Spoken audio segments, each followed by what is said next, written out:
To enter the city, it was necessary to go through an identification process. The soldier in charge of the verification was startled upon seeing the identification of a young man, Russell Raymond, as he knew the surname belonged to the founding family. However, the young man before him wore a dirty hood and tattered clothes. The soldier completed the check and let him in. As the young man passed by, the soldiers talked about his family and his clothing, noting that despite being an aristocrat, he looked like a peasant. One of the soldiers mentioned that he had heard rumors that the White Tower was looking for mercenaries and wondered if that was why Russell was dressed that way. However, the other soldier disagreed, saying that Russell was not a peasant but an aristocrat and that he wouldn't work as a mercenary. Raymond heard the soldier's comments but didn't care, for before him stood the great capital, Camelot. He made his way to the Magic Tower, where all the kingdom's guardians resided. From the outside, the tower was white, with a large clock at the top, as well as another that tracked the lunar cycle. He recalled how hard he had worked to get into that place. To prevent the downfall of his family after his father's death during the war against the Empire, Russell had to flee the castle and tried to enter the Magic Tower to reclaim his territory. However, this was an impossible dream for him, as he was expelled from the academy even before applying to the Magic Tower. Russell still remembered the man saying that he had received 3 failures, stating that although he was good in theory, he wouldn't be able to reach the second circle due to his narrow mana veins, and recommended that he pursue another path. Russell indeed had narrow mana veins. Being born with such veins meant he couldn't use more than a certain amount of mana, which was a severe limitation for a mage. But somehow, during his career as a mercenary, Russell managed to reach the second circle, despite being considered a third-rate mage. A man came out of the Magic Tower accompanied by 2 guards and announced that the registrations for temporary work that day had been closed, instructing everyone to return the next day. Some people were irritated after having waited for more than half a day. The man also stated that they wouldn't accept beggars in the area and expelled the unwanted ones. Raymond watched the situation as people dispersed. Some mentioned that the museum was looking for temporary mages, but another man stated that only first-class mages were sought, and going there would only result in humiliation. As the day came to an end, and looking at the tower, Russell leaned against a wall and sat on the ground. He took out a small pouch and checked that he had little money left. He then decided to head to the Grand Louvre Museum. At the museum, a man was leading some workers, claiming it was the largest museum in the kingdom. He said they were expecting some aristocrats and that the place needed to be cleaned. Among the workers was Russell. The man warned them to be cautious with the strength of the wind when using magic for cleaning, as any damage caused by their mistakes would have serious consequences. Raymond thought the man was being dramatic, believing that everyone around him was fake. As he followed the man, he noticed an entrance that seemed familiar. He checked the sign on the door, which indicated the Hall of Fantastic Species. He felt something vibrating in his pocket. It was his mother's ring. His legs moved on their own, guiding him into the room as if drawn by fate. He separated from the museum guide who searched for him. Raymond entered a room where there was an enormous fossil. As he approached, the vibration from the ring grew more intense. He wondered what the ring was trying to tell him. He closed his eyes and remembered a visit to this place with his mother. He recalled a corner in the room and went there, finding some old relics, including the heart of an ancient dragon. He looked at the heart and then at the ring, which had a stone resembling a dragon's eye. For some reason, he began to cry. His hands moved on their own, and he put the ring on his finger. The vibration stopped, and nothing else happened. Raymond sighed, and suddenly a strong energy began to emanate from the ring. He heard a dragon's voice say, "The heart and the eye have met, opening the other eye. You are enough to be the cornerstone of mythology. I grant you another chance, through mythology." It was then that Russell realized that the wheels that turned the world had broken, and the long-awaited destiny had begun to unfold. Several windows appeared, showing that the eye of the divine Dragon King was scanning the world's information. Victor Russell Raymond's status and mission windows were being activated. Sometime later, Raymond woke up to an angry voice shouting his name. He recognized the voice and wondered who it was. He opened his eyes and was hit in the head by a book thrown by a professor. He stood up. The furious professor stated that despite Raymond's high grades, he must really have some nerve to try sleeping in his class. Raymond didn't quite understand. The man in front of him was Professor Hubert, whom he remembered had left this world a long time ago. He looked around, recognized some of the other young students, and wondered what was happening. He looked at his clothes, touched his own face, and trembling was overjoyed to realize that he had returned to the past. Raymond couldn't believe he had returned to the past, to the point of staring at the professor. Hubert stated that Raymond wasn't the type of person to sleep in class, but even so, he needed to be punished and therefore expelled him from the room. Even after being expelled, Raymond was still amazed. Time travel magic. Could that really be called magic? He then remembered the dragon and what it had said about a second chance. He looked at his hand and noticed the ring had disappeared, wondering if this was something his mother had planned to help him. The professor stepped out of the classroom and called for Russell. The protagonist apologized, but the professor said they needed to talk privately and invited him to his office during lunch. He turned his back to the protagonist, stating that he would be waiting for him. Russell thought that it had been a long time since he'd gotten into trouble like this, but he was still enjoying it. Suddenly, someone hit Russell from behind. The protagonist cursed and the attacker heard him. He was accompanied by two people, and one of them decided to hit Russell because of what he had said, but was stopped by the other, as the professor was watching. The young man with golden hair stated that he had told Russell to take notes for him, but instead he had been sleeping. Russell recognized this person as Coma Frederick. Frederick said that if the protagonist didn't want to suffer too much, he should follow him to the bathroom, then walked away. Raymond then remembered that things like this used to happen back then. Suddenly, a window appeared in front of the protagonist with a mission to escape the bullying. He was supposed to teach a lesson to his 3 classmates in order to receive a reward.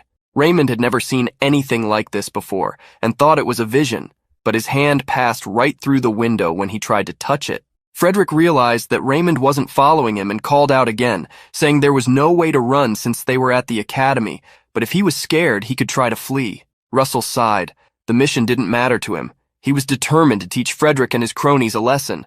After years of living as a mercenary, Frederick was nothing compared to the murderous intent Raymond had sensed from monsters. To the protagonist, the 3 were on a much lower level compared to the monsters he had faced. Frederick had been waiting for a while when he saw Russell arrive and called him a bastard larva. Russell didn't hold back and responded by calling Frederick a bastard bug. One of Frederick's companions said that Russell had finally gone mad. He then attacked the protagonist, but the punch was easily dodged. Russell didn't give him a second chance and delivered a knee strike to his stomach. Seeing his friend hurt, Frederick's other lackey also attacked but was hit with a punch to the face, suffering the same fate as the first. Frederick laughed, surprised at what was happening, and asked Russell if, since he couldn't use magic, he had learned some cheap martial arts as expected from a fallen family. Frederick then approached Russell, stating that magic couldn't be used inside the academy buildings, but small artifacts were allowed.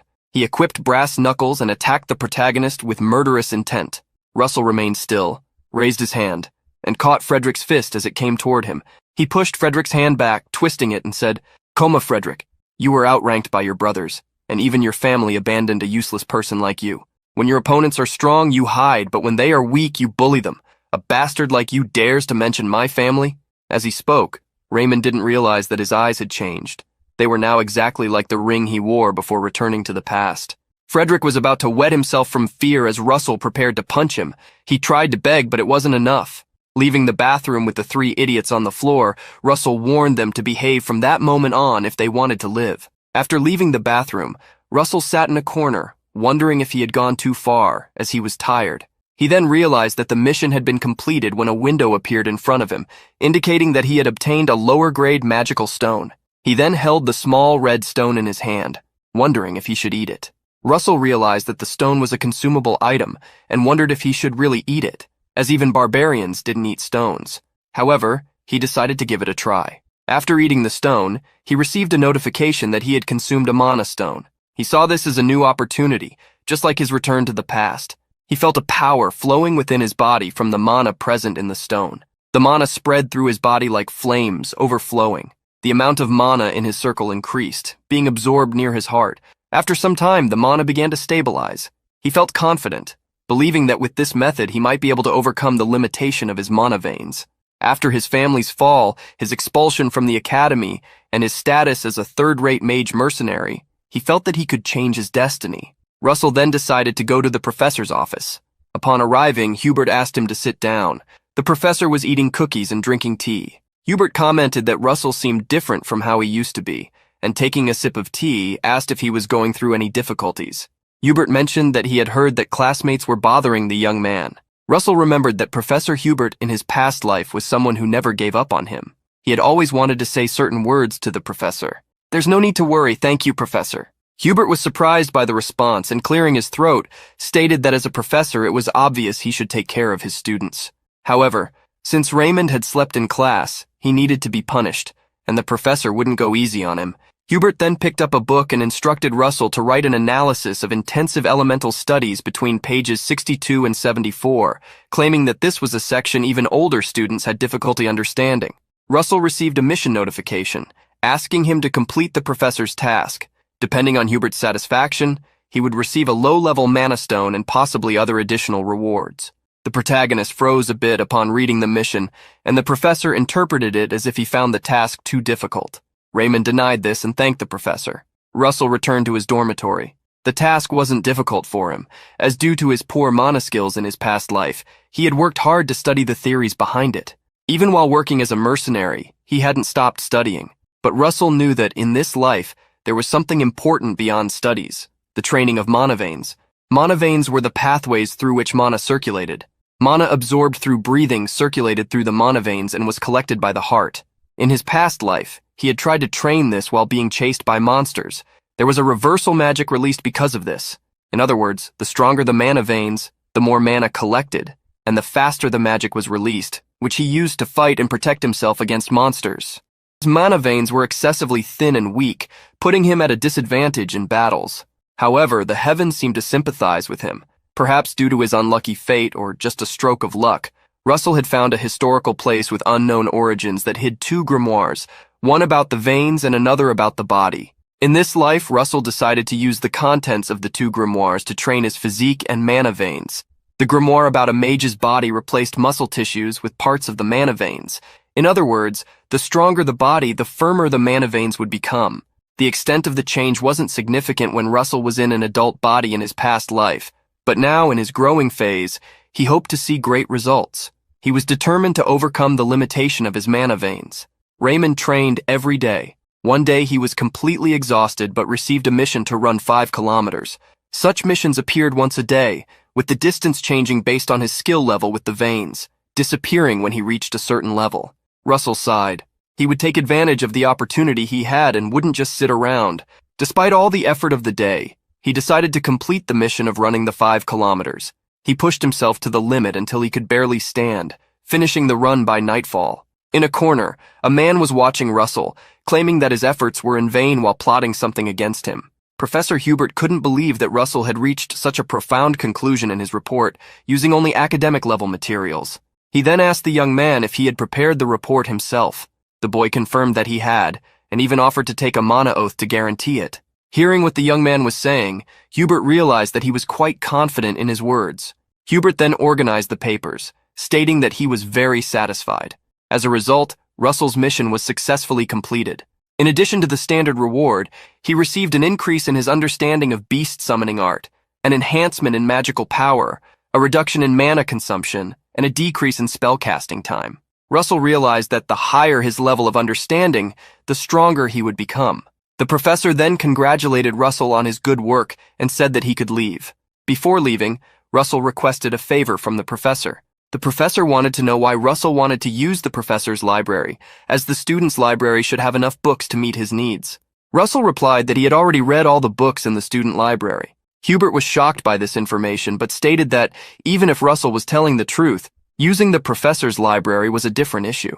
He would need to assess whether Russell was qualified for it. Raymond agreed that it was understandable but didn't expect the professor to give him so many tasks. He had never imagined that Hubert would be so demanding. Russell knew that the stronger a person's theory on a subject, the stronger their magic would be. Therefore, he needed to advance his level of knowledge through the professor's library at any cost. Although it was somewhat problematic to go through several missions to gain access to the library, he considered it an advantage to receive mana stones as rewards, like killing 2 birds with 1 stone. While Russell was resting, the same person who had been watching him earlier, along with his companions, approached him. Anton Frederick stated that it was said Russell had a penalty on his mana, but now he only seemed like an exercise fanatic. Frederick then added that his friends had suffered because of Russell. Raymond asked Anton if he was there to seek revenge. Initially, Anton laughed, but then he made a disgusted expression, telling Raymond to stop deluding himself, as no one would seek revenge for something so insignificant. Trampling on something like that was enough.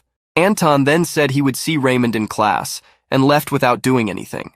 Anton's henchman asked why he hadn't done anything, and Anton replied that it was because there was no one around to witness the humiliation.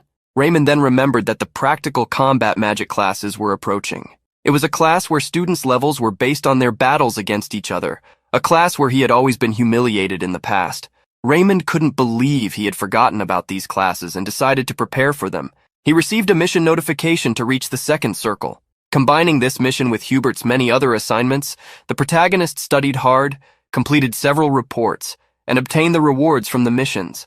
Not long after, he had several mana stones, but he wasn't sure if he would be able to handle all the stones he had obtained. Setting aside his fears, he made a decision. He would trust in the training he had done up to that point and consume the mana stones. A few seconds later, a strong wave of mana, like fire, surged and overflowed from Russell's body. It felt as if his body was burning, and he knew he needed to channel the mana quickly, shaping the flow, spinning it, and forming a new circle. He understood that if he failed, his heart might not be able to withstand it. But having already made the decision, he wisely directed the flow of mana to his heart, determined to make the mana his own. A great burst of light exploded through the window as Russell managed to form the second circle. He then became exhausted and lost consciousness. He did not see the rewards he received, which included increases in his fire, water, electricity, and other magic powers. The next day, Raymond was once again in Professor Hubert's office. The professor, who had read all the reports, found them impressive, but had one final question. Wanting to delve deeper into the fundamentals compared to the previous tasks, he asked Russell what the most important structure among the four where magic was compressed was. Russell pondered for a moment. This specific question was one that even Hubert had only recently discovered the answer to. The professor then decided to ask a different question, but before he could do so, the protagonist decided to give an answer, causing the professor to freeze in disbelief. Russell answered that the most important structure was the mental image, prompting the professor to ask why he believed that. Russell then explained that magic was the manifestation of something in the real world using mana.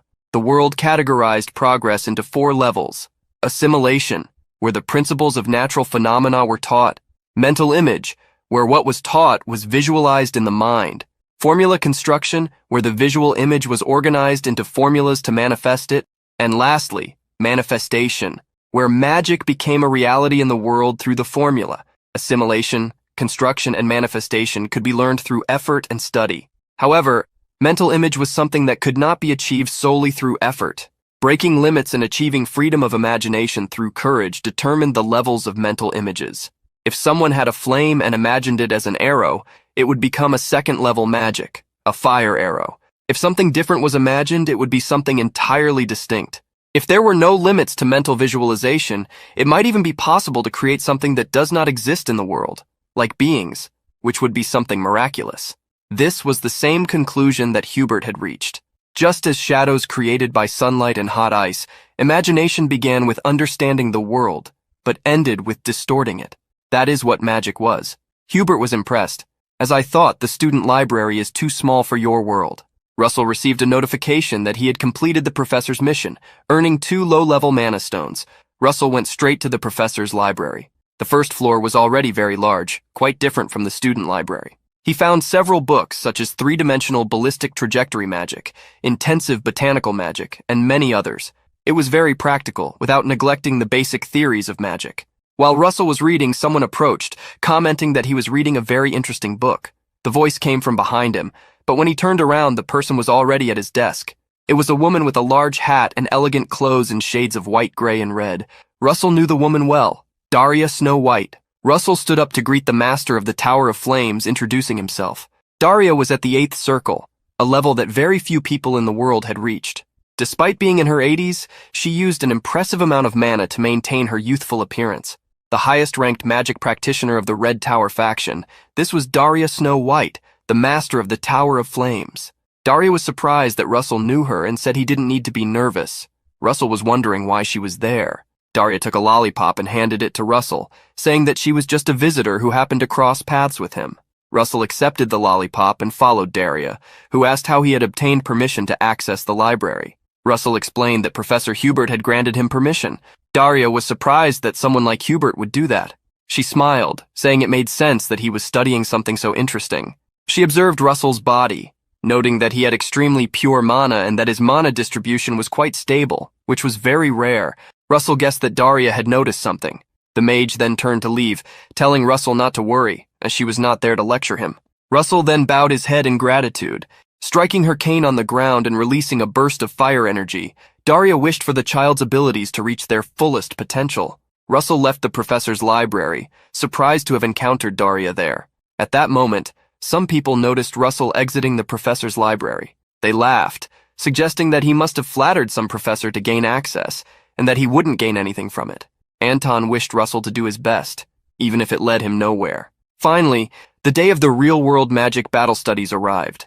The first student to be called would descend into the arena and choose an opponent. The professors usually selected the weaker students so that these students could choose someone of their own level. In the past, Russell had always been called first. People would already bet that he would be selected due to the condition of his veins. The crowd shouted, asking Russell to choose them to improve their grades. The professor in the center of the arena called for silence as he was about to select a student. Everyone expected it to be Russell, but the professor called Anton Frederick instead. Anton descended into the arena with a smile on his face, defying everyone's expectations.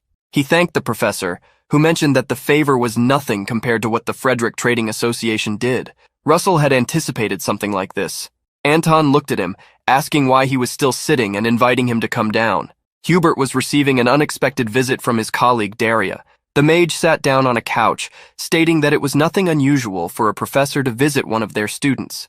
She then took a sip of tea and asked if he had given permission to a child named Russell to use the professor's library. Hubert became concerned, thinking Russell might have done something wrong, but Daria reassured him, saying she had simply not seen something so rare and valuable in a long time. Hubert lowered his head, stating that the narrowing of Russell's mana veins was an unusual condition, even on the continent. Daria smiled, calling her student exceptional, and said that the child had overcome this problem. Hubert did not understand what she meant, so the mage revealed that the boy had already reached the second circle. The professor was extremely surprised by this information. At that moment, Russell was in the arena, where he had received the mission to win the magical training fight with a reward of magic stones and a compartment for 40 kilograms. Compartments were something only wealthy mages could use and were very useful for storing magic stones. As Russell was examining the mission, Anton called him an insect, striking an imposing pose and releasing his mana, asking if Russell was frozen. He then stated that if Russell wanted to live, he would have to beg. The protagonist laughed and released his own power. A professor then instructed both of them to take their positions as the combat was about to begin. Anton was surprised and nervous to see that Russell, who supposedly had narrowed mana veins, had reached the second circle. Anton was the first to attack using the second circle magic, flame projection. The flames quickly approached Russell, who summoned a barrier to defend himself. A man applauded upon seeing that Russell had created a shield so thin, yet sufficient to deflect the flames and protect him. The professor who had called Anton to fight first was surprised, questioning whether Russell had been hiding his abilities until now. Anton was using his flames with full power, not believing that Russell could defend himself. His firepower slowly began to diminish. Russell then saw an opening and used the second circle magic, Fire Arrow. The arrow flew swiftly, cutting through Anton's flames. Anton, from the Frederick family, couldn't believe that Russell had truly reached the second circle as he tried to summon a shield. He managed to protect himself, but when he looked forward, Russell had already summoned a second arrow. The professors were surprised to see multiple arrows being launched, questioning if Russell was using a double summon. One professor observed closely and noted that it seemed Russell's summoning speed was so fast that it gave the impression of a double summon. Anton, who was busy defending himself, thought that Fire Arrow was the only magic Russell could use. He then summoned a specialized fire shield, the second circle magic, Fire Protection. Russell smiled as he had anticipated Anton's move. Anton planned to fight only after Russell exhausted his mana, but at that moment, Russell canceled his Fire Arrow spell, surprising Anton. The protagonist then used a similar skill, Wind Arrow. The swift arrow broke Anton's shield and hit him. No one could believe that Russell had identified Anton's shield type so quickly and adapted his skill accordingly. Anton fell to his knees, but before he could get up, Russell was already in front of him. He started punching Anton, throwing him to the ground. The professor who had called for the match wanted to stop the fight, but Hubert, who was sitting next to him, instructed him to closely observe Russell's body. Hubert stated that he didn't know how Russell had done it, but the boy had found an impressive way to use his mana. Russell continued to strike Anton, punch after punch until his opponent sank to the arena floor. Both the students present and the watching professors were extremely shocked. Hubert then asked the professor next to him what he was doing standing there, stating that he should announce the winner of the duel. The professor remembered what he was supposed to do and announced that the winner was Russell Raymond. The professor then rushed to the arena, declaring that Russell could leave. But the protagonist said that the fight was not over yet. He reminded everyone that according to the rules of the class, unless the winner surrendered, he was allowed to call the next opponent. Russell surprised everyone in the arena by pointing to a spot, challenging someone and asking them to come down, as he had received a mission to win the tournament. Hubert had returned to his office and was watching through the window. He had already witnessed Russell's 14 consecutive victories and concluded that the young man must have achieved a significant breakthrough. Daria had met Russell only once, but she had recognized the potential in the young man. Nonetheless, Hubert wondered how Russell had grown and become so strong. The protagonist received several rewards for the missions he completed, including a storage space. The compartment looked like a magical hole, and Russell wondered if the reward was inside it. When he reached in, he pulled out a map. He received a notification. Mission number 1 instructed him to go to the marked location and complete the designated task there. The lights would guide him along the way. The mission note added that he should attempt it only after reaching the 3rd circle. Russell was surprised. He had tried countless times in his past life, but had never managed to reach the 3rd circle. He wondered if he would be able to achieve it this time. He then looked at the map, trying to figure out where the location was. Russell headed to the professor's library and planned to use the information in the books to try to find a clue about the location marked on the map. The first book he picked up was about territories outside the Endymion kingdom. He searched through the book, moving on to the next one, which covered the empire's coastline. He continued to the following books and eventually read many others. Russell had already sifted through dozens of books, but none contained information similar to the geography of the map he had received. He left the library, feeling that he had wasted a lot of time searching for the marked location. He decided to focus on reaching the 3rd circle. As Russell walked, everyone looked at him. In this life, he had stopped being bothered by others, but he seemed to remain a loner. Suddenly, someone called out to Russell. It was Professor Hubert, who asked the protagonist to accompany him. The sun was shining in the sky, and while serving tea to Russell, the professor commented that summer vacation was approaching. He asked the young man if he had made any plans, but Russell shook his head. Hubert then proposed that Russell work with him on a research project. The professor said that, depending on Russell's performance, his name could also be listed as a co-author. Russell picked up some pamphlets that were on the table between him and the professor and noticed something that surprised him. As the professor asked if he accepted the offer, Russell apologized, saying that he already had plans for the summer. Hubert was puzzled, as Russell had said the opposite just a minute before, but he took the pamphlet that the young man returned. Russell then left the room, while the professor looked at the pamphlet returned by the boy, which was about vacations in the Maldives. Russell took a carriage to his destination. Since the journey was quite long, he knew he should eat something along the way. He then pulled out a mana stone from his storage and ate it, knowing it would sustain his stomach for a while. The man driving the carriage found the weather odd. Even though it was summer, it felt excessively hot. He didn't realize that behind him, inside the carriage, Russell's fire mana was overflowing, creating the scorching sensation. Russell planned to reach the 3rd circle before arriving in the Maldives. Hubert, knowing that the protagonist was heading there, found the idea intriguing but ultimately considered it a good thing, as a certain fire mage named Daria should also be there. The Maldives Sea in Endymion was Daria's home. She had seen this place many times, having grown up there, but even after all this time it remained beautiful. The old mage wondered when her last vacation had been. As she sipped her drink, she recalled that she was always protecting the empire, presenting magical research and developing students. She remembered a class she had given, teaching that the numbers 9, 6, and 3 had special meanings for mages. She explained that the number 9 represented the end for those who followed the path to the 9th circle of magic. The number 6 symbolized the completion of a 6th circle mage, and the suffering they endured to become great mages, and the number 3 represented the beginning of a mage's solitary life. Daria then thought of someone and wondered how the solitary boy was doing. It was the boy she had met in the library, Russell Raymond. Finally, Russell's carriage arrived at its destination. The coachman wondered why no one was getting out of the carriage and went to check the door. When he opened it, he screamed in shock to see that Russell had disappeared. Russell was already in another place, eating bread and other side dishes. He had used a lot of effort to calm the mana that had gone wild in his body, which was why he was found unconscious inside the carriage.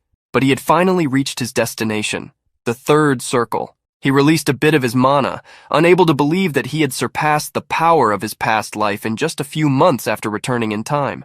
He left some coins on the table to pay for the food and got up.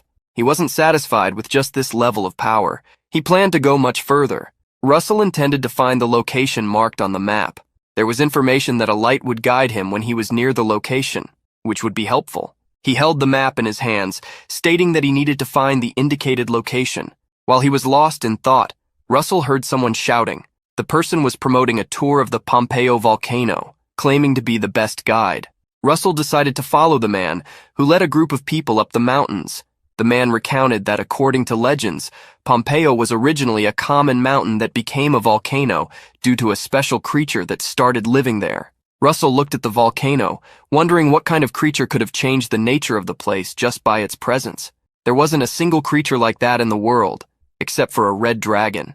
Russell thought it would be better to proceed alone from there. He jumped off the cliff he was on and fell into the forest below, leaving the people behind, who wondered where he had gone. Russell arrived at a lake fed by a waterfall. Considering his return and the growth he had achieved through missions and rewards, the protagonist surmised that all these accomplishments should be connected to a dragon. Reaching the waterfall, Russell opened the map again, which glowed and released a quantity of mana that transformed into a small sphere. The mana then moved in a direction. Russell concluded that this was what was meant by the light that would guide him when he was near the location. The bright light passed through the waterfall, and Russell realized there must be something behind the falling water. He then created a wind arrow and shot it at the waterfall, causing the water to disperse and creating a temporary opening through which he could pass, entering the cave behind the waterfall. Russell was surprised that no one had discovered this place before. He walked through the cave, remembering he was told to wait until reaching the third circle, but he did not see any monsters or beasts in the area. After walking for a while, Russell came across some pillars. He touched an ancient pillar and again saw the light he had been following. The light was in front of a large gate which appeared to be guarded by two statues. Russell proceeded forward, unaware that something was following him. He blamed himself for forgetting his days as a mercenary and for letting his guard down. In a situation without monsters, beasts, or sounds, it meant he was in the territory of a powerful predator. Russell then turned around and came face to face with a gigantic Komodo dragon. The creature roared and swung its tail to attack Russell, who luckily managed to dodge, causing the dragon to hit a pillar next to him. The protagonist backed away, knowing that the Komodo dragon was a monster that could only be defeated by two teams of mercenaries. The only thing he could do now was run. Russell then used the second circle magic, Electric Arrow. He waited for the dragon to come closer before shooting the arrow. The dragon, struck and electrocuted, roared in pain. Thanks to this, Russell managed to buy some time to run. He decided to head straight for the stone door. However, as he approached, the statues blocked the way and demanded that he prove he was worthy to enter by using his mana. Russell was furious, but at that moment, the Komodo dragon had already closed in again. Determined to create his own path, he summoned fire mana. Unconsciously, his eyes changed once more. He extended one hand while pressing his fingers against his wrist with the other, materializing the second circle magic Fire Beam. Just as he was about to attack, a gem on the door began to absorb some of the mana he was emitting, without Russell noticing. The Komodo dragon stopped, surprising Russell, who then saw the dragon approach, look into his eyes, and to his astonishment, bow down. The statues cleared the way for Russell, who was confused. They then stated that he had provided the necessary proof. In the next instant, the gem on the door shone brightly, blinding the protagonist. A few moments later, Russell opened his eyes and found himself in a hall with a floor covered in ice. Around him were several statues. He wondered if he had been the victim of a teleportation spell, as he had been in the cave just a minute ago. Russell then turned around and saw something impressive. A horn was chained in one corner of the hall, with a ladder leading up to it. Russell received a mission notification. He was to defeat all the ice golems in the area to complete the fire trial. He watched as the stone statues transformed into ice golems and realized he needed to fight them. He had to defeat all of them. Russell used his mana to create fire attacks, but to defeat the golems, he needed to destroy the core inside each one. However, the golems proved extremely resistant, and Russell's attacks only caused small cracks in their bodies. Russell gritted his teeth, wondering how cold the ice of the golems must be. He decided that if fire attacks weren't working, he would try using wind magic. However, when he attempted to use wind magic, he failed. At that moment, one of the golems moved in to attack him. Russell then tried using lightning magic, but that also failed, forcing him to dodge the golem's attack that he had intended to face. Recalling the notification, Russell realized that this was the fire trial, and deduced that he could only use fire attribute magic. Under pressure, Russell was forced to retreat to a corner of the hall. However, he was not willing to give up. Summoning second circle fire magic, Fire Ray once more, the fire of bravery ignited within him, as he was determined to overcome the trial. Russell fired a series of fire spells at the golems, exposing their cores and destroying them one by one. At one point, only a few golems remained, but at that pace, he knew he would run out of mana before defeating the last two. He needed to find a new strategy to overcome them. Dodging the golems and contemplating a solution, Russell realized that he needed to pierce the golems' bodies all at once, concentrating all his power on a single point. He understood that the answer lay in density. First, he had to step back to channel his magic. Starting with a fire arrow and an amplification formula, Russell decided to add replicas of the fire ray formula. By doing so, he intended to fuse all of them into a compressed formula. He held the various arrows he had created, pressing them together. However, before he could complete the process, one of the golems approached. The golem prepared to attack while Russell hoped the arrows would fuse in time. A powerful explosion occurred when Russell succeeded in creating a hole in the ice golem. He managed to form an ember spear. He received a notification stating that, due to his understanding of the fire element transcending limits, the power of his intermediate fire magic would increase significantly. Russell felt that the spear in his hand had a power close to that of a fifth circle spell. Maintaining the spear drained an enormous amount of mana, so he decided to attack quickly. He charged at the golems, who also attacked him, but Russell was faster, piercing each of them. After defeating a few golems, only 4 remained. He defeated 2 of them, and when another tried to strike him, Russell managed to split it in half with the spear. The last remaining golem fled from Russell's line of sight, and when the protagonist realized where it was, he was attacked from behind, sending him crashing into the pile of shattered golems. Fortunately, Russell managed to block the blow with the spear, avoiding further damage. With only a breath of mana left, and the spear seeming on the verge of dissipating, Russell got back on his feet. Holding the spear in his hand, as a final effort, he threw it at the last golem, praying that it would reach him and destroy the golem as it had with the others. A flash of light illuminated the hall with the impact of the ember spear. In the next moment, the ice golem was still standing before Russell, who no longer had the spear. The cloud of steam spread through the hall due to the fire meeting the ice, but a large hole was visible in the ice golem. Russell, with his face dirty and staggering, had a fleeting glimpse that he had defeated the last ice golem before he passed out. The protagonist fell in the room, filled with blocks of ice from the defeated golems. He received a notification which he would check upon waking, confirming the completion of the mission. As a reward, he would receive 2 low-level mana stones, as well as 3 mana stones of the lowest level. He also received an unknown reward, the Fire Essence, the Horn of the Forgotten King. After obtaining the unknown reward, which turned out to be the Horn of the Forgotten King, a glow enveloped the artifact bound by chains, making it shine intensely. Unconscious, Russell didn't notice what was happening as his thoughts connected with those of the Forgotten King so that he could receive his reward. Russell opened his eyes. Confused about where he was, he found himself chained in a void, with notifications appearing, explaining what had occurred after he fainted. He wondered who the Forgotten King was, and if this mysterious being was the owner of the Fire Dragon's horn. He also questioned why the reward had put him in this situation, as if he were being tortured. Suddenly, an unfamiliar voice echoed in his mind. "He who passed the trial by fire and reached the thoughts of the sublime being, I grant you the king's fragment." With those words resonating, Russell felt as if his head was about to explode. He then saw the enormous flaming dragon horn quickly approaching. Unable to move due to the chains, Russell was impaled by the horn. The pain was excruciating, and he felt the horn explode with power inside his body. As he suffered, the same voice as before, the voice of a dragon, begged him to use this power to fulfill a specific task. When Russell woke up again, he was on a beach in the Maldives. He stood up, looking around and trying to comprehend what had happened. Then, several notifications appeared.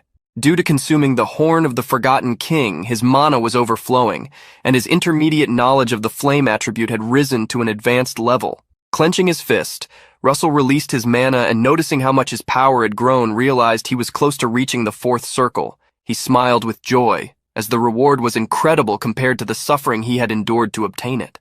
As he was lost in thought, someone approached him from behind. A familiar voice said it was a joy to see him there. Russell turned and saw it was Miss Daria. The two walked to a nearby kiosk. Daria explained that she had sensed a sudden burst of mana and went to check the area, where she ended up finding Russell. She handed him a juice, and he thanked her, saying he hadn't expected to find her there. Daria observed him closely, noticing that Russell was very close to reaching the 4th circle in such a short time, and that his mana had become even purer. She knew that this young man was undoubtedly a genius. Curious, Russell asked what Daria was doing in the Maldives. The mage revealed that few people knew, but that was her homeland, which surprised Russell. She explained that, for that reason, she spent every summer in the Maldives. Then she asked what Russell was doing there. Not wanting to reveal the truth so soon, Russell claimed he was just exploring the world. Daria accepted his explanation but wondered if she should test his abilities. She then asked Russell to help her with a task. Russell didn't quite understand, but Daria enveloped the protagonist's body with her mana, leaving the symbol of a flower, the emblem of the Tower of Flames, imprinted on his shirt. She reassured him, saying the request would be something within his capability. Russell then received a mission notification asking him to help Daria fight off pirates attacking the Maldives. At dusk, Daria explained to Russell that Endymion strictly prohibited slavery, and therefore they did not allow human trafficking ships to dock at the ports. However, some of those ships were trying to approach the Maldives. In a small boat sailing toward the open sea, Daria mentioned that she could complete the mission alone, but the plan involved rescuing the victims on the ship, which required more attention to detail. Russell quickly understood that they needed to stage a false attack, and Daria confirmed he was correct. Russell thought that if the master of the Tower of Flames was asking for help, hundreds of mages would be willing to assist her. However, since she had specifically chosen him, he concluded that this was likely a test. As the boat approached the ship, Daria explained that what he was about to see might be a bit too much for him, but that the path of a guardian was not always noble and smooth. This was just another of the mage's many fates. Daria leapt onto the ship, warning Russell that she would create a distraction so he could rescue the people while she dealt with the enemies. Alone in the boat, Russell pondered her words. The mage flew over the ship, and upon finding the ideal spot, she unleashed an immense amount of mana, illuminating the entire sea and giving Russell the signal to act. The pirates quickly noticed the attack they were under and moved fast, grabbing their weapons and preparing a gigantic crossbow to shoot a harpoon toward Daria. At the command, all the pirates fired, but they failed miserably, as their arrows didn't even reach the target. Daria summoned some flames in her hands and with disdain questioned the fools below about how they dared to hide in her homeland. She then blew the flames, which fell like flower petals. Scornfully, she stated that she wanted to see if the pirates were as skilled as they were bold. The flames fell swiftly, hitting the ship. The pirates retreated, but suddenly the flames changed shape, taking on humanoid forms that grabbed the pirates. This was an exclusive magic of Daria Snow White, known as Burning Wood Dwarves. The fire dwarves she created quickly took over the ship. Seizing the opportunity, Russell boarded the ship, observing both the pirates and Daria's magic. One of the pirates tried to attack one of the fire dwarves, but his axe passed through the creature, which reformed immediately afterward. Russell recalled that Daria's magic had destroyed an entire castle on its own, and he was amazed to witness it firsthand. In seconds, the dwarves attacked the pirates, turning them into ashes one by one. Knowing it wasn't the time to get distracted, Russell located a door on the ship and descended the stairs, aware that he needed to rescue the people while Daria distracted the pirates. In the prisoner's cell, one of the pirates wondered what was happening outside. The prisoners were ecstatic, claiming that someone had come to save them. Annoyed, the pirate struck the bars with his sword, stating that no matter what happened, they would never escape. While the pirate was distracted, a silent hand approached from behind, grabbing his neck. Russell used electric magic, electrocuting the pirate who fell to the ground, charred. Russell sighed, having expected to encounter pirates along the way. At that moment, one of the prisoners approached the bars, asking if Russell was there to save them. He confirmed that he was, but warned that it would be safer for them to remain inside the cell until the pirates were defeated. One of the prisoners knelt, thanking God for hearing his prayers. Russell looked at the cells, intrigued by how many people were confined in such a small space. To his surprise, even children were imprisoned there. He clenched his teeth, cursing the pirates. As he observed the place, several pirates entered through the door, noticing Russell and the defeated pirate. The pirates quickly drew their swords and advanced, intending to capture him. However, Russell summoned electric magic, creating chains to bind his enemies. Using second circle magic, he unleashed electric chains that attacked all the pirates at once. The pirates fell to the ground, unaware that Russell was a mage, but they trusted their captain would handle him. Russell then finished them all off. Walking further into the room, he noticed someone in one of the cells who recognized the symbol on his shirt. The person asked if he was a mage from the Tower of Flames. Russell used light magic to see better inside the cell and realized that the prisoners were elves. They recognized the symbol on his shirt, but Russell explained that he wasn't an official mage of the Tower of Flames yet. One of the elves stood up arrogantly, and ordered Russell to open the cell. Although he was already about to do so, the elf's irritating tone made him hesitate. Russell knew elves were proud and wondered if he should just leave them there. At that moment, a white-haired elf ordered the arrogant one to mind his manners. The other elves called her Elo. She approached the bars and stated that the human before them was not an ordinary one. She remarked that Russell possessed mana as pure as the light of a sunset, and said she could smell the spirits on him. The elf didn't understand what Elo meant, prompting the elf woman to repeat that she could smell spirits coming from Russell. Both the protagonist and the elves were astonished, with the elves doubting that this could be real. Russell then sniffed himself, but didn't smell anything. The elf who had been rude before bowed, politely asking him to rescue them. All the elves did the same, bowing to plead. Russell, who knew elves to have strong egos, noticed they were changing their attitudes just because of something Elo had said. He wondered if the white-haired elf was a superior elf or someone of an even higher rank. Russell used fire mana to melt the locks on the cells. Elo then asked if he had defeated all the pirates and bosses. Russell wondered what the bosses were. Elo explained that they were people even stronger than her warriors, highly skilled in magic. As they were talking, a man in armor descended to the lower deck of the ship. Seeing the empty cells and the fallen pirates, he let out an evil laugh. On the upper deck, a bald man steering the ship watched the pirates struggling against the fire magic. He then drew a heavy sword from his back and cut down 2 of the flame dwarves. He mocked the other pirates, who were being overwhelmed, and they recognized him as the captain. Their courage quickly returned, as they claimed that the captain would slice the mage in the sky to pieces. Daria, observing from the sky, found the situation interesting and descended to the ship. She landed at the spot where the captain had been standing. He glared at her with an irritated expression, asking if she was really closing the distance between them. Daria then realized that the bald man was the captain and that his name was Don Click. Noticing that the man was using an aura, she assumed he must have once been a knight, so she asked why he was doing this. Don Click began laughing, asking if the honor of a knight brought food and paid taxes. He loudly declared that he and the Click brothers were making much more money from selling slaves. Daria wondered why he had mentioned brothers, when only he was standing before her. Don Click then charged forward with his sword to attack the mage. Inside the ship, Russell suddenly sensed danger. A powerful explosion occurred, breaking through a wooden wall, but he used a shield to protect himself. He looked down and noticed several spears that had struck the shield. The armored man who had previously entered the cell area saw that his attack was blocked and assumed Russell was a mage. The protagonist observed the man in front of him, who was emitting an aura, and deduced that he was a knight. Russell then received a battle notification, instructing him to defeat the opponent, who would be his first swordsman adversary. Elo, who was standing behind Russell, warned him to be careful, as the man in front of them was the ship's vice-captain. The vice-captain remarked that, despite Russell being a mage, he was still just a child. He kicked the unconscious pirates, questioning if Russell had merely knocked them out instead of finishing them, saying that he should do so if he wanted to win a battle. He then pointed his sword at the protagonist, releasing an even stronger aura, and declaring that he would show Russell how it was done.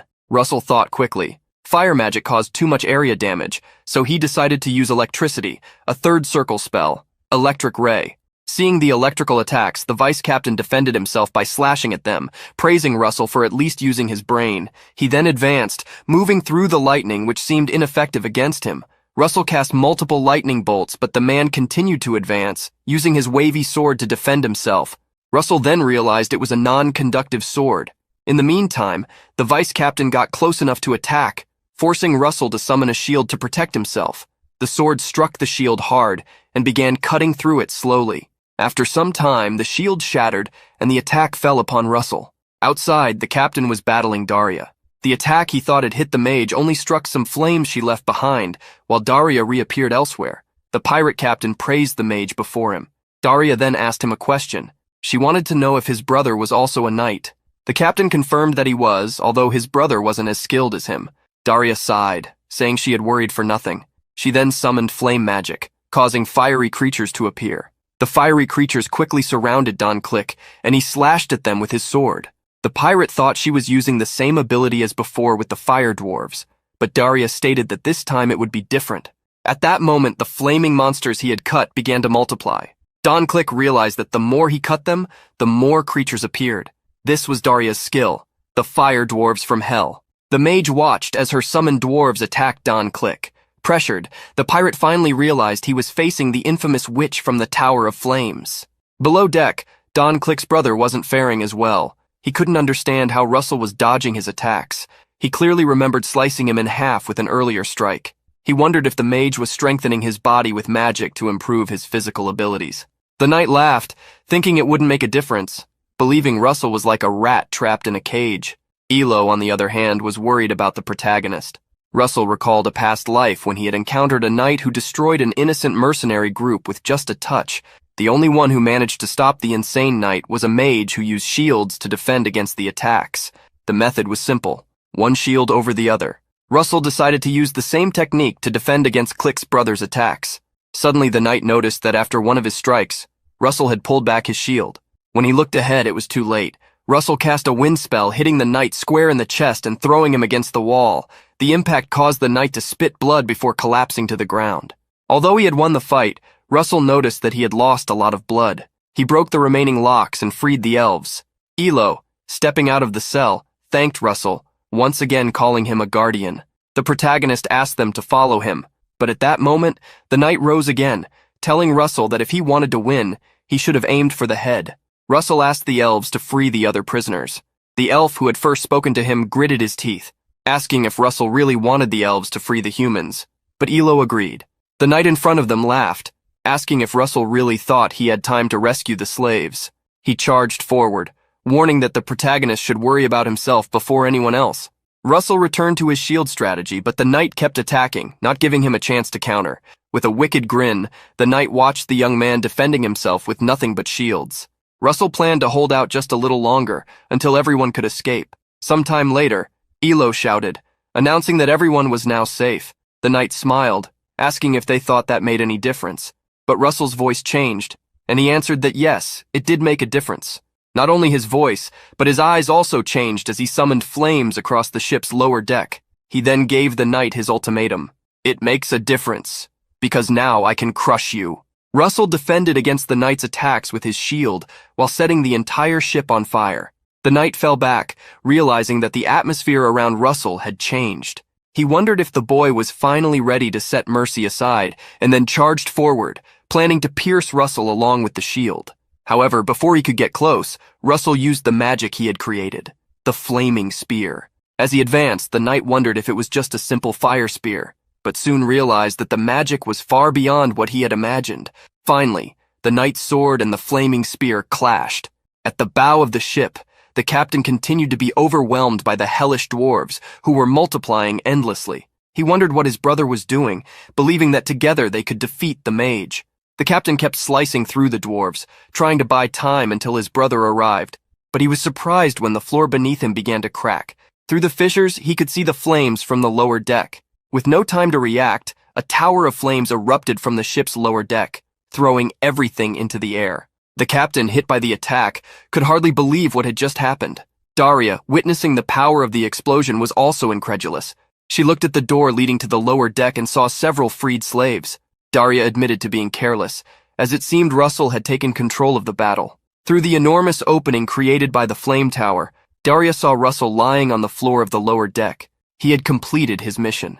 Realizing that the captain had been defeated, the pirate crew fled to the lifeboats, planning to surround the ship and attack the invaders from there. However, Daria did not stand idly by. She ordered her hellish dwarves to jump into the lifeboats to deal with the pirates. Sometime later, Russell felt a warmth in his body. When he opened his eyes, he saw that Ilo was using a healing magic on him. The elf asked him not to move, as his mana had not fully recovered yet, so the healing was slow. Daria congratulated Russell for defeating 2 knights alone. Russell was confused, believing he had faced only one, but Daria clarified that, in the end, it had been 2. Ilo then thanked the protagonist, stating that although she could not repay his kindness immediately, she, Ilo, from the White Ash Tree tribe, swore that one day she would reward him on behalf of her ancestors. Russell introduced himself, saying he had merely done what a guardian should do. Daria laughed, asking Lady Ilo not to forget about the flame tower as well. At that moment, 2 elves caught Daria's attention, informing her that they had checked on the condition of the prisoners. Daria looked at Ilo and commented that she had acquired some good subordinates. Russell noticed that the elves' demeanor when speaking to Daria was quite different from before. Russell then asked what Ilo meant by her words in the cabin. Elo replied that it was about the scent of spirits she sensed in him. Upon hearing this, Daria was surprised. Elo asked if in some way Russell had dragon blood in his veins. The protagonist became thoughtful. Elo then revealed that she had a small amount of dragon blood running through her veins, though it was just a drop in a lake. However, even that minimal amount was enough to attract spirits. Holding Russell's hand, Elo stated that she felt a strong scent of spirits coming from him, which is why she asked if he also had dragon blood.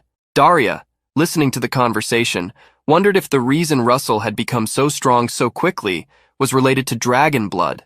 She speculated that Russell could become someone capable of shaking the Endymion kingdom, or even the entire world.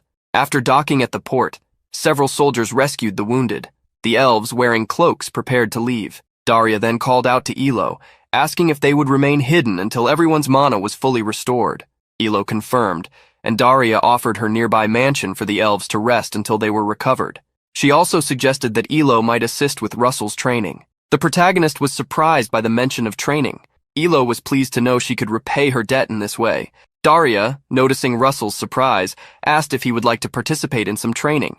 The protagonist replied that he would love to. Daria then guided them, stating that the carriages would arrive soon. As they departed, Russell asked the Flame Tower Mage about the upcoming semester. Daria reassured him, saying that Professor Hubert would handle all related issues. The carriages took Russell, Daria, and the elves to the mansion of the Grand Sorceress of the Tower of Flames, a residence as grand and imposing as a castle. Upon descending from the carriage, Russell noticed the grandeur of the place. Daria was the first to pass through the gates, reassuring Russell so that he would feel comfortable rather than pressured. The group crossed the mansion's garden, filled with beautiful and colorful flowers. Elo was enchanted by the place, thanking Daria for her generosity in hosting them. As he observed the garden, Russell had a flashback to his childhood, remembering that he had visited this place with his parents in the past. He approached the sorceress to ask something. Russell inquired if the place originally belonged to Daria. The sorceress, in a playful tone, replied that if someone heard the question as he asked it, they might think she had stolen the place, making Russell feel embarrassed. Despite the joke, Daria confirmed that he was correct. She explained that the place had previously belonged to a merchant association, and she had purchased it a few years ago. It was as Russell had imagined. The place had once belonged to his family. Daria asked if he had any more questions, but Russell declined. He knew that after his family's fall, the properties had been sold at a low price, but never thought he would return in this manner. A week passed quickly. The elf Elo had regained a significant portion of her mana, something that Daria easily noticed. Elo thanked her again, stating that her recovery was due to Daria's hospitality. The sorceress then asked if Ilo had considered the earlier discussion about helping with Russell's training. Elo, understanding the question, said that if the subject was training, it likely involved spirits. She then revealed the presence of some elemental spirits around her. Daria confirmed that Elo was correct, but questioned where Russell was. The sorceress revealed that she had given him a task. Far from the mansion at that moment, Russell was falling from a cliff towards a river. Upon hitting the water, he quickly surfaced, looking up and wondering why he had failed once again. A few days earlier, Daria had brought him to that location where two cliffs were separated by a river. She had asked what he had learned from the battle against the knight and what he needed to improve. Russell, reflecting, replied that he needed to improve his ability to control distance. Daria agreed, explaining that for a mage, controlling distance was crucial. She then instructed him to watch her closely. Next, Daria began to walk in the air, explaining that he should imagine the space bending. In an instant, she crossed from one cliff to the other as if she had teleported. That was spatial distortion magic, called blink. Daria instructed Russell to try crossing the cliff using the same technique, explaining that this magic would be a powerful weapon in the future. Russell received a mission notification, learned the blink magic to earn a mid-grade mana stone. After falling into the river, Russell climbed up the bank and scaled the cliff. He knew that blink didn't depend on magical level, but on understanding its logic. Upon reaching the top again, he took a step forward but fell once more towards the river. After some time, he climbed up again. He wondered if this training was to learn blink or just to increase his physical endurance. Russell tried to focus once more, recalling what Daria had said about imagining the space bending. He took the first step, and flames enveloped his feet. It seemed like he was about to succeed. However, Daria suddenly appeared, distracting him and causing him to fall again. Daria descended to the bottom of the cliff next to the river and informed Russell that from that moment on, he would learn about contracts with spirits. Elo, who was beside her, would assist in this training. The elf, smiling, said she was happy to help, and Russell also thanked her for her willingness. The training began immediately. Russell sat cross-legged in front of a campfire, and Elo instructed him to close his eyes and imagine something related to fire. Daria, from a distance, observed the process. Ilo provided examples of images that could help. The dawn, the noon sun, sunlight, or burning firewood, any of these would work. Russell began to think about fire, and his own mana started to transform into flames. Elo, observing him, was surprised by the purity of Russell's mana, which was rare for a human. She approached and, positioning herself behind him, said she would guide him in his imagination. In Russell's mind, he walked hand in hand with Elo, who guided him along a path. Elo knew that the gateway to making contracts with spirits was open to everyone, though most people were unaware of it. Humans, elves, or any other entity could make contact with spirits. They walked under a night sky illuminated by the large moon and stars forming constellations. They were surrounded by nature, where all entities were born, and by the elements that, like fire, destroyed and renewed nature. Spirits were everywhere, ready to be discovered, as long as the gateways were open. Daria, observing Russell from the outside, watched him closely. However, it was Elo within his mind who could feel his deep emotions. She wondered what that torrent of feelings in Russell's heart was, as what she sensed seemed to be hatred. Elo felt a headache while she was inside Russell's thoughts, the visions and places they passed through, the emotions in the young man's heart, the pains. Everything seemed to be hatred, but she knew it shouldn't be. On the outside, Daria watched attentively. Then she witnessed a massive burst of energy coming from them, which made her alert. The intense glow of mana that Russell exhaled, with Elo behind him, was so strong it could blind someone. When Russell woke up, he was back at Daria's mansion, while the sorceress watched him. As he got up, he felt a severe headache and asked what had happened. He only remembered the sensation of his mana suddenly exploding. Russell then saw Ilo enter his room. The elf had a bandage on her arms. Elo reassured him, saying she was fine. The protagonist, worried, asked if he had caused that to her, and with his hands on his face, felt sad as he apologized. That night, Russell went to the garden to enjoy the weather. Daria watched him from a window and then asked the elf what exactly had happened. Ilo replied that it was something tremendous. When they reached the path leading to the spirit gate, Russell's mind revealed a torrent of emotions so intense that they couldn't proceed. Daria wondered what this torrent of emotions could be. Ilo explained that, despite appearing as hatred, it was closer to deep sorrow, a sorrow so intense that it made her question how Russell had managed to hide it for so long. The next day, the three gathered again. Daria informed Russell that they would start a new training. He lowered his head, prepared for any kind of exercise, but what Daria said surprised him. He would be helping with cleaning. For a week, he would work with the servants, assisting in a deep cleaning. Daria also mentioned that, in the meantime, she and Elo would visit the capital.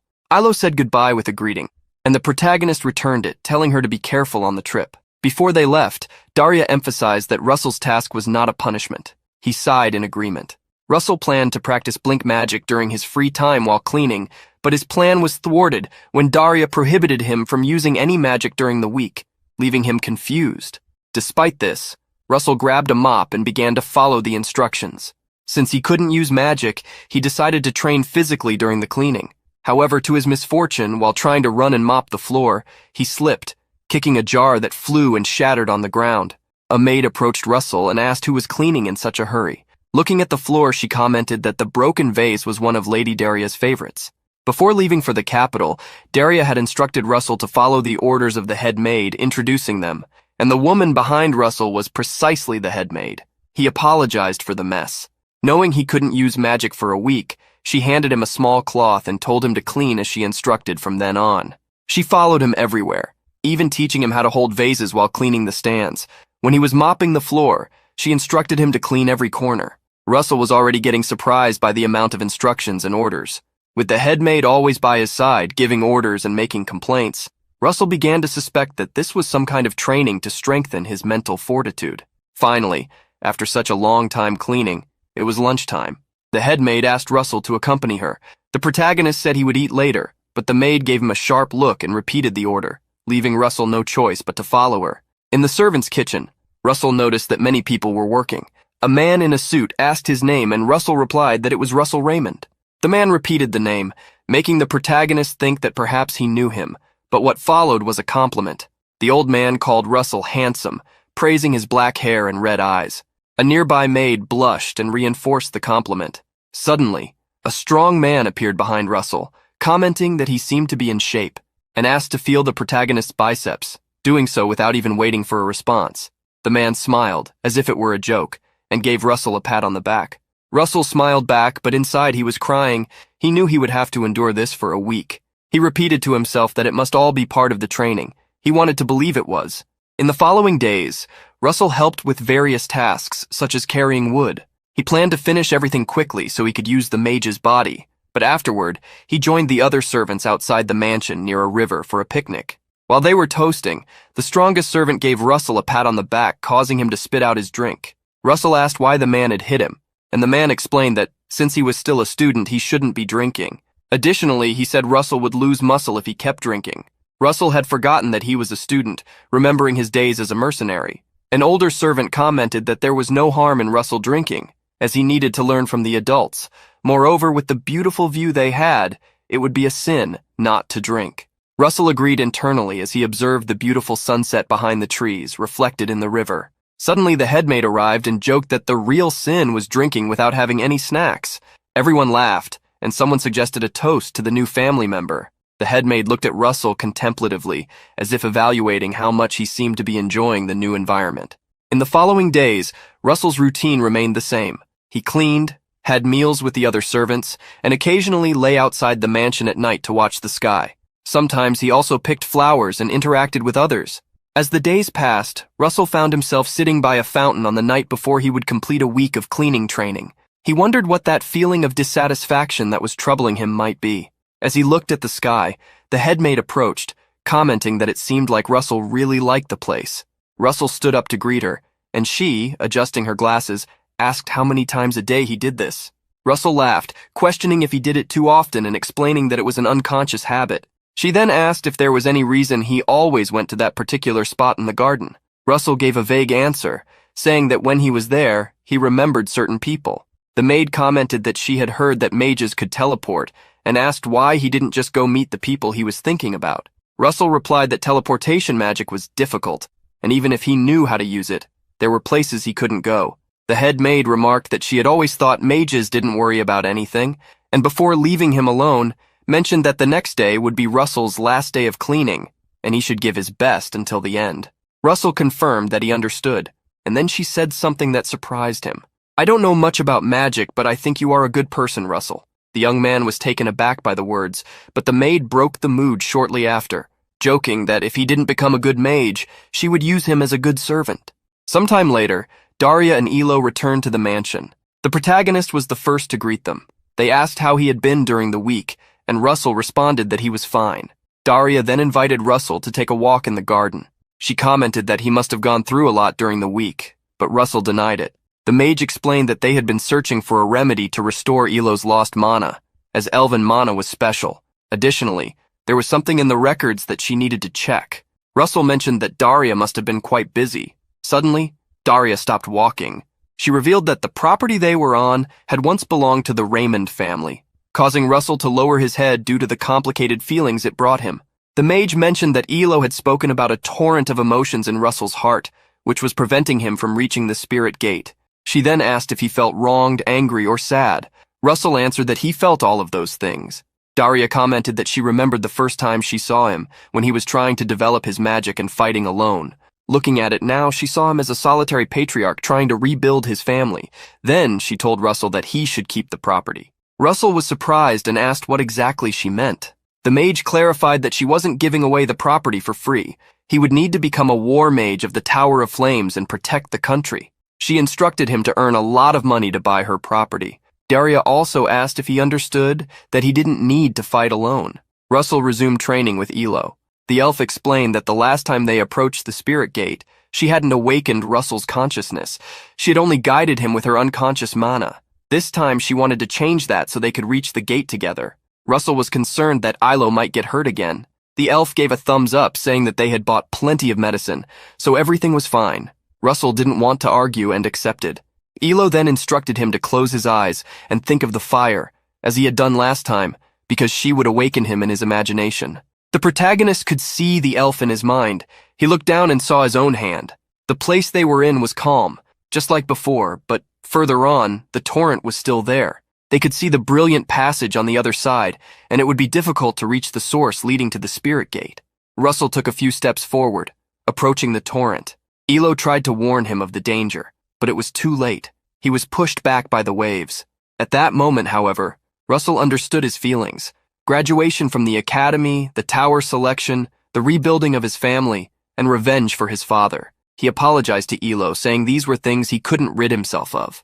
Russell then heard Daria's voice talking to the head maid, who claimed that the young man was a good person. The mage asked if the woman had left him alone at any point, and she replied that she hadn't.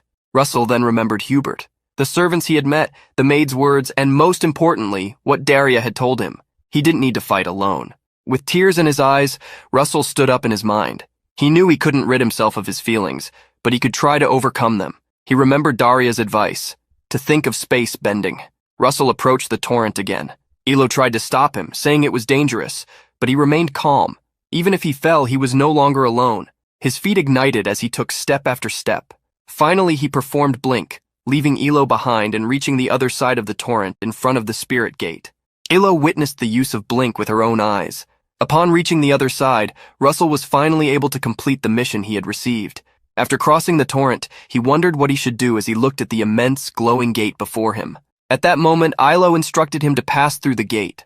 Russell was surprised that he could still communicate with the elf, who explained that they could communicate because their manas were connected. Russell then received the mission to form a contract with a spirit. He was to summon a spirit according to Ilo's instructions and form a bond with it.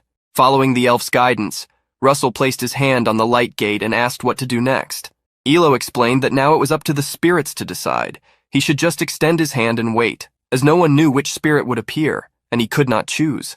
That was all they could do. Resigned, Russell waited patiently, determined not to be frustrated if no spirit appeared.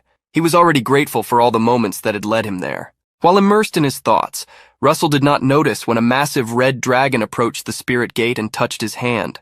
When he awoke, he found a baby spirit in his lap.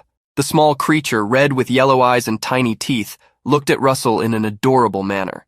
Elo congratulated Russell on the newly formed contract, and Daria smiled, saying there was even more to celebrate. Russell realized he had reached the 4th circle. The Great Mage commented that he had overcome a significant mental barrier. Russell then looked at the mission notification, which indicated that he had received additional rewards. Meanwhile, the small spirit flew and landed on Russell's head, where it began to rest. Ilo approached, noting that the spirit did not seem to be an ordinary one. She gently stroked the small being and, taking it in her hands, suggested that Russell give it an appropriate name, as naming it would complete the contract. Returning the spirit to the protagonist, Ilo and Daria eagerly awaited to see what name Russell would choose for his new companion. Looking at the small spirit in his hands, Russell could only see that it was red. He thought about naming it Bacon, which shocked the 3 women present. Russell laughed, saying he was just joking, and then asked if he should name it Pepper. The little spirit smiled at its new name. Elo thought the name was very cute, while Daria didn't find it bad. Little did they know that the name chosen by Russell was actually a shortening of the word pepperoni. Daria then stated that to celebrate, they would begin special training the next day. Elo also announced that she would be giving lessons on spirits. Russell was excited about this, holding the adorable spirit in his hands and happy to meet it. A month later, the day arrived when the towers would select their students. Some professors speculated on how many graduates would be chosen, while others said that it had already been decided. Each tower selected individuals to train every semester. A carriage arrived at the location, announcing the arrival of the judge from the White Tower of the Kingdom. Next, the judge from the Yellow Tower was announced, followed shortly by the judge from the Lance Tower. The professors were also excited. Some, with certain intentions, discussed among themselves how they should do more for the students chosen by the towers, not necessarily for the students' benefit, but for the benefit of the school. Professor Hubert couldn't understand how they could call themselves professors when they only cared about talented students. Finally, the judge from the Flame Tower of the Kingdom arrived. A large hand held the carriage door and opened it. Many students were startled by the enormous man who stepped out, Vermilion Olsen. Hubert wondered why the man was there. Olsen looked around, seemingly searching for someone, but not finding the person he was looking for, he assumed they had not yet arrived. Hubert thought that Olsen's presence might mean that Daria did not want to choose Russell. In fact, the professor had not yet seen Russell arrive. At that moment, a streak of flames crossed the sky. It was Russell. using his blink ability to reach the school. Olsen sensed the power of Russell's magic as he landed on a building across from the school, sighing at narrowly avoiding being late. The eyes of the two then met, and the protagonist recognized who the man was. Olsen then turned to enter the school and smiled, knowing that things would be fun. He was already looking forward to facing Russell. When he was about to leave the residence of Mage Daria, the protagonist thanked her for everything and said goodbye to Elo, wishing her a safe journey back to her homeland. He also bid farewell to the head maid, saying he would return, but this time as the owner of the property, and asked her to take good care of the place. The time Russell spent at the property was brief, but he was grateful. Daria asked if he was sure he didn't need a carriage, and he replied that running back would be much faster, otherwise he might be late. Daria then asked Russell a favor to deliver a letter to Hubert when he arrived at the academy. Russell promised he would deliver the letter, making the old mage thank him. When Russell arrived at Professor Hubert's office, he was relieved that Russell had arrived on time. The professor said it would be difficult to assist Russell in the selection due to an unexpected issue that had suddenly arisen. But Russell reassured the professor, saying that everything was fine. The professor then gave him a piece of advice, not to take Vermilion Olsen too seriously. Hubert warned that, in this selection, Russell should not just try his best, he needed to be the best. The protagonist smiled, reassuring the professor, and assured him not to worry. Russell's task was to show a significant difference compared to the other candidates and earn recognition from the two judges of the selection. The first round of the selection was a written exam.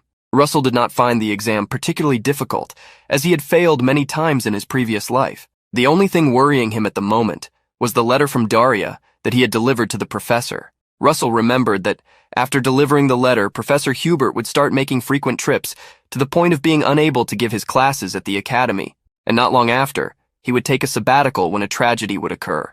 Russell did not know the details, but he knew the professor would probably receive a very dangerous mission, even for a high-level mage from the Tower of Flames. When the results of the written exam were announced, Russell achieved the highest score, surprising many and generating envy. Russell wondered if he could somehow prevent the tragedy that was about to happen to Hubert. Shortly afterward, the second round of the selection began, an interview test. The students were to enter the room when their names were called. It quickly became Russell's turn to have his interview in front of the various judges. The protagonist was still contemplating what would happen, as signs of change were already appearing. One of them was Olsen, who in his previous life was not one of the judges. He knew he could change the future and needed to join the Tower of Flames to prevent what was about to happen to Hubert. To do so, he needed to be recognized by the judges. One of the judges read the rules, stating that when they asked questions, Russell should respond verbally and briefly. A female judge began the questions, describing a formula created 300 years ago and formulating a question based on it. Russell, in front of everyone, answered the question by explaining that it was necessary to apply a concept of material cycles to modify the formula. Russell noticed that the interview questions were easier than those on the written test. However, there was another challenge in the second stage, enduring the mana exerted by the selection judges. In his previous life, Russell always failed at this stage, but this time was different. Thanks to his much higher level, he was able to answer the questions adequately without feeling the pressure exerted by the judges. One of the judges praised Russell to the others, stating that not even the young man's expression changed in the face of a mana storm. Olsen smiled and commented that the pressure was very light. He then released a much more powerful mana, attempting to pressurize Russell. The protagonist felt this sudden pressure and furrowed his brow. The other judges noticed what Olsen was doing and secretly called him crazy. They believed that if the pressure continued, the candidate might suffer. However, when they looked at Russell, despite the change in his expression, he was handling it very well. One of the judges found this surprising, as even some professors assigned to read the files were struggling. The judge began to wish for such a genius, and he was not alone. Many others shared this sentiment. Quickly, Russell gained the recognition of 9 out of 10 judges. Olsen, seeing that the protagonist was managing well under the pressure, became excited and decided to test Russell even further by releasing a much stronger aura. Soon it felt like an aura battle was taking place.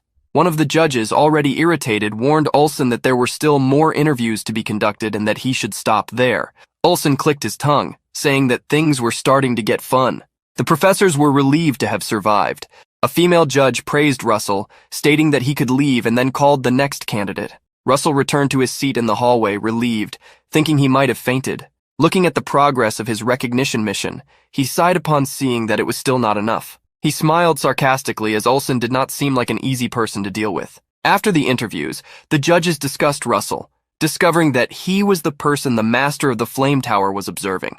Everyone was paying close attention to him, which seemed to be a pity for them. The judge who had asked Russell the first question asked if Olsen was going to start disciplining him as a disciple. Olsen turned to face the woman and asked who had decided that Russell had become one of his juniors. The judge stepped back, trying to explain herself, but Olsen simply turned his back with a scowling expression. Olsen remembered a battle in which enemy knights attacked his juniors. They tried to defend themselves with barriers, but they were too weak and were quickly defeated. Olsen still recalled the tears of resentment he shed upon seeing the young ones falling. If that person fell, everyone would fall together. The next day, the third round of the screening test began. An organizer announced that the test would be a treasure hunt in the lush Walker Hill forest, where they had to find green mana stones. Points would be awarded based on the number of stones obtained and the order of return. Upon hearing the rules, Russell knew that everyone would be desperately trying to steal stones from each other. The organizer then instructed the candidates to line up. Russell had not yet received all the recognitions and wondered if Olsen would recognize him if he won this test. With the start of the test, everyone rushed into the forest. Russell knew that at that moment there was only one thing to do. He quickly reached the forest and wondered if he should call a certain being at that moment. He conjured flames in his hands, knowing he should be cautious. From the flames, the small spirit Pepper appeared. Russell apologized for not having freed the spirit earlier, as he couldn't use magic at the academy. The small spirit smiled cutely, showing its tiny teeth to Russell. The protagonist then asked the spirit for help. Taking a mana stone from his spatial storage, he instructed the spirit to find stones like that one. The spirit sniffed the stone and began to fly, trying to track down the stones. Russell knew that spirits that had crossed the mana world could detect even the faintest trace of magic. Arriving at a location, the small spirit turned to look at Russell as a sign that it had found something. Russell then followed the small dragon, which continued to sniff around, unaware that some trees had unknown symbols. In a dark house, a hooded man lifted another by the collar, asking where the mage was with whom the man in front of him had made an exchange. The man claimed to know nothing, only that he had sold materials for a ritual. The hooded man tightened his grip, asking if he knew the materials were for a pagan ritual. Knowing that pagan rituals were related to the dead, the man became frightened. The hooded man threw him against the wall, stating that aiding a cult was the same as betraying the kingdom. He then looked deeply into the seller's eyes, asking again where the mage was. The man again claimed ignorance. The only information he had was about a woman who had burned people and taken on a disciple. The cultist was after this disciple. The hooded man hurried to his new destination, knowing that if the cult was against a woman, she must be his teacher. Hubert, who revealed himself to be the hooded man, knew that Russell was in danger and that the entire selection test was at risk. Night had already fallen. One of the students was wandering aimlessly, complaining about not finding any more mana stones. He was frustrated by his inability to create light in the darkness of the forest, fearing becoming a target. Suddenly, the young man was startled when something rustled the bushes ahead. He quickly used a wind arrow, knocking down whatever had shaken the bush. He wondered if what was in front of him was another candidate and planned to leave the area to avoid being held responsible if he had seriously injured another competitor. However, his steps stopped when he realized that if it was a competitor, they should have mana stones with them. But when he turned around, he saw that what he had struck was no longer there. He felt a chill upon noticing something behind him and screamed as he turned to see what was there. Meanwhile, Russell, who had followed the little dragon, seemed to have arrived at the center of the forest. The dragon sniffed a bag and found several green mana stones. Russell wondered why there were so many mana stones there, thinking something seemed off, while Pepper requested praise. Russell then crouched down and, besides the mana stones, found a golem core. Upon picking it up, he noticed it was broken. It seemed that the core was damaged even before a golem could be summoned. Russell wondered who could have done this when Pepper warned him of an imminent attack. Russell then realized he was under attack. Stones erupted from the ground like spikes, attempting to pierce Russell, who jumped to evade them. The protagonist realized that the earth magic was transforming into light magic as various spheres tried to hit him, forcing him to dodge again. It was likely that this was not the work of just one person. Suddenly, ice arrows were fired at Russell's back, but Pepper acted quickly, exhaling a burst of fire that melted the arrows. Russell praised the little dragon for saving him. The protagonist then used fire magic to create some arrows, destroying the light spheres, which exploded into dense smoke. Amidst the smoke, Russell found himself surrounded. The first to reveal themselves was an honor student selected by the tower. Russell called them cowards for using tactics like that. The student shouted in fury, asking how a bastard like Russell had found the mana stones first. The student was convinced that they were the only ones who knew the location of the mana stones and wondered how Russell had found them. Then, he noticed the spirit contracted by the protagonist and realized how Russell had located the stones so quickly. Other students also understood, and one of them could not believe that Russell had been hiding this level of power all along. Russell laughed, asking what was so incredible about finding the stones quickly, as if he didn't have the right to find them. He then made a guess, stating that it seemed there were students making secret deals with the professors. The student in front of him clicked his tongue, revealing that he had been found out. Russell then said he had no intention of getting involved with them and that they should get out of his way.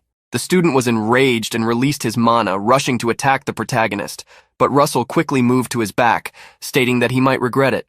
They didn't even see when Russell moved, but they knew he had used blink magic. Suddenly Pepper began to growl. Russell looked toward the forest where the leaves were rustling. He then asked the student if the professors who were helping had mentioned anything about a destroyed golem core. The student denied it. Other students emerged from the forest, approaching and saying they also found it strange. Knowing that something was approaching, Russell started using his mana in the fire element. The forest birds were agitated, taking flight. Something was rapidly approaching the clearing where they were. Russell was the first to see the terrible beings approaching. They were undead. The students were terrified, wondering how these beings were in the testing area. The first student to confront Russell was the first to plan to flee, but when he tried to run, he realized they were surrounded. Dozens or even hundreds of undead surrounded the clearing, leaving no gap for escape. Russell acted quickly, creating a wall of fire around himself and the other students. They were surprised to see the fourth circle magic. Russell instructed each of them to handle a specific direction, dealing with the undead that breached the firewall. The students froze in fear, but the protagonist shouted for them to react and wake up. They then nodded in agreement with the instruction. The older student sighed, thankful he hadn't started a fight with Russell, as it could have ended badly. But then he realized that something really bad was happening. The undead were advancing, jumping against the wall of fire. The four inside the wall were defending themselves, but Russell knew the wall of fire wouldn't last forever. They needed to find the sorcerer who had summoned the undead. In the forest, two people watched the undead attacking the flames, laughing and wondering how long the boy chosen by the master of the Tower of Flames would hold out.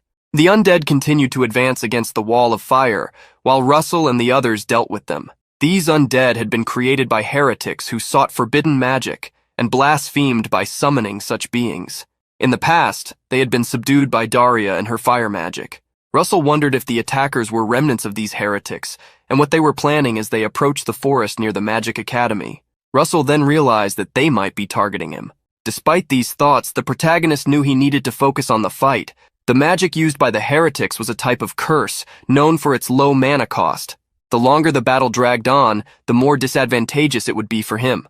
The protagonist then instructed everyone to use their mana effectively, reducing firepower and aiming for vital points. However, for the students, it seemed easier said than done. One student stated that the selection judges should arrive soon and that they needed to hold out until then, but another student said they wouldn't come, which worried the third student. Russell confirmed this possibility. There was no way for the judges from the capital's magic towers to detect the malevolent energy, as the heretics had probably used some form of magic as a barrier to conceal the presence of the mana. Russell then recalled a symbol he had seen on a tree but had overlooked. The cowardly student trembled, knowing they would have to deal with all the undead alone. One of the students, who had accepted Russell's suggestion, was trying to reduce the size of his arrows while making them sharper, while the coward complained about how to fight efficiently and observed his peers. The mages who had summoned the undead noticed that the group of students was trying to conserve mana. One of the mages remarked that even though he was a child, Russell was still the disciple of that woman. Suddenly, he summoned a monster and asked what would happen if a situation arose where they couldn't conserve magic. The monster advanced rapidly, passing through the wall of fire and startling the four who faced a troll. The first to attack was the student using light magic. His spheres emitted beams of light that hit the troll, but unfortunately no damage seemed to have been inflicted. The monster roared, drew the sword from its back and prepared to attack when Russell stepped forward, using his flame spear magic to strike the troll. The monster ignited and succumbed. After the attack, Russell watched the troll turn to ashes. The mages were surprised and annoyed to see Russell defeat the troll with just one attack. One of the students managed to sense the power of Russell's fifth circle magic and realized that the young man was on a level very different from his own, questioning whether he really was a student like them. Russell then looked for Pepper. The little dragon was in the sky, using the flames on its body to spin in a circle, as if signaling the location. Russell understood what the spirit was trying to communicate. It was pointing out where the mages were hiding. Russell held the flame spear again and used the mage's body to perform his maneuver. One of the students wondered what he was doing and saw Russell concentrating all his strength on the spear to throw it in a direction. The spear flew quickly towards the mages, who tried to dodge. Instead of evading, they attempted to block the spear. Several undead emerged between them and the flame spear, but they only saw the flash of flames that disintegrated the summoned undead and caused an explosion when it hit the mages. Russell wondered if he had hit the mages. The skeletons fell, but one of the mages was still standing, using the other as a shield. The mage claimed that Daria had created a monster and revealed that they were saving the target to use against the judges, but apparently would need to use it against Russell. Suddenly, the protagonist noticed several students being held hostage by skeletons. Quickly, at least a dozen of them appeared. Hubert had finally returned to the academy. Some professors tried to stop him as he headed towards the restricted area, where only the judges were allowed, but Hubert ignored them and entered the room. He quickly searched for Olsen, and upon finding him, said the words that left the red-haired man stunned. "Those cultists are on the move. They are after Russell. The exam candidates are also in danger." Olsen rose furiously, his powerful mana overflowing from his body. "How dare they cause trouble right in front of me?"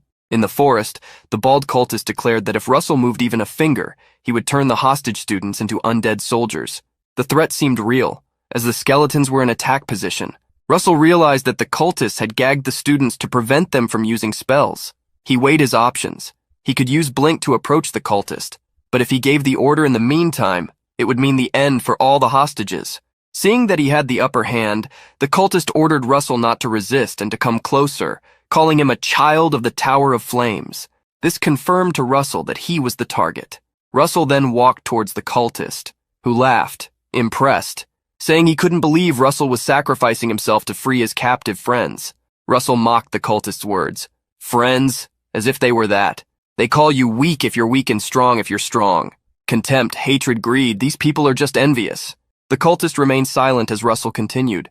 "You probably don't understand, but that is the duty of a guardian, to protect people." The cultist began to laugh, saying that in a world where the strong dominate the weak, concepts like mission and justice were ridiculous. To him, Russell's words were just a grand speech from someone weak. Russell then mocked the cultist, telling him to look at himself, a man who couldn't even handle the job alone.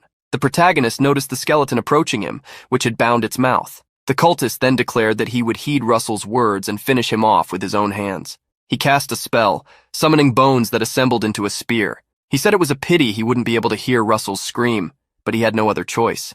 As the cultist walked towards the protagonist, Russell was already prepared for what was coming next. There was a spell that required no incantation and could be invoked within the mind. When he completed his last mission, he received an additional reward, a ring, a magical artifact.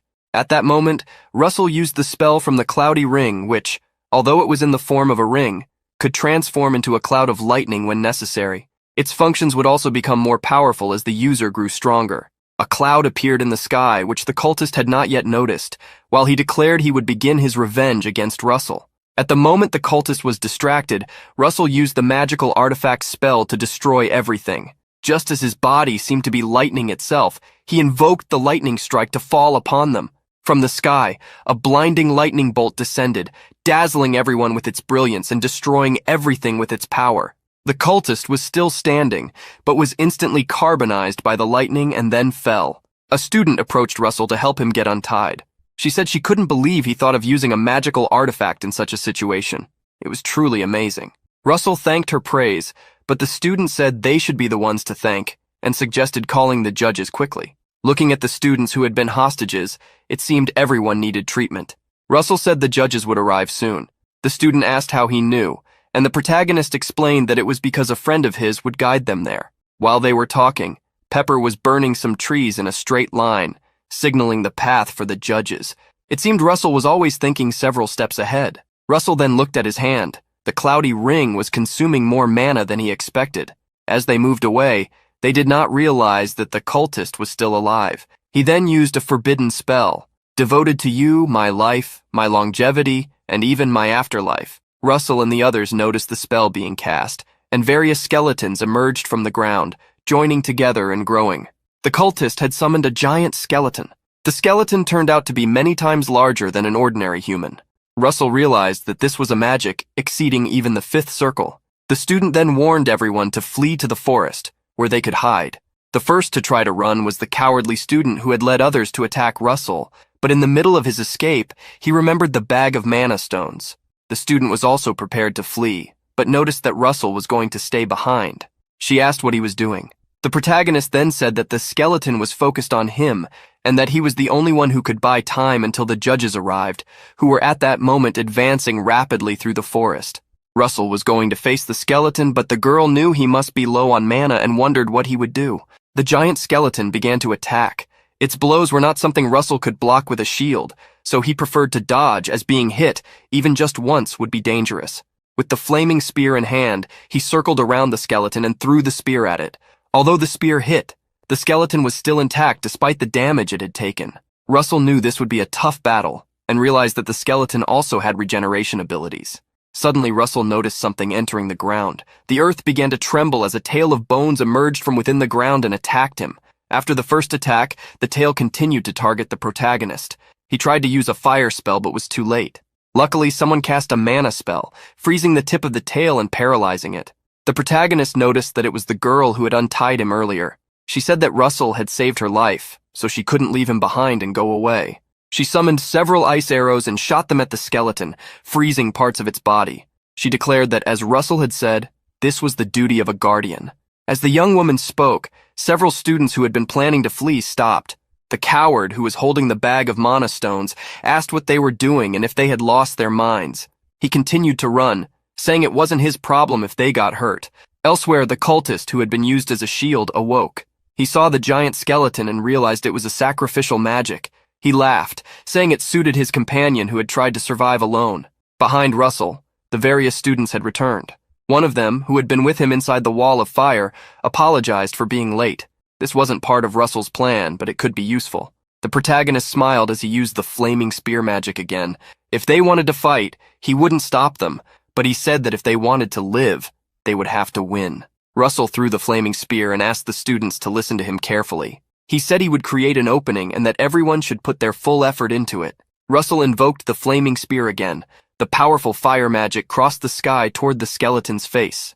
Russell then gave the signal for the students to attack. Various abilities crossed the sky after the flaming spear, hitting the skeleton and causing a massive explosion. When the smoke cleared, the skeleton was still alive. Russell cursed and planned to use the spear once more. He tried and tried despite his lack of mana. He knew everyone was at risk, but they had returned to face the danger for the Guardian mission and for him. The judges should be on their way, so they needed to push further. Russell needed to protect everyone. His eyes shifted to those of a dragon as the flaming spear reappeared in his hand. He then channeled all his magic into it, aiming once more. He threw the spear, making the fire magic cross the skies again. The students took the opportunity to attack in coordination. The flaming spear, along with various other abilities, combined into a strike as massive as the giant skeleton itself. Even from afar, the teachers could see the giant skeleton and the students fighting against it. Olsen gritted his teeth, wondering what those weaklings were trying to accomplish instead of fleeing. Vermilion Olsen believed that being fragile was a weakness. If one fell, the rest would fall too. But before Olsen, he saw the unfolding battle. That day, he discovered that because they were fragile, if one of them stood up, all the others would do the same. With the explosion caused by the last attack, the giant skeleton fell. However, the cultist did not want to end it there. He, who was inside the skeleton, continued to use his mana to make it stand up again, but it was too late. By this point, the judges had already arrived at the scene. Olsen, being the first to attack, used the overheat spell. With the superheated flames, he aimed at the cultist, intending to make that evil being disappear. His flames, with a reddish-purple hue, completely destroyed the skeleton. The youths were amazed to see that not only had the skeleton been destroyed, but the entire part of the forest behind it had also vanished in the attack. Russell joked with Olsen, saying that if he was going to show up, he should have arrived sooner. The protagonist then fainted, falling into Hubert's arms. Olsen, seeing what had happened, gave his approval to the boy. When he woke up, Russell was back at the academy. He saw a chandelier on the ceiling and then heard Hubert's voice beside him.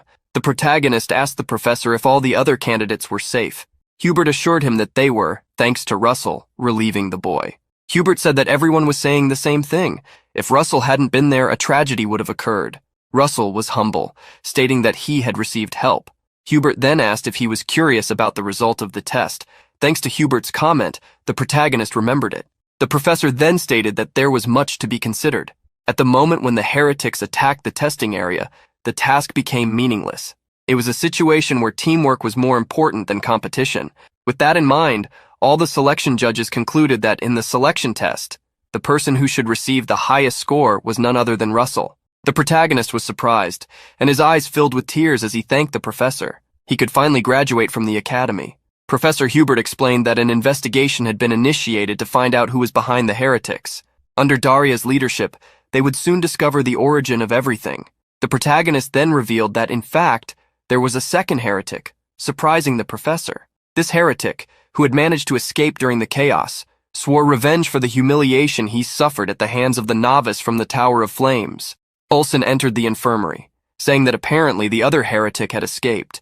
He approached Russell, asking to see him for a moment, but Hubert stepped in front, stating that the young man needed to rest.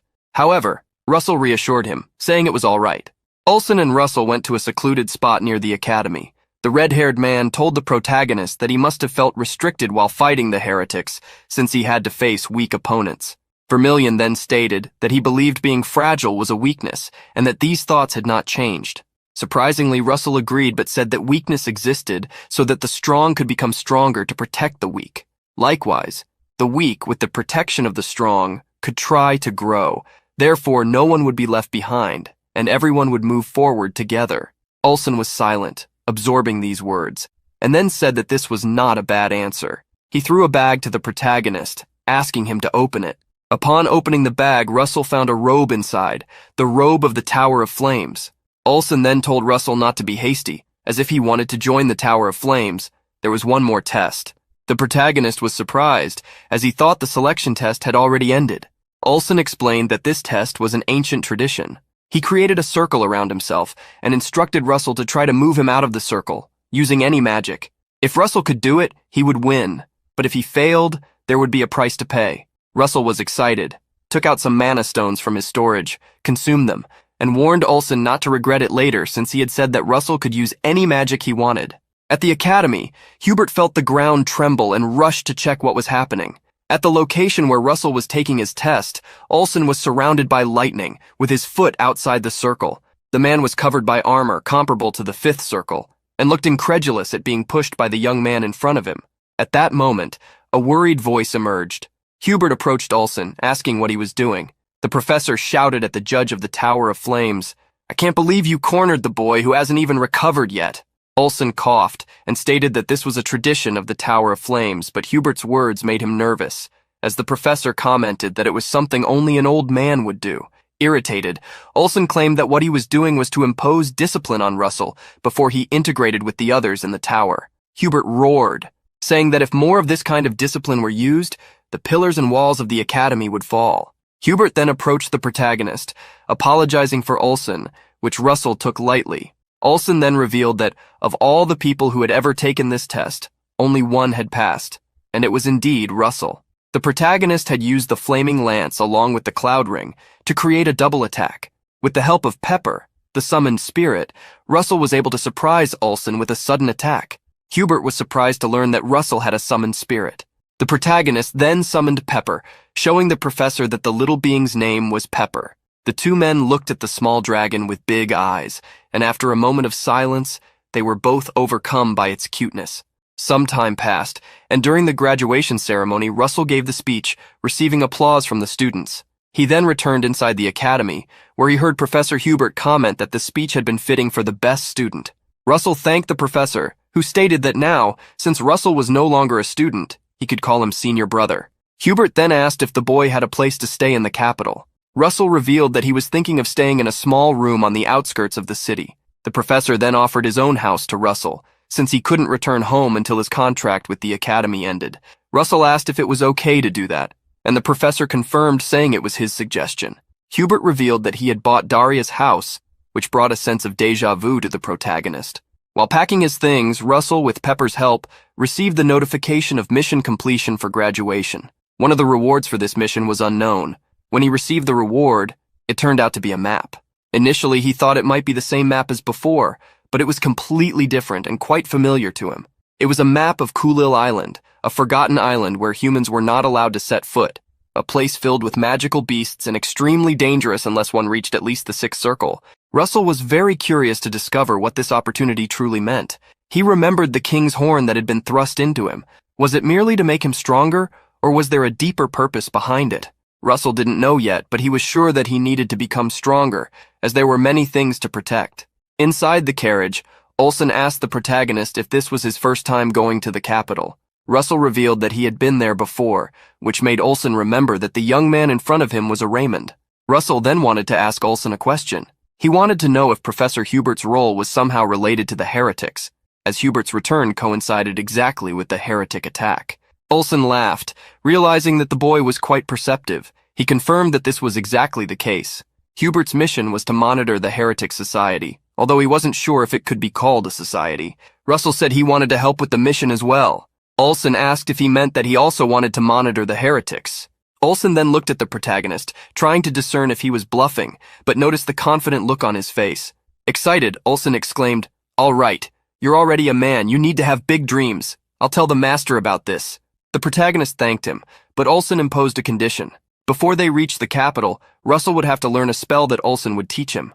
Olsen then revealed that the spell he wanted to teach was called Overheat. It was a single-strike killing spell. Olsen manifested mana on his finger, explaining that the Overheat spell involved concentrating mana at a specific point. He compared the spell to gathering mana and launching it like a slingshot. Olsen then asked if Russell could perform this technique. In the following days, whether during breaks or while the carriage was on the road, Russell continued to practice the spell. He tried to gather his mana in his hand, and eventually one day they came across a rocky wall. When Russell used the Overheat spell, a large hole appeared in the wall, exceeding Olsen's expectations. He'd never seen anyone so talented before. After using the spell, Russell felt his hand trembling. Olsen explained that, as he probably knew, the Overheat spell was demanding in terms of focus and required caution regarding counterattacks after using it. Russell commented that this was risky against strong enemies, to which Olsen responded that it wasn't always the case. He then told Russell to remember that the best defense was actually the biggest attack. One never knew when a stronger opponent might appear, and the strongest often underestimated the weak. When their guard was down, it was the perfect time to pull a trick out of the bag and secure the victory. When Russell arrived at the capital, he noticed other people arriving as well. He saw a man in glasses and blue clothes helping an older man down from a carriage. Russell seemed to recognize the man in glasses.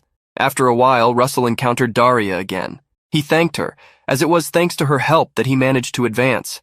The mage congratulated him on joining the Tower of Flames and mentioned that Russell had arrived at the same time as a visitor, the master of the Tower of Spears. The two people Russell had seen upon arrival were, in fact, Alan Page, a mage from the Tower of Spears, and Hemingway Melville, the master of the Tower of Spears. Melville expressed his surprise that Daria had chosen that day out of all days to meet, and stated that it was to boast about a disciple she had accepted. Russell felt embarrassed by Melville's comment, while Daria revealed that this was indeed the reason. She said that Russell was a hero who had defeated a heretic at such a young age, and asked if he should complain about her boasting about her disciple, since it was the only thing he heard from her lately. Russell observed Alan Page, who would soon earn the title of youngest to reach the sixth circle. A strange genius. Russell had received great help from him in his past life and was surprised to encounter him again. Melville then declared that there was a real reason to boast, stating that objectively, Alan's skills were superior. Olsen, who was present in the room, already knew where the conversation was heading. Daria retorted, red with anger, reminding them that her disciple was younger than Melville's. Melville responded that this had already been considered by him. The atmosphere in the room quickly heated up with the two beginning to provoke each other. Alan approached the armchair where Melville was seated, massaging his master's back, and smiled, saying that Melville wasn't usually like this. However, when he was with Daria, he showed this childish side. Melville turned around, surprised by what the young man had said, and Alan tried to calm him down, saying that he was about to lose his youth, which made the old man nervous. Alan then leaned close to Melville's ear, reminding him that he also needed to visit the royal palace. Alan then, apologizing, shook hands with Russell. Russell expressed a bit of disappointment, saying he hoped to show his magic to Alan. Olsen, who was just observing, understood the meaning behind these words. Melville started laughing, finding the words somewhat cheeky. He released his mana. asking where such confidence came from. Quickly, the mana of the Master of the Tower of Spears flooded the room, making Russell feel as if he were in an ocean. The Master of the Tower of Spears was surprised that this had happened at his age. He then turned to the Master of the Tower of Flames, proposing a bet. He wanted 5 years. If Russell could reach Alan's level in 5 years, he would give him 2 of his magical relics. Russell was surprised. The magical relics were artifacts from the age of myths, and even the weakest of these relics should correspond to the 7th circle. Daria wanted to lower the bet to 3 years, which startled Melville. Standing, she stated that if Russell did not reach Alan's level in 3 years, she would forfeit her mythical relics. The old man smiled, thinking the bet was favorable to him, while Daria advised him to prepare the artifacts. Melville then prepared to leave, stating that it had already been a warm reception. Alan also said his goodbyes before following Melville. As they descended the tower, Alan asked if it was okay for Melville to bet his mythical relics. The Master of the Tower of Spears responded that it wasn't, which was why Alan should give his all, and the young mage affirmed that he would do so. After their departure, Olsen complained to Russell about not being able to stay quiet on the very first day. The protagonist awkwardly laughed at the confusion caused.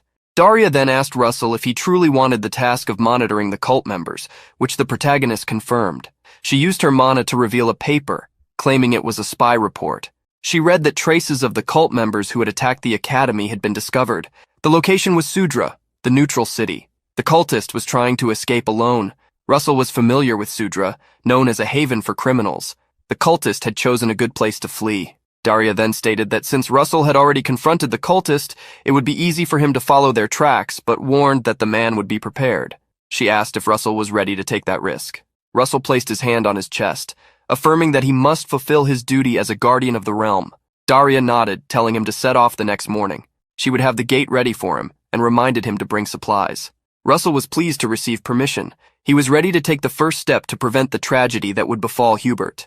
In the carriage Russell took, he kept the 2 high-grade potions he had received, still astonished by how many valuable items he had been given. Daria had allowed the mission, but she must have been worried due to Russell's age. As the protagonist looked out the carriage window, he noticed a place and asked to stop the carriage, wanting to get out for a moment. The place was the Louvrium Museum. Russell went to the area where his time-traveling event had occurred, observing the item that caused it all. All this time, he had been pondering why this miracle happened and concluded it was so he could grow and protect more people. Russell had received a mission to protect the dragon's heart kept in the Endymion Museum in the royal city. He also received another mission called Draconification, which involved harnessing the dragon's power at will. Russell looked at the missions and their rewards, finding them quite generous. The first mission meant making a significant contribution to secure a favor from the royal family. It was a difficult task, but not impossible. The second mission, however, did not make sense to him. He began to reflect on the mission when a notification appeared, stating it would explain what draconification was. Suddenly, the power of flame surged within Russell, and his eyes changed. He had experienced this feeling of increased magic in moments of crisis before. He saw his eyes through the reflection in the glass. Returning to the hotel, Russell understood that such power had manifested during the fire trial. If he could control this sensation at will, it would be great. He could enhance his strength, adapting overheat to draconification. This attack would be extremely lethal, bringing him closer to the 6th circle. The only problem was that Russell did not know how to materialize it. After all, this power seemed to emerge only in extreme danger situations. Moreover, he had no time to train due to the mission, and even if he did, it did not require normal training. As Russell pondered, Pepper had an idea and began tugging at Russell's clothes as if trying to get his attention. However, the protagonist was so absorbed in his thoughts that he did not notice, leaving the little dragon irritated. Pepper released a burst of flames to make Russell understand he was being called. Russell was sitting cross-legged when Pepper climbed onto his head. He seemed to be entering a trance and found himself in a place he recognized, the spiritual realm where he first met Pepper. Time seemed to flow differently from the outside world, making it a perfect place to train magic. But Russell was disappointed not to have a training partner. Suddenly, Russell heard a noise behind him. When he turned around, he was confronted by a gigantic red dragon staring at him. Russell realized the dragon must be Pepper. The dragon approached Russell and nudged him with its snout, as if wanting the protagonist to pet it. Russell expressed his gratitude for the help, but mentioned that fighting with a dragon was a bit challenging. But his words were cut off when some beings appeared. Russell was not worried, as the leader of these beings was a humanoid in armor. Russell then snapped his fingers, preparing for the battle that those beings would offer. A group of men was gathered in a tavern. One of them asked the captain if they should pursue the pagans who had left the city. The captain said they needed to handle everything, and then instructed Jackson to report to the Tower of Flames that the situation had changed. Jackson, who was the bartender, confirmed that he would do so but asked the group to be careful. The captain, confident, told Jackson not to worry. He also mentioned that a deity nurtured by Daria was on its way to help, but they couldn't leave all the fun to him. The captain, followed by 2 subordinates, then left. 3 days later, in the tavern, Jackson made another report, asking that the deity from the Tower of Flames arrive quickly, as the scouts from the tower had gone missing in Sudra. In the city, a man grunted, and the man beside him also noticed the reason for his displeasure: a child with an innocent appearance in Sudra. Russell had finally arrived in the neutral city, Sudra. Russell walked through the dangerous streets of Sudra while many bandits watched him. Without the warp gate from the royal city, it would have taken him about a week to reach Sudra. But thanks to image training in the spiritual realm, where time stood still, it seemed like it had taken him a month to arrive in the city. Russell, who had spent all that time training, had finally mastered draconification. He received the notification that he had successfully manifested the power of a dragon at will through his own efforts. He was warned that his dragon horns would manifest according to the level he reached. Additionally, during draconification, Russell's level of understanding of the fire attribute would increase drastically. Despite being able to use this ability, Russell encountered a problem during his training against opponents. There was a countdown to how long he could use such power, and the duration was very short, about 15 seconds. Another issue he faced was the rebound that draconification caused on his body, similar to overheat. After using this ability, he became vulnerable. The city of Sudra was quite sunny, but in contrast to the pleasant weather, it was dangerous. As Russell walked through the streets, he was suddenly approached by a man. With a menacing expression, the man asked if Russell was lost and said he could show him the way, if he wanted. Coincidentally, Russell was looking for a guide, so he handed his bag to the man. Shortly after, Russell arrived at a large tavern. The man who had carried his bag had a swollen face, probably the result of colliding with the protagonist's fists. He informed Russell that the tavern was called the Yellow Wyvern. The man and his companions bowed, wishing Russell a comfortable journey. Russell gave a slight smile and dismissed them. Upon entering the tavern, he was greeted by the bartender. After sitting at the counter, Russell ordered a 37-year-old Red Dragon cocktail mixed with another 12-year-old drink. One of the men sitting at the bar called Russell crazy, stating that he was choosing a cocktail with an alcohol content of over 70%. However, Russell wasn't really after the drink. It was actually a secret code from the Tower of Flames. The bartender, upon looking at Russell, could hardly believe that this young man was the deity of the Tower of Flames. Jackson then served the drink, and a soundproof barrier was created around them, preventing other customers from hearing their conversation. He introduced himself as a mage from the Red Tower, sent to the city and disguised as the manager of the Yellow Wyvern. Russell also introduced himself, saying he was from the Tower of Flames. Jackson then invited him to go somewhere else. There, Jackson explained the disappearance of 3 scouts from the Tower of Flames. He said the last he had heard of them, they were heading towards the desert ruins. Russell asked if the group had fallen into a trap, but Jackson said they weren't the type to rush in and fall into just any trap. The protagonist then asked if Jackson had a map of the desert ruins, as he planned to rescue the group. However, Jackson warned that it was a very dangerous place near the edges of the Empire, and advised Russell to wait for reinforcements. But the next moment he was pressured. Russell released a mana aura that made Jackson tremble. The man turned pale, thinking Russell had only recently reached the 4th circle, but his aura indicated that he was at least at the 5th circle. The protagonist then asked if it was okay for him to leave first. After being released from the pressure, Jackson coughed in relief, admitting that he had been hasty. Embarrassed, he scratched his neck and told Russell that he would show him the way to the ruins. Russell smiled, satisfied that he had gotten what he wanted. Elsewhere, in what seemed to be a temple, a man knelt, reporting that he had left the traces behind as ordered. The 2 figures before him smiled, saying they could already smell the blood of their pursuers. The paradisiacal weather of Sudra could also become suffocating if one didn't stay properly hydrated. Russell, who was suffering from this, wondered if he should have practiced more ice magic. He had finally arrived at the desert ruins, where he found a large dome, bigger than he had imagined. He ran around the site, noticing several entrances leading inside. Russell cursed the cultists. He could simply blow up the place to force them out. But since they had captured the scouts, that option was off the table. Russell knew he needed to go inside, but there were probably several traps prepared. Fortunately, he had a solution. His feet began to ignite with flames, and by repeatedly using the blink ability, he jumped to the top of the dome, deciding to enter through the most unexpected point. Upon entering through the opening at the top, Russell used wind magic to slow his fall. He surveyed the surroundings and noticed there were no visible traps. In the center of the enormous hall, there was a large mural where a dragon was breathing fire alongside a black-haired knight. However, the part of the mural showing the duo's opponent was destroyed. Suddenly, a laugh echoed, followed by a voice. Hey, what a surprise! I can't believe the Academy guy is chasing me. Russell then realized that dozens of figures were entering the hall. The voice continued, saying that since Russell had come on his own, it wouldn't be hard for him to find them. As the figures entering the hall drew closer, Russell noticed they weren't people, but skeletons animated by magic.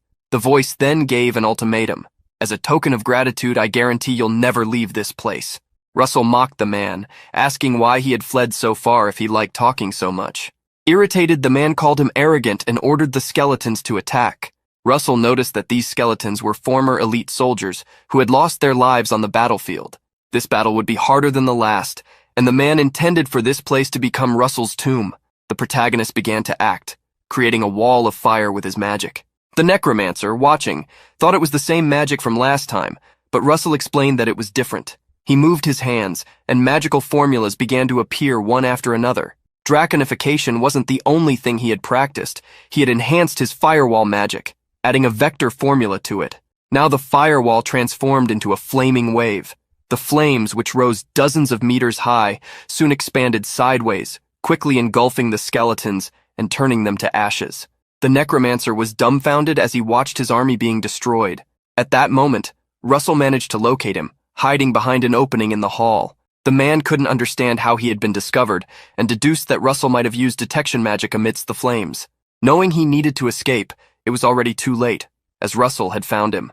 Surrounded by flames, Russell attacked the necromancer. The explosion from the blow sent the man flying to the center of the hall, where he coughed up blood from the impact.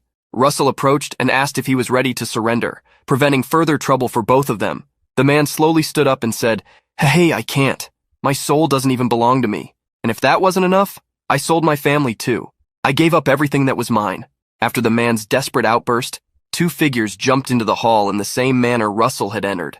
The pair attacked the protagonist using a skill called Nightmare Tail from the demonic clan. Russell was caught off guard, with barely enough time to notice the attack. After the attack, a cloud of smoke filled the hall. The woman from the couple that had appeared laughed at Russell, the pursuer they had just struck. The man in the duo looked at the heretic Russell had been fighting earlier and remarked that even as bait, he looked pathetic for having been beaten by a kid. The woman also mocked him, saying that his rat-like appearance suited him perfectly. However, the man surprised the two by revealing the protagonist's identity, stating that he was their target, the disciple of the master of the Tower of Flames. The two were extremely shocked, asking if the boy really was a disciple of the damned Daria. By this point, the dust had already settled. In the place where Russell had originally stood, a barrier was revealed. As the barrier dissipated, Russell appeared and said, Filth like you should keep my master's name out of your mouths. Furious, Russell received a mission, to fight the cultists. He needed to capture at least one of them or defeat all three. The masked man praised Russell, admitting he was better than expected. The woman laughed maniacally, claiming that the disciple of the bastard Daria wouldn't go down so easily. She threatened to turn Russell's body into a puppet to dance in front of the Tower of Flames. The masked man then pulled out some whips and instructed the man named Xavier to block the entrance. Suddenly, bones covered all the entrances to the hall. The woman said the situation was getting fun. Russell realized they were no longer summoning the dead from afar, but were ready for a full-on frontal assault. Unlike the previous enemies, these were opponents of a higher level. Irritated by the lack of action, the woman asked if Russell wasn't going to attack first. He then asked a question. He wanted to know what they had done to the scouts who arrived before him. The man with the large whips didn't understand what escort Russell was talking about, while the woman became furious, thinking he was just trying to buy time. She then attacked him with the demonic stinger claw ability. Russell dodged the attacks, wondering if the duo truly didn't know about the scouts. While avoiding the strikes, he also easily dodged the whip attacks. He was trying to figure out if they were pretending, but he had a way to find out. Frustrated with Russell's constant dodging, the woman asked if he was trying to run away. At that moment, the protagonist summoned flames in his hand, creating a flaming spear, which he used to block the demonic claw attacks. The heretic with the bandaged face recognized the spear and remarked that it was the same one that pierced the giant skeleton. The woman, excited, laughed maniacally, claiming that the battle was becoming even more thrilling. She then raised her hands and cast the spell Demonic Claws, merging two hands into a single demonic spear. She licked her lips, challenging Russell to see which spear was stronger. Despite the masked man's warnings, the woman attacked first, saying it was humiliating to be afraid of a child. As they charged, their spears clashed. The tips of the two spears met, but it was Russell's spear that prevailed, shattering the woman's weapon and striking her arm, evaporating it in the process. Upon realizing what had happened to her arm, the woman screamed in desperation, but the masked man acted immediately, silencing her permanently with a fatal blow. Her blood splattered onto Russell after the strike. Without remorse, the masked man commented that he had warned her not to act on her own. He then addressed the protagonist step by step, spinning his whips and creating powerful air currents. Disciple of the Tower of Flames, I am your enemy, but I recognize your strength. From now on, I will use all my power to tear you apart. Quickly, a tornado began forming around the masked man. The masked man attacked Russell using the magic Nightmare Tail Tornado. His whip struck from all directions as he claimed that no matter how skilled Russell was, he would be unable to block attacks from every angle. However, the masked man's confidence was shaken. Flames enveloped his whips as Russell appeared unexpectedly inside the tornado. The protagonist used blink magic to quickly close the distance, initiating close combat. Channeling his mana into one of his fists, Russell delivered a devastating blow to the masked man, combining the overheat ability with his physical strength, inflicting severe damage on his opponent. A short time later in the Great Hall, the bandaged heretic wondered what was happening. He saw Russell holding the masked man's head, who was kneeling, and repeatedly punching him. Desperate, the bandaged man put his hands on his head, trembling with fear at the sight of their defeat once again. He cursed the duo that was supposed to help him, but was now being overpowered. Then, his eyes caught something near the body of the woman who had been killed by the masked man. A small red orb.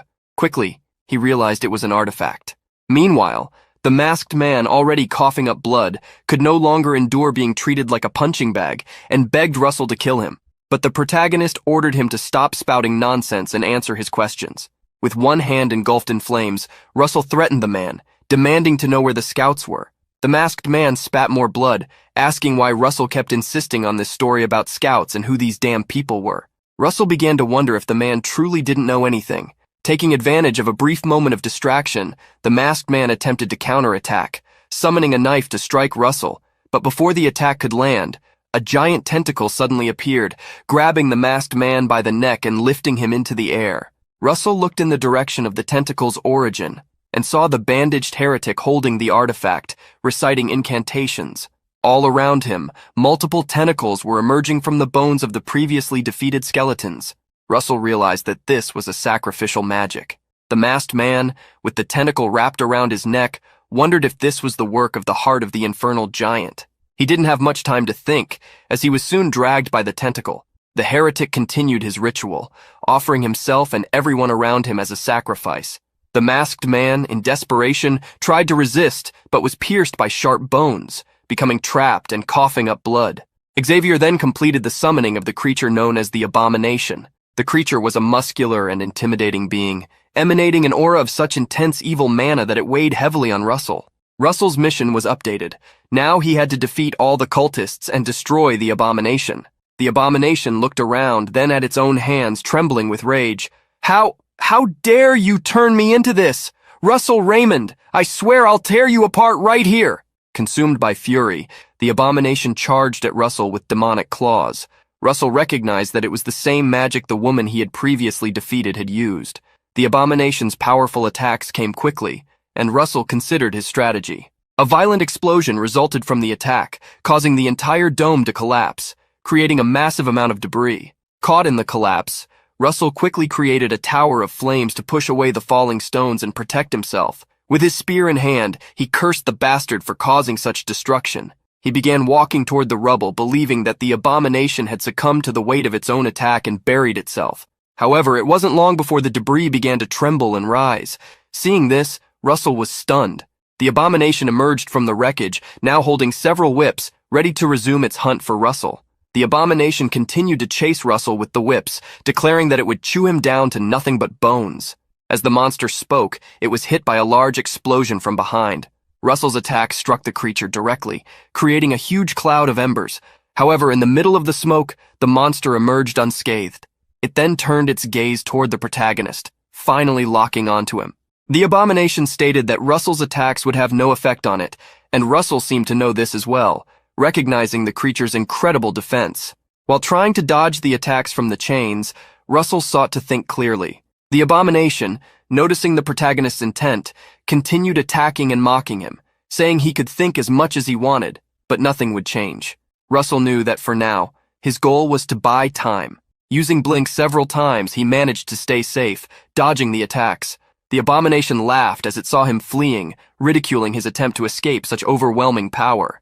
Unfazed by the taunts, Russell summoned Pepper. The small dragon appeared, surrounded by flames, and upon hearing Russell's call for help, it growled happily in confirmation. Now, with Pepper's assistance, Russell could begin to counterattack. He conjured his flames and launched a powerful wave of fire at the abomination. The creature, however, laughed as it extinguished the flames, calling Russell a fool and asking if he really thought a magical ability like that could harm it. However, upon closer inspection, it realized that the protagonist had vanished. At that moment, Russell commanded Pepper, and the little dragon unleashed a breath of fire, burning the abomination. The monster desperately tried to strike Pepper, but the small dragon was too quick to be hit. Russell's plan worked. He had distracted the abomination, drawing its attention away from himself. Meanwhile, Russell was flying, preparing his next attack. He began to dive at high speed, and flames started to envelop his spear, seeking overwhelming penetrating power. Russell activated the overheat ability with his flaming spear. Pepper sensed his master's impending attack. The abomination, still unaware of Russell, demanded that he reveal himself. As desired by the abomination, Russell attacked it. The powerful strike hit the creature squarely on the head. Even enveloped in flames after the impact, the abomination declared that the attack was useless. However, Russell knew that the true assault was about to happen. Lightning began to form in the sky, and Russell, anticipating what was to come, jumped away from the creature. Soon after, he conjured the Call of Thunder, an even more devastating ability, Giant's Thunder Hammer. A massive thunder hammer descended upon the abomination, pinning it to the ground. Lightning coursed through its body as the hammer crushed its head. The impact was so powerful that it caused a massive explosion. Sometime after the explosion, the dust began to settle, and Russell wondered if the battle was over. He spotted the abomination's legs still standing, but upon closer inspection, he realized that the creature's empty skeleton was only attached to the legs. Russell received a notification that the battle was over and that he would receive his reward. Exhausted, the protagonist collapsed onto the ground, relieved. Pepper flew towards him, celebrating the victory by his side. As they celebrated, something unexpected happened. The skull, still attached to the abomination's skeleton, rolled to Russell's feet. Suddenly, the skull began to speak. Raymond, Daria created an incredible boy in her last years. Who would have thought that this boy would be a Raymond? Russell was shocked when the skull asked if the son would be more interesting than the father. Hearing these words, Russell angrily grabbed the skull, demanding to know who it was. The skull smiled and replied that sooner or later, Russell would find out. It commented that his father, in his last years, also had the same fierce gaze. Then the skull disintegrated, leaving behind only an evil laugh. In the newly arrived night, rain began to fall on Russell, like tears from the sky. Furious, Russell shouted, demanding that the damned skull reveal its identity. Russell was crying in the rain while Pepper tried to comfort him, touching his hands that scratched the hard ground of the desert. The protagonist remained like this for some time, devastated by the weight of the events. Nearby, someone was observing Russell through a spyglass. The man confirmed that the battle was over, and then ordered his men to send a report. The 2nd Battalion of the Imperial Army was located in the 10th Desert. Various huts were set up around an oasis, and in one of them, the battalion commander, Viscount Montmartre, was reading the report attentively. The battle between the man identified as the Mage of Endymion and a cultist had resulted in the Mage's victory. Judging by the magical force used, the Mage was estimated to be of a level superior to the 5th Circle. The Viscount slammed his hand on the table upon reading this, irritated. He then summoned the intelligence officer who, frightened, promptly responded to the call. Montmartre, furious, crumpled the report and asked how it was possible for a mage of such caliber to have come so close to his territory without being detected. The officer apologized, bowing his head, stating that there had been no reports of any suspicious movement from the high-ranking mages of Endymion. Another man present at the meeting suggested that the mage in question could be new, as there were rumors that the Tower of Flames had recently accepted a promising young student. This same man stated that, if that were the case, the newly graduated mage from the academy probably still didn't know much, and that there was no reason for concern as long as he didn't approach the border. The Viscount stood up furiously, shouting at his subordinates, "A newly graduated mage already estimated to be above the 5th circle. That means he could become one of Endymion's major forces in the future." His subordinates had not realized the gravity of the situation, causing the Viscount to sigh. He then made a malicious expression, stating that he would have no choice but to call a certain maniac. When the next day arrived, the sun shone brightly over the desert. Russell was still sitting on a dune, lost in thought about what had happened. He knew that the cultist seemed to know his father. Shaking his head, he tried to focus on his mission, to find the scouts, especially at this crucial moment. Russell also realized he was being followed, likely by spies sent by the Empire. Since they had not yet attacked, he concluded that they were merely watching him.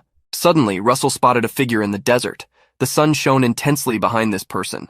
The protagonist prepared for an attack, but was surprised by the speed of his opponent, who even cut through the sand with his aura, barely giving Russell time to dodge. He fell to the ground, realizing he had been attacked by an aura. Soon he received a notification. He was facing a formidable enemy, one he had never encountered before. Russell knew he needed to flee from this opponent. Upon taking a closer look at the man who had appeared, Russell recognized him. S1-2. The man with a sword resting on his shoulder laughed and remarked that he had definitely aimed for Russell's neck. This confirmed that the report about the boy being a master above the 5th circle was true. Russell gritted his teeth as he faced the man known as the superhuman of the Empire, disciple of the great swordmaster Mage. S1-2, with a maniacal grin, declared that it would be fun to cut Russell into pieces. Despite being a disciple of a great swordmaster, Russell knew that the best description for S1-2 was the homicidal maniac. S1-2 was surprised to realize that Russell knew his name. He then summoned an aura on his sword, feeling relieved. The protagonist remained silent while S1-2, with a sadistic grin, stated that Russell should brace himself for the extreme pain he was about to endure. S1-2, the homicidal maniac with his crimson aura, was a vivid memory in Russell's mind. With just a simple bump, he had brutally defeated an entire group of mercenaries. Russell had almost met the same fate, but that day someone saved him by confronting S1-2. That someone was Alan Page, the only one capable of containing the killer. In short, S1-2 was a powerful and unprecedented enemy. S1-2 decided to initiate the battle, making the first move. His sword moved like a whip as he used the ability Volare Sangue, flying blood. Russell quickly conjured a quintuple shield to defend himself, but S1-2's aura strike was so powerful that it shattered all layers of the shield. The protagonist barely managed to dodge, and the attack passed over him, hitting the ground with incredible force. Russell couldn't believe the strike had so much power, even after breaking through his shield. He wondered how Alan Page had managed to face someone so devastating. S1-2 praised Russell for his good judgment in using overlapping shields, but criticized the low density of his magical power. He then launched several consecutive aura attacks. Hearing S1-2 talk about density, Russell used his flaming spear magic to cut through the attacks. Surprised to see the young mage defending against his strikes, S1-2 commented that Russell was hiding something very powerful. Reacting to the swordsman's words, Russell threw the spear in his direction, trying to hit him. The spear flew towards S1-2, who was impressed that it maintained its form even after being thrown. Then he used the flying blood wave ability, visibly excited. He remarked that in battles against mages, this kind of situation made things more interesting. Russell advanced with the flaming spear in hand, trying to slash S1-2, but the swordsman vanished before the strike could hit him. In the next moment, S1-2 appeared behind Russell. "Just like a rat. You know how to use blink too," he mocked. Russell was taken aback by S1-2's speed, who seized the moment to attack him from behind. The swordsman, with his manic demeanor, licked his lips while claiming to be having fun like he hadn't in a long time. Russell stepped back, landing in a more distant area. S1-2, with a disdainful smile, said he would wait for Russell to strike first. The protagonist, who had already attempted to confront him, began to wonder if S1-2 had enhanced his physical abilities by enveloping his body in aura. Such a skill was not even remotely comparable to the resilience of a mage's body. Laughing, S1-2 remarked incredulously that the bleeding from the cut he had made on Russell had stopped. "Are all the people from the Tower of Flames as stubborn as you, or is it a prerequisite to get in there?" he teased. Russell was intrigued by the comment and wondered what Spandam meant. The swordsman let out a manic laugh, revealing that even those he had encountered a few days earlier did not give up easily, fighting until the end. With that, Russell asked directly if Spandam was responsible for the disappearance of the scouts. Spandam made an indifferent expression, as if he were not guilty of what he had done. Russell, whose mission was to escape and locate the scouts, initially planned to avoid a prolonged confrontation. However, his plans had changed. Russell's aura exploded, his mana overflowing with fury. For him, this was not the moment to think about the future. Spandam smiled as he noticed the change in the protagonist, asking if Russell had hidden his true powers during the fight. Spandam also released his own aura, curious to see if Russell would continue to fight cautiously after experiencing the intense pain in his body. Russell's ring, which contained his magic, had not yet recharged, leaving him with only one option. Spandam, channeling his aura into the sword, used a different skill called Volare Sangue Torrente. The attacks, resembling torrents of blood, surged rapidly toward Russell. But at that moment, Russell activated his most powerful ability, Draconification. Russell charged forward, completely destroying Spandam's attack and heading straight for his enemy. Amid the enormous fireball that was forming, Russell fixed his draconic eyes on the swordsman. He had less than 15 seconds. Quickly, Russell summoned his origin magic, the Flaming Lance.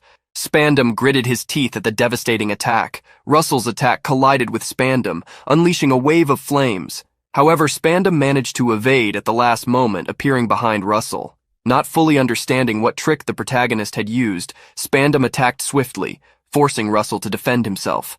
Smiling, Spandam remarked that he knew that sudden surge of power in Russell must be temporary. Only 9 seconds remained. Russell continued to press with his flaming lance, causing a torrent of flames that forced Spandam to retreat. Now only 6 seconds were left. Spandam, mocking, stated that no matter how great Russell's power was, if it wasn't enough, it would be useless.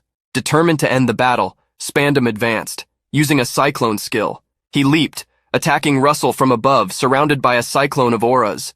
Russell confronted him with his lance, and the weapons clashed violently, pushing each other back. Russell's lance was forced to the ground, creating a sea of flames. As the ashes from the flames began to dissipate, the time for draconification was almost up. Russell fell to his knees, exhausted from the power overload. However, Spandam did not attack, believing that Russell's increase in strength had come to an end. But there was still 1 second left.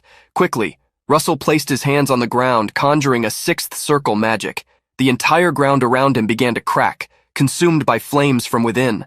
In an instant, the ground transformed into scalding lava, like the eruption of a volcano. This was the powerful magic Meltdown. Meltdown was a spell that Russell had known since his previous life, but since it was an ability that required mastery of the 6th circle, he still couldn't use it to its full extent. Starting with small embers, this magic covered an entire area with boiling magma. Pepper, holding Russell by his shirt, flew over the lava, struggling to carry him. The protagonist thanked the little dragon for his effort, aware of the difficulty he had in supporting the weight. Once all the magma dried up, Russell descended to the ground. Observing the surroundings, he noticed that someone was still alive. Spandam, coughing.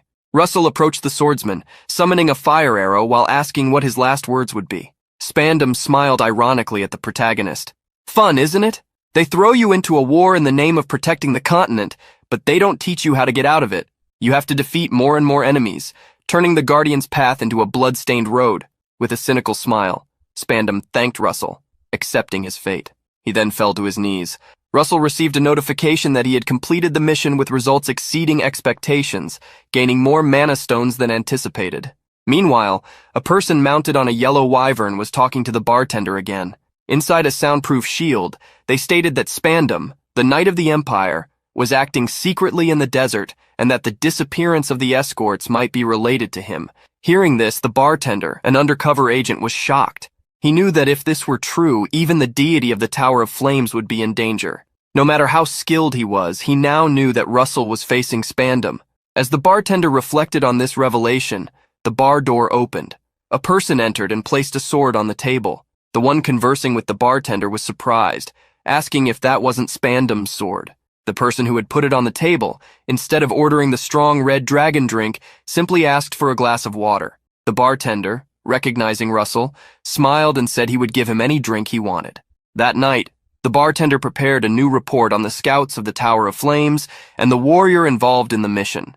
In the report, He wrote that Russell Raymond had eliminated both the pagans and Spandam. This event quickly spread. In Camelot, the capital of Endymion, people were talking about Russell Raymond, the last heir of the fallen house of Raymond. A rumor circulated that he had defeated an abomination, the magical beast of the pagans, and had also overcome Spandam, the Knight of the Empire, in addition to becoming the newest member of the Tower of Flames. However, this story was hard to believe and generated mixed feelings. Russell returned shortly afterward through the gate. There he found his master, Professor Hubert, and Vermilion. Upon his return, Daria thanked him for being alive while stroking his head. Some were relieved by his return, although the master of the Tower of the Spear had to admit that he lost the bet he made with Daria. Alan Page, on his part, commented that Russell was even more amazing than he had imagined. While some viewed him with admiration and respect for what he had done against Spandam, others felt competitive. But there were those who began to harbor hatred and fury, like McCry Hughes, the Empire's swordmaster. As everyone experienced different emotions, there was one common feeling. They all now had a strong impression of Russell Raymond.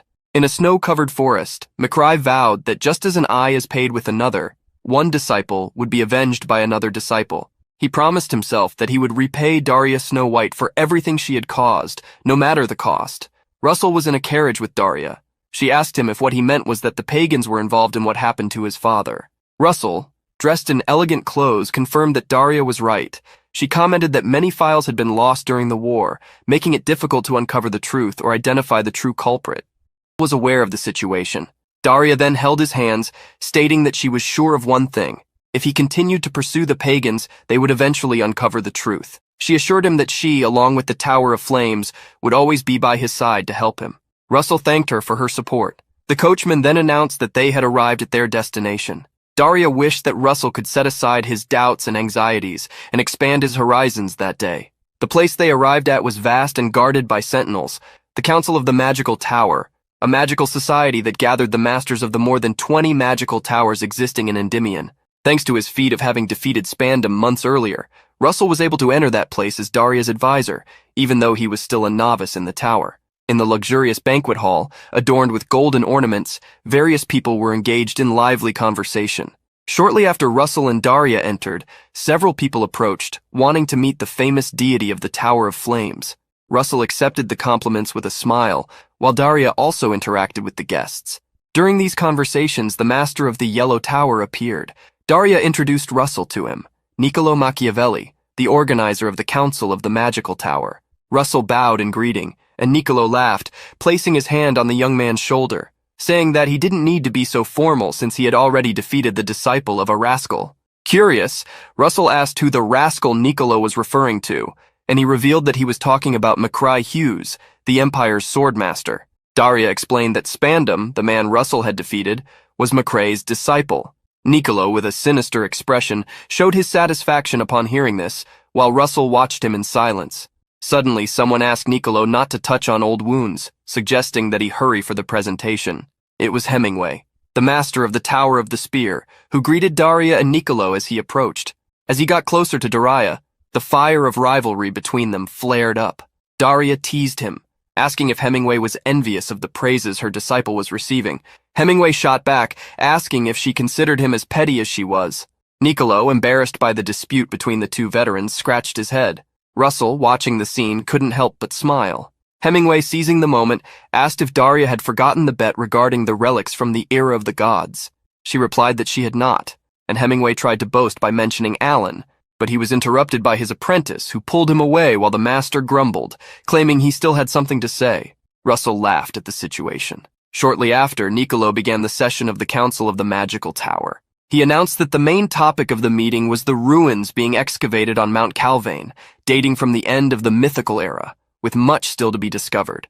Excited, Niccolo declared, "In other words, there's a great chance that intact relics are hidden there." Daria told Russell that they could unearth an artifact capable of shaking the ages. From the podium, Niccolo stated that they needed help to ensure the security of the site and called upon Alan Page from the Tower of the Spear and Russell Raymond from the Tower of Flames, asking for their collaboration. Some people present commented that it was a good idea since both had proven their abilities. Daria felt proud of the praises for her disciple. Suddenly a voice rose in opposition. Daria turned to see that it was Blaine Trilogy, the master of the Red Tower, accompanied by Jaren, another mage from the same tower. Niccolo, intrigued, asked if Blaine could explain his objection. Blaine responded that his opposition was due to Alex Raymond, mentioning his defeat. The people around began to murmur, questioning what Russell had to do with his father's defeat, a war that had occurred long ago.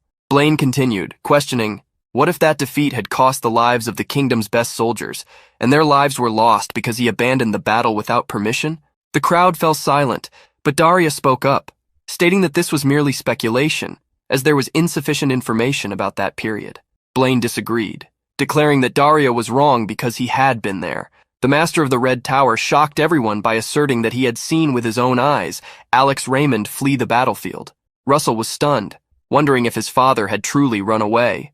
Russell knew there were no secrets regarding his father's death during the war, so what that man was saying made no sense. Blaine continued, stating that the Raymond family had a debt to the kingdom that needed to be repaid. He questioned how misled the young people of the kingdom would be if they entrusted such an important mission to the Raymond family, asserting that if Russell were in charge of the guard, the Red Tower would provide no support for the expedition.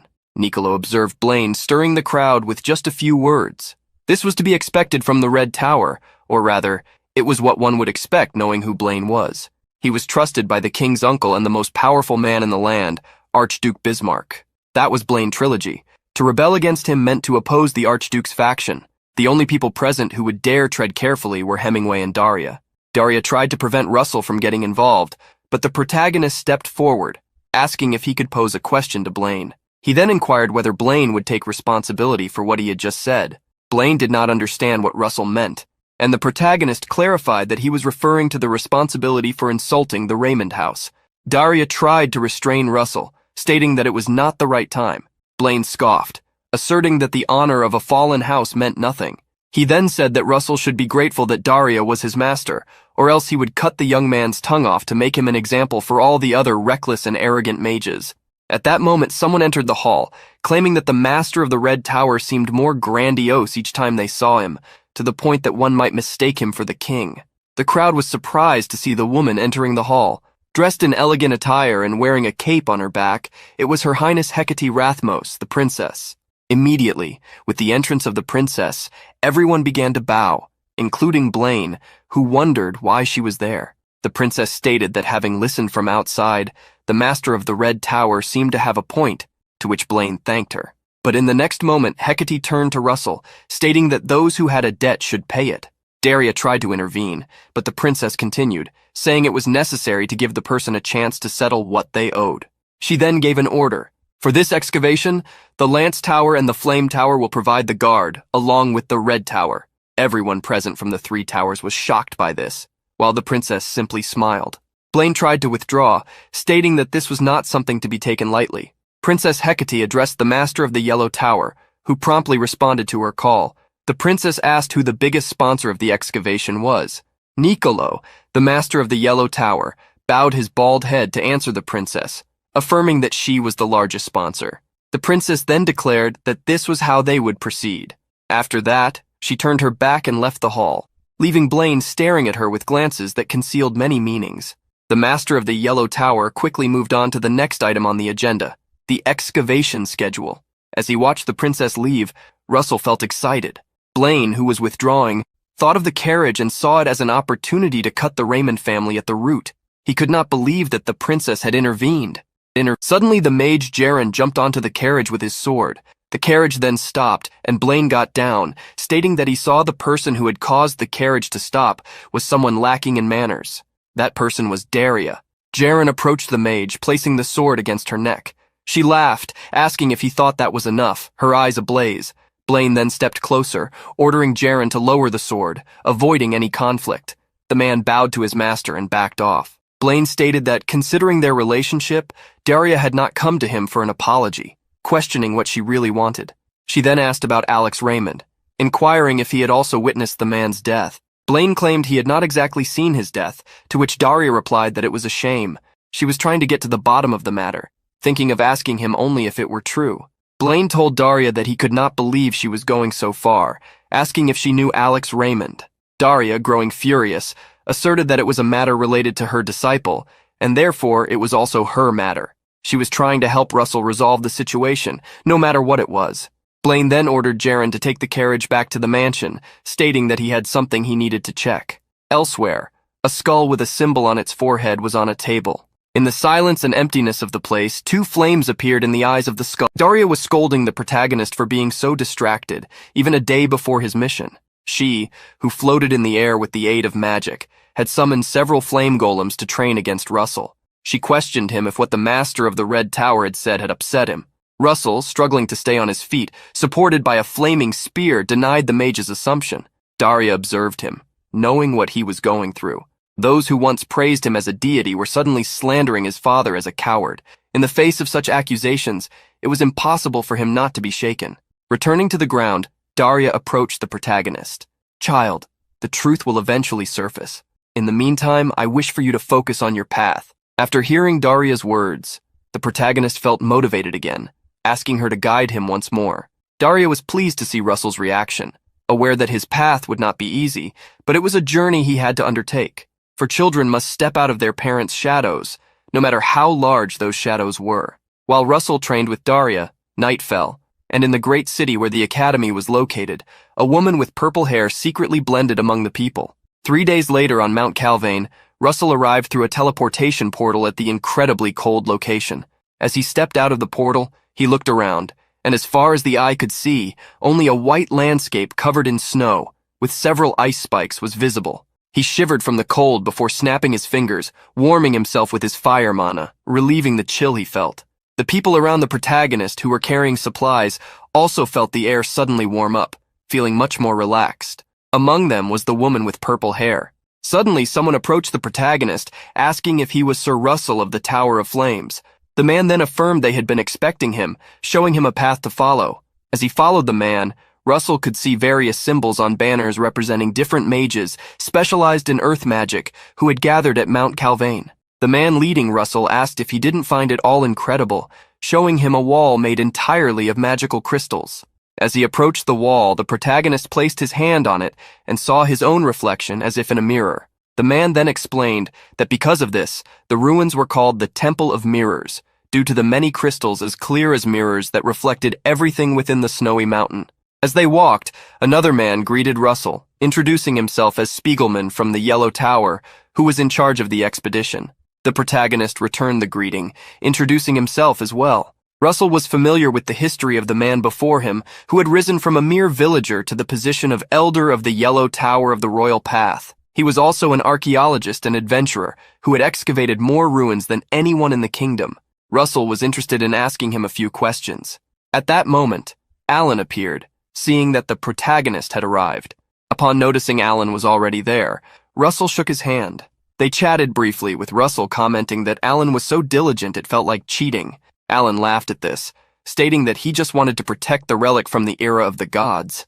Alan then mentioned that they only needed to wait for the Guardian of the Red Tower to arrive so they could assign shifts and missions together. Spiegelman, watching the two talk, thought it was definitely reassuring to have the kingdom's deities guarding the excavation site, but he wondered what problems might arise in the ruins that required so many people. He was pondering whether it might be a bit excessive.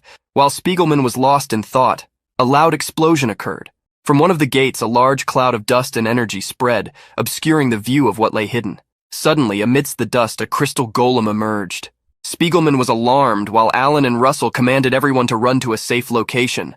The golem then exploded in fury, launching several sharp crystals that struck those who had been slow to escape, even piercing the shields raised by the earth mages. Seeing that the shields hadn't worked, Spiegelman used his magic, pressing his hands to the ground. The earth cracked, and in the next moment, several stone stalagmites emerged, forming a barrier that defended everyone from the crystal golem's attack. Spiegelman then instructed everyone else to do the same. Meanwhile, the woman with purple hair was helping a man who had been hit by a crystal to get up, but she didn't notice that there was another golem behind her. When she realized the danger, the golem fired several crystals at her and the injured man. She prepared to use magic to defend herself, but before she could act, Russell stepped in, and using his flaming spear, unleashed a wave of fire at the crystals, destroying them. The protagonist then asked if the woman was okay, and noticed her hair color, recognizing her as someone he had met before, the princess. The princess hadn't expected to be discovered on the first day, But Russell didn't have time to ask her any questions, as the crystal golem was approaching with a roar. However, Russell wasn't fighting alone. Alan Page used a spell he had created, the glacial bow, firing an ice arrow at the golem. The arrow caused a strong impact, freezing part of the golem's shoulder. Alan had tried to destroy the creature's entire torso, but it seemed too tough for that. The golem roared, enraged by the attack, but at that moment, a third person appeared to deal with it. Red mana quickly crossed the snowy field and with the bloody flame sword magic struck the golem with a powerful blow. The man stepped back after the attack, remarking that he didn't think he was that late. He introduced himself as Jaren from the Red Tower. 3 days earlier, the master of the Red Tower was in an isolated location with Jaren, speaking to someone about Daria investigating the death of Alex Raymond and asking if the person knew about it. The one who responded was actually a skull with a pentagram on its head, which said it saw no reason other than the Red Tower master himself ordering the attack on Alex.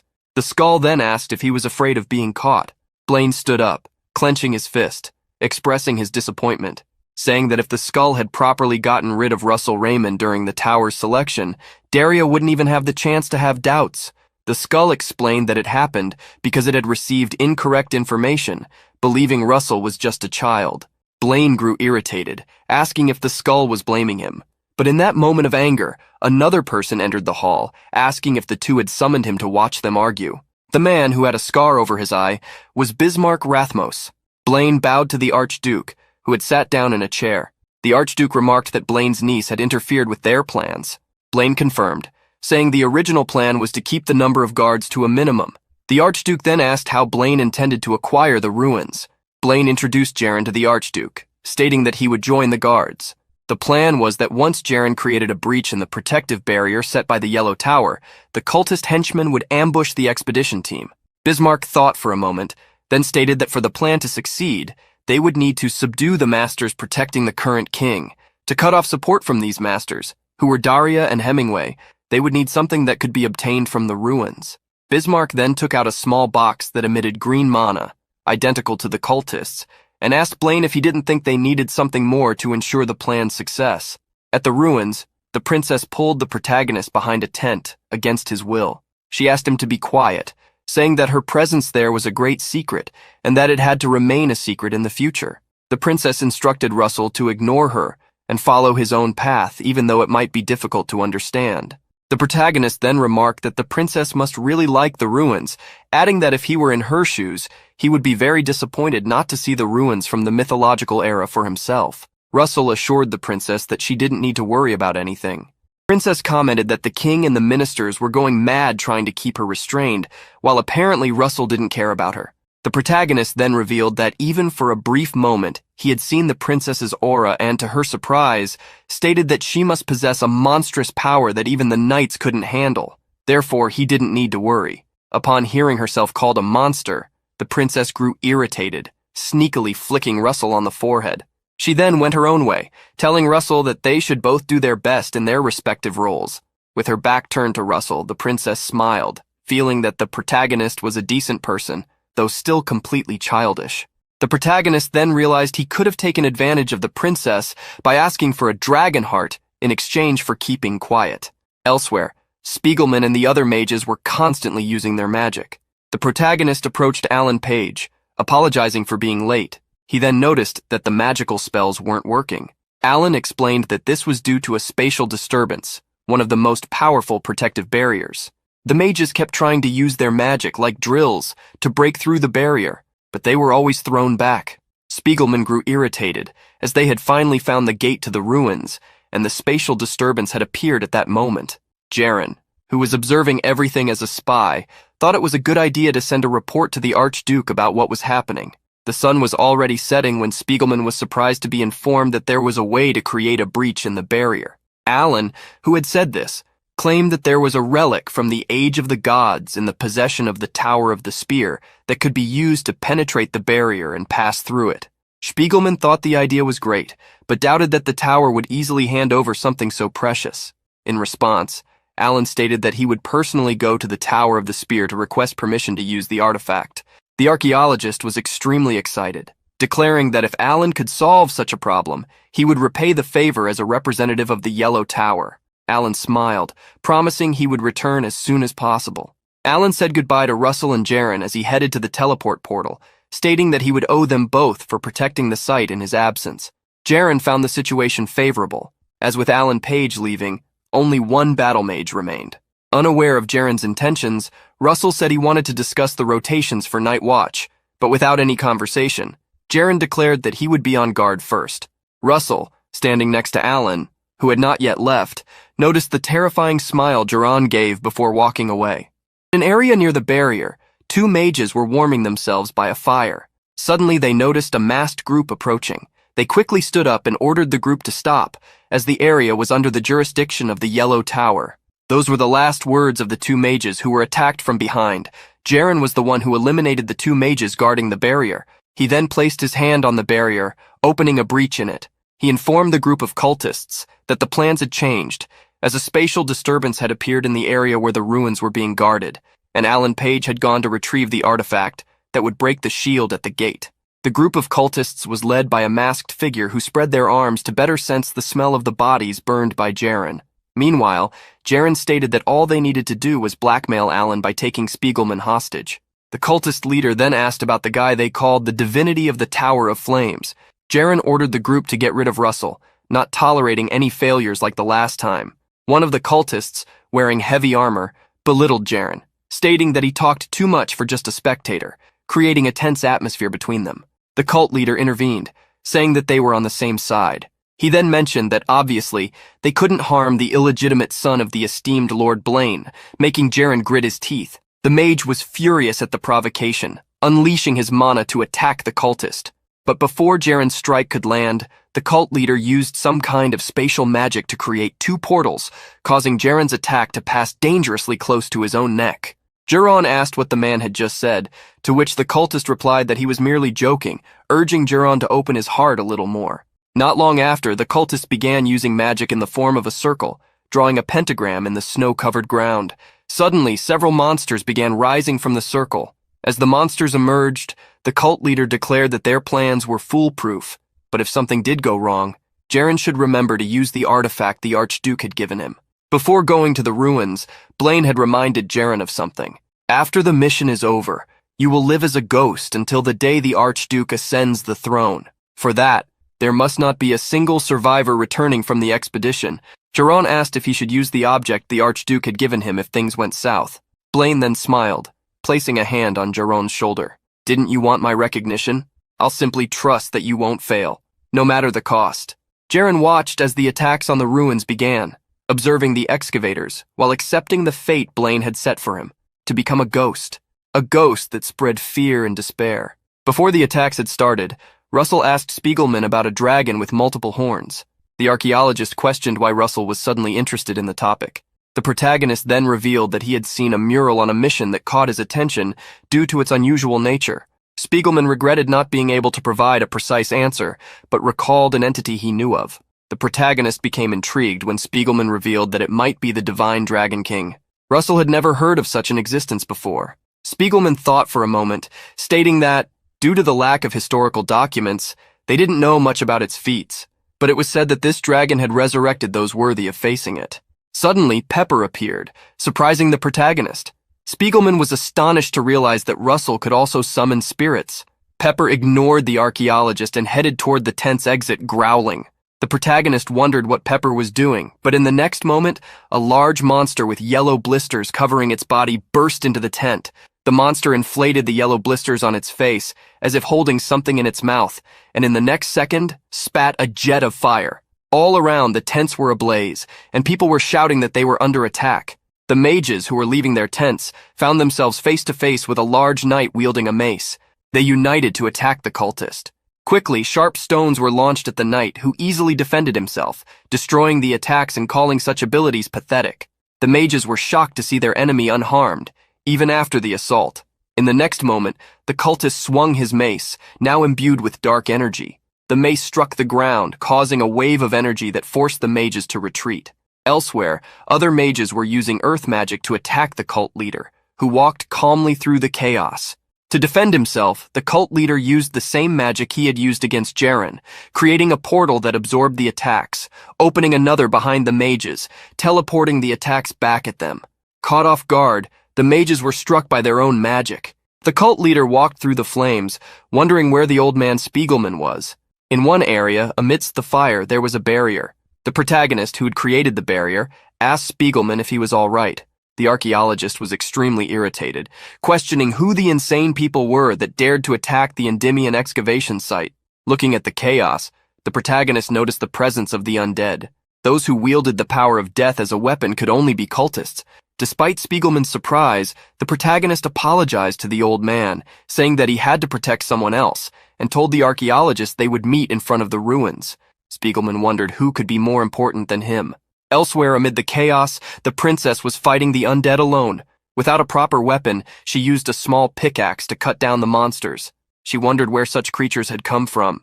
After defeating some monsters, the princess called out to all the surviving mages, saying that it was safe where she was. The mages hurried towards her, but suddenly something surprised them. The large knight with the mace had appeared. The princess didn't give him a chance to attack first, charging in and trying to knock him out with a blow. She quickly struck the large knight with the pickaxe, hitting his neck. But when he realized it, the knight was completely unharmed by her attack. The cultist was impressed by the princess's strike, asking who she was. The princess gritted her teeth, frustrated that she didn't have a sword. She then noticed that the mages were trembling in fear, and knew she couldn't afford to lose there. She was determined to win, for she was Hecate Rathmos, the princess of the kingdom of Endymion, and she had the resolve to protect her people. The cultist knight, seeing that the princess hadn't answered his question, stated that it didn't matter who she was, but that things were getting more interesting, and he should make the situation more entertaining. He then raised his mace to strike the princess, but before any attack could be directed at Hecate, a lance of flames passed by her, with the wielder of the flaming spear attacking the large knight and throwing him far away. The protagonist then asked the princess if she was all right. At that moment, the knight began to rise, recognizing the famed flaming spear, and stating that the boy who had attacked him must be the saint of the Tower of Flames. The protagonist faced the armored giant, gathering the power of flames around him, and declared that he would handle the knight. He then instructed the princess to take everyone to the entrance of the ruins, as he planned to regroup with Spiegelman there. The princess asked the protagonist if he was sure he could handle the enemy alone. The protagonist looked at her and reminded her that she had said he would have the chance to repay his debt. Hearing this, the princess smiled and led the way, accompanied by the other mages. The knight adjusted his helmet and told the protagonist that if Russell fought in a duo, he would enjoy it even more. The protagonist smiled, saying that he was already fighting in a duo. The knight didn't understand what he meant and was caught off guard when Pepper approached, unleashing a massive wave of flames at him.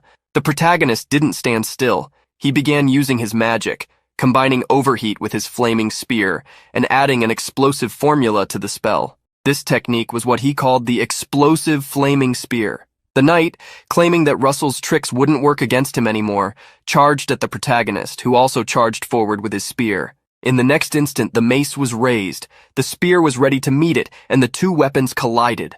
After the clash, a wave of flames completely engulfed the armored knight. Meanwhile, the mages were running to safety. Suddenly, they encountered Jaren. One of the mages approached, asking if Jaren was injured and where he had been as the enemies were attacking. The three mages had no time to react when, in the next moment, Jaren slashed through them. Using magic in his blade, fire consumed the mages in front of him. Jaren then moved to a higher spot where he could see a large part of the ruins. He searched for Spiegelman and quickly found the archaeologist, who seemed to be planning to reorganize the group in the ruins. Suddenly, Jaren noticed someone among the mages with Spiegelman, Princess Hecate. As he watched the princess, Jaren was startled by a massive explosion of flames. Turning his face, he saw that it was the giant warrior with the mace, who had protected himself from Russell's attack by putting his hands in front of his body. Although he was unharmed, part of the armor he wore was broken, revealing his face. Seeing his face, the protagonist mocked, "Finally showing your face, huh? But what's with that sour expression?" The knight gritted his teeth, furious. "So arrogant! Don't you dare underestimate me!" He then began to use aura, surprising Russell. The knight was using something far beyond aura. He was enraged that he had to use the heart of a knight transplanted into him against Russell. Quickly, the mana from the two hearts he possessed began to strengthen his body. He then grabbed the mace again, attempting to turn Russell into pieces. The protagonist swiftly dodged the attacks as the knight pursued him, attacking continuously. The protagonist smiled, seeing that this opponent was faster than Spandam. Suddenly, Russell stopped. No longer running, he gathered energy and charged in the opposite direction from where he had been fleeing, striking the knight in the stomach. The protagonist intended to end the fight at that moment, but suddenly, a wave of water exploded from a portal, forcing him to retreat. The protagonist wondered what had just happened. In front of him, the knight stood up. Next to him was a masked man who claimed that the pressure from the seabed was quite useful. The protagonist then grabbed the spear again, determined not to miss the attack this time. 5 points spun with the tip of Russell's spear as the center. The protagonist had no intention of missing this attack. The cyclone of the flaming spear. He threw the spear at the two men, fast enough that they couldn't evade. The cyclone of flames approached them rapidly, but the cult leader claimed to have an interesting idea. He then opened a portal, aiming at Spiegelman's group. The protagonist realized too late what was happening. In the sky, a large portal appeared. The group of mages with Spiegelman looked up, seeing the giant cyclone of flames cross through the portal. Spiegelman, the princess, and Russell couldn't believe what was happening. The giant cyclone of flames descended upon the archaeologist's group without warning. The protagonist quickly ran to the spot where his spear had fallen. Amid the smoke, he searched for the princess and Spiegelman. Suddenly, a hand was raised. The hand of the archaeologist, who was lying in a corner, injured. The protagonist rushed over, asking if Spiegelman was okay. The archaeologist, however, asked how the others were. Looking around, they realized that tragedy had struck them. The protagonist apologized for what he had caused, when suddenly they saw some flames flickering in the corner of their eyes. At that moment, Jaren appeared, holding the princess in his arms. The protagonist shouted for the princess, worried. Spiegelman was surprised to see Princess Hecate, relieved to know the princess was safe. The protagonist approached to thank Jaren for rescuing her, but he didn't notice when the fire tower mage struck him in the stomach with a blade. The protagonist coughed up blood from his wound as Spiegelman shouted for him, alarmed. Pepper suddenly appeared, attacking Jeroen, but before he could reach the mage, a portal opened between them, causing Pepper to pass through it. At that moment, another portal emerged, and the cult leader appeared, leading the rest of the cultists.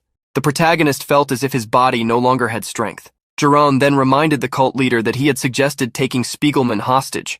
The cult leader then stated that Jaren himself could act as a hostage. Spiegelman was furious, realizing that Jaren had betrayed them. He then used earth magic to attack the group, but before his magic could do anything, he was struck by a mace, falling to the ground with a massive wound on his back. Seeing Jaren holding a woman, the cult leader asked who she was. Jaren replied that it was Princess Hecate, asserting that if they had her, they could control the entire kingdom of Endymion. He cast a disdainful look at the cult leader, stating that due to his foolish actions, almost everything had been in vain. The cult leader eased Jaren's guilt, claiming that in the end, everything had turned out all right. At that moment, Russell interrupted the conversation, declaring that he wouldn't let that happen.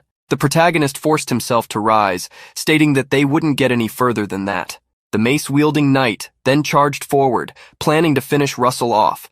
The protagonist began to use the ability of his ring, while the knight raised his mace in revenge for the blow he had received earlier.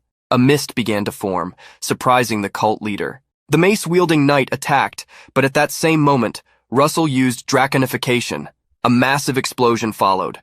The cult leader did not understand what had happened, questioning whether the mist that had appeared was meant to block their vision. Suddenly, several cultists began to be attacked. The leader started summoning portals around him, stating that although he couldn't see, he could sense a rapid increase of mana rising beyond the realm of common sense. Quickly, he summoned about 10 portals around him. As he created more portals, the cult leader found himself facing two fierce eyes.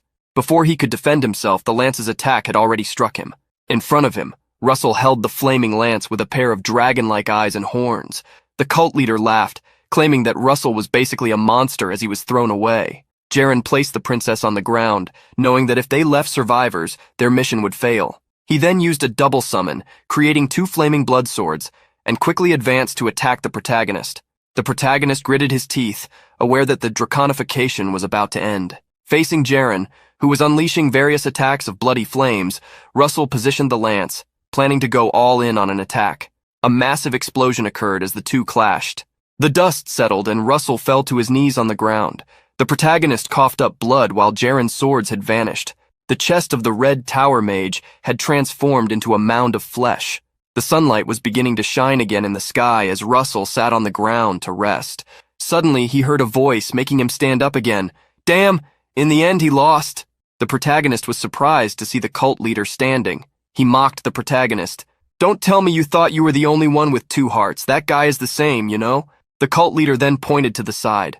An energy of death surrounded someone, causing him to sprout horns in a metamorphosis. The cult leader explained, possessing a power that can rival a dragon, the heart of a chimera. In front of the protagonist, Jiron was standing again, completely transformed, with all parts of his body changing into parts of different animals. Dragon wings, horns, bird legs, and claws. He was completely healed and exhibited a much stronger aura than before. Traducir para inglés. The protagonist stared at the being in front of him, realizing that his mana scale had also grown to an immeasurable level. Jiron raised his hand with his palm open and closed it in the next instant. Suddenly, the cult leader felt his neck being pressed by a force. Jiron asked if he was hiding his powers on purpose so that he would be forced to use the heart. The cult leader, who was being lifted off the ground by Jiron's strength, laughed, claiming that he also wanted to use such power and that he had even skipped a few circles thanks to the heart. The leader also declared that it wasn't his fault if Jiron had lost to Russell.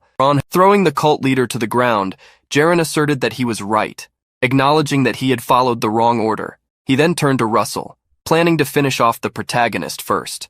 In the next instant, Russell found himself being held by the neck by Jiron. The Chimera Man stated that the protagonist had made a big impression on him, but in the end he couldn't protect anything. Jiron then attacked the barrier protecting the ruins, destroying it with a blow that caused a spatial disturbance. The cult leader was impressed by Jiron's attack, realizing that the mage was harnessing his new power. The protagonist had no intention of losing. He summoned mana to his arm, creating a massive fire attack that struck Jiron. Despite being hit completely, Jiron merely laughed. He then stated that he had changed his mind, and throwing Russell away, declared that he would give the protagonist the end he deserved. Russell was thrown inside the shattered barrier. The cracked barrier began to close, pressing against the protagonist, while Jiron wished for him to feel the pain of having his soul torn within the fissure of the barrier, hoping that Russell would suffer while cursing his own incompetence. The protagonist woke up screaming. Quickly, a nurse approached him. Russell looked at his own hands, wondering where he was. The nurse stated that he was in the hospital in the capital of Camelot. The protagonist sat up, asking what had happened in the battle at the ruins. The nurse said she didn't understand what he was talking about. Russell quickly got up, asking about the princess and whether she and the old archaeologist were okay. At that moment, another nurse entered the ward, asking Russell to calm down. They explained that Russell had been taken to the hospital because he suddenly showed symptoms of convulsions while cleaning the Louvre Museum. The protagonist froze, unsure of what was happening. He then began desperately calling for Pepper, realizing that he must have gone back in time, but he was certain of what had happened. Suddenly, several magical circles were created around Russell, trapping him. A doctor entered the room, asking Russell to calm down so they could talk somewhere else. The protagonist was taken to the doctor's office, where she stated that, as the nurse had mentioned, after fainting in the museum, he showed extreme signs of hallucinations. However, Russell insisted that he had never suffered from that. The doctor then stood up, going toward some plants, claiming that she wanted to say something. Considering her position, she asked if Russell knew about the nightmare tree. Such a tree deceived people with the sweetest hallucinations, causing them to enter it to use their bodies as nutrients. Russell didn't understand what that had to do with him. The doctor then explained that the power of a nightmare tree that was to be displayed in the museum had spread, and besides him, several other people had shown signs of hallucination. The doctor then signed some papers, stating that the good news was that the museum would cover the treatment costs. Russell was shocked to think that everything he had gone through was merely a hallucination. The doctor then handed some diagnostic papers to the protagonist, stating that when the museum representative arrived, he could receive compensation. She approached Russell, saying it was time for him to wake up from the dream. The protagonist couldn't process that everything had been a dream. He then remembered Daria. Even on foot, he made his way to the residence of the fire tower mage amidst the rain. Upon arriving, two guards protecting the residence stopped him. The protagonist expressed his intention to find Daria, confident that she would recognize him. The guards wondered who the man in hospital clothes before them was, while Russell, looking at the rainy sky, pleaded for everything that had happened not to be just a dream. With a gloomy appearance, Russell introduced himself, claiming to have been Daria's disciple. The guards were confused, saying they had never heard his name and didn't know Daria had a disciple. The guards became furious, considering he might be a lunatic, but the protagonist insisted, and the guards attacked, throwing him away. At that moment, a carriage stopped in front of the residence, and Daria asked what was happening. The guard quickly bowed to the mage, stating that Russell kept insisting he was her disciple. Daria looked out of the carriage window and, seeing Russell, asked if she knew him, leaving the protagonist with a look of despair. Seeing that Russell did not respond to her question, Daria ordered the coachman to take the carriage away, leaving the protagonist alone in the rain. Not long after, at the Louvre Museum, Russell found himself once again in front of the dragon's heart. He wondered if it was truly the pollen from the nightmare tree that was to blame. Overcome with anger, he punched the glass protecting the artifact. He pleaded that if this was a dream, he hoped to wake up soon. The sound of an alarm went off when the glass shattered, and quickly the museum guards rushed to the scene.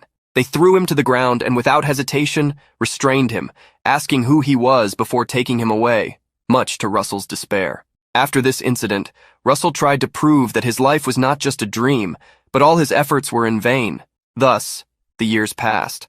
Russell, who had desperately resisted this new, incomprehensible reality, was gradually overtaken by apathy. Now, Russell found himself in a field, traveling in a cart with other people, when he received a newspaper. In it, he read the news about the youngest master of the Lance Tower. At this point, he was already convinced that in no way could someone like him have received such a grand opportunity in real life. The cart took him back to the Walker Hill Academy, where he never imagined he would return, much less as a janitor. Russell emptied his mind, abandoning his ambitions and, in the end, abandoning himself. While sweeping the leaves, he reflected that, after all, life wasn't so bad, as he had at least managed to get a decent job for someone like him.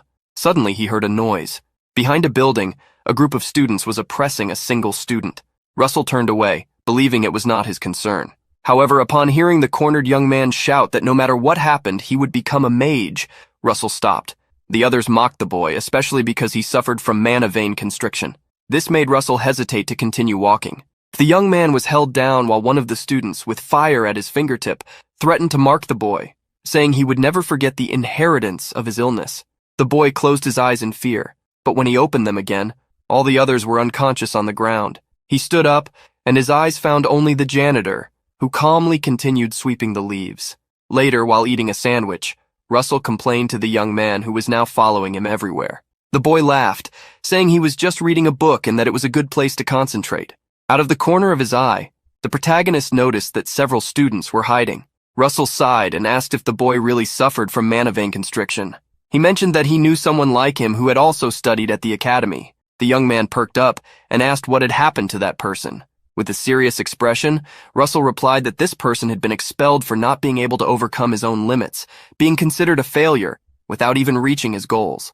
Russell stated that for a mage, mana vein constriction was like living without a life. In some cases, giving up was a sign of courage. The young man, however, insisted that he could not give up. He stood up, smiled, and reaffirmed that he would never give up. Russell remained silent, watching the boy walk away. Suddenly, a bald man called the protagonist over. Russell approached, addressing him as boss. The man warned him to be careful, and advised him not to associate with that boy to avoid trouble. Confused, Russell asked what he meant by that. The man then revealed that the young man was the son of the traitor of the deposed master of the Red Tower. The memory of a ruined family came back to Russell's mind. Elsewhere, a group of people listened attentively to the words of a skull. The world of the Guardians is coming to an end. Head towards Walker Hill Academy and announce our return. In a pond, the young man whom Russell had been advised not to approach held a small stone, trying to use magic on it. Suddenly, Russell approached the boy, asking why he couldn't give up on the path of becoming a mage just as he could. The boy lowered his head and, smiling, stated that he had made a promise to his own mother. The protagonist fell silent, not responding. At that moment, the group of students who bullied the young man appeared, armed. Their leader declared that they had been careless last time, but this time would be different. Russell looked at the youths and advised the boy beside him to pay attention, as it was the only way he could become a mage. Then, Russell released his mana, causing the youths to retreat. He gathered mana in his hand and clenched it to throw a punch. Time passed and snow arrived. Russell watched the young man running around a square, urging him to run faster as his life depended directly on the distance between him and the enemy. Overload and wizard body, unlike an adult with a fully developed body, would be much more effective if used by a child as they grew. While training the young man, Russell thought that his progress was very slow. He landed a hit on the boy, who knelt down, exhausted. The protagonist then asked if, even having made a promise, That was all the boy could give. The boy quickly got up, asking to train once more. Soon, the moment for practical magical combat studies arrived. During this period, the young man made significant progress, managing to use an ice arrow to hit his opponent, freezing him. With that, Spiegel managed to win. The people in the stands were surprised by the victory of the boy with mana vein constriction. The defeated young man, who had bullied Spiegel, swore he would take revenge for his loss. But the young man didn't care. He looked at the stands and secretly thanked the protagonist for helping him reach the second circle. The protagonist, who was watching the fight, was startled by someone calling him an insect.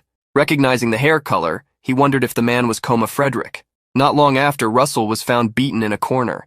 His boss reminded him that he had warned him not to get close to that boy. Frederick stood in front of Russell, claiming that thanks to the protagonist, his son had been humiliated several times.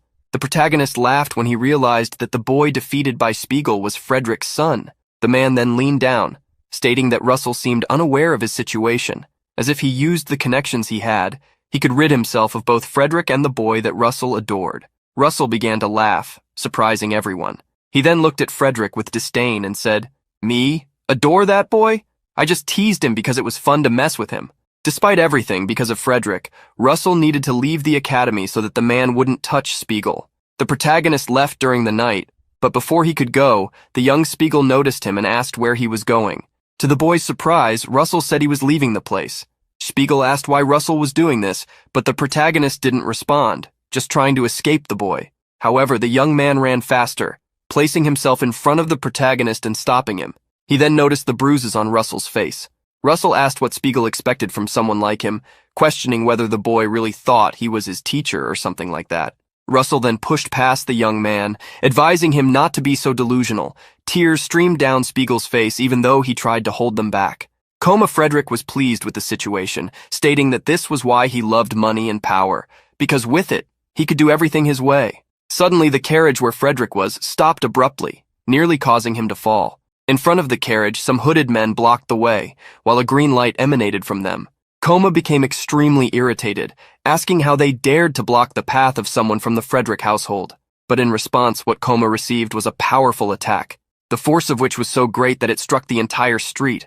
Russell, who was already a distance away, heard the powerful explosion that occurred near the academy. Turning back, he noticed that the entire academy was on fire. He opened his mouth in surprise, questioning what had happened to the academy. A hooded man sat above everything, giving orders to the cultists. "Today's attack shall announce the rebirth of our cult in the world. Spread out, cause horror and despair, and create a sea of blood." At his command, the cultists dispersed, burning and destroying the academy and its students. But not everyone would let themselves be attacked without fighting back. A young man used an ice arrow on one of the cultists who, despite being hit, suffered no damage. He grinned maliciously at the boy. "A little fly is still alive." Russell quickly ran back to the academy. He found Spiegel, who was on his knees before the cultist. The protagonist noticed that the young man wasn't smiling, and the cultist also noticed, asking if the boy wasn't afraid. Spiegel was smiling because he believed he had bought enough time for the others to escape. Russell, who was hiding, could feel an immense magical power in the cultist, a power that even the teachers hadn't been able to face. He remembered that when he had the chance, he had become the utopian guardian. But now, after waking up from the dream, he felt powerless. He asked himself what he could do, thinking only that he needed to run. He confirmed that it was the right choice. There was no reason to sacrifice himself. The cultist belittled Spiegel, advising the boy to know his place. Spiegel simply replied that he knew he couldn't win, but that protecting people was what being a guardian meant. Russell was shocked to hear those words he himself had once spoken. The cultist had no intention of continuing the conversation. He let his mana overflow, stating that Spiegel's naivety had sealed the young man's fate. As he prepared to attack the boy, he was surprised when someone appeared from the side, striking him squarely in the stomach with a sword. The attack was not enough to defeat him, so the cultist turned his attack on the new target, throwing Russell away. The cultist pulled the sword from his own body, gritting his teeth in rage at such insects. Taking advantage of the cultist's distraction, Spiegel channeled third circle magic. Ice bolt. Several ice stones hit the cultist's back, though Spiegel was exhausted after the attack. Russell didn't stand still either. He grabbed a spear from the ground and rushed to attack the cultist, managing to hit the enemy's neck thanks to his distraction. Russell fell to his knees after defeating the cultist. Spiegel quickly ran to his side, seeing that the wound on the protagonist's arm wouldn't stop bleeding. Russell advised the boy to run quickly, as more cultists would appear soon. Spiegel was scared, saying he couldn't go alone. The protagonist then grabbed the boy's shoulders. Are you going to become a teacher who can't even protect one of his disciples? Being called a disciple surprised Spiegel, who heard Russell telling him to stay alive and become a guardian. The protagonist laughed, asking if keeping one more promise would hurt him. Spiegel started crying more than before. I promise I'll become a guardian, master! Russell watched the boy run, leaving the academy. He had always been like that from the beginning, just like Russell's lost dream, like the courage the protagonist had abandoned. That's why Russell hated him, and that's also why he liked him. As Spiegel ran away, more cultists appeared, and Russell confronted them head-on. The cultists laughed, claiming that not even a second circle spell was worth using against the protagonist. At that moment, Russell thanked Spiegel for making him able to live. He then grabbed his spear to confront the cultists. He knew that magic could be learned just by observing the principles in the circles, whether they were high or low. Using Blink, he advanced, teleporting behind one of the cultists, who, upon seeing Russell's attack, was quick enough to cast a spell to defend himself. Accepting the fate he would face in this battle, Russell wished for Spiegel to manage to stay alive. The starry sky seemed to have a brighter blue than usual. Faced with such brightness, Russell woke up, wondering where he was. Behind him stood a being in white robes and a mask, asking if Russell had finally awakened. Looking at the figure, Russell got up as the being asked what that world had been like. Russell replied, stating that he had lost the dream he had persisted in holding on to, but had found such a world again and protected it. After standing up properly, Russell was shocked. Looking in one direction, he saw the boy Spiegel, and became tremendously worried, asking if the young man hadn't managed to escape. Russell ran toward the boy but slammed into a barrier of energy. Russell knelt, sighed, and realized that in the end, he had protected nothing. The being with him in this realm disagreed. You are wrong, Russell Raymond, heir to the power of a dragon. Russell then looked at the being, asking who he was.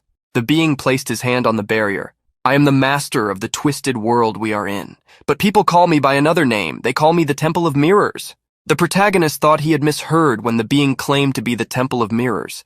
The being then revealed that the place they were in reflected the deepest fears of one's heart. In Russell's case, it was qualification.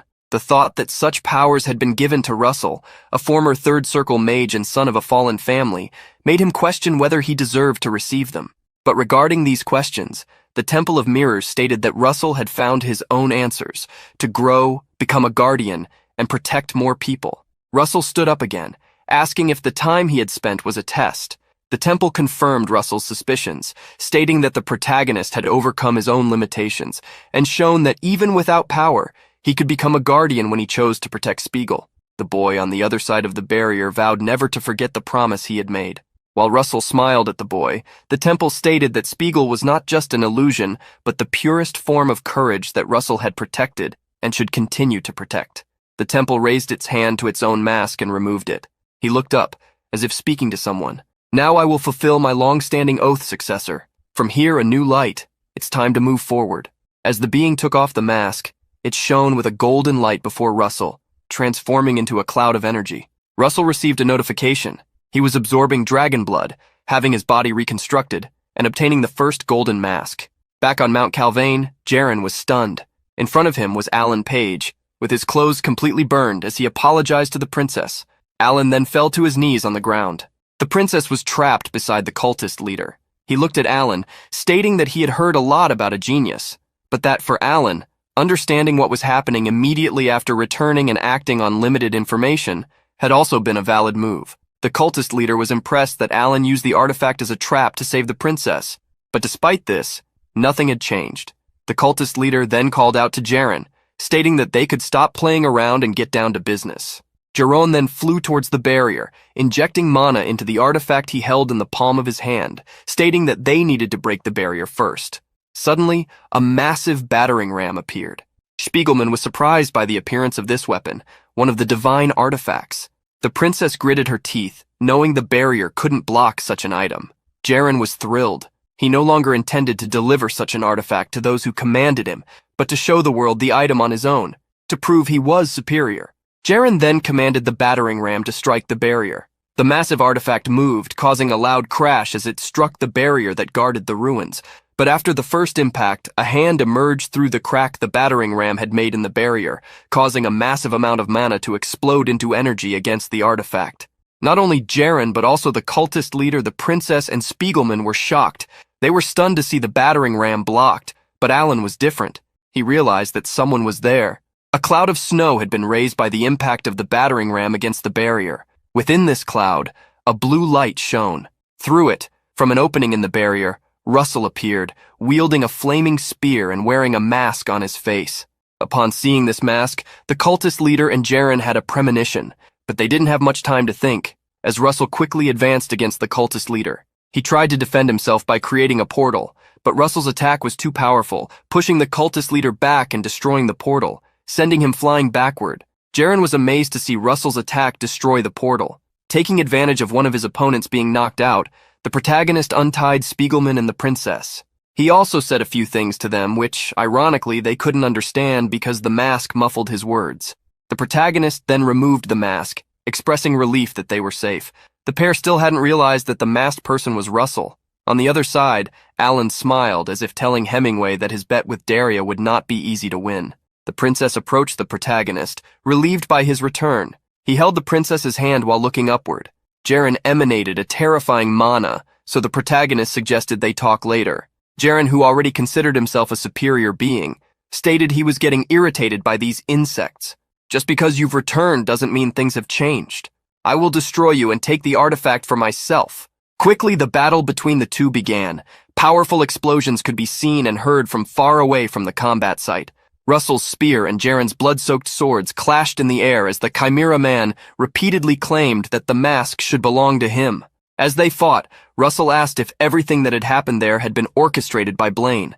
Jaren grew furious, delivering a powerful strike that pushed Russell away. But the protagonist quickly recovered, moving behind Jaren and demanding that he stop and admit that he was Blaine's shadow. Jaren did not respond but continued attacking the protagonist, who retaliated, confronting his opponent relentlessly. Both returned to the ground after the stalemate between their attacks. Jaren flooded his sword with red mana as he unleashed an origin magic. The truth is simple. I am not his shadow. The powerful blow created a red wave, the color of blood, crashing onto the protagonist with a loud bang. The impact raised a cloud of dust, obscuring any trace of Russell. When the dust settled, the protagonist revealed himself, wielding two flaming spears and using draconification. He didn't want to waste time with the transformation, so he quickly advanced to attack. Meanwhile, Jaren was blinded by greed. If I obtain the mask, Blaine will be the one in my shadow. Power is everything. You know that too, don't you? The protagonist reached into a space, retrieving the mask and putting it on his face, while telling Jaren that strength was not the most important thing. Russell received a notification that the mask was helping manifest the dragon's blood, allowing for a second draconification. The protagonist wanted to use such power, activating the second draconification. Fire quickly surged around him. After that, the mask disappeared, giving way to scale-like tattoos beneath Russell's eyes, as he declared that courage came before all else. Jaren began walking toward the protagonist, repeating his last words. That's just nonsense coming from someone who's never fallen into darkness. Russell sighed as he started to release his mana. That's not true. I have been in the darkness too. The only difference is that I followed the light. The mana generated by Russell quickly materialized several flaming spears. With a tight grip, the spears merged, forming a magical spear, Gabolg. Jaren grew enraged. He spread his wings, rising into the sky, and with powerful mana overflowing, which could even turn the sky red, launched several attacks at Russell, challenging him to prove if what he said was true. The protagonist, with his new spear, confronted the heavy attacks of the Chimera, causing a massive explosion from the clash of the two mighty forces. Not long after the explosion dissipated, Jaren fell to his knees on the ground, supporting himself with one hand. The other, he realized, had been severed and fallen. Jaren, knowing he had the heart of a chimera, wondered why he couldn't reach Russell, or how. The protagonist approached Jaren, commanding him to surrender. Jaren was furious. From the arm he had lost, a new one quickly grew, along with 4 more on his back. Each of the 6 arms held a blood sword. To use such power, Jaren spat blood. At that moment, Russell received a notification that his draconification had only 10 seconds left. Reading the notification, Russell stated that he couldn't lose. Holding the Gabolg, he channeled mana into the tip of the spear, gathering fire mana. Jerome seized the moment when Russell was still preparing to attack to strike first, with murderous intent. The protagonist closed his eyes, focusing. In the next instant, he used the overheat magic. The accumulated mana in the spear pierced the chimera, who was caught by surprise. A massive torrent of flames erupted, engulfing everything in the path of the spear. Behind Jaren, a not-so-distant mountain was struck by the torrent of flames, vaporizing and creating a hole in its structure. An enormous crater formed where Russell stood, with the protagonist at the center.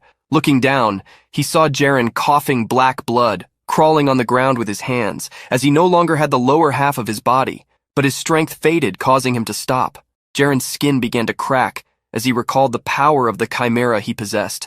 The truth was, he had always wanted to become a dragon, but he couldn't reach that until the end. He wondered if this was his final fate. As the fight ended, a powerful explosion occurred on a nearby mountain. The mountain's peak blew up, causing lava to flow in all directions.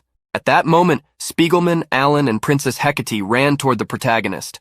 Pepper suddenly appeared too, headbutting the protagonist and hugging him while crying.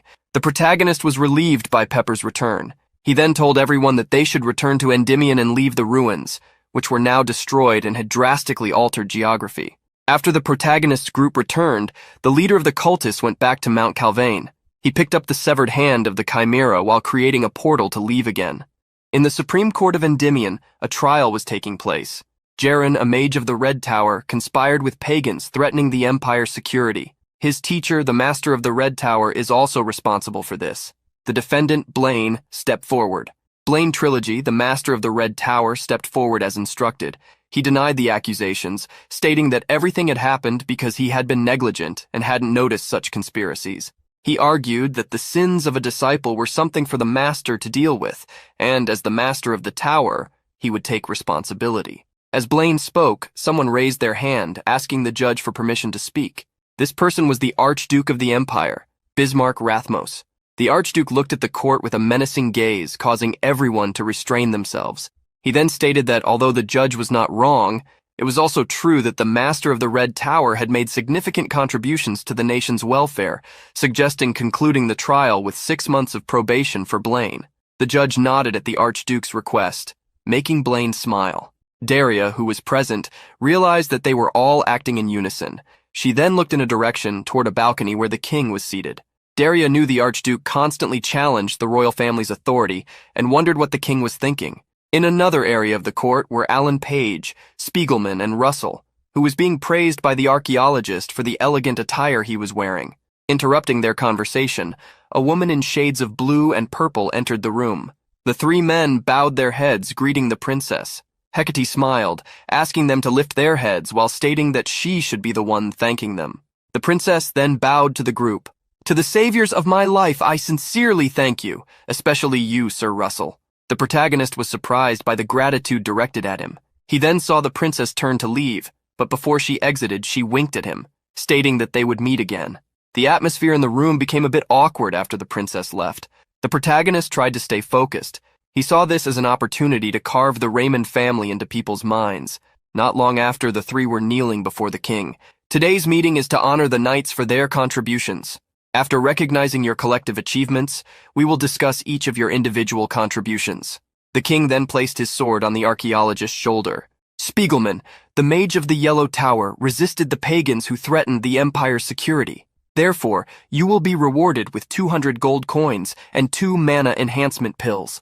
The king then addressed Alan, placing the sword on his shoulder. "Sir Alan Page, second son of Count Page and Mage of the Spear Tower. You bravely defended against the pagans who targeted the relics. You are awarded the Dawn Medal, Morgenrot, and the title of Baron." The king then turned to the last of the three, Russell Raymond. He asked Russell to lift his head. "In the past, your father deserted the battlefield, representing a significant threat to the kingdom's security. Therefore, it is natural that the ministers doubt the loyalty of the Raymond family, so prove it here today." The protagonist didn't understand what the king meant by those words. The king then stated that the Master of the Flame Tower had said that Russell had advanced to the 5th circle. Daria smiled, knowing that the darker the shadow, the brighter the light within it. The king then instructed the protagonist, "With such achievements, no one will doubt your efforts." Daria, watching closely, realized that the king's plan was to make Russell a hero before everyone and weaken the Archduke's faction. The protagonist then began using his mana, creating a projection circle, a first circle magic that revealed someone's attributes. But for those who knew nothing about magic, there was no better spectacle. Quickly, after using the projection circle magic, 5 fire circles appeared near the protagonist, revealing his current circle level. The people present were impressed by the mana from that magic and by Russell's rapid growth, as he had only recently graduated from the academy. Alan Page was also there, surprised by Russell's explosive growth. Not only him, but also the master of the Yellow Tower. Russell then bowed again to the king, who stated that he had thought Russell's father was a withered flower, but was actually hiding a beautiful seed. Russell responded to the king's compliments, saying they were far too generous. The king then spoke loudly for everyone to hear. "Listen, knights, regarding the special case of the Raymond family, I elevate your title to Count. Additionally, with a third-class military merit medal, I hereby grant the right to levy taxes on 10,000 families in the neighboring city." The protagonist acknowledged the king's gifts while everyone present clapped and cheered for Endymion. The king then placed his hand on Russell's shoulder, asking him to rise. Holding the protagonist's hands, he thanked him for saving his daughter Hecate, stating that these words were not from a king but from a father. The king then asked if there was anything Russell desired so that he could repay his deeds. Russell knew exactly what he wanted to ask for. Not long after, the protagonist returned to his room with what he had requested from the king as repayment. Initially, he didn't know how he could obtain such a thing, but thanks to the unfolding events, he finally acquired a dragon heart. He observed the dragon heart above the flame, which appeared shriveled and ugly, but he knew that when he infused magical power into the heart, it would reveal its true form. Hoping to manage this, Russell began infusing mana into the dragon heart. After some time, Russell started to struggle when suddenly the dragon heart cracked, shattering into several pieces and releasing an energy. From the released energy, a dragon horn appeared, the same horn Russell had found during the trial of fire when he had to fight against the ice golems.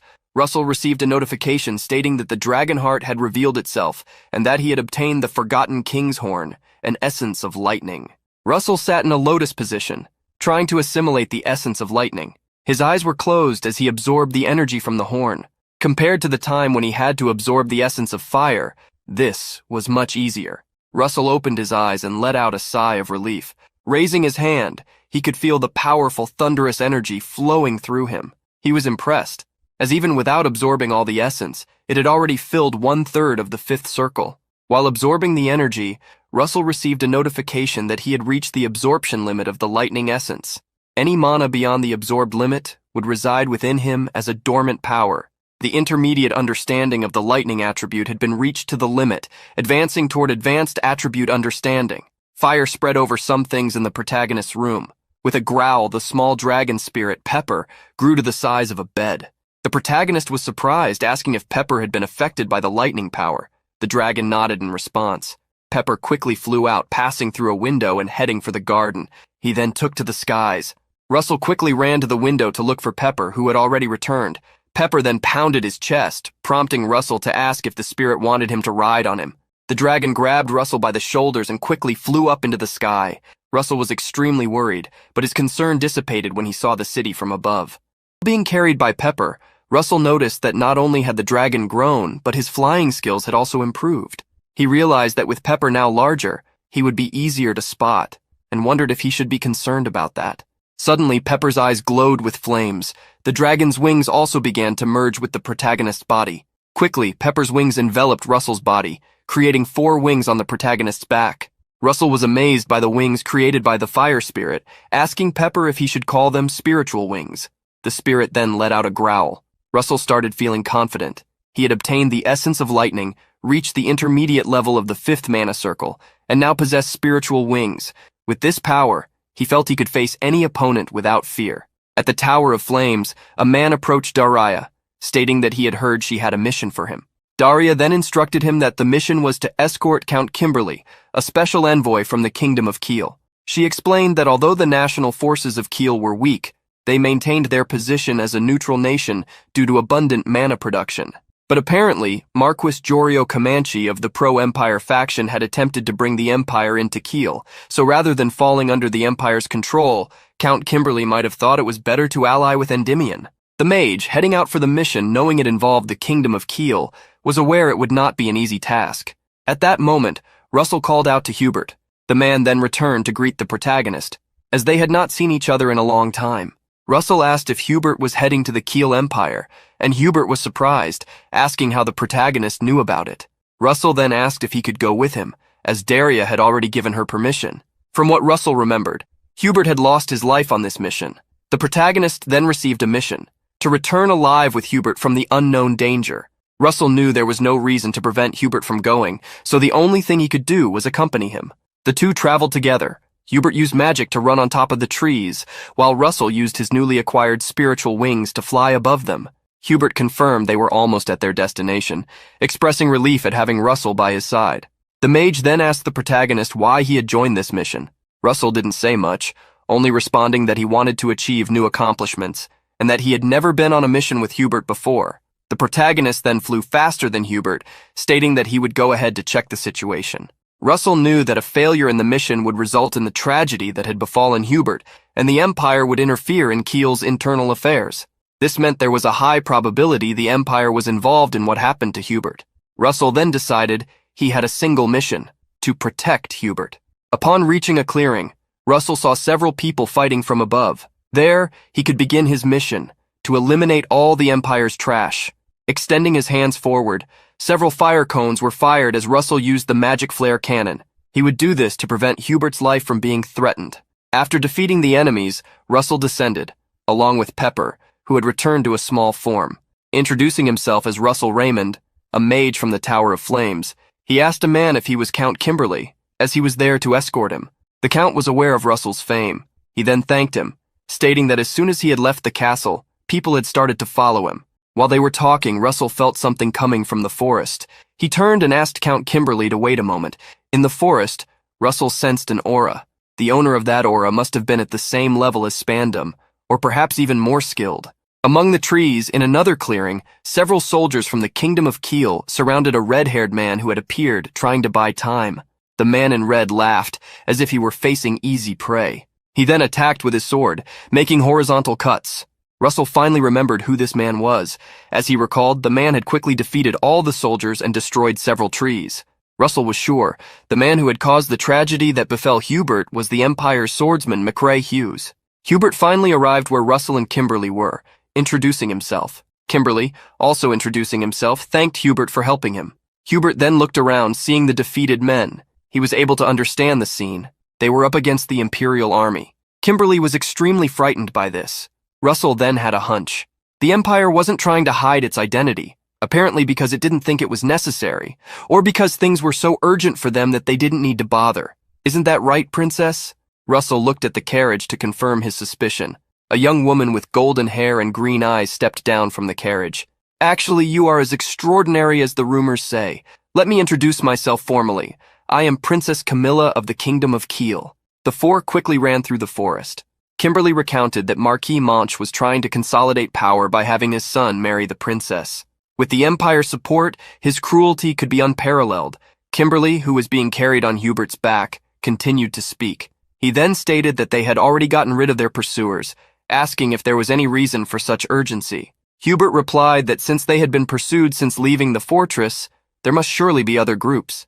Despite the significant distance they had put between themselves and their pursuers, Russell felt no trace of being followed. However, he sensed a sinister feeling. Suddenly, Russell had a premonition and told everyone to duck. Behind him, a surge of energy appeared, like a horizontal cut chasing them. The energy quickly passed over them, hitting several trees and cutting them down.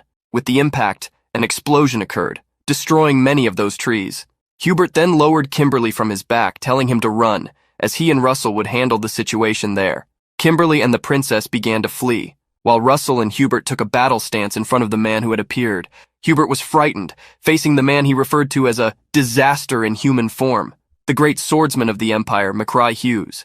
Hughes, who wore an eye patch, looked at the protagonist, observing his black hair and red eyes. He stated that the young man must be Russell Raymond. At that moment, Russell's mission was updated. He was to survive with Hubert against the dangerous McCrae Hughes.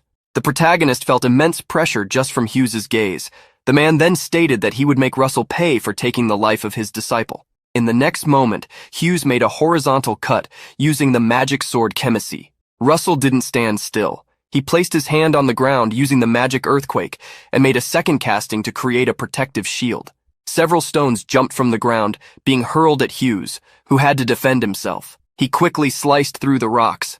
While Hughes was distracted, Hubert seized the opportunity. Clenching his hands, he caused the loose stones to gather, binding Hughes's feet and hands. Hubert then signaled the protagonist to attack. Russell quickly approached with the flaming spear, causing a massive explosion with his strike. After that, Russell swiftly retreated back to Hubert's side. As the dust settled, Hughes revealed himself, unscathed. He then asked Russell if he had merely learned cheap tricks from the Flames Mage's bastard. Russell was surprised to see that Hughes was fine, wondering if he had enveloped his body in aura. Hughes plunged his own sword into the ground, stating that he would show Russell something interesting. A light began to shine in Hughes's hands as a red ribbon started to swirl around him. In the next moment, using the magic sword Fuchsia, Hughes created several energy circles that attacked Hubert, cutting the mage. Hughes then introduced the attack he used. A sword made from dragon bones, corrupted with the blood of 10 mages. It is perfect for use against mages. Hughes drew the sword from the ground again, advancing towards the protagonist. Russell quickly scooped Hubert into his arms and, manifesting his spiritual wings, flew away, dodging Hughes's previous attack. Russell soared into the skies, causing Hughes to claim he was impressed. From above, the protagonist saw some objects near Hughes, wondering if they were firebomb stones. But Hughes didn't let Russell think too much, attacking him again with waves of mana attacks. Russell continuously tried to fly and dodge while remembering the properties of the firebomb stones. They were stones that, upon receiving strong impacts, would explode, devastating a large area. He then formulated a plan, definitely capable of confusing Hughes. Placing Hubert on the ground, Russell thanked Pepper for helping him save the mage. At that moment, Hughes pointed his sword at Russell, asking if he was trying to buy time for the others to escape, since he couldn't defeat him. Russell ignored Hughes, whispering to Hubert to run as soon as he gave the signal, so Hubert could join the princess and the count. Hubert gritted his teeth, asking if what Russell was saying meant he would sacrifice himself for Hubert to flee. The protagonist smiled at him, asking Hubert to trust that he would return alive with him. Hughes was already fed up with the conversation between Russell and Hubert. He then began to overflow mana, preparing to attack. But Russell acted first, using his new ability to summon lightning. He used the magic chain lightning. After using the spell, Russell signaled for Hubert to run. Seeing Hubert fleeing, Russell knew the firebomb stones would buy him enough time for his escape, but despite that, he couldn't underestimate Hughes as an opponent. The protagonist continued with the attack, using the Cloudy Ring's ability, the Storm of Thunder. Planning to give it his all, Russell quickly activated Stage 2 of Draconification. Several magical Gaybolg spears emerged from a circle of fire above Russell's head, who was also using his spiritual wings. He intended to pour everything into a single attack.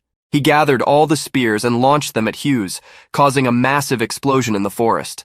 The shockwave was strong enough that Hubert, who had already reached the Count and the Princess, needed to create a barrier to protect all three of them. The dust created by the impact took a while to settle. Russell, who had deactivated the Draconification, was kneeling in a corner, exhausted from the backlash of the abilities. He wondered if the attack had worked. At that moment, he heard a voice. "You really are finished now. Don't think you will suffer peacefully." Hughes, who had lost his eye patch, was holding a sword in each hand, having used both to protect himself. The protagonist cursed the man who had managed to withstand his attack. The instant Hughes was about to try to attack the protagonist, his bone sword began to act strangely. Even gripping the sword with all his strength, it did not respond to his command. He then heard a sinister voice. "How dare you try to harm the Dragon Lord with the bone of a dragon? What a ridiculous human." Russell remembered that this was the same voice he had heard when he first encountered the dragon heart in the museum. He wondered if the owner of that voice could be the Divine Dragon King. Before Russell, a massive dragon appeared, its great majesty displaying the superiority of the draconian race. The mana the dragon exuded was so pure that it shone like gold. The dragon then spoke to Russell. "I must grant you my power for a moment. I implore you to eliminate this worm that insults the name of dragons. O Divine Dragon King, I have something to ask. Find the dragons. Their existence will connect you to me. You will become the master and the hope for the remaining dragons in this world." Russell's eyes transformed into those of a dragon as he returned to the second stage of Draconification, but this time he felt an even greater power within himself. He might not understand what the dragon truly wanted, but if he had this power, he would certainly be able to fulfill it. As Russell received the dragon's power, Hughes, on the other hand, was suffering. His sword, made of dragon bones, took control of itself, slicing through Hughes's arm. Moreover, Russell left no room for the swordsman to retaliate. With the flaming spear in hand, Russell used the magic overheat to attack Hughes. Despite the powerful attack, Hughes managed to respond. Where there had once been an arm, energy emerged, forming an aura arm that grabbed hold of the flaming spear. Hughes glared at the protagonist while mocking him. "Do you think losing an arm makes a difference? Those arrogant eyes. You have the same eyes as your father. Are all the Raymonds like this?" The protagonist quickly retreated, wondering if Hughes knew his father. Hughes then revealed something. "I wanted to tear those arrogant eyes out of him, but unfortunately someone was faster than me. What a fool. Why do you think the Empire was responsible for your father's demise?" At the moment Russell was distracted by Hughes's words, Hughes moved quickly to his back. Russell was quick enough to launch a horizontal flame attack, forcing Hughes to duck to evade. The swordsman then slashed toward the protagonist, who retreated rapidly. Despite his retreat, Russell was struck in the side, gritting his teeth in surprise at being hit. Hughes mocked Russell. "To think you couldn't even dodge such a simple attack. How pathetic. You are a lamentable one." He then clenched the fist of the energy arm that had emerged in place of his own. Several attacks rained down where Russell stood as he advanced. Hughes quickly closed the distance to the protagonist, anticipating where he would run after dodging the attacks. He then delivered a downward strike. Russell hastily erected a barrier to defend himself as Hughes's attack came crashing down on him, slamming him to the ground with overwhelming force. Seeing Russell on the ground, Hughes asked if he thought he could win with such pathetic talent. Trembling, Russell tried to get up despite the pain. Hughes advanced slowly, stating that it was impossible to reach a higher level without sacrificing something. He raised his sword to attack, claiming it was too early for a child like Russell to fight against him. Hughes's sword strike fell heavily, causing an explosion of energy. But Russell was faster, dodging. The protagonist quickly ran into the forest, weaving between the trees. Russell had no choice but to admit that Hughes was a superhuman, an opponent beyond the ordinary. Hughes hurriedly ran to catch up with the protagonist. Russell then used the magic wind wave to attack Hughes and create distance. The wave of wind was blown from his spiritual wings, and Hughes swung his sword, confronting the wind strikes created by the protagonist. Seeing Hughes defend against all the attacks, Russell wondered if it was impossible to defeat him. He then changed his mindset, deciding that he would not give up. The movement of his hands, Russell conjured a spell to strike Hughes. Gravity. The gravitational pull descended upon the swordsman, making it difficult for him to move. Russell was sure he would make such a man learn how a real mage fights. With the tip of his finger, Russell released flames that merged with the wind, raining down on Hughes. Like a tornado, a massive explosion struck the swordsman. The strong explosion forced Russell to recoil, engulfing Hughes in flames. After a moment, Russell caught a glimpse of Hughes within the fire, a being without skin like a demon. Both of Hughes's arms now had that energy. He charged at Russell, grabbing him. "Do you dare to toy with me using these little tricks? You're done for." But Russell would not let Hughes threaten him without retaliating. With the enemy so close, the protagonist saw this as the best opportunity to use the ring's ability. Instantly, a lightning bolt struck both of them. Amidst the lightning, Russell planned to sacrifice everything if necessary to reach greater heights. Even if he had to sacrifice his own body, it would be worth 1,000,000 times more. After the lightning struck, Russell kneed Hughes, sending him flying. With the lightning hitting his own body, Russell stimulated his muscles with the electricity, explosively increasing his speed. This was the last card he had held until now. Grabbing the great spear in hand, Russell used a skill he had created, advancing rapidly. It was a lethal attack. Hughes had no reaction other than surprise when Russell rushed in, hitting him and passing through him. After the attack, Russell coughed up blood due to the backlash of the power he used.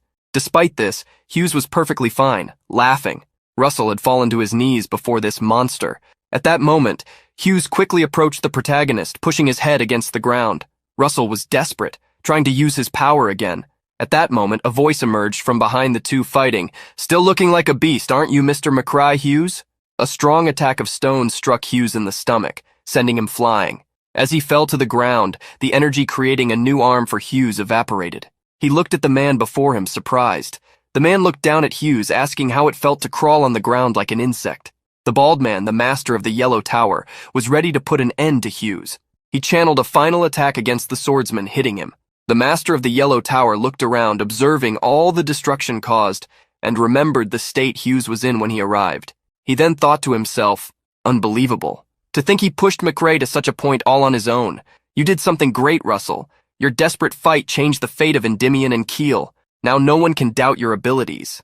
As the master of the Yellow Tower analyzed the situation, Hubert, the princess, and the count rushed back to rescue Russell, who lay on the ground. Hubert held Russell in his arms with tearful eyes.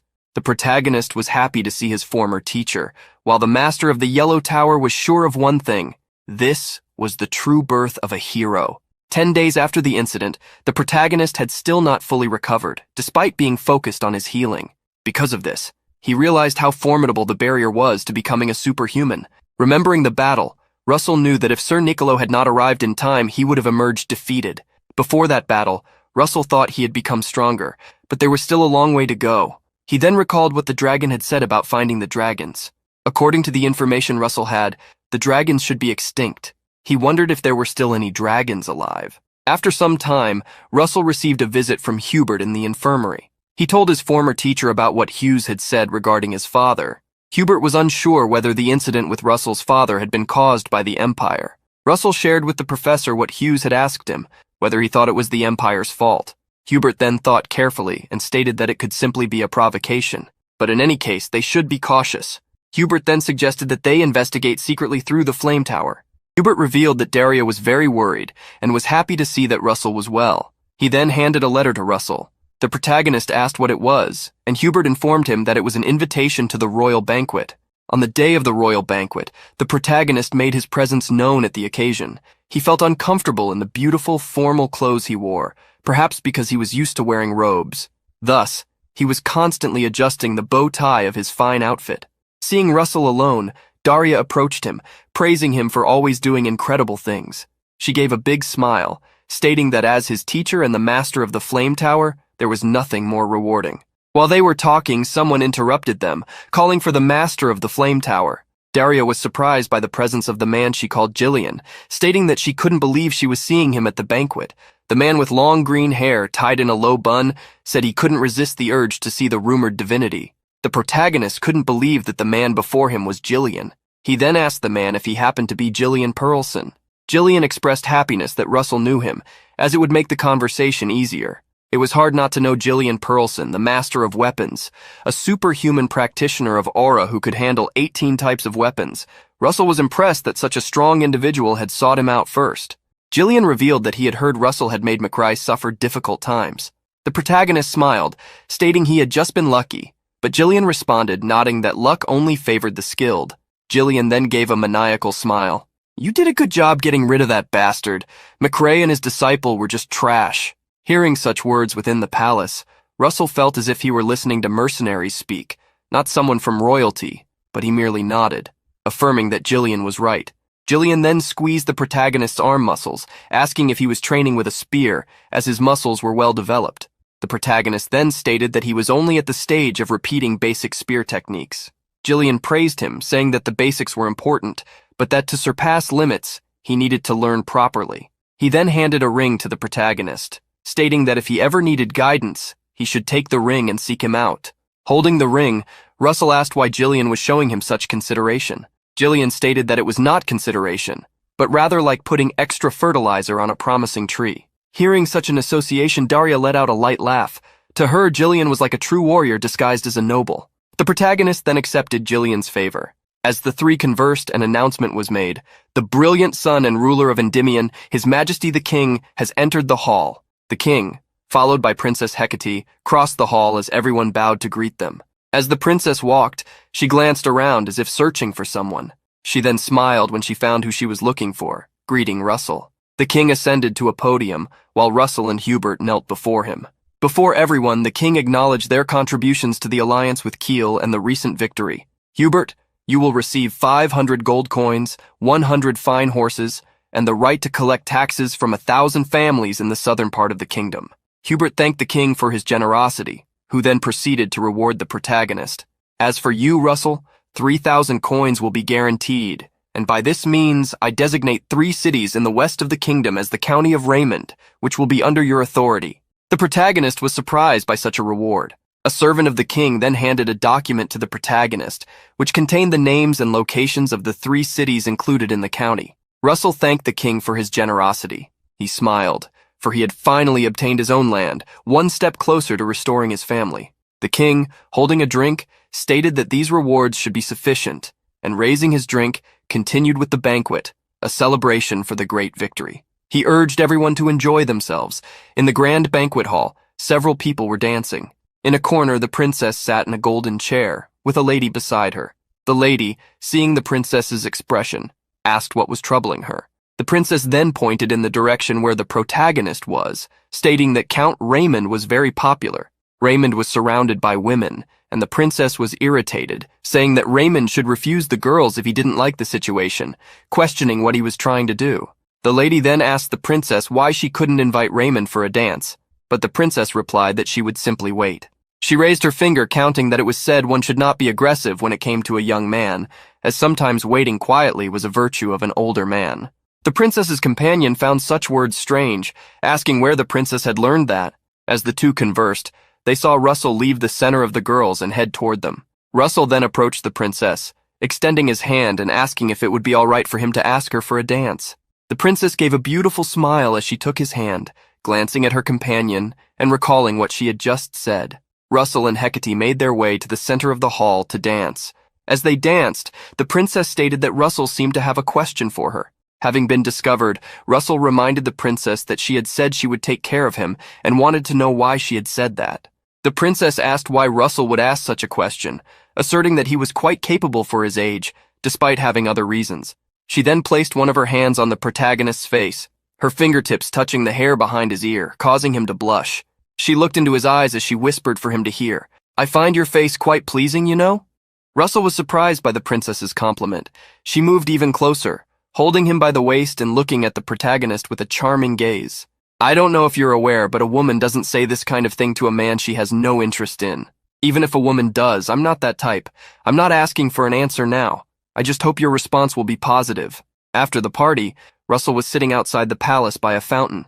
Even though some time had passed, he was still blushing. He knew the princess's personality but didn't expect to hear such words face to face. It was important to know that Hecate Rathmos was the only descendant of the king and the closest person to the throne. Russell knew that accepting the princess's feelings would be the right choice for his family's sake, but he wasn't sure about his own feelings. While Russell was lost in thought, someone approached him. Alan apologized for interrupting the protagonist's thoughts, revealing that he was there to make a proposal. Alan wanted to end the bet. The next day, Daria was talking to Russell, holding a letter sent by Hemingway. Alan had told the protagonist the previous night that he would inform both masters about his decision, but Russell didn't expect the information to reach Daria so quickly. The master of the Tower of Flames asked for the protagonist's opinion. Russell recalled that the bet period was 3 years, but he felt he didn't need that much time to reach Alan Page's level. Daria smiled at Russell's response, agreeing that she would go along with Hemingway and his apprentice. In the Colosseum was the duel arena, equipped with a magical barrier capable of withstanding not only six-circle magic, but also an expert-level aura sword. Russell was in the arena, looking around and remembering that in his past life, he was only a second-circle mage, but now he was in a place like this. Daria infused mana into a gem, urging someone not to delay and start right away. Hemingway, with whom Daria was speaking, also infused mana into another stone, provoking her and waiting to see how long she could keep up her bravado. Hemingway then informed the competitors that the barrier was created by 2 tower masters. They didn't need to worry about destroying the surroundings and were authorized to show all the skills they wanted. Russell stood facing Alan Page, a genius known as the Mage among mages. But now there was only a small difference in skill between them. For Russell, what was crucial in a battle between similar opponents was the distance. Instantly, as the battle began, Russell rushed forward, trying to close the gap. Automatically, Alan jumped back, trying to maintain the distance. He felt as if he were fighting against a knight or a swordsman, rather than a mage. The thought running through his mind was that Russell should have confidence in his own firepower and resilience. He knew that the firepower of the Tower of Flames was stronger than that of the Tower of the Spear, the Blue Tower, but he wasn't going to give up. As he tried to create distance, Alan gathered mana in his hand, launching a rain of ice toward Russell. The protagonist smiled, impressed by Alan's channeling speed. Seeing the ice shards approaching, Russell's hands burst into flames, destroying the ice by unleashing a rain of fire. In the audience, Daria watched the battle calmly, while Hemingway was amazed that Russell could instantly copy Alan's magic formula. After the clash between ice and flames, a wall of smoke was created. Russell advanced through the smoke, taking the initiative for the next attack. He extended his hand toward Alan using fire lightning magic. Despite the surprise, Alan managed to use blink to dodge, stepping back. Seeing that Alan continued trying to keep his distance, the protagonist decided to immobilize his legs first. Russell raised his hands, and in the next instant struck the ground using earthquake magic. Instantly, the arena split into several pieces, causing Alan to lose his balance. Russell knew that in a situation like this, even someone like Alan would struggle to keep creating distance. The protagonist's goal was simple. While using flame magic, he intended to press Alan into a corner. In response to the shattered arena created by Russell, Alan used a spell called Ice Age. Instantly, ice completely covered the arena, filling in the previous cracks. The protagonist smiled, impressed by Alan's strategy. Such a mage was truly a monster. Alan then made a proposal. "Sir Russell, let's put an end to this one-on-one trial, shall we?" In the next moment, Alan once again used Ice Rain magic, which was countered by Russell's Fire Rain. However, the protagonist felt his fingers go numb after defending against Alan's attack. Wondering when Alan had pulled off such a trick, Russell realized he wouldn't be able to move properly. The magic Alan had used was called Ice Halt. Daria mocked Hemingway, asking if he had taught Alan the Blue Tower's secret magic to fight against Russell. Hemingway scratched his beard, stating that Alan would be his successor, so there was no problem. Alan then raised his hand. At his fingertip, water began to gather from all directions. "Sir Russell, you have grown astronomically. I would like to observe you more, but my master is waiting, so I must postpone that desire." All the water gathered by Alan then transformed into a massive wave, which he launched at Russell using aquafield magic. Facing the enormous wave, the protagonist sighed, as he didn't want to reveal his full power. A tremendous wave of mana exploded in the arena. In the next instant, Russell activated Draconification and approached Alan. The mage felt the arrogant and violent energy, unable to move his own body. Daria watched the arena, stating that it was the dragon's fear. Hemingway gritted his teeth, realizing why Russell possessed such exceptional talent for his age. Before him stood the young man with the lineage of a dragon. In his Draconification state, Russell had horns, a tail, and scales covering his entire body. Claws had grown at his fingertips, showcasing the full structure of a dragon. Hemingway's statement about Russell having dragon lineage was denied by Daria, who said it was impossible since Russell's parents were ordinary humans. Hemingway then asserted that there was only one answer. As the battle continued, he suggested that there must have been a high-ranking dragon among the Raymond family's ancestors. Confronting Russell in his draconified form, Alan soared into the sky, feeling his entire body tremble. But he too was hiding his true power. Removing his glasses and raising one hand, Alan created a vortex. The area attack he was preparing was at a level capable of freezing an entire legion. Faced with Alan's conjured magic, Russell created the Gay Bulg Spear with a six-fold layer of mana. He knew that if he could break Alan's magic, victory would be his. Alan then declared they should end the battle there as he cast his spell. Russell felt a cold wind that could freeze not only mana, but even time itself. He smiled, aware that if it weren't for the experience he gained in the battle against McCrae Hughes, he wouldn't know how to counter this magic. Russell's spear cut through the cold launched by Alan. Alan was surprised to see that his attack hadn't worked. In the next moment, Russell leaped from the arena, shattering it due to the force of his impulse. He quickly reached Alan, who had no time to use blink due to their proximity, and considered blocking the attack. But before Alan could do anything, Russell's strike hit him, sending him crashing back to the ground and causing a tremendous impact. In the next instant, Alan saw the tip of a spear pointed at his face. On the ground, he was pinned down by Russell's spear. Alan sighed before smiling. In the end, the battle had concluded as he expected, and he accepted his defeat. Russell, in turn, completed his mission, receiving a high-grade mana stone as a reward and winning the bet over the relic of the Age of Gods against Hemingway. Daria, in the audience, approached Hemingway, asking if he had prepared the relic from the Age of Gods. Despite his annoyance, Hemingway accepted his defeat in the bet. He then opened a storage space, stating that as the master of the Blue Tower, he couldn't break a promise. He handed over a relic from the Age of Gods as promised. Daria smiled, hardly believing that Hemingway was giving up the item. Later, in a carriage far from the Colosseum, pulled by horses, Russell looked at the relic he had obtained, the Arachne's Thing Stitcher. The relic, which resembled a dagger and a needle connected by a thread, was an artifact from the Age of Gods that mimicked the goddess Arachne's ability to cut and connect space, a dagger that could slice through space.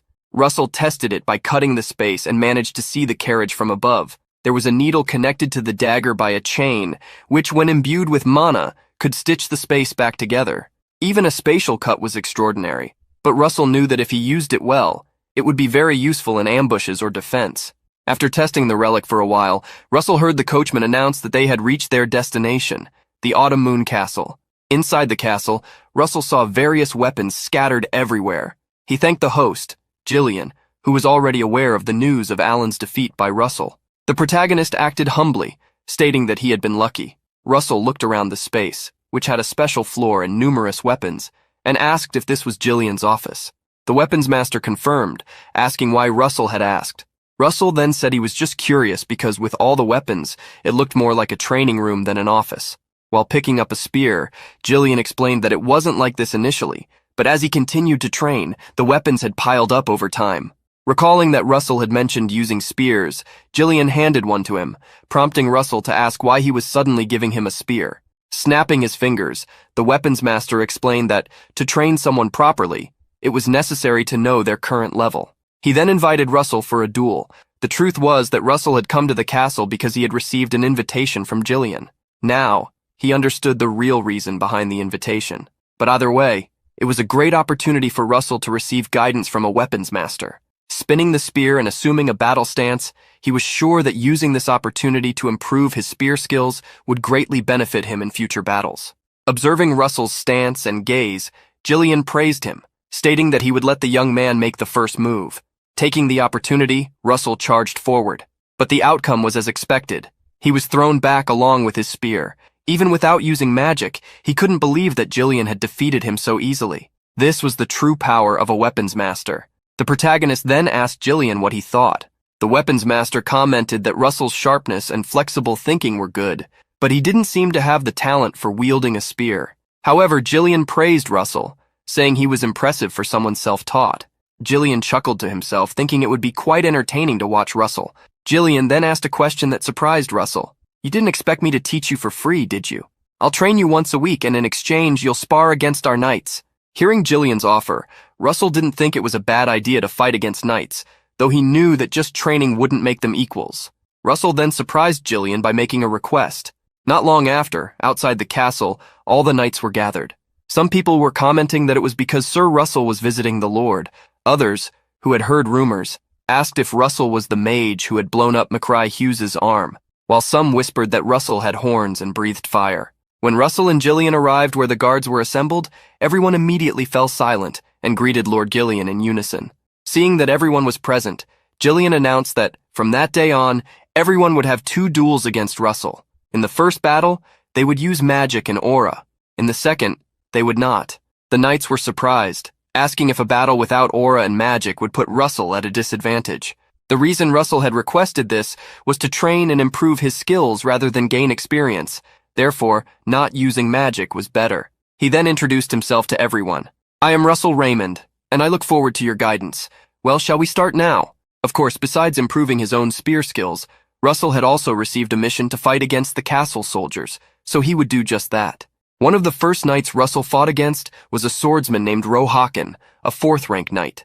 The knight said it was an honor to cross swords with a famous hero. Ignoring the praise, Russell nodded for the battle to start quickly. The knight had sharp eyes and swiftly charged at Russell. The protagonist noticed that Rohakan wasn't just fast, but had a perfect form, as if taken straight from a swordsman's manual. Rohakan made the first strike, forcing Russell to duck. He was impressed with such skills, though they were expected from a knight trained by Jillian.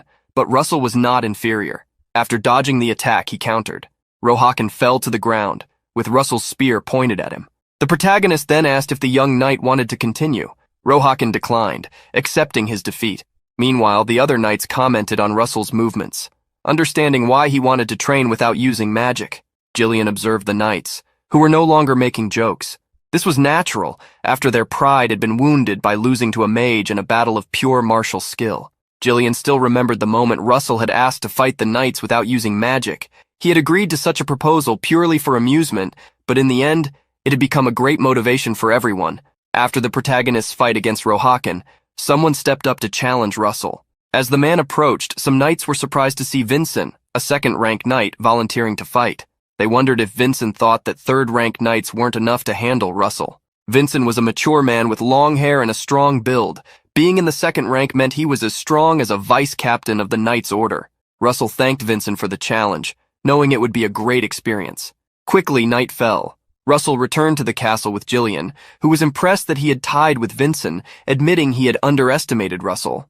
The protagonist laughed, saying he'd just been lucky. Jillian noticed that Russell always blamed luck. He then asked if Vincent would have had a chance if Russell had used magic. The protagonist didn't answer. Jillian stated that even if Vincent were a first-rank knight, the result would be the same if Russell used his magic. Russell knew Jillian wasn't wrong, as he had reached the 5th circle, a level that placed him on par with an expert-level knight.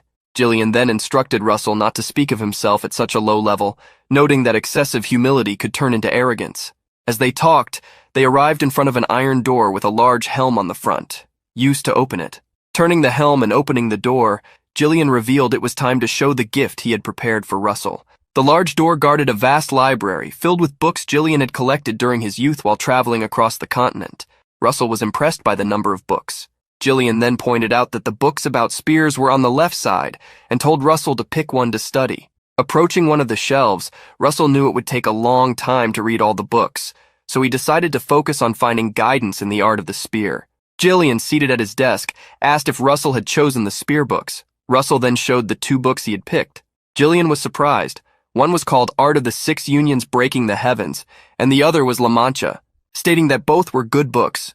Jillian explained that Art of the 6 Unions Breaking the Heavens was difficult to master, but if Russell could, it would be considered the best among all powerful spear techniques. La Mancha was a refined spear technique, and being able to use it without unnecessary movements was a positive aspect. Comparing the 2 books, Jillian recommended that Russell learn the first one, but contrary to the recommendation, Russell chose La Mancha.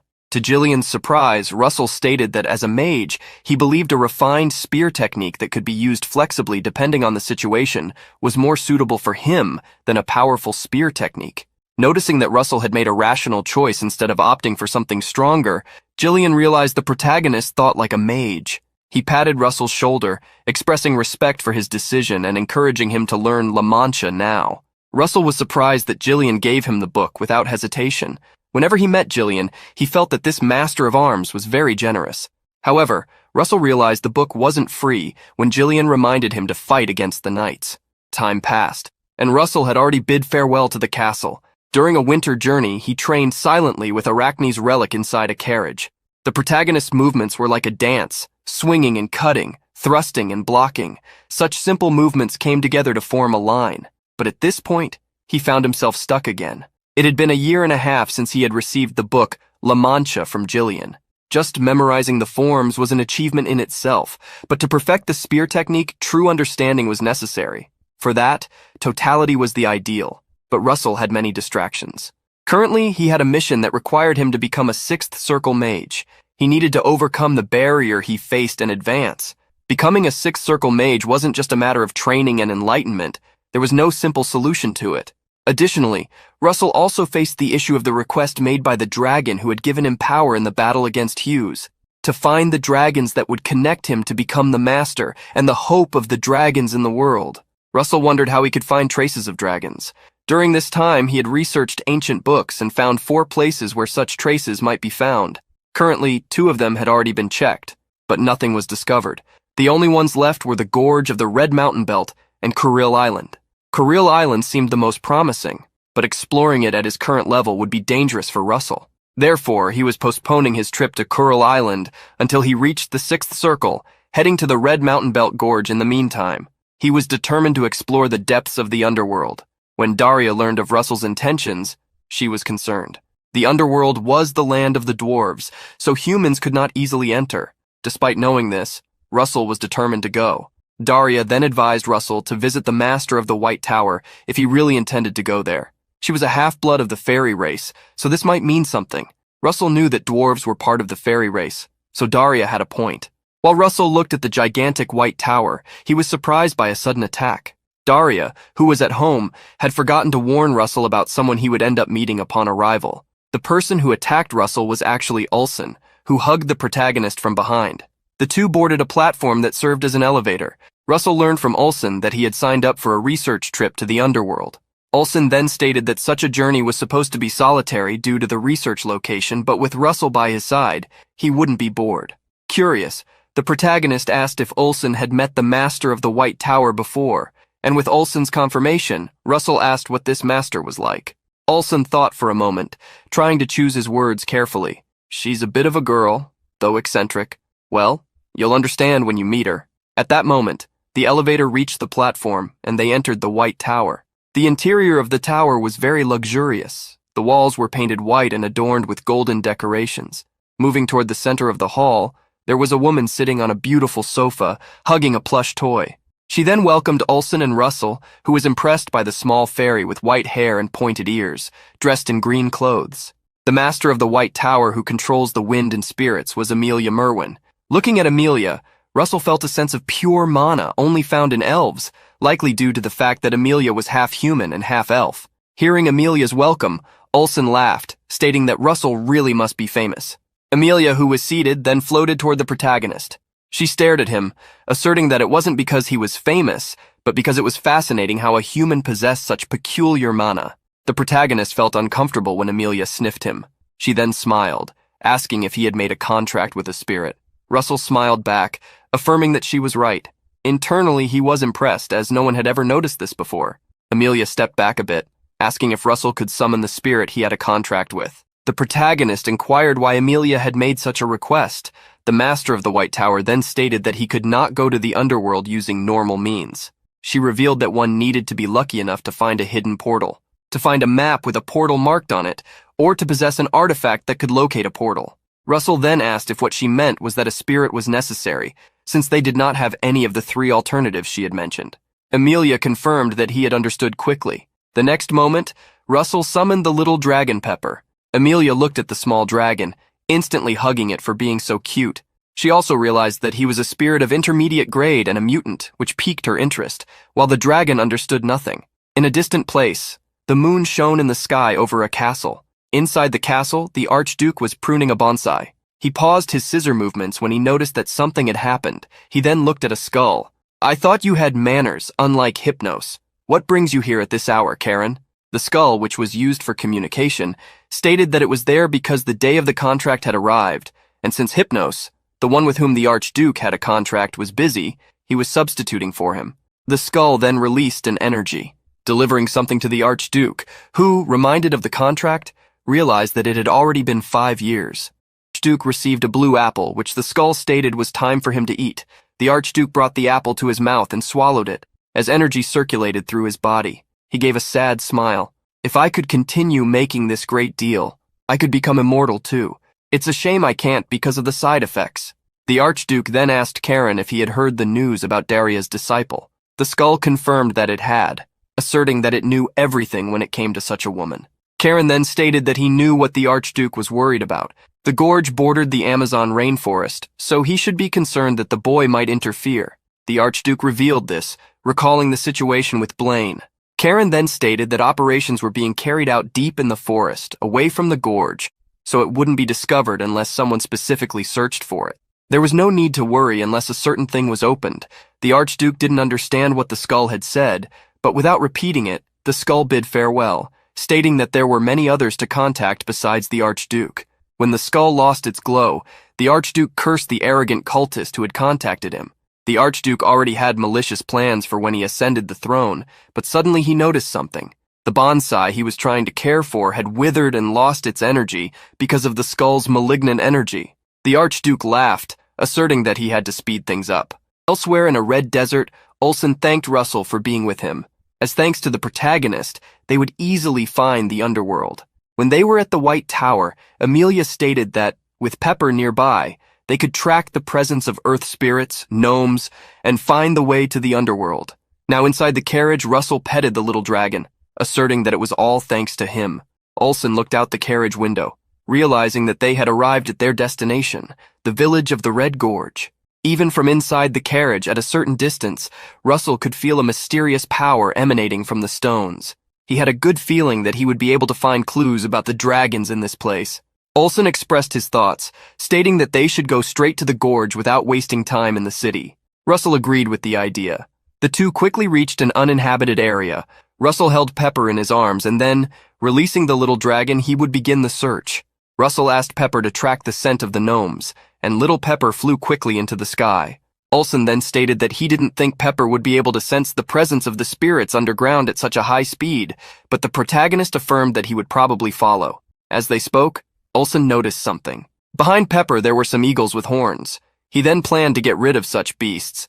Just as Olsen was about to attack, Russell stopped him, stating that he had told him not to do that. Doubting, Olsen asked who had told him that. Russell then revealed that Pepper had said it. Olsen grew worried, asserting that those eagles were advanced flying monsters that could even hunt orcs. Just as Olsen was concerned, he saw Pepper turn around and attack the eagles. The protagonist laughed at the sight, affirming that Pepper apparently wanted to deal with the monsters by himself. In the sky, they saw the little dragon unleash a burst of fire, burning the monsters that were pursuing him. After evaporating with the waters, Pepper danced in the sky, celebrating. While doing this, Pepper noticed something. Russell nodded, stating that the little dragon had apparently found the presence of the gnomes. Russell and Olsen followed Pepper to a place where there were several holes in the walls. Olsen grew irritated, asserting that if they had to investigate all the holes, they would waste time and wouldn't be able to go to the underworld. While he complained, Pepper moved ahead of them and found an opening, signaling to the protagonist and Olsen. Olsen then created a small ball of mana in the palm of his hand, throwing it into the cave. Seeing the mana ball roll on the ground, Olsen stated that this wasn't an ordinary cave. There was no moisture or stalactites, which are characteristic of caves, so it must be an artificial cave.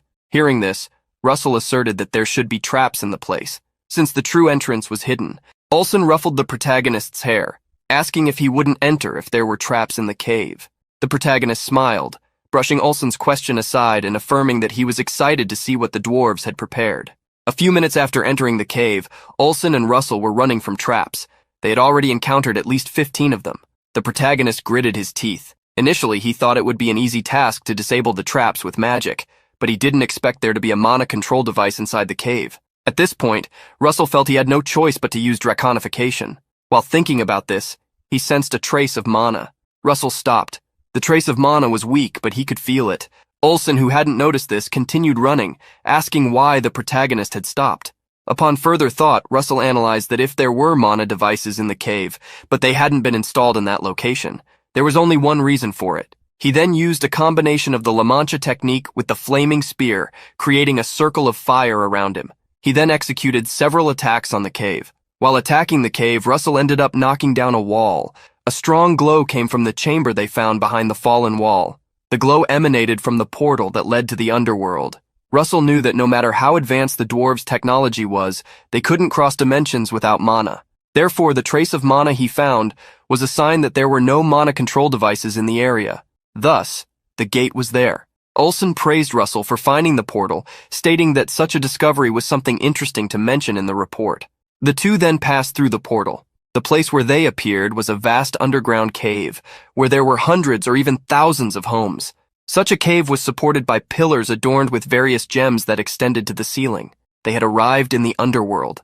Russell had thought this place would be smaller, as it was an underground city, but it seemed as large as the royal capital of Endymion. Descending to where the city was located, one of the dwarves grew curious, asking if Russell had obtained a map from the tribe or if he was a spirit contractor. The other dwarf didn't care how Russell had arrived there, asserting that, in any case, he was a guest. They then invited the protagonist to follow them, as they could show him the city, which was much more interesting on the inside. The protagonist was amazed, as it was the first time he had seen dwarves. Following the dwarves, Russell was introduced to the luminescent stones embedded in the ceiling. The dwarves claimed they had been placed there 100 years ago, and yet they continued to shine like stars. The dwarves showcased a mithril armor and a liquor made from the spring water of the underworld. As he followed the dwarves, Russell felt more like they were boasting than actually showing him the way. At that moment, Olsen caught up with the protagonist, assuming that, even though both wanted to reach the same place, they had different goals. He revealed that his objective was to learn the dwarves' muscle training. With Russell's confirmation, Olsen said goodbye, running into the city with one of the dwarves and stating that they would meet again in 3 weeks. Russell was left behind with another dwarf, who dragged him through the city, claiming there was still much to show. While being taken through the city, Russell encountered something that caught his attention, a massive statue of a red dragon. Seeing Russell interested, the dwarf recounted a legend that said the underworld had been blessed by 2 dragons. Russell was curious to know if this story was real. The dwarf stated it was a story to be proud of, The silver dragon, who ruled over iron and wind, had granted the blessing of steel, while the fire dragon, who governed flames, had given the blessing of fire. Russell then asked about the statue. The dwarf explained that the statue had been created when the fire dragon bestowed the blessing of flames, stating that it was said the dragon even visited the statue years ago. Hearing the dwarf's story, Russell thought there might still be some trace left near the statue if a dragon used to stay there. He then asked the dwarf if visitors could enter the altar. The dwarf stated that he had planned to show the altar last, but that the order didn't matter. He then called the protagonist. As they walked, they passed by some blacksmiths, and the dwarf took the opportunity to say that the weapons sold in the underworld were of a very different level from those sold by ordinary blacksmiths. He claimed that even the famous weapon of the Beast King of Kulil had been made by the dwarves' ancestors. Looking around, Russell saw many races besides the dwarves. The dwarf then revealed that most of those from other races were inhabitants of the Amazon forest, of the fairy race, who had come there to trade or buy equipment. While walking, Russell was called by someone who referred to him as a savior. Looking back, Russell saw a small elf with white hair, Lady Elo. Elo was extremely happy to find Russell in that place. At that moment, an older elf approached the protagonist, claiming to know that he was the young man who had helped Elo. He introduced himself as Skan, an elder of the White Ash tribe. Russell shook the elf's hand, introducing himself as well. The elf looked at the protagonist attentively. He had always been curious about what kind of person had helped Elo, but upon meeting Russell in person, he felt as if he were staring at a live volcano. It was incredible for him to see that a human could possess such pure mana. Russell then asked what Elo was doing in the underworld. She laughed, stating that she was there to buy weapons. Russell didn't understand why a peace-loving elf was buying weapons, so he asked if something had happened to Elo's tribe. The elf let out a cold sigh, stating that the monsters in the Amazon forest were becoming more barbaric. Elo blamed herself for not having awakened her blood yet, claiming that was the reason this was happening. Skan tried to assert that it was not Elo's fault, comforting her. Russell remembered that Ilo had mentioned having the blood of a green dragon. He then took this opportunity to ask if Elo's tribe had any records or legends related to dragons. Elo apologized, stating that besides her dragon lineage, she didn't know anything about them. She then asked the protagonist how long he planned to stay in the underworld, as she would like to give him any records the tribe had. Russell thanked Elo for her favor, stating that he would be there for another 3 weeks. Finally, the dwarf took Russell to the altar of the dragon statue. Looking at the enormous red statue, Russell didn't feel anything special. He then decided he should check the statue of the silver dragon. Leading the protagonist to the altar of the silver dragon, the dwarf stated that the altar was symmetrical to that of the fire dragon, both in location and shape. Looking at the statue, Russell stated that perhaps the only difference was the color, but he knew that the statue was the last thing he needed to see. Seeing Russell observing the altar attentively, the dwarf left him alone, stating that he would wait at the entrance. Taking advantage of the fact that the dwarf had left him alone, the protagonist began to see if there was anything special about the altar. Suddenly, a green energy emerged, enveloping the protagonist's hand. He wondered if this was the work of the statue, and in the next instant, the eyes of the white dragon statue shone with a green light. "I have been waiting here for a long time. Fortunately, you came before the end of my lifespan." As he spoke, the green light on the protagonist's hand intensified, spreading in all directions. The white dragon then commanded him, "Follow the path and come to me, to our master, the genesis of all dragons." In the protagonist's hand, a green compass appeared. The voice of the dragon he had heard was weak, as if it were in its final moments, so he hurried. Quickly, using magic, he accelerated the speed of his body, following the compass. Russell swiftly passed through the portal, leaving the underworld and returning to the surface. He hurriedly crossed the Red Canyon. Looking at the compass needle, he noticed it had become smaller, which meant he was getting closer to the location the dragon was guiding him to. In the middle of the red desert, Russell found a house. As he approached the house, he couldn't believe that a dragon would be in such a small place, suspecting it might be a hidden passage. Russell then opened the door of the house, and what he found inside was a much larger place, a cave with a huge door. Walking through the cave, he wondered if that was the first gate, but suddenly a voice surprised the protagonist. "Welcome, future master of dragons. I, the silver dragon Silverter, am here to greet you." Inside the cave, Russell was shocked to find a large silver dragon lying down, illuminated by the calm blue light of the surroundings. The dragon continued to speak to the protagonist as long as he could. "I would like to talk to you as soon as possible, but I don't have much time left." As time flows, just like stones turn into sand, my body and spirit have aged, and now it is almost time for my eternal rest. The protagonist was impressed by the calmness of the dragon in the face of the inevitable fate. He wondered if this was because the dragon race lived for tens of thousands of years. Unaware of Russell's thoughts, the dragon continued, "Now I return the power that was granted to me." Suddenly, a breeze arose, and a dragon horn was given to the protagonist. The dragon stated that this horn, given to him by the ancient master, was being handed over to the new master. The protagonist received a notification that he had obtained the essence of the wind from the silver dragon, Silverter. After receiving the powers of fire and lightning, Russell was surprised to receive a horn with the power of the wind. He then wondered why the name of the horn was Horn of the Divine Dragon King, and not Horn of the Forgotten King. The old dragon brought its face closer to the protagonist, asking if he was delaying the succession of power. The protagonist confirmed that he was doing so for now. The powers of the horns, so far, had increased the protagonist's understanding of the elements and mana. It would be more efficient for him to become a six-circle mage if he used this power. The silver dragon stood up, releasing a considerable amount of mana while smiling.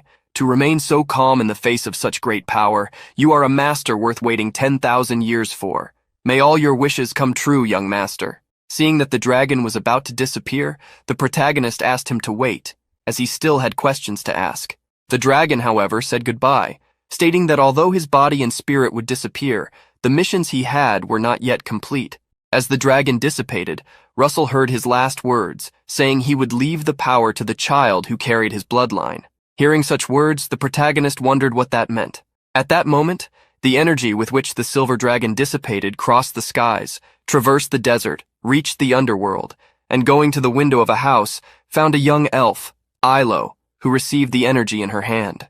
The elf felt the enormous wave of energy enter her body, and a great light illuminated the entire underground city. It wasn't long before Russell returned to the underworld. He sighed, unable to believe he had lost the first opportunity he had, when it was right in front of him.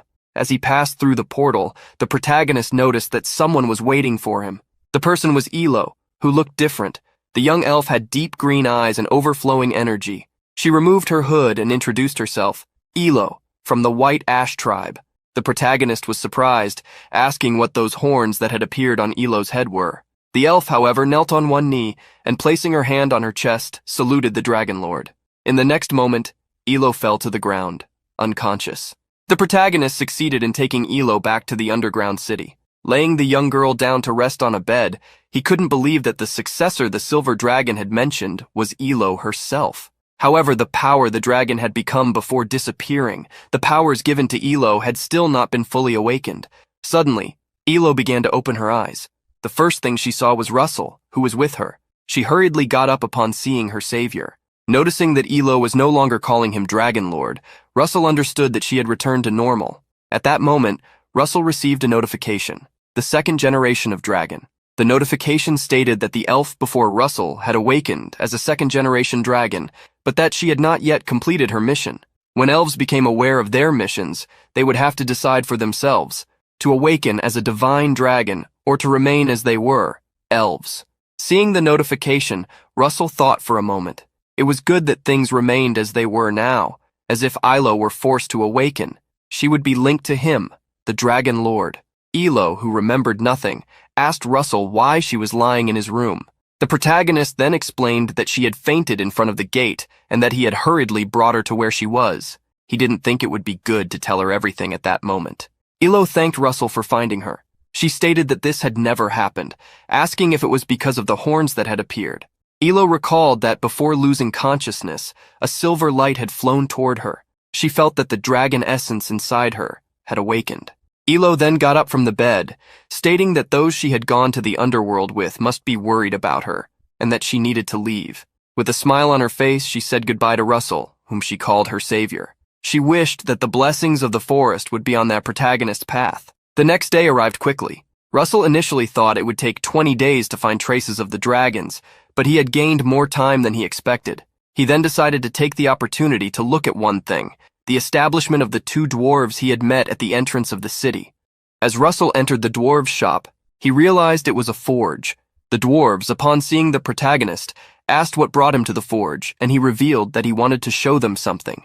Russell opened the storage compartment. and taking out a red mana stone, asked the dwarves to take a look at it. The dwarves were astonished, praising the purity of the mana stone. As they observed it, they felt as if it didn't just contain mana, but was made of condensed mana. After the first dwarf commented on this, the other agreed, comparing it to a dragon's heart. Hearing this, Russell became thoughtful. One of the dwarves then took the stone, holding it up to his eyes, and stated that it was strange because its purity was too high to be the heart of a lesser dragon, yet it was too small to be the heart of a superior species. The bearded dwarf asked if Russell could leave the stone with them, while the other assured him they wouldn't use it for something trivial. Hearing the proposal, Russell vaguely understood what they intended and saw no reason to object, so he agreed to leave the stone with the dwarves. They became extremely excited about the protagonist's decision, planning to immediately consult the Dragon Encyclopedia. Watching the dwarves' excitement, Russell saw them as mages who had just received new resources for their research. After leaving the forge, he headed to another place, the Great Library, where he was greeted by a dwarf who mentioned that Miggy had already spoken about him. As they descended the spiral stairs, Russell introduced himself, noticing how unique an underground library was. The dwarf guiding him responded that precious knowledge should always be kept deep within the great earth. He explained that they generally didn't allow visitors, but since Russell had been recommended by the masters, he was allowed to explore up to the 3rd sublevel, handing him an entry pass. Even among the dwarves who had many craftsmen, only the best were called masters. Still surprised, Russell discovered that the 2 dwarves who had greeted him were masters. Thanking him for the entry pass, Russell began exploring the library. Despite being underground, it was spacious and notably different from the theories of the surface world. Russell still had 19 days before returning to the Tower of Flames and wanted to use that time to gain knowledge and break through the 6th circle barrier within that period. However, wanting is not the same as achieving. Even with much effort during those 19 days, breaking the 6th circle barrier was not easy. Russell then returned to the forge, wondering if it was too soon to advance. Upon arriving at the forge, the dwarves greeted Russell warmly. When they learned that Russell was about to leave and retrieve his item, they were surprised. They asked if he could stay a few more days, even suggesting that he visit a hot spring. Russell laughed, embarrassed. It seemed the dwarves had discovered something about the mana stone. The bearded dwarf revealed that, in truth, they hadn't found anything extraordinary, but the other said that at least they had made some progress. They explained that the mana stone hadn't formed naturally. It was an artificial object, created with a specific purpose by someone. Russell took the stone back and asked why they thought so. One of the dwarves revealed that the alchemical reactions observed during the tests were similar to some they had seen before. The bearded dwarf showed Russell a page from a book and explained that based on the book's content, they had made some assumptions. It seemed that the stone was a magnum opus, created by breaking and diluting part of something greater. Russell examined the book and saw that it was filled with celestial and terrestrial symbols. He discovered that in alchemy, magnum opus meant masterpiece. To the dwarves, the mana stone held a value comparable to the legendary philosopher's stone. One of the dwarves apologized, saying it would be great to discover what the mana stone was made of, but that was all they had found so far. Russell shook his head, stating that what they had discovered was already more than enough. He thanked both of them and praised the underworld, saying it was incredible. The dwarves were delighted by the compliment and told Russell he was always welcome. As he said goodbye, Russell made his way back. While walking toward the portal, he reflected that, based on the situation, the material of the mana stone seemed to be similar to that of a dragon's heart. He knew that other mages would be shocked to discover this. When he arrived at the portal, Russell looked around, wondering if Olsen would return with him. Suddenly, he heard Olsen's voice, and as he turned around, he saw that Olsen was much more muscular, with enormous biceps and his skin glowing. Surprised, Russell asked what Olsen had applied to his body. Olsen explained that he had discovered the secret behind the dwarves' muscular strength and wanted to modify the oil they used for humans, promising to make some for Russell as well. They crossed the portal, and Olsen, noticing Russell's expression, asked if his research hadn't yielded results. Russell denied this, saying that he had indeed gotten what he was looking for. Olsen then suggested that what was bothering Russell was the 6th circle barrier. Russell revealed that he was frustrated because, although he could see the barrier, he couldn't break through it. There was a saying, if there are 100 mages, there will be 100 different enlightenments, which showed how delicate enlightenment was. For that reason, even well-intentioned advice could be harmful, and there was an unwritten rule not to interfere. But Olsen knew that small pieces of advice could be helpful. Then he asked Russell, "Have I ever told you that I can lift 700 kilos?" Russell was surprised by the sudden question. Olsen explained that he couldn't lift that much at first, but with constant effort, one day it became possible. I believe that enlightenment in magic comes in the same way. If you work diligently every day, one day it will come to you. Russell realized that Olsen was right. He couldn't be impatient. He had grown significantly over the last month. They exited the cave. Olsen asked Russell to look ahead and admire the sunset, the magnificent sunset over the Red Canyon. Russell looked at the horizon, where the sky and the earth met, and remembered everything he had learned and discovered, including the barrier he had built himself, brick by brick. He knew that a great enlightenment awaited him. Closing his eyes, Russell found himself in a mental projection, a world within his mind, where he stood by a lake. Reflecting on everything he had learned and experienced, he saw the burning sunset in his mind. He realized that if he combined the formulas he knew with the images of the sunset, he could create something new. In the real world, Russell raised his hand. In the next moment, a spell began to form. A vast amount of flame started gathering above his palm, like a sun on earth, warming everything around. He was creating the spell, Falling Sun. Before he could complete the spell, Olsen interrupted him, grabbing his hand and asking why he was suddenly creating such a powerful war spell, wondering if Russell planned to set the entire canyon on fire. Olsen then cast a spell, pressing 2 fingers against Russell's forehead, causing him to fall asleep. Although Olsen had given a small piece of advice about enlightenment, he hadn't expected Russell to have such a sudden revelation. He smiled, predicting that Russell would cause a great stir in the academic world, as he had become the youngest mage in history to reach the 6th circle. Thus, while sleeping, Russell reached the 6th circle, completing his mission and receiving his rewards, along with an unexpected one. Was brought back to the Tower of Flames by Olsen. He could still feel the remnants of the falling sun magic he had created. Thanks to the enlightenment that led him to create this spell, Russell had managed to become a 6th circle mage. The sensation of mana flowing through his veins was now on a completely different level compared to when he was a 5th circle mage. Additionally, Russell had received a reward for reaching the 6th circle, the 2nd golden mask. Unlike the previous one, which helped him with attack calculations, this mask was an artifact specialized in immunity to debuffs and defense against curses. Russell knew that this new artifact would be crucial in resisting the magic of the pagans. His thoughts were interrupted by Daria entering the tower room. She greeted him and asked how his experience in the underworld had been.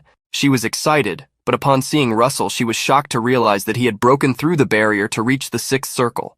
Russell scratched his neck, a little embarrassed, and said that the external research had been a success.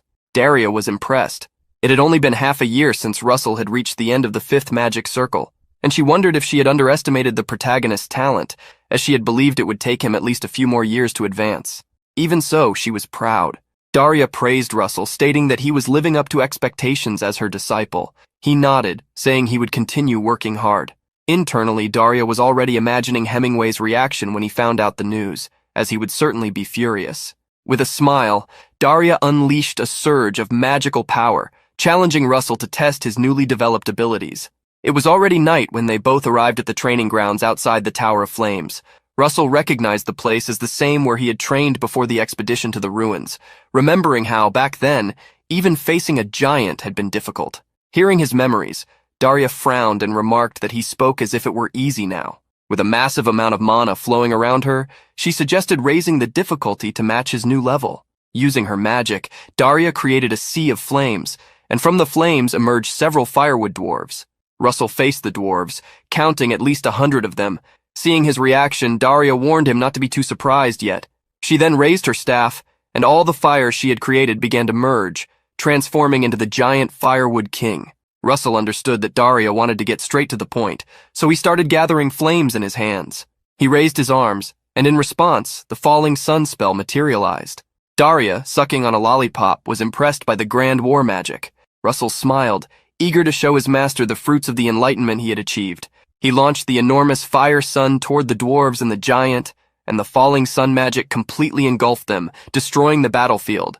Gazing at the devastated field, Russell made a mental note to be cautious in real battles, as such a powerful spell could easily hit allies. Daria, impressed by Russell's magic, knew that he had reached the level of mental projection and asked what he had in mind when it happened. Russell, recalling the moment he reached that point, revealed that in his mind, there was a burning sunset. Curious, Daria reflected on the potential of that scenario. Knowing that mental projection was a once-in-a-lifetime opportunity for a mage, She also realized that the magic Russell had demonstrated was still unfinished and needed refinement. She wondered how much further the young man could evolve if he continued to perfect that magic. Unaware of Daria's thoughts, Russell was surprised when she laughed, imagining her disciple's promising future. After the test, he returned to his room, recalling Daria's words. Casting speed, power, and rarity as an original mage. You've passed in all aspects. I will officially request your achievement record with the association. Russell felt satisfied to be so well understood by his master, but at that moment, he had another mission in mind. He took out the various mana stones he had accumulated during missions, and the horn of the silver dragon. Having taken a break, he now had enough time to absorb all these precious resources. Russell grabbed the dragon horn and began to absorb it, consuming every part. Time passed, and night turned into day, which again turned into night. As the hours went by, Russell completed the absorption of the dragon horn with the essence of wind. When he finished, he was floating above the bed, thanks to wind magic. By absorbing the essence to its fullest, the mana in his body exceeded its limit, transforming into latent power, which would be available at the moment of awakening. His understanding of the wind attribute also advanced significantly. Standing up, Russell sighed. Although his understanding had increased, he remained at the same level. He felt his body lighter and wondered if this was an effect of the wind attribute. He then threw a punch into the air, noticing the great power concentrated in a simple movement. Russell imagined that if he further strengthened his body with Overlord and Mage body, he would be able to face a second-degree knight without using magic. While he was exercising, someone informed him that he had visitors. Considering his last trip, Russell wondered if the visitor would be a certain person. He met with the visitor for tea. She asked, confirming if Russell's last trip had been to the underworld, saying she was curious about his adventures. Because of this, she had hurried to make a visit, even knowing it might seem rude. Russell laughed, saying she could ask whatever she wanted, whether it was about the hundreds of caves, the culture of the underworld, weapons, dwarves, or any other detail. However, the visitor stated that she needed to ask another question first, surprising Russell. Unbeknownst to him, he was about to receive a new mission. Princess Hecate asked if, while he had been so far away, he had thought about her. Russell felt embarrassed by the princess's question. She smiled while sipping her tea and commented that Russell's reaction made her feel at ease. Your expression is always so stiff, so provoking you is fun. It seems my efforts have not been in vain. Russell remembered the last time they met and danced together. The princess didn't expect an answer at that moment. She merely held certain hopes. Reflecting on this now, the protagonist had avoided getting closer to the princess since the last ball, using revenge as an excuse to keep his distance. At that moment, he lowered his head, contemplating his actions and realizing that they made him seem like a coward, especially now that a mission forced him to no longer avoid the subject. After chatting for a while, the princess noticed the time. She said goodbye to Russell, stating that when she was with him, time seemed to disappear rather than just pass. For her, it was a pity she hadn't received the answer she hoped for that day. While she was daydreaming, Hecate was surprised to see Russell kneeling before her holding a pair of rings. Please, could you give me a little more time? As you said, I am indeed quite stiff, so I can only say this. I look forward to my future by your side. The princess stood up, still shocked by the unexpected declaration. She began to smile. Seriously, you really don't understand anything about the mood of the moment, do you? But it's funny how your words, even without style or refinement, sound sweet to me. The princess approached, took one of the rings that Russell was holding, and placed it on her finger. As you said, I am looking forward to the future too. Get ready, because I will provoke you for the rest of your life as punishment for making me wait. Hecate smiled, finally relieved to have her feelings reciprocated after so long. Time passed quickly. On an ordinary day, the capital was bustling. Some people were transporting wine with the utmost care, concerned about the cost of the cargo. Others were busy with the meats that were supposed to arrive, as it was the princess's engagement, and no mistakes would be tolerated. Amidst all the commotion, an elephant crossed the city streets, followed by several other mounts, all belonging to the Kiel delegation. Behind the delegation were Prince Saron and the great shaman Kasa of the Golden Sand Runes. The prince, observing the pomp around him, found it all unnecessary luxury, but the shaman insisted it was necessary, especially to present a young man in his 20s who had already become a sixth circle mage. The prince questioned whether the shaman truly believed this, suggesting it might just be a political move to win allies against the empire. The shaman replied that he believed it to be true since so many countries had been invited. But the prince commented that uniting with Endymion because of this young man was another matter. The shaman grew apprehensive, asking if the prince intended to test the waters so directly, to which Seiran responded that he was tired of boring conversations and eager to know what the young Russell was like. In a room, a tailor was taking measurements of someone. This person then commented to Alan, who was sitting and reading a book, about the 4 tuxedos for the banquet and the formal attire, questioning whether engagements were always so complicated. Alan laughed, explaining that this was not an ordinary engagement. He mentioned that numerous guests from non-allied countries were arriving for the banquet, and the king likely had more in mind than just a joyful party. Russell understood and remarked that the king was certainly trying to achieve some political objective with the engagement. Alan confirmed the suspicion, explaining that it was not just about solidifying royal power, but also about demonstrating Endymion's strength. Russell reflected on these words, knowing that at that moment the best card Endymion had to play was himself. He sighed, aware of the crucial role he would have. Alan, trying to ease his concerns, assured him that he would be able to handle it. The scholar then asked Russell if they should start a lesson in etiquette. In the ornate square of the city, guests began to gather. Among them were obviously the masters of the towers and special friends of the couple. Finally, the entrance of Hecate Rathmos, the first heir to the throne of the royal family of Endymion, was announced. The princess wore a stunning white dress with floral embroidery, and various jewels adorned her hair, ears, and neck. She held a bouquet of beautiful flowers, radiating the grace and majesty of her position. After her, the entrance of the groom, Count Russell Raymond, was announced. The protagonist wore a beautiful red cloak that matched his eyes, and a luxurious bow tie adorned with a red gem, complementing the elegant white suit. As Russell walked through the room, some people whispered among themselves. Among them was Prince Seiran, accompanied by other nobles. The prince, thinking that Russell didn't look as impressive as rumored, decided to test him instead of just murmuring. The people around didn't understand what he intended to do, but with a snap of his fingers, Seiran made several snakes appear, attacking Russell. Worried, the princess watched the sudden attack, but the protagonist, with a calm smile, told her not to worry. He realized that the venue had been perfectly arranged for such a situation. In an instant, Russell used circle projection magic. Quickly, 6 circles of flames emerged, burning the snakes. The people who doubted that he had become a 6th circle mage were left in shock. Soon after, Russell pointed his finger to the sky. Knowing that the more spectacular the event, the better it would be, he launched several beams of flames upward. The attacks exploded in the air like fireworks, leaving the guests in awe. Even Prince Seiran was surprised, unable to believe that Russell was hiding such a high level of magical power, as the rumors suggested. Smiling, Russell extended his hand to the princess and asked if they should move forward. Meanwhile, in a distant forest, someone was commenting on the engagement of a certain bastard's disciple with the royal family of Endymion. A beast was lurking at the one in the cloak, but before it could attack, the cultist quickly eliminated it, saying it was nothing more than a rat showing its teeth. He then congratulated his interlocutor, stating that with such a skilled person entering the royal family, he should feel more at ease. On the other end of the line was the Archduke, who claimed he would never recognize the royal family as his true family, considering them merely usurpers who had taken the throne that belonged to him. The Archduke then inquired about the progress of the excavations in the forest. The cultist replied that it would take a few more years, and even then, they could not guarantee how many stones would be intact. Before him, a creature was chained.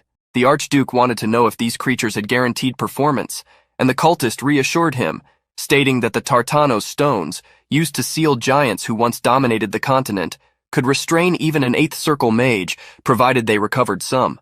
The cultist crossed his arms and commented that the problem lay with the Tartanos seal. With just a slight disturbance, the forest monsters had already gone mad. The Archduke, however, considered this good news, as if the creatures attracted attention and weakened Endymion's forces. The plan could advance more quickly. The cultist laughed upon realizing that, even with the impending destruction of his own country and citizens, the Archduke was still pleased. He knew that all of this was the result of erasing and distorting the records from the Age of the Gods, including the stories about the savior from another world and the giants. One of those stories spoke of a black-haired hero from another world who allied with dragons to seal the giants. That was a feat that should never have been told to future generations. The cultist then pondered, remembering that Daria's disciple also had black hair and an unusually rapid growth rate. He wondered if Russell could be a descendant of that savior from another world. Despite this, the cultist didn't care much, as these events happened hundreds of years ago. Even if Russell was a descendant, he wouldn't possess the full lineage of the savior. While Russell celebrated his engagement party, the cultist began to plot against him. Even believing that the chances were slim, he decided to increase the threats against this possible heir of the hero, just to be safe. At the engagement party, many people congratulated Russell. One introduced herself as being from the South, mentioning that the Walker Hill Academy was in her territory. Another identified herself as part of the Nadza Alliance. Surrounded by nobles from all over the country, as well as local and foreign lords, Russell seemed to be caught in a web of commitments that would last at least 3 days. Amid the chaos, Russell was called by someone. The man introduced himself as the Prince of the Golden Sand Dunes, Saren, and congratulated him on the engagement of the century. Russell recognized Saren as the one who had unleashed the snakes upon him. Approaching with a smile, he thanked him for the gift, but asked that next time Saren give him a break, as he really didn't like snakes. The atmosphere became slightly uncomfortable, but Saren shook Russell's hand and said he would remember that next time. The protagonist then asked the prince if he was satisfied. Saren, used to seeing people get irritated when tested, was surprised by Russell's response. This made him wonder if Russell was an easy person to deal with or simply magnanimous. The prince, however, did not care about the answer and stated that, as prince, he would like to propose an alliance, asking if this was a good response to his question. It was important to know that the Golden Sand Dunes were a wealthy nation on the continent. If they became allies, they would ensure support in the war against the Empire. However, the prince revealed that he was not interested in forming an alliance with Endymion, but rather with Russell himself. He explained that he preferred to make investments rather than engage in political games, and that Russell should become the youngest 8th Circle Mage. Russell laughed, though internally he felt exhausted.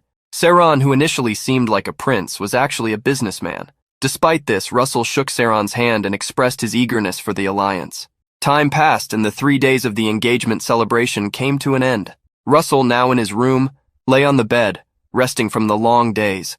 Hecate entered the room, and upon hearing Russell complain about his fatigue, said she was not surprised, reminding him that he was not used to social events. Russell rushed to the princess, grabbing a stack of papers she was carrying and asking what they were. Hecate revealed that they were business documents, accumulated due to the engagement ceremony. She sat down and explained that she had tried to finish reviewing the papers before coming to the room, but couldn't, as she was eager to see her fiancé. Hecate looked at Russell with a charming smile, teasing him. Seeing his shy reaction, the princess felt satisfied. Among the documents, Russell found a letter, which Hecate revealed was for him. Upon reading it, Russell discovered it was a request for permission for research abroad. The princess explained that she had made the request on his behalf so that Russell could leave without needing to formally ask for permission. Emotional, Russell hugged Hecate affectionately, thanking her for always thinking of him.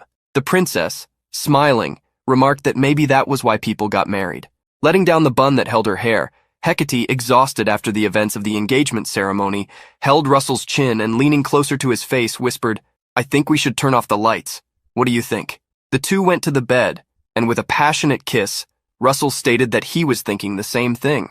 Time passed, and in the maritime city of Naze, a city-state of the Alliance, a man was in a freelancer's office looking for a 4th Circle Mage but could not find any. Irritated, he questioned where he should go, as even the largest office in Naze had no available 4th Circle Mages.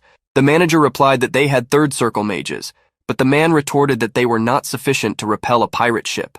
Suddenly, a hooded figure entered the office and asked if the man was looking for a 4th Circle Mage. Surprised, the man watched as the hooded figure handed over an identification token, revealing himself to be Ridman Louis, a freelancer with no affiliation, 38 years old and a 4th Circle Mage. Ridman then removed his hood and introduced himself. In truth, Ridman was Russell, completely disguised, with dyed green hair and a shorter stature. Now in disguise, Russell boarded a ship sailing through tranquil blue waters, hoping that nothing problematic would occur before reaching the island of Kulil. While gazing at the sea, someone called out to Russell. A bald man, holding a mug of beer, embraced another mage and invited the protagonist to drink with them. The embraced mage, visibly embarrassed, stated that they should not drink during a guard mission. However, Carl Naiman, the bald 4th Circle Mage, eased Aiden Owl's concerns, the 3rd Circle Mage, asserting that there would be no problem if they only drank a little, just enough to avoid getting drunk. Carl then boasted that this was not ordinary beer, but one that he had personally chilled using his ice magic. Aiden, convinced, agreed to drink a little. Carl asked Russell if he would like to drink as well, making a mug float towards him. Taking the drink, Russell commented that a cold beer was always perfect. Carl laughed, saying that Ridman, Russell's disguised identity, was a true man.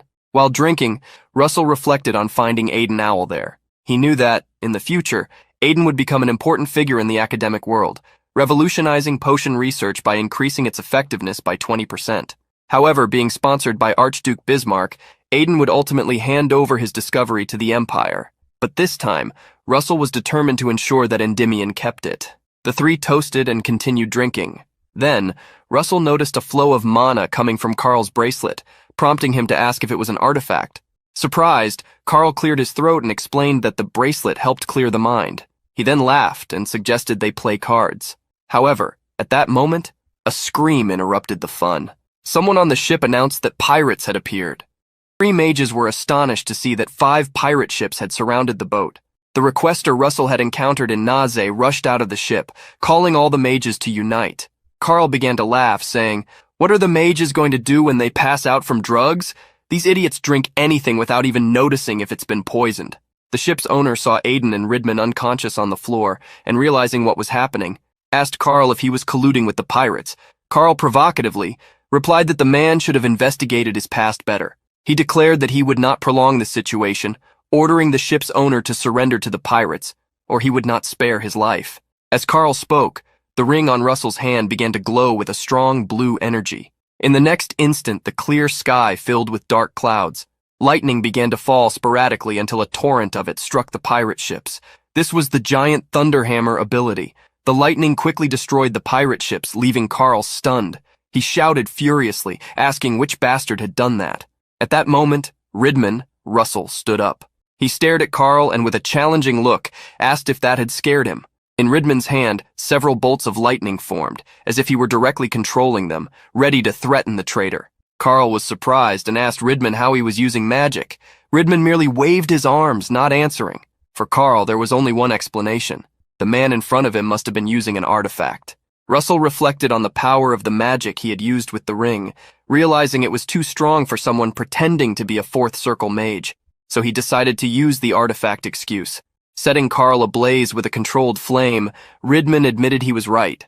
Those flames were also the work of an artifact. Desperate, Carl cried and begged for his life, but Russell ignored his pleas. The requester, still incredulous that Carl was a pirate, asked Ridman how he knew. Russell explained that he had discovered it by noticing the artifact Carl was using. That artifact continuously released mana, probably to indicate their location to the other hidden pirates. At that moment, the requester noticed that the pirate ships were still surrounding theirs. Quickly, the pirates from the 5 vessels threw ropes and lines, trying to bind the ship to board it. The requester began to doubt that Ridman, even being a fourth circle mage, could handle so many pirates and considered paying the toll. However, Russell reassured him, saying he would be back soon and asked him to take care of Aiden. The requester, surprised, asked where he was going. In the next instant, Ridman was engulfed in flames and, laughing, declared he was going to feed the fish. The protagonist soared into the sky and, observing the pirate ships from above, announced that he would finish this quickly. He then conjured the magic Fire Rain, and a torrent of flames began to fall upon the enemy vessels. In no time, all the pirate ships were destroyed and sinking under the sunset. At that moment, Aiden began to wake up. He quickly sat up in bed, seeing Ridman beside him, who was reading some manuscripts. Confused, Aiden asked what had happened with the pirates. Russell reassured him, stating that there was no reason to worry and that he should rest a little longer. To neutralize the drug's effect, Russell had injected a bit of fire energy into Aiden's mana pathways. Aiden apologized, lamenting that he hadn't been more vigilant. Russell, however, downplayed the incident, saying there was something more important. He asked Aiden if he was the author of a specific research paper, showing him a manuscript. Surprised, Aiden wanted to know how Ridman had obtained the document. Russell explained that he had picked it up when the manuscript fell while moving it to the room. He praised the research on increasing potion efficacy. Hearing that someone considered his research amazing, Aiden became excited, asking if Ridman really thought so. The protagonist then stood up and said that he would like to offer help with Aiden's research for that reason. Aiden thanked him, believing that Ridman was suggesting sponsoring his research, but explained that it would require hundreds, perhaps thousands of potions to gather sufficient data, which would necessitate considerable funding. Russell reassured him, saying that money wouldn't be an issue. He then handed a token to Aiden, stating that if he took it to the Tower of Flames, he would get all the necessary funding for the research. Russell was sure that Daria would immediately recognize the value of that research.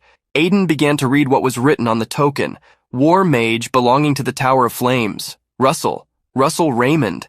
Aiden nearly fainted in surprise, while Russell asked him to keep quiet. Extremely nervous, Aiden could hardly believe he was in the presence of the famous Russell Raymond. He then asked why Russell looked so different. Russell explained that he was disguised for reasons he could not reveal. Aiden, with trembling hands, declared that Russell was the only person capable of recognizing the value of his research. He placed his hand on his chest and swore, "I, Aiden Owl, will follow whatever you say." The next day, the ship they were on approached the island of Khalil. Russell looked at the map he was carrying, remembering that it had previously shown several marked points, but those points had now transformed into letters. The map read, "Above the place where the Ice River and the Flame River overlap, follow to the end of the Flame River and ascend from there." Russell understood that the map wanted to guide him to a specific destination, which is why the instructions had appeared now that he had arrived at the island. Shortly after, the boat reached the port of Khalil. As they lowered the anchor, the ship's owner thanked Russell and Aiden for helping them arrive safely at the island, expressing his gratitude on behalf of the Merchant Association. Aiden, embarrassed, said he hadn't done anything, almost calling Russell by his real name. The protagonist laughed at how bad Aiden was at lying. The merchant leader handed them 2 bags of gold coins, the promised reward, and said he had put a little more than the amount agreed upon in the contract. Russell thanked him and wished the merchant luck on his future journeys. Seeing that Russell was about to leave, Aiden lowered his head, saddened that he couldn't learn more from him. At that moment, Russell called out to him, startling the mage. Revealing his true face, Russell bid farewell to Aiden, saying they would see each other next time at the Tower of Flames. With his hood covering his face again, he walked through the island. As he expected, being a land of beastmen, there were few humans around. He wondered if he would encounter fierce beastmen in that place. While observing the area, Russell noticed a monkey beastman running through the trees, very agile. As he pondered where to go, he realized he was being watched by the same beastman. Russell then decided to enter a bar, which he considered the best place to gather information in foreign lands. Upon entering, a horned beastman welcomed him. Placing a coin on the counter, Russell ordered a glass of cold beer. The attendant, seeing the gold coin, said it was too much for just 1 glass of beer. Russell sat at the counter and replied that the attendant could consider the coin as payment for answering a few questions. Smiling, the attendant quickly took the coin and asked what the questions were. Russell's first question was whether there was a flame river on the island. The attendant handed over the beer and, thinking, said that if he was referring to the lava area, there were some places like that. Russell was surprised by the answer. The attendant explained that the island of Khalil was formed by a volcanic eruption, but that there had been no eruptions for hundreds of years. Understanding the explanation, Russell then asked if there was a place where an ice river and a lava river met. The attendant apologized, saying he didn't know the answer. Russell waved his hand, stating that it was okay. After finishing his drink, Russell left the bar with a sigh, knowing he would have to search on his own. Looking at the city, he decided to head to the center of the island first. Walking through the uninhabited forest, immersed in thought, Russell was approached by someone who asked if he needed a guide. Looking back, he saw the monkey beast man he had noticed earlier, who offered his services for 2 silvers per hour, assuring Russell that he wouldn't regret it. Russell observed the beast man in front of him and, glancing at the forest, felt numerous eyes upon him. He had already sensed the obvious scheme being plotted against him. Despite everything, Russell hired the guide. The beast man claimed that no other species was as connected to the coast as the monkey men, so they knew the area better than anyone. Russell agreed that this was useful, but asked where the guide was taking him. The monkey man shivered, and with a grin, replied that he was taking Russell exactly where he wanted to go. The protagonist found it strange since he hadn't mentioned his destination. He then looked around and remarked that, for 2 silver coins, there were many guides available. The beastman stepped back, asking how long Russell had been aware of that. The protagonist revealed that he had noticed from the beginning, surprising the beastman, who asked why he had followed him if he knew the plan. Russell laughed, saying he needed someone to work for him.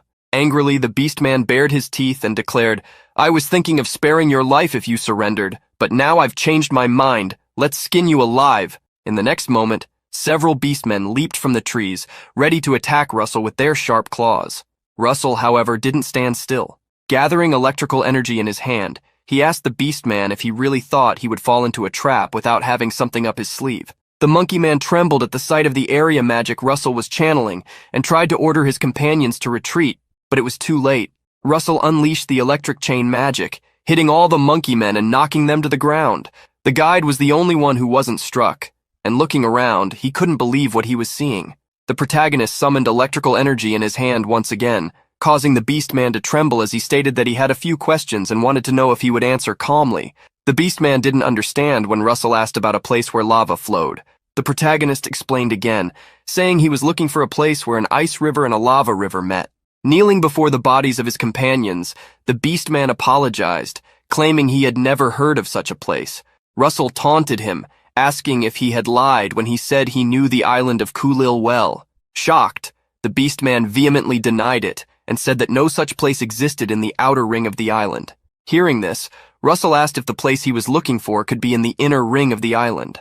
The Monkey Man lowered his head, stating that he didn't know what was in the inner part of the island. The protagonist then stood up, saying he would have to investigate on his own. The Beastman was surprised and asked if he would really do that. Russell questioned him if there was a problem. The Beastman replied that, although Russell was strong, the inhabitants of the inner ring of the island were not ordinary and were extremely hostile by nature, attacking any intruder who entered their territories. Even so, Russell entered the island and soon night fell, forcing him to make a campfire. Shortly after, he heard a voice. "Are you the foreigner causing trouble on the island? You're smaller than I expected." Looking in the direction of the voice, Russell saw some bullmen with murderous intentions, as if they were eager for a fight. He wondered if this was the natural instinct of beastmen, who sought only to test their strength. The protagonist looked at them and asked if they were there to fight. One of the bullmen apologized, stating that Russell should already know, but that it was their natural instinct. The bullman, who wore a gold ornament around his neck, snapped his fingers and instructed Russell to say when he was ready. The protagonist stood up, and releasing wind mana, signaled that the fight could begin. The first bullman charged, praising Russell's spirit and saying he wanted to see if he had skills to match.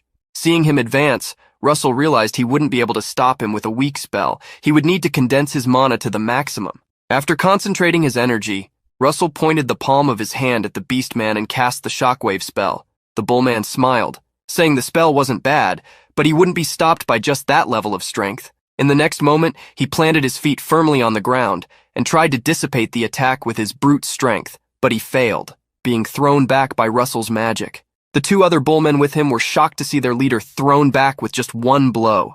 They now thought the human was incredibly strong. At that moment, Russell approached and asked if they wanted to fight too.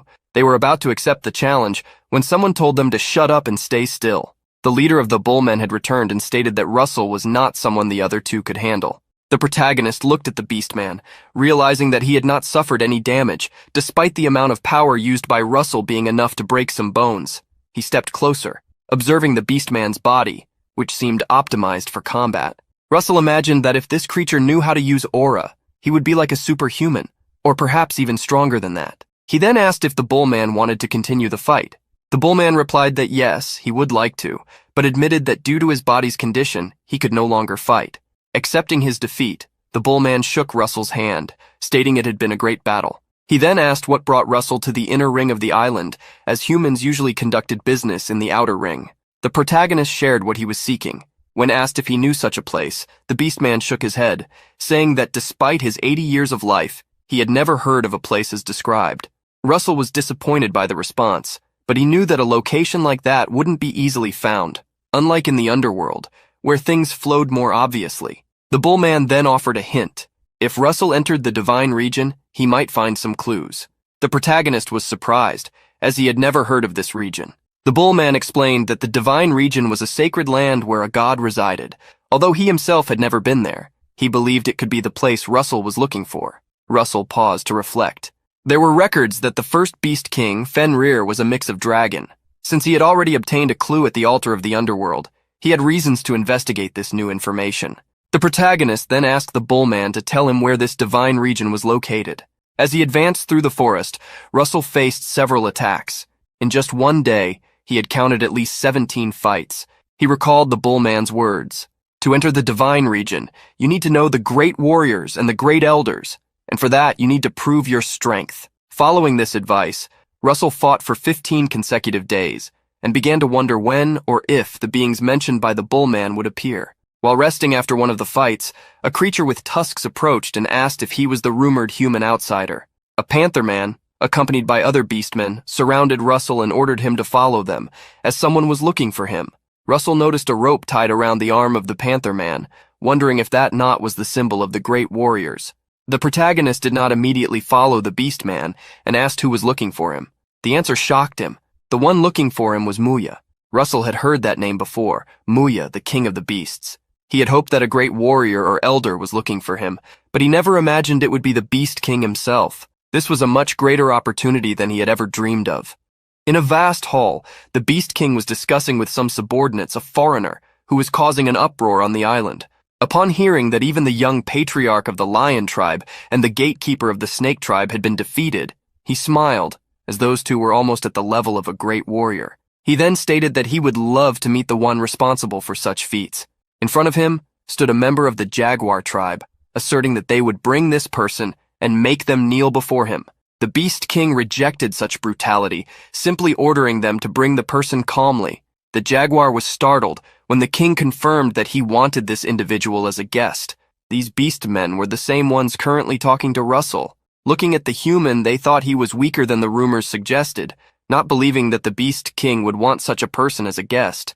One of the beast men who thought this began to exude hostility, but was immediately interrupted by their leader, who stated that if he kept releasing fighting instincts, he would be left out of this matter. The Jaguars conversed among themselves, knowing they couldn't fight without contradicting the Beast King's orders, and decided to turn the situation into something other than a battle. One of the Jaguars then stepped forward, telling Russell that they needed to move quickly as they were busy.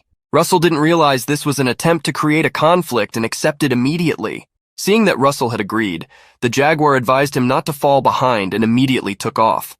Running through the forest trees, he smiled, declaring that he would show the difference between himself and a human. But before he realized it, Russell had caught up to him.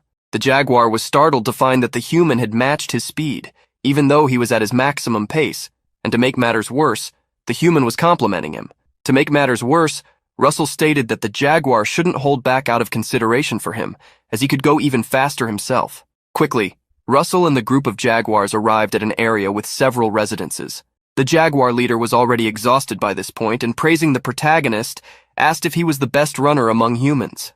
Russell thought for a moment before saying that there were probably at least 30 other people in his kingdom who could do the same, and perhaps 100 when considering the entire continent. Hearing this, the Jaguar nearly fainted. Russell then took in his surroundings. There, in the middle of the forest, was a large-scale city, as expected of the Beast Men capital. Russell was then introduced to the residence of the Beast King, the interior of which was as grand as a royal hall.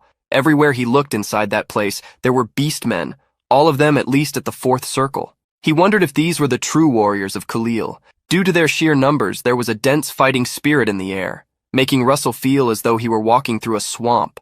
He then realized he had made the right choice by reaching the sixth circle before coming to the island. Russell advanced through the masses of beast men. They were incredulous to see a human capable of withstanding the fighting spirit of at least 100 great warriors.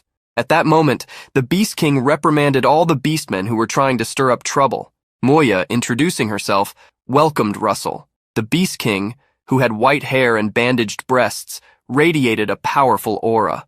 Russell recognized her, realizing that she must be as strong as Daria, but he was surprised, having not expected the Beast King to be female. As she stared at him, the Beast King grew irritated.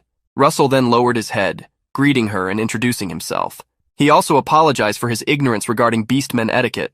Moya turned her face with a smile, stating that Russell didn't need to be so formal. However, the protagonist noticed that she liked the way he had addressed her. Moya then asked what brought Russell to the heart of Khalil. Russell explained his intentions, to find the place where the river of ice and the river of flames met. Hearing this, all the beastmen were outraged that a foreign human, who wasn't even a warrior, wanted to enter the divine region. Moya quickly ordered everyone to remain silent. Hearing the complaints of the beastmen, Russell asked Moya if no outsider had truly ever gone to the divine region, or if there was a rule that made it impossible. Thinking it over, Moya realized that Russell seemed to understand the situation as it truly was. Besides having great combat skills, comparable to those of great warriors, and possessing keen insight, he could be helpful in stimulating the growth of the beastmen who had become stagnant. She then gave Russell the chance to continue speaking. The protagonist then mentioned how one of the elders had commented that those who were not warriors could not enter the divine region, asking if this meant that if a foreigner were recognized as a warrior, they could enter the divine region. The beastmen then understood that Russell wanted to undergo the warrior's trial, finding the idea ridiculous. Moya grew excited with the young human, asking if he was truly serious about passing the warrior's trial. Russell clenched his fist, resolute. If that is the only legitimate way to enter the divine region, then yes, I intend to. Russell was then taken to another location. He was instructed on the rules. He had to survive for 10 days in the canyon without receiving any food, and he had to search for anything he needed to survive, while also fighting 5 great warriors every day, winning every battle. Hearing the rules, Russell understood that this was a test that assessed the challenger's mental strength, survival skills, and combat abilities. He then observed the energy flowing from the canyon, sensing an extraordinary dark energy blowing with the wind. He realized he would have to be careful to keep his mind focused. After the explanation, Moya stated that it was time to enter the canyon. With Russell's leap into the canyon, the warrior's trial began. As he entered the place, Russell looked around, feeling that the energy was stronger than he had imagined.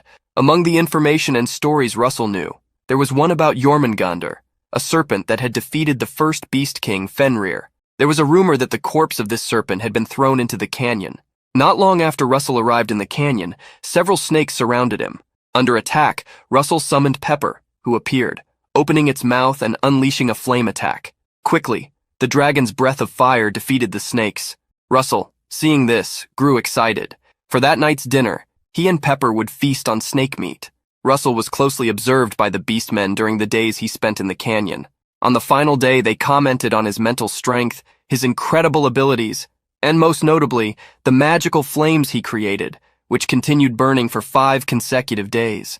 What impressed the beastmen the most was that, even after fighting 20 great warriors, Russell hadn't been injured at all.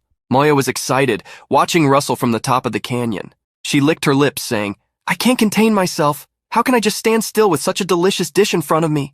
To everyone's surprise, she jumped into the canyon. Seeing Moya land near him, Russell questioned whether it was a bit unfair for the Beast Queen to join the fight. Moya made an excuse, saying that her blood was boiling at the sight of someone so strong, and that she herself was also a warrior of the Beastmen. She then made a proposal to the protagonist.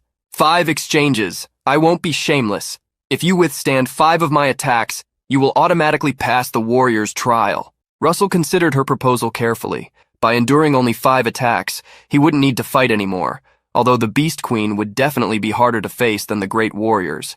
Despite everything, looking at Moya's fighting spirit, Russell understood that refusing was pointless. Knowing he couldn't decline, he accepted the fight, stating that he would give it his all and instantly using draconization. The glow from Russell's transformation illuminated the canyon, blinding even the beastmen outside of it. Moya looked at Russell, impressed, asking if that was his full strength. Seeing the aura he exuded, along with his bodily transformation, she grew excited. Very good. Even though this moment may not last long, I'll be able to enjoy it a little. Moya's muscular legs flexed, giving her an explosive burst of speed. She quickly created a gap, closing in on Russell. Wielding her spear, she was thirsty for battle. Russell confronted the Beast Queen's attack with a shield, trying to defend against the spear, but the shield was too weak and shattered. It was expected that someone so powerful would leave Russell with his hands tied, barely able to defend. Seeing the shield destroyed, Russell extended his hand, planning to create ice magic to freeze Moya's movements and buy himself some time. Seeing the ice attack coming toward her, Moya laughed, finding it very amusing. She then thrust her hand into the ground, ripping out a chunk of earth, and used the terrain to block Russell's attack. Russell couldn't believe she blocked his attack with such a simple move. Entering a stalemate, Moya praised Russell's interesting attack, stating that she would count their past exchange as 2 strikes. Hearing this, Russell told himself he only needed to endure 3 more times now. Moya didn't say much and quickly launched another attack, rushing at the protagonist with a punch. Russell swiftly created his strongest spear and used it to defend against the blow. To counterattack, Russell summoned Pepper, who immediately unleashed a whirlwind of flames around Moya. The Beast Queen became furious and kicked Russell. Caught off guard, he was hit by the kick and sent flying, crashing into a wall and shattering it completely upon impact. But Russell wasn't about to let that kick slide. Grabbing the relic in his possession, he tore a rift in space, surprising Moya as he hurled a massive hammer at her through the torn space. Despite the surprise, Moya reacted quickly, punching the hammer with her extremely muscular arm. The hammer flew high into the air and fell directly into Moya's hand, which she caught to use against Russell. Seeing that his previous attack hadn't worked, Russell decided to unleash a more powerful one. He raised his hands, gathering a massive amount of flames. A sun appeared in the middle of the canyon as he channeled the magic falling sun. Seeing the spell, Moya immediately halted her advance. Planting her feet firmly on the ground, she used the hammer to confront the giant fireball, which with a spear inside it became even more powerful. The clash of the hammer and the massive fire sun caused a powerful explosion within the canyon, resembling a true supernova. Sometime later, the brightness of the explosion faded, revealing a scene of utter destruction. At that moment, Russell was crouched, breathing heavily. Moya then approached him, crouching down, and said she wished they could have played more. Unfortunately, it seems you can't go on any longer, but this was really fun. For now, I'll give you a passing grade. And with those words, Russell fainted from exhaustion. Russell woke up some time later. Looking up, he saw the ceiling of a tent. At that moment, the small dragon, Pepper, appeared, rubbing its face against Russell's in concern. Hearing the noise inside the tent, Moya entered, commenting that the little spirit had stayed by Russell's side the whole time. Upon entering the tent, Moya began to remove the bandages from her upper body. Seeing this, Russell panicked, placing Pepper in front of his own eyes, asking Moya what she was doing. Moya didn't understand Russell's reaction, stating that she was merely trying to show him the marks he had left on her body. Russell, embarrassed, asked when he had done such a thing. At that moment, Moya approached, tossed Pepper aside, and uncovered the protagonist's eyes. She then revealed a scar on her shoulder, admitting that she had never expected Russell to make the falling sun explode using a spear, and that if she had dodged a second later, the wound could have been much worse.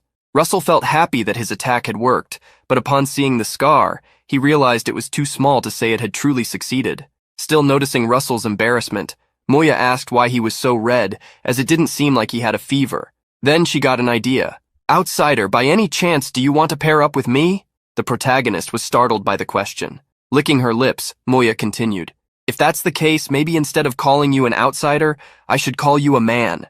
She then climbed on top of Russell, who, frightened, pleaded for her to calm down. Moya ignored him and, with certain intentions, threatened, "If it's about you, I don't mind." The energy Moya exerted over Russell was intense, but he didn't give in.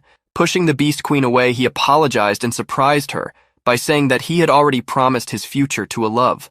Being rejected, Moya backed off, stating that she didn't want someone who didn't desire her, but revealing that she hadn't given up, as she loved savoring a good meal. Putting that matter aside, Russell wanted to know if he could now enter the divine region. Moya then commented that no one would be against it after seeing Russell's performance the day before. Instead, they would be envious of his strength. Russell was happy to have permission to enter the divine region, but was informed that he could only do so after 4 months, the time the doctor had said it would take for his body to fully recover. Time passed quickly, and Russell's body recovered. However, Moya was surprised because instead of the expected 2 months, only 2 weeks had passed. Russell had recovered so fast due to overload in Wizard body. Running while carrying Moya in his arms, he asked if she didn't have other things to do besides serving as his guide, since she was a queen. Moya denied it, revealing that the concept of a king for humans and beastmen was different. She then stated there was something more important for them to do. Moya pointed to a lake, telling Russell to follow it. He was instructed to only walk across the surface of the lake without entering the water. Obeying the instructions, the protagonist noticed something. In a wall where the lake was fed, there was an opening. Jumping inside the cave, Russell found himself in a large space, surprised. Russell and Moya walked through the cave until the Beast Queen pointed to a place where the water flowed. She revealed that this was the water that fed both the lake inside the cave and the one outside, and that the water came from the divine region. Knowing that this was the entrance to the divine region, Russell used wind magic to float and ascend to the opening where the water flowed. Instructing Russell to go ahead, Moya decided to stay behind. The protagonist then set off, quickly passing through the tunnel and arriving at another cave. Moving forward, the sun once again illuminated him. Before him was a new forest.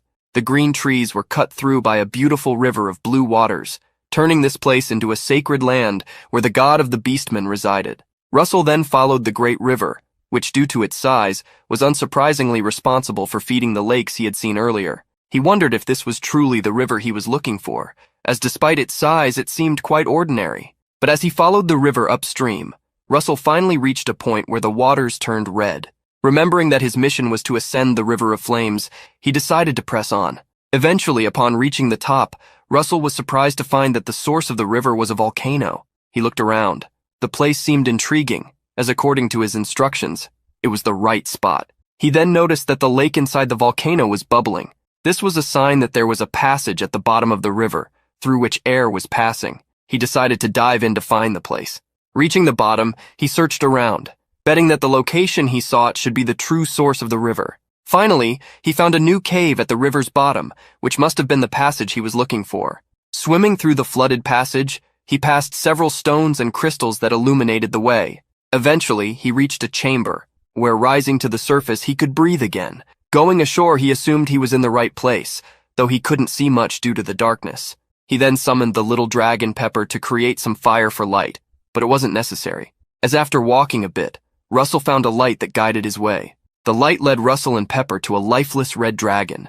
Suddenly, an explosion of flames occurred, startling the duo. Beside the dragon, a flaming weapon appeared, and they both heard a voice. "I, Ignir, the fire dragon, greet the little master. Please forgive your noisy servant for not being able to wait for your arrival. The divine weapon Brahmastra has been here to deliver this great magic." Before the powerful weapon, even without touching it, Russell could feel how immense its power was. He wondered if he would be able to handle such power at his current level, as he was trembling. Russell then received a notification warning that Fenrir's corrupted will was reacting to the divine weapon Brahmastra. He would need to purify Fenrir's will to obtain Brahmastra as a reward. Suddenly, a winged white wolf appeared, roaring imposingly. Russell gritted his teeth in the face of the divine being's will, but a voice snapped him out of his daze, urging him to move forward. At that moment, the Brahmastra weapon was right in front of him, and the voice asked him to take it. Russell's eyes reflected the glow of the weapon's powerful flames as he reached out to grasp it. The weapon reacted when Russell held it, showing him a memory of a battlefield. Many humans were fighting against beings much larger than themselves. Russell wondered why he was seeing this. He then heard the same voice calling the giants filthy. On the battlefield was a woman dressed in black. The woman, with dragon-like eyes, had no fear of the giants and intended to eradicate them. She charged at the giants, but at that moment, Russell shivered, for in a brief instant, the woman seemed to look directly at him and smile. In the midst of the battle, scales that resembled obsidian appeared on the woman's body, along with horns that looked more like a crown. Russell finally understood who she was. She, who charged forward, creating the Brahmastra weapon with the divinity of the 6 gods who had left the earth, and from her very own horns, the divine dragon queen. Russell witnessed the birth of the divine weapon, imbued with the power to defeat a god. He then mimicked the actions of the divine dragon queen, wielding the Brahmastra, as if the vision he had seen was a guide for the future. He hurled the weapon at Fenrir, turning the divine beast into a torch of flames. A ball of flames was created, forcing even Russell to shield himself from the heat. Even though he had only attacked a will, he could envision the first king of beasts being defeated in a single blow. He felt that the power of the attack he had used must have been even above the 8th circle. It should have been a 9th circle attack. After Fenrir's will was defeated, it transformed into a human form kneeling. "O great master of dragons, I, who have received the blood of a dragon, would like to make a request of you." Fenrir then pulled something from her own belly using magic and handed it to Russell, asking him to deliver it to her son. As he took the artifact in his hand, Russell heard Fenrir reveal that it was the treasure that also shackled the beastmen. Fenrir then dissipated into energy, leaving behind the desire for Russell to remove the shackles that blinded the beastmen. Holding the artifact, Russell could feel a completely different energy emanating from it. It wasn't mana or something divine, but something special that would only work for the beastmen. Russell then received the notification that, with the purification of Fenrir's will, the reward would be granted to him. The Brahmastra was definitively bestowed upon the protagonist. Upon being delivered, the weapon attempted to force itself into Russell's body. He felt an intense fiery energy, as if his very veins were aflame. He thought he shouldn't be feeling so much pain, considering his level of understanding of the fire element, but what was stimulating his mana veins was now a high-level magical formula, almost at the 9th circle. As he was thrown into the air by a torrent of flames, Russell realized that if he did not acknowledge, understand, and control such power, his mind would explode. At that moment, the Brahmastra was expanding his brain, forcing his understanding of it, and reconstructing his mind. Forced into this cycle of actions, Russell suffered, but his burning mind finally grasped the understanding of the divine weapon, relieving him of the pain. Seeing Russell fall to the ground, Pepper became worried, crying beside him, but the voice of the fire dragon calmed him. "Don't worry, he just fainted from exhaustion. He will wake up soon. My child was meant to serve you, but fate did not allow that to happen.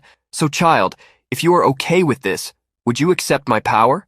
What was initially a consolation turned into a proposal for the little dragon. Pepper was surprised and stepped away from the dragon's body. Seeing Pepper's reaction, the dragon asked him not to be surprised, as a spirit was merely a mutation. "You, a part dragon, are more than capable of receiving this. I hope you become the new fire dragon and travel with him, and I truly hope you continue the lineage of dragons." The fire dragon then handed an egg to little Pepper, who was dazzled by the power it contained. Not long after, Russell woke up, rising with a headache. He then saw the little dragon busy eating something. Pepper, upon being discovered, was startled but continued to eat. As soon as Pepper finished eating the egg, flames began to surround him. Russell then received a notification that the spirit of the fire dragon and the nutrients had completed all preparations. The flames surrounded Pepper like a tornado, while Russell received the notification that some time would be needed for the little dragon to digest the absorbed power and become a second-generation dragon. Russell heard the little dragon say he was sleepy, and as he fell asleep, Pepper bid farewell to Russell, stating that they would meet again soon. Quickly returning to the cave where Muya had stayed, Russell blamed himself for not having played more with Pepper, since he was now in a sleeping state. Upon seeing Russell return, Moya greeted him. She observed the protagonist for a while as he landed. Noticing the look of the Queen of Beasts, Russell asked what she was doing. She then stated that his eyes had become clearer and deeper than they were 5 days ago, guessing that he must have obtained something incredible. Russell then turned around, grabbing something for Moya to take a look at. Moya was shocked to see what Russell was holding. Instantly, her aura shifted to an oppressive one. "I need you to tell me every detail about how and where you got this." Russell felt a chill run down his spine. He already knew that Moya had not used all her strength when they fought in the ravine. However, Moya praised Russell for handling her battle spirit well, even while being so close. She laughed, stating she wanted to play with him, but that the moon crystal was a priority. She asked the protagonist if he knew why the beastmen were trapped on Kulil Island. Russell guessed that it was to protect themselves since they were few in number. Moya dismissed that bet, stating that even the pointy-eared archers and the little ones from the earth lived on the continent. She questioned whether Russell truly believed the beastmen would remain trapped on a senseless island, even being stronger than those two peoples. Moya revealed that the culprit was the item of the first Beast King, Fenrir. Because of it, the beastmen remained on the island, seeking such an item. Russell wondered if what Fenrir had said about shackles referred to this. He then wanted to know why the beastmen were so obsessed with finding the moonstone. Moya asked if Russell had ever heard of bestialization. Russell affirmed that he had, explaining it was the ability to enhance combat strength and bring forth the bestiality in someone's blood. He then asked if the moonstone was related to bestialization. Moya revealed that on full moon nights, the beastmen could use lunar bestialization, which was 3 times more powerful than normal bestialization. Such power could only be used during a full moon, but if they possessed the moonstone, they could use lunar bestialization anytime and anywhere, even without a full moon. Moya lifted the moonstone, hoping to use the power she mentioned, but the stone fell back into her hand.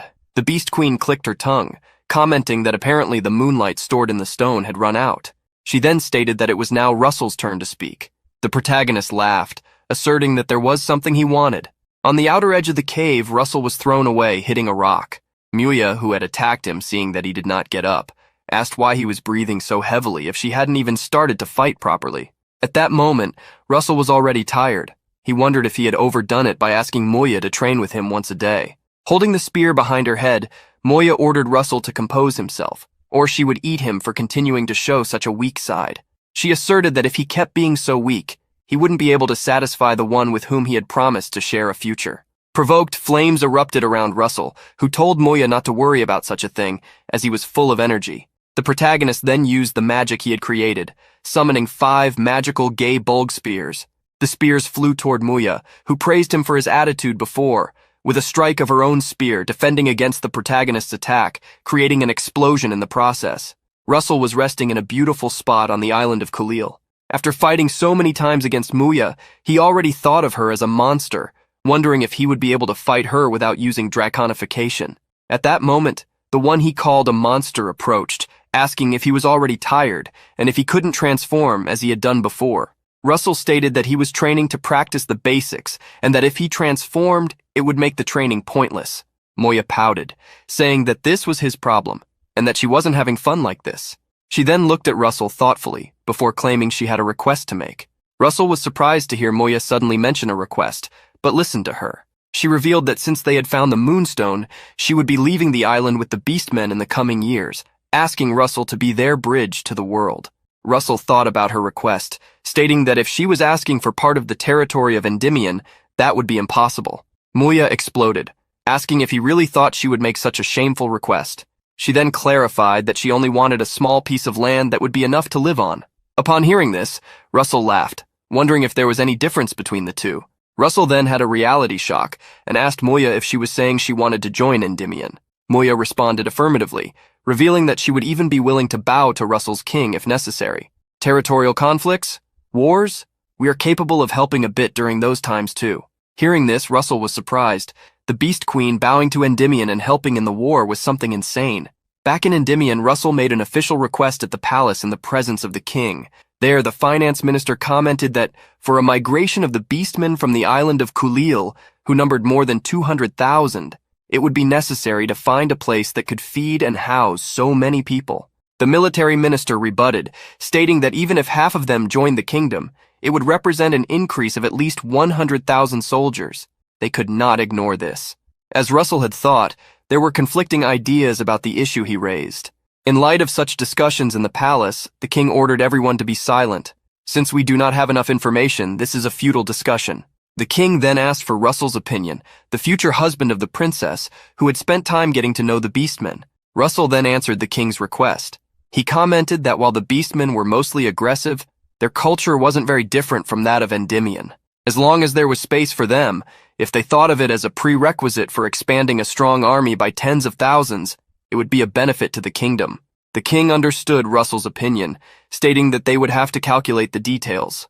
At that moment, the weapons master asked how powerful the Beast Queen Moya was. Hearing the question, Russell stated that it was difficult to calculate based on his own strength, but he could speak from having fought against her. Upon hearing that the Beast Queen was a woman, Hecate became furious. Russell did not notice the change in the princess and stated that if Moya were compared to McCrae Hughes, she was at least 3 levels above him. Jillian was surprised, as Hughes was not weak. At that moment, the White Tower Master yawned, taking off her sleep eye patch. She then asked if it didn't seem strong to Russell just because he was weak. Jillian, who was next to her, asked her to calm down, calling her a child. Hearing this, Amelia became irritated, telling the weapon-obsessed man to go away. Jillian laughed at Amelia's reaction. He then stated that the Beast Queen was a warrior, not a mage, and that in this case it would be better for him, someone versed in aura, to handle the matter. Knowing that Jillian was right, the White Tower Master clicked her tongue before stepping back. Jillian then summoned various weapons and, pointing at Russell, stated that he wanted to see how he would handle his attack. The various weapons flew toward the protagonist like a rainstorm. Seeing Jillian create so many types of weapons with the manifestation of aura, Russell realized the true power of a master of arms. Russell thought quickly, and knowing he would be filled with holes if he tried to defend against the attack, decided to reflect the blows. Upon seeing the protagonist's action, Jillian was amazed at how strong Russell had become. He wondered if Russell had received some sort of enlightenment while fighting against the Beast Queen. Dealing with the attack, Russell bent down, thanking Jillian for going easy on him. The Master of Arms waved his hand, asking Russell to get up and thanking him for entertaining him.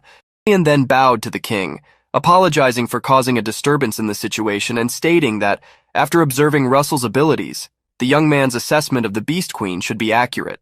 The king nodded, stating that all that remained was to assess the Beast Queen's intentions, whether she was being sincere about what she said, or if there was something more. Hearing this, Russell affirmed that it was probably true. He then showed a pendant around his neck, a gift from the Beast Queen.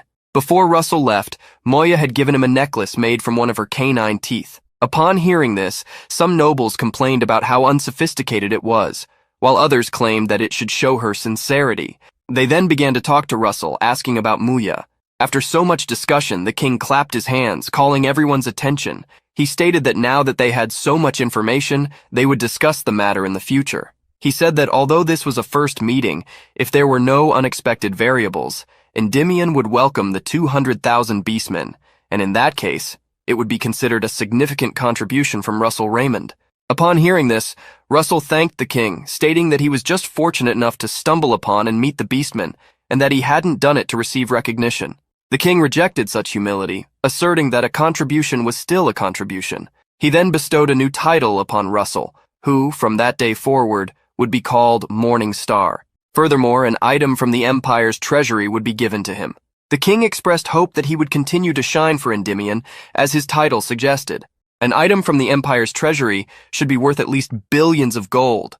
Even though the beastmen had not yet moved, this was a significant reward. Russell then wondered if there was another purpose behind the king granting him such a reward.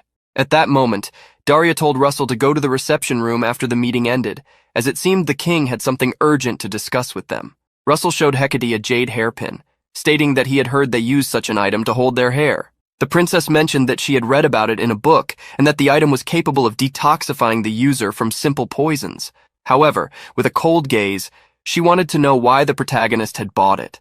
Russell replied that he thought it would look nice if the princess wore it. The princess said she was happier to hear such words than with the gift itself. She then commented that she didn't know how to use such an item since she had never seen one before, asking Russell to help her. Russell then took the hairpin and went behind Hecate, holding her hair. At that moment, the princess remembered that Russell had mentioned the word she when referring to the Beast Queen. She wanted to know if that person was a woman and what kind of relationship Russell had with her. Russell was startled, dropping the hairpin. He bent down to pick it up, replying that he had already explained the situation before. They had merely dueled. Hecate picked up the hairpin before Russell had the chance, and walking toward him, asked if that was all since she had given him the necklace as a gift. Russell was taken aback by Hecate's sudden look.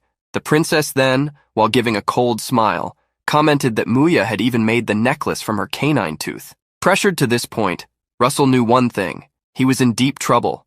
After suffering at the hands of Princess Hecate, the protagonist headed to the city of Endymion. He hadn't expected the princess to become so jealous, and despite sensing that something was wrong, he also felt happy. He still remembered being interrupted by the king, who had noticed the tension in the air due to his daughter being in front of the protagonist. Thanks to this intervention, he was able to avoid bigger problems. Holding a scroll, Russell recalled the king's shocking words. The monarch revealed that he had been analyzing reports about the Raymond family all this time, and discovered that the document stating that the Raymond family's territory had been returned to the national treasury was false. In reality, the territory had been taken from the Raymonds, which was why Russell had been expelled from there. The protagonist was shocked, especially when he saw the king lower his head and apologize for his negligence.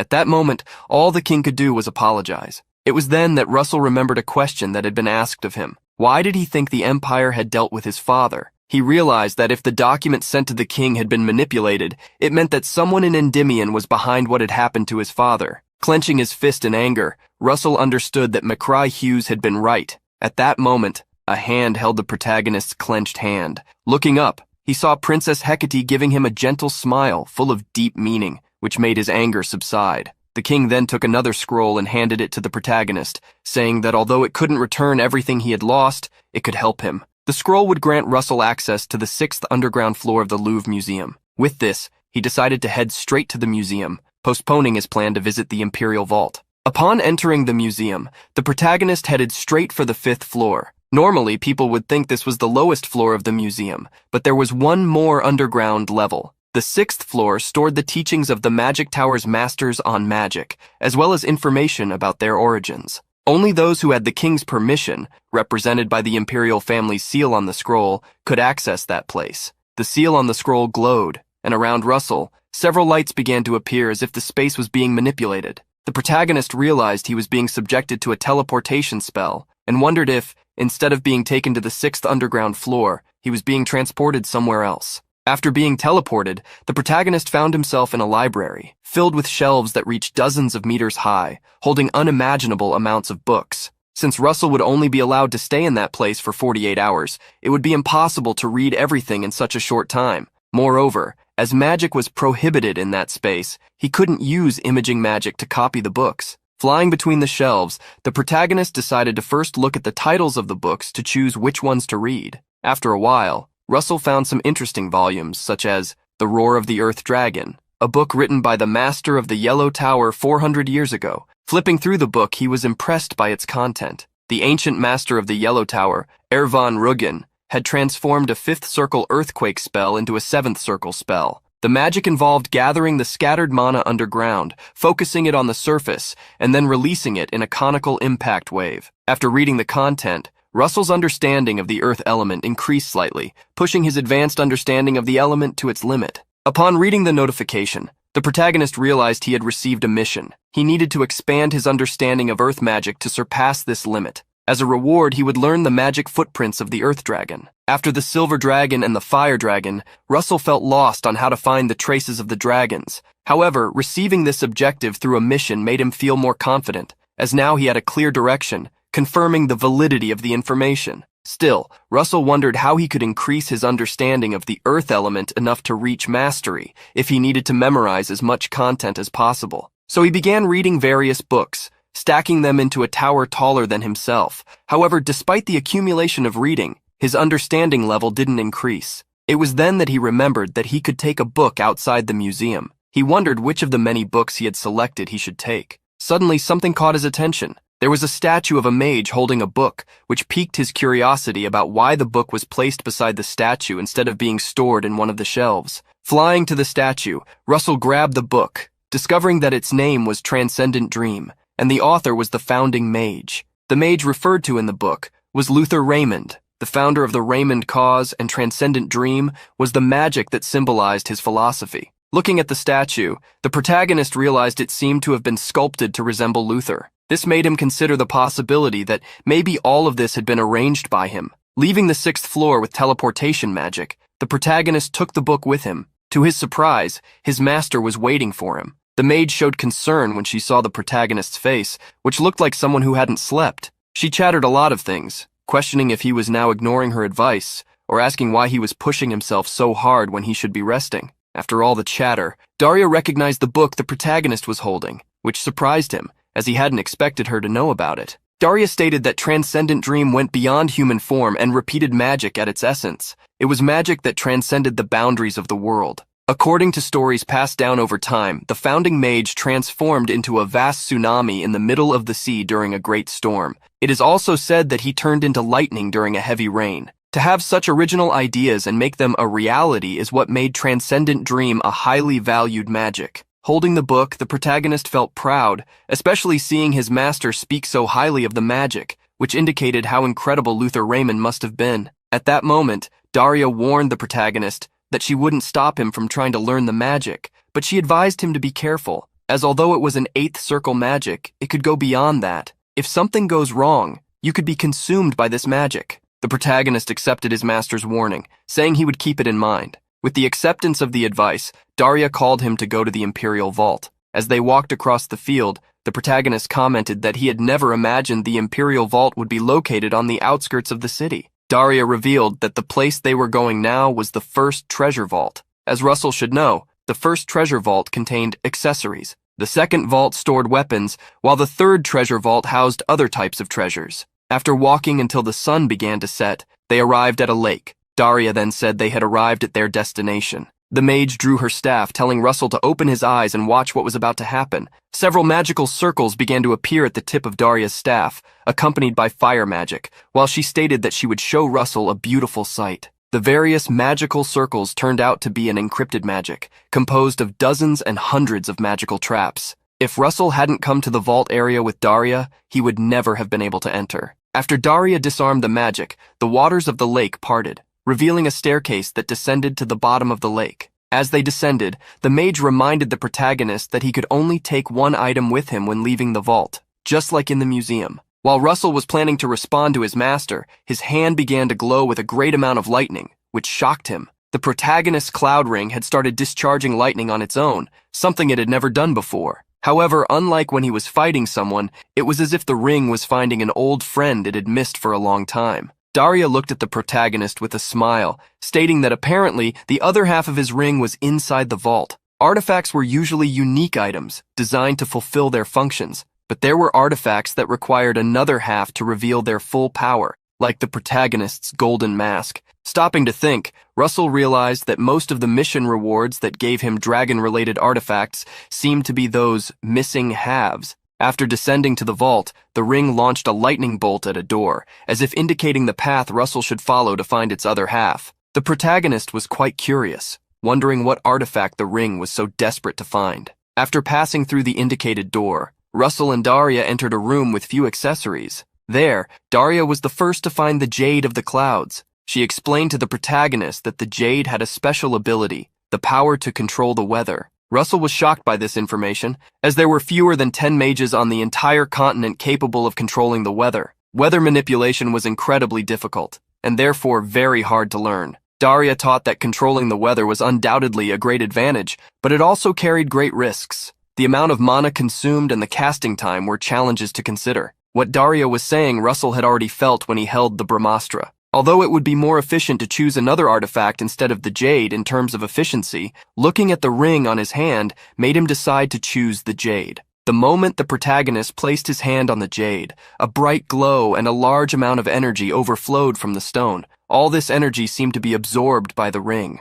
Not long after, all the energy was consumed, bringing back the feeling of peace. At that moment, the protagonist received a notification that he had obtained the wing fragment of the Cloud Dragon, the dragon that controls the weather and clouds, a mutant of the lightning dragons with a low chance of birth. The protagonist's mouth opened in surprise upon discovering that the ring was related to a mutant lightning dragon. The lightning element was known in academic circles as a deviation of the fire element, being one of the elements outside the 5 typical ones. Lightning mages were rare and highly respected. If any element lateral to lightning were discussed, its value would be incomparable to anything else. Furthermore, the true power of the Cloud Jade didn't seem to be controlling the weather, but something even more impressive. While Russell was immersed in his thoughts and analyses about the new power he had acquired, Daria woke him up, asking if he had any idea how to use the ring now. With a smile, the protagonist said he had an idea. Daria then called him to leave, as she was curious to see the power of the artifact that had finally found its other half.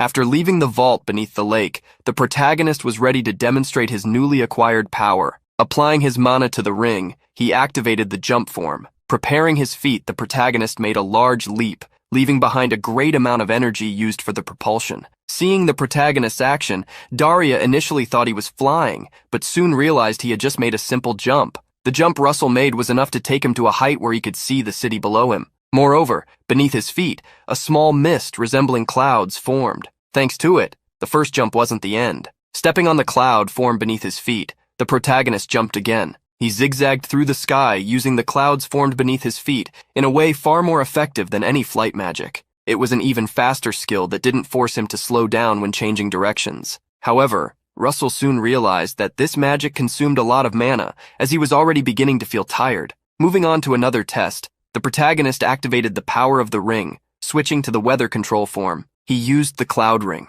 From the ground, Daria saw a cloud charged with lightning, but those bolts were actually formed by Russell's steps in the sky. She realized that this power was enough to easily destroy a small castle. However, after so many tests, the protagonist felt exhausted. From the heights, he fell like a cannonball, returning to the lake after depleting all his mana. The next day in the Mage Academy's society, the protagonist walked down the hallways stretching. His body still ached from the effort he had made, so he decided to use the ring only when it was truly necessary. He headed to a bookshelf and decided to do what he needed, proceed with his mission. He needed to increase his understanding of earth magic, from the advanced level to the mastery level. Russell picked up a book, knowing that the Yellow Tower was the most knowledgeable in Endymion when it came to earth magic. So he decided to read books aimed at 6th Circle mages and higher from the Yellow Tower. While flipping through a book, he found the image of a man. Upon seeing the image of the man, whom he already knew in the book, the protagonist decided to visit him. The man welcomed him warmly, even saying he had heard about Russell's deeds.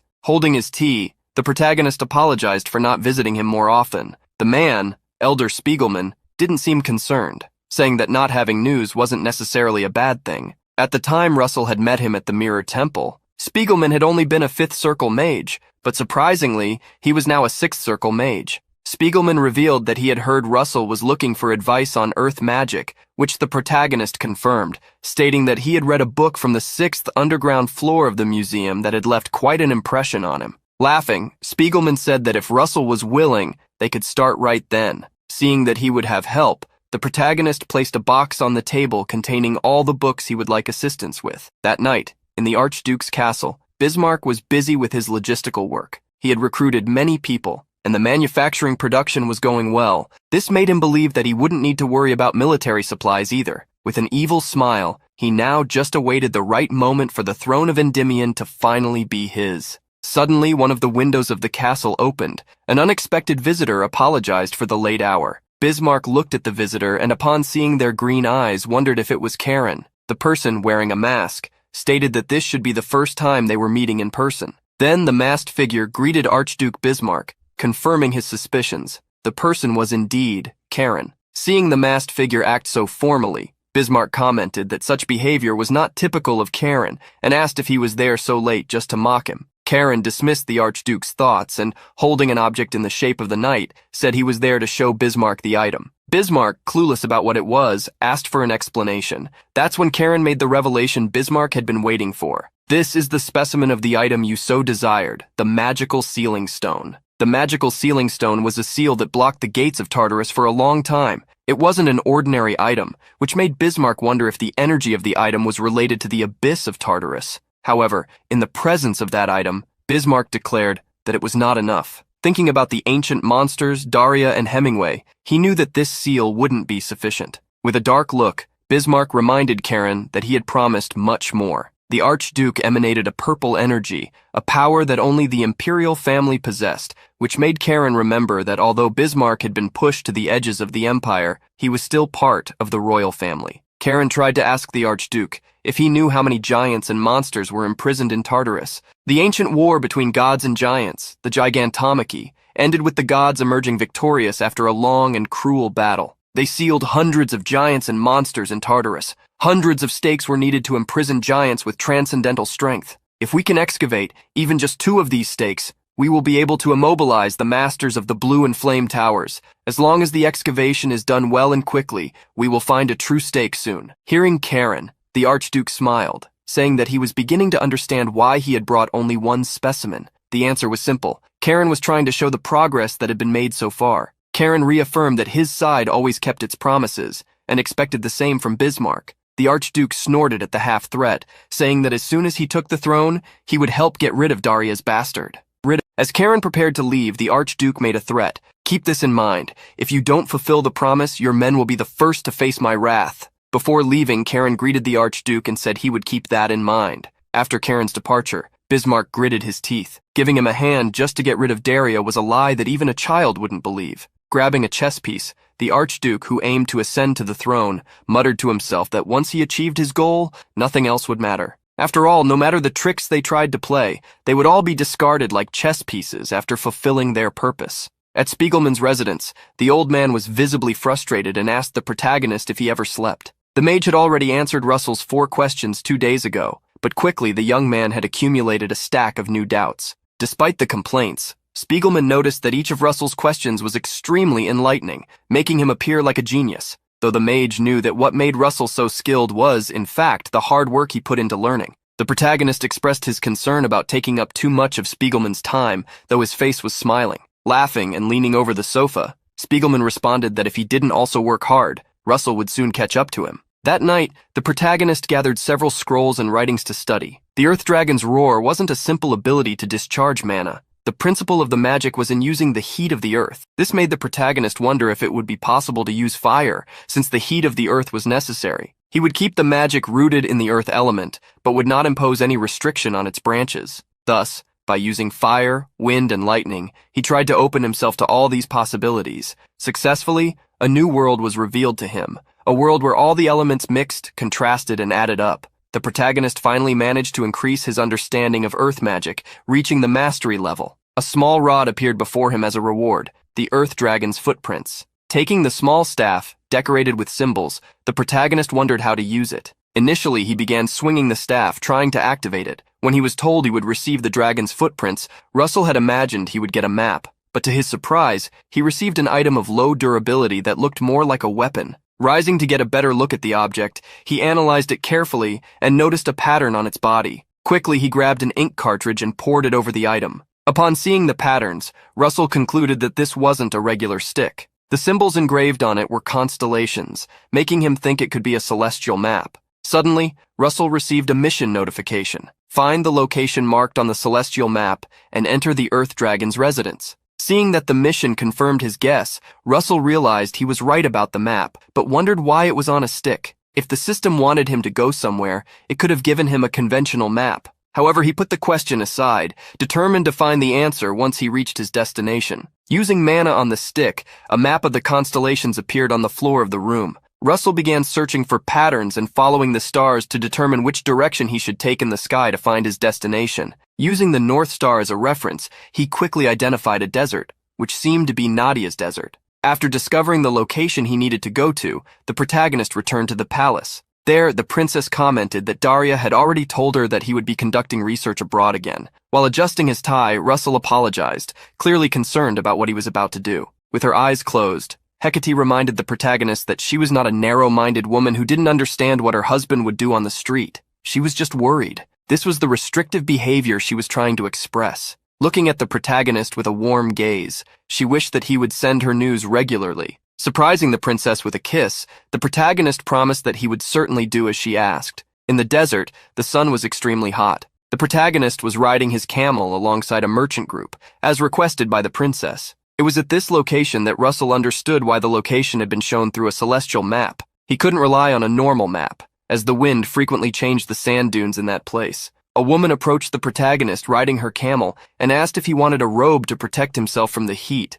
The protagonist thanked the offer but stated that he was fine. Suddenly, Russell felt a tremor coming from beneath the sand. It was as if something large was swimming underground. His perception was quickly confirmed when large creatures began burrowing through the sand and emerged to the surface, attacking the merchant group. The group quickly realized that these were Krokoi, monsters that, if confronted, could annihilate them. An order was given for everyone to scatter, but the protagonist did not move. Looking at the monster, Russell realized that, although it was called Krokoi in the desert, it was actually a sandworm, a creature he was already familiar with. A person passed by the protagonist, telling him to stop looking at the monster and to flee. But Russell retorted, saying that if the person stayed by his side, they would be safe. Ignoring the person's doubts, Russell decided to take the opportunity to test his new magic. A golden energy began to form in his hand. It was the original magic left on the 6th underground floor 200 years ago by Ngale Gloman. Placing his hands on the ground, the protagonist transferred the energy to the earth, and at that moment, he channeled the desert flower magic,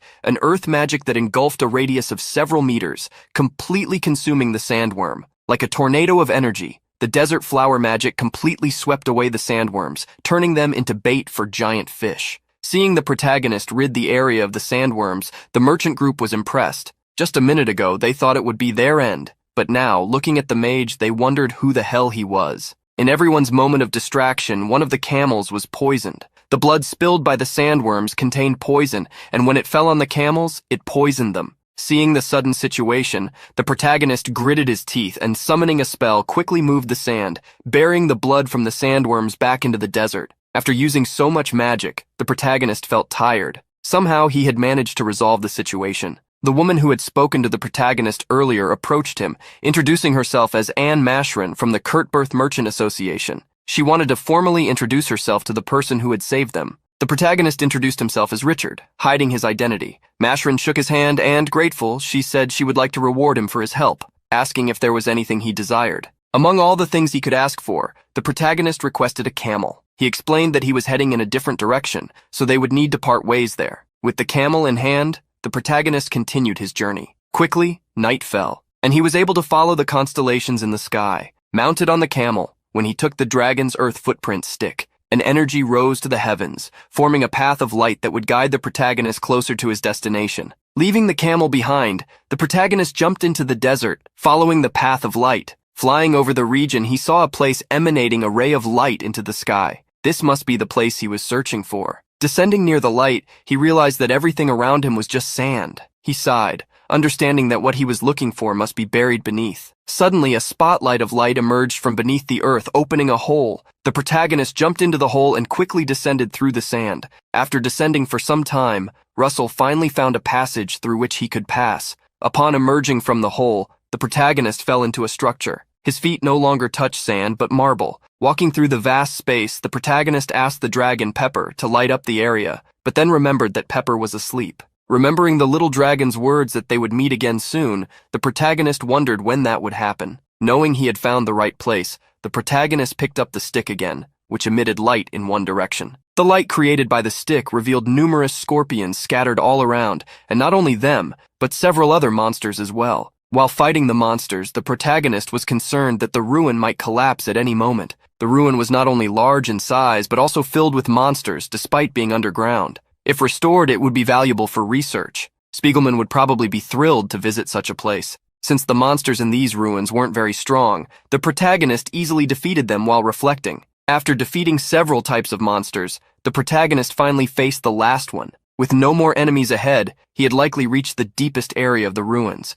As he walked through the ruins, he analyzed the structures until he reached a large gate, dozens of meters larger than himself. Flying towards the gate, Russell wondered how he could open it. After analyzing it carefully, he realized the gate was completely sealed, and it didn't seem like it could be opened just by pulling or pushing. Finally, at the top of the gate, Russell found a small circular hole. Upon seeing it, the protagonist remembered the celestial map. As he approached to insert the stick into the hole, he understood why the map wasn't in a conventional shape. It was actually a key. When he inserted the stick, the gate opened, unleashing a great explosion of light towards the protagonist, forcing him to shield his eyes. Slowly opening his eyes, what happened next surprised him. He was back in the desert, making him think he had exited the ruins. However, upon closer inspection, Russell realized this desert was a bit different from the previous one. He looked at his hand and noticed he was holding a compass which hadn't been with him before. At that moment, he received a mission. This space was a dream created to test someone. He needed to reach the end, guided by the compass, but he couldn't use any mobility magic while in the air. Reading the mission, Russell wondered if being in a dream was the reason he felt that something was off. But when looking at the compass, he felt excited, realizing where he needed to go. As he planned to follow the compass needle, Russell noticed that the scenery in that direction didn't look very friendly. The ground was cracking and catching fire, so he took a few steps back. But the path the compass indicated was the one he had to take. So, with a small sigh, he decided to face that path, despite the challenges. Determined, he chose to move forward and face the challenge. After walking for a long time, Russell now found himself facing intense flames. Before long, he had to escape a sandstorm, then a snowstorm, and now he was confronted by a sea of fire. The closer he got to the flames, the more impressive they became. Analyzing the fire carefully, Russell realized that it had been created through magical formulas. This led him to decide to study the mana, understand it, and reverse engineer the magic, disabling it. The protagonist reflected on this trial and concluded that it was all part of a challenge to test his skills as a mage. To achieve his goal, Russell needed to intuitively understand the situation and continue expanding his knowledge of the world's truths in order to unravel the magic. After exerting all his effort to comprehend the magic of this place, the protagonist ultimately gave up. He was out of mana. However, he wasn't upset. It was a pity, but there was nothing that could be done except to hold on to the sensation he had experienced while investigating the magic. As he walked through the Valley of Flames, Russell decided that next time he would succeed. Finally, as he advanced, he completed the mission he had been given, to enter the residence of the Earth Dragon. The place Russell found was exactly the same as the ruins he had discovered in the desert. In the same location where he had found the door, he used the celestial map. At that moment, the protagonist received the reward for the mission, the horn of the divine Dragon King, containing the essence of Earth. The horn, placed before him, seemed strange and unpleasant, unlike any other horn he had seen before. Placing his hand on the horn, Russell wondered how much mana he would receive by absorbing it.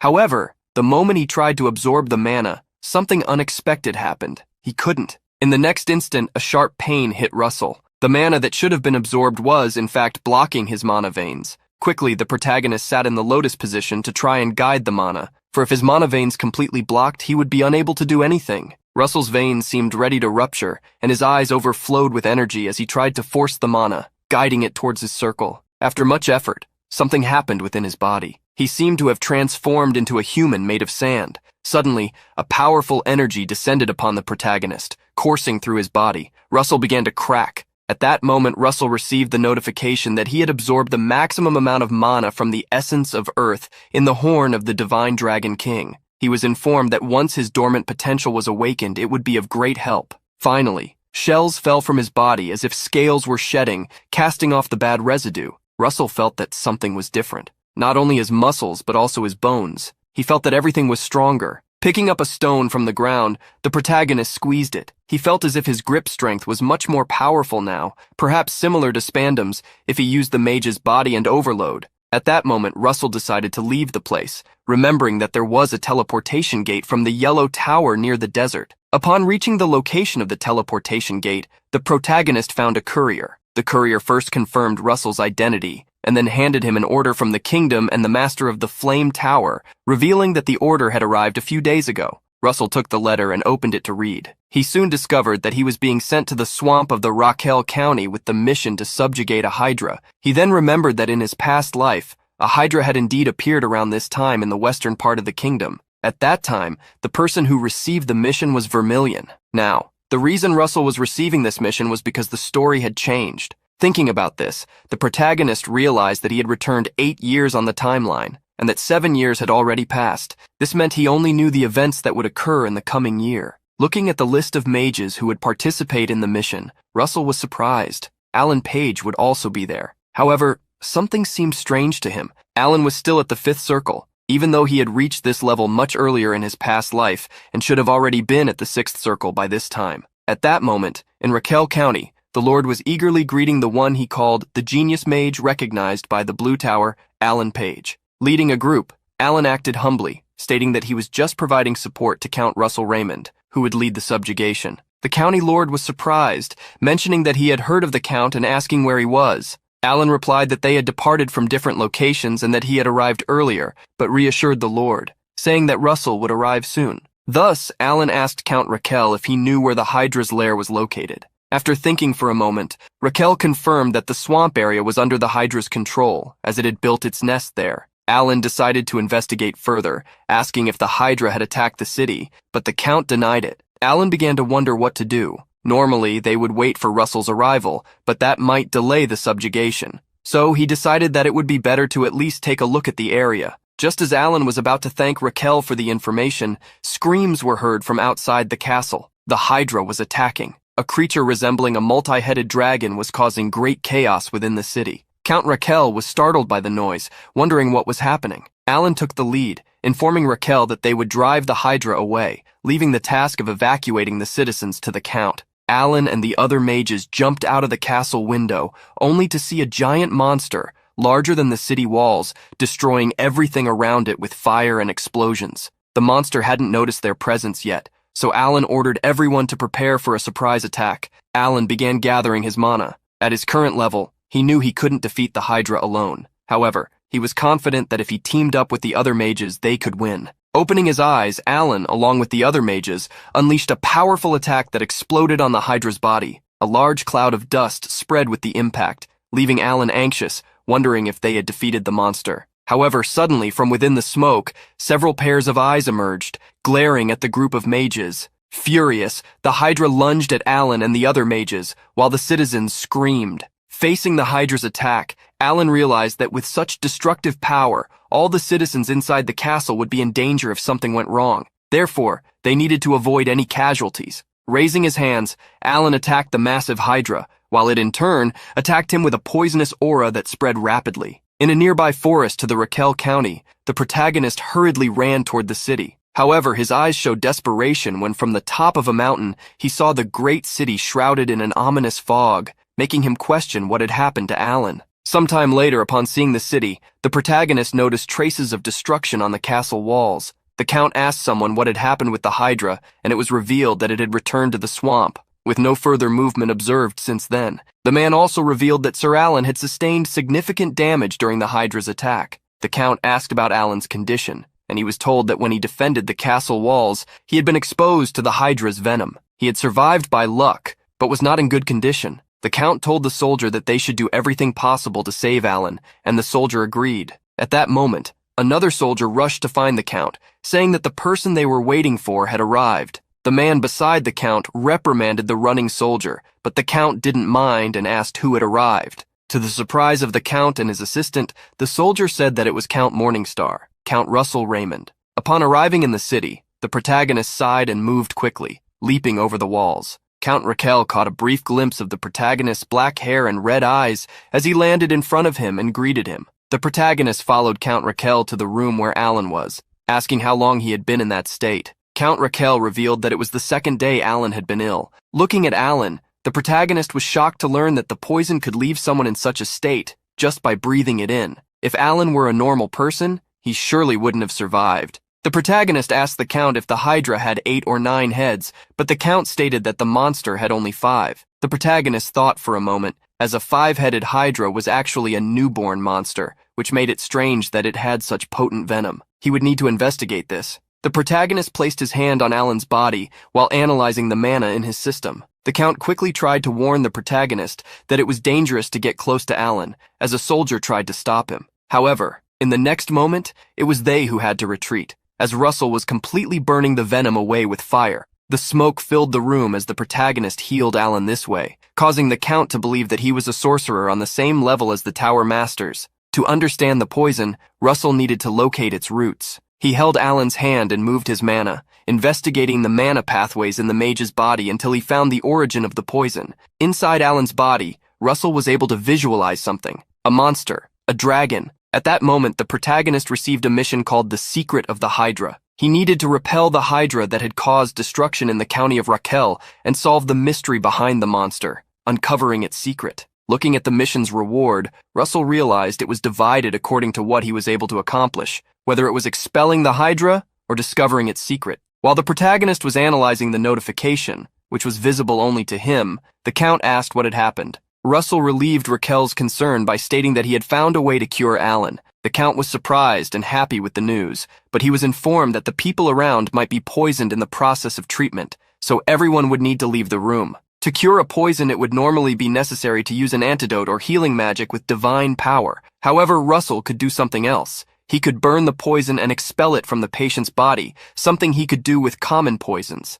To deal with the poison, he would need to burn and expel it at the same time. Poisons had a great resistance to attempts of expulsion, and even if Russell managed to expel it, there was a high chance that Alan would be poisoned again due to the potency of the venom. Even if the treatment lasted a long time, Russell needed to ensure that the poison was completely removed. After extracting the impure substance, Russell planned to help Alan with the circulation of mana, repeating the process as needed. As Russell removed the poison from Alan, he felt an energy similar to what he had experienced before. This made him wonder if Alan was reaching enlightenment during the process of removing the poison. As Russell continued the treatment, Alan began to rise, and the room began to freeze from the power radiating from him. After Alan stood up, fully healed, the protagonist congratulated him. Alan Page had reached the sixth circle. Covered in ice, Alan thanked the protagonist, stating that he now owed his life to him. Faced with such an offer, the protagonist felt awkward and replied that the residents of the county of Raquel were saved thanks to Alan.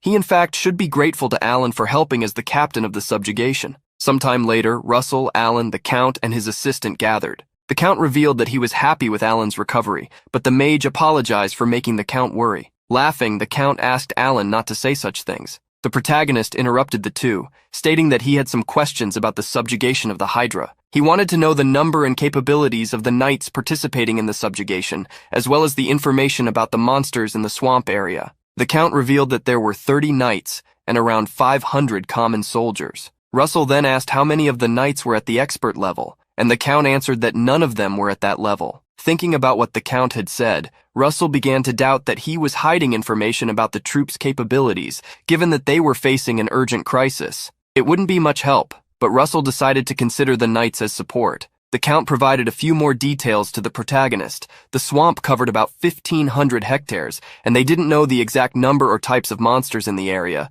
as the entire swamp region had become a monster's den after the Hydra made its nest there. Hearing the size of the area, Alan stated that there must be thousands of monsters there. The Count also mentioned that the number of monsters wasn't the only problem, as the swampy terrain would make it difficult for the soldiers to move. However, the protagonist stated that he had a solution, but he would need help to make the preparations and be ready to leave in 3 days. The Count was surprised by Russell's statement, who, laughing, said that he had a guaranteed method. At that moment, Russell placed his hand on Alan's shoulder, who seemed unsure. A few days later, during the sunset, all the soldiers and knights were gathered as Count Raquel gave a speech. Do you all remember? Last autumn, half of our county was covered in golden light. I vividly remember the fields, the smiles, the peace. However, we didn't receive the same gift this year. No, as long as the Hydra is here, we will never see such happiness again. Tell me, what should we do with those who steal our gift and our peace? We must fight. We must defeat them. With the Count's speech, the soldiers' spirits were lifted. Riding his horse, Russell knew that it was now his turn. Moving to the front, the protagonist introduced himself. I am Russell Raymond, the captain of the Hydra subjugation. From now on, I will explain how the subjugation plan will unfold. As he spoke, Russell created several illusionary screens to illustrate his plan. First, the knights would be divided into two groups. They would protect the third and fourth circle mages while providing rear support. They would prevent the monsters from escaping. Additionally, they would work with fifth circle mages and above to clear a path through the monsters. In the middle of the explanation, a knight raised his hand and stated that they would have difficulty moving through the swamp, asking if there was a way to deal with the monsters that surrounded them from the front. The protagonist liked the question and responded that no one would need to worry about that. Not long after, when they arrived at the swamp, the protagonist demonstrated why no one needed to worry. Upon encountering several monsters, he used his origin magic, Falling Sun, to deal with all of them. The magic the protagonist used caused much of the swamp to catch fire. The knights were incredulous at the number of beasts he had defeated with just one spell, demonstrating the power of a one-man army, a sixth circle mage. The protagonist asked Alan to handle the next wave of monsters, stating that he would ask him to do this more than once. Alan smiled, asking Russell not to be such a cruel boss. He then obeyed the request and, stepping into the swamp, began to freeze the water. He decided to do his best since it was a request from his savior. The ice quickly spread through the swamp, covering the waters and trees, creating a frozen field. The protagonist watched Alan use his magic, a smile on his face, noticing that this was the same spell he had used before, the Ice Age. As in the real Ice Age, the monsters were frozen. Under the effect of the freezing magic, they lost their movements and were no longer a threat to the knights. Mounted on his horse, Duke Raquel raised his sword. "Move! Advance using the ice as a path. All troops, attack!" With the Duke's command, the army of soldiers and knights advanced. With most of the monsters frozen, it became easy for the knights to defeat them. They first focused on the frozen ones, but a certain soldier was caught off guard when one of the monsters that wasn't frozen attacked him. The soldier was grabbed by the leg and lifted into the air, screaming, but Russell quickly saved him with a swift movement. The other soldiers came to help their companion while the protagonist observed the monsters. Their numbers seemed endless. The soldiers were engaged in defeating the monsters using their spears and magic. Russell grew worried, as if he used an area spell he would also hit his allies. Thus, he decided to get rid of the Hydra first. Having made his decision, he advanced swiftly through the swamp. At a certain moment, he noticed movement in the water. A monster with several sea serpent heads emerged upon sensing the human's presence. The soldiers were overwhelmed by the Hydra's aura, unable to move any longer. Russell was too far from where the monster appeared and had no way to act. However, Alan stepped in front of the guards, channeling an ice spell. The Hydra broke through the ice wall created by Alan, advancing toward the mage. However, he cast another spell, freezing part of the monster and preventing it from advancing. At that moment, Russell managed to approach the monster. Seizing the opening created, he let his fire mana overflow. However, at that moment, the protagonist heard a voice in his head. "The humans who destroyed my mother! I will not forgive you!" Russell stopped, wondering if those were the Hydra's thoughts. The monster seemed to be trying to seek revenge for its mother, which had driven it mad. However, Russell knew this was the wrong way to go about it. While the group was facing the Hydra, a person watched the battle with a dark smile and golden eyes, using draconic control power to command the Hydra. Interesting. The person standing atop a cliff emanated a dark energy while observing the young man fighting the Hydra with keen interest. The monster was advancing toward the protagonist and the group of knights, but at that moment, Russell used his power, giving an order to the Hydra. "Stop!" The enraged monster did not stop at the protagonist's command, surprising him. He thought the Hydra would at least hesitate, but there was no sign of that, as if something was blocking his power from affecting the Hydra. The protagonist put his hands in front of his body, shielding himself from the Hydra's wind attack. Realizing there was no other way, he decided to simply take down the monster using force. A sun of fire appeared in the sky, and from it, dozens of arrows began to fall. The Hydra glared at the fire arrows as it roared. The monster quickly used the power of each of its mouths to counterattack the arrows falling upon it. However, the protagonist's attack was so powerful that the impact from the arrows was enough to strike the Hydra. Wide-eyed, the monster watched the fire arrows approach. Russell's great fire attack was met with a lightning attack from the Hydra. Fire and lightning collided, and Russell raised his hand, using the ring on his finger to absorb the mana from the attack. With the gathered mana, he smiled, realizing that with such an amount, he might be able to use a certain attack. Russell wanted to unleash the strongest fifth circle spell, Giant Thunderhammer. From the fire created by the protagonist, a massive spear emerged. Gritting his teeth, he put all his strength into launching the attack, adding the power of Karanos' fire. Alan felt pressured by the amount of power generated by Russell. Even as someone in the sixth circle, there seemed to be a vast difference between them. The Hydra was about to be defeated by the protagonist's attack, coughing several times. At that moment, a voice echoed, speaking to the Hydra. "It would be a shame for the fight to end like this. The power of the dragon blood I shared with you goes far beyond this." The protagonist was shocked to see the sinister atmosphere that began to form around the Hydra. A massive amount of energy surrounded the monster with a purple glow, pushing everything away. The voice then commanded it, "Rise, my servant." He realized that the power surrounding the Hydra was dangerous. Instantly, he cast his origin magic, creating multiple spears. 5 Gaybolg spears flew toward the Hydra as Russell watched. His attack hit the target, causing a massive explosion. The Hydra reappeared in a dreadful state, just as Russell expected. He was ready to end the battle with his next attack. However, suddenly, dark magic emerged, completely surrounding the Hydra. Russell felt that this magic was similar to one he had faced before, or perhaps even denser and more familiar. The dark energy formed a dense sphere in the lake. Both Alan and Russell could feel how powerful this energy was. The sphere continued to expand as the various warriors and knights felt the pressure emanating from it. Cracks began to appear on the sphere, slowly spreading as an immense power was released. Like an egg breaking open, the sphere revealed the Hydra once again, now with an even more threatening appearance than before. It no longer had 1, 2, or 3 heads, but a total of 6, showcasing its power. In front of Russell, the monster's number of heads had grown. The Hydra, with its red eyes, delivered a message to Russell and the others. "Vile humans who stood in my way of avenging my mother, I will devour you." The Hydra charged toward the protagonist with its mouth wide open, but Russell quickly raised a barrier around himself and Alan. The protagonist urged his companion to evacuate the forces back to the rear. He then advanced, drawing the Hydra toward another location. Russell recalled that the Hydra defeated by Vermilion Olsen in the past had 5 heads. The fact that this Hydra now had 6 heads meant that history had changed due to some interference, either by him or something else. The something else Russell referred to was now watching him fight the Hydra from within the forest. Russell launched a windburst attack against the Hydra, but noticed that his attack did not even leave a scratch. Ordering the evacuation had proven to be the right decision. Russell was confident he wouldn't be caught if he used draconification, but he still wanted to be careful. Instead, he chose to use partial draconification. The Hydra unleashed a green stream at the protagonist, as if it were poison. Russell swung a flaming spear as he advanced.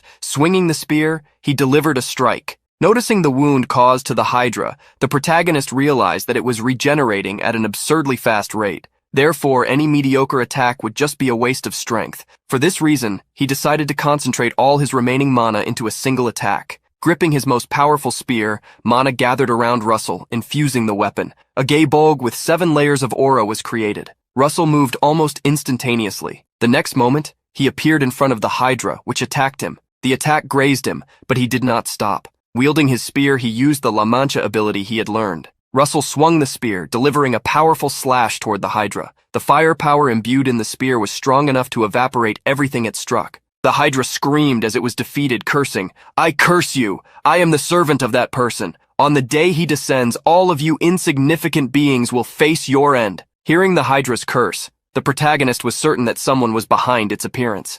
One who had given the Hydra its power watched carefully as his creation was destroyed. Observing Russell's power, he understood why it felt so familiar. This was the power of the Dragon Emperor. A great celebratory banquet was held to commemorate the victory. Next to Russell, Alan expressed his gratitude, although he felt slightly guilty since the people in that place were still very busy with repairs. Russell replied that the people at the banquet seemed to enjoy spending, so it should be fine. Looking at some of the girls present at the banquet, the protagonist surprised Alan by saying that he would have some trouble. The bespectacled mage asked why Russell would say that, but before he could answer, several girls suddenly surrounded Alan, like an avalanche. Alan cried internally as he watched Russell walk away, wondering where he was going without him. The protagonist left Alan behind, thinking about how young mages often went through things like that, but not him, since he was engaged to Hecate. Thinking of the princess, he realized it had been some time since he last contacted her, and remembered he should reach out to her the next day. Suddenly, Russell felt the energy of someone watching him. There was a person on the upper floor of the palace wearing a cloak, looking down at Russell. When he looked at the person, Russell saw their golden eyes surrounded by dark energy. The protagonist felt an immense dark power around them, but at that moment the person turned and left. Russell displayed a resolute expression, certain that the sensation he had just felt meant something important. He then followed the person to the upper floor. Heading to the castle balcony where the person had entered, the protagonist found them standing atop the balcony railing. Russell approached and asked if, by any chance, they were a dragon. The energy Russell had felt moments before was the same he had experienced during the fight against the Hydra, the power of a dragon capable of forcing the Hydra's accelerated growth. The person smiled, pondering how to respond to Russell. The next moment, several feathers appeared beneath the cloak, revealing a large pair of wings as they replied, "There was a time when I was called that." The man turned, showing his back to the protagonist. He stated that he would like to continue the conversation, but that an intruder was about to appear.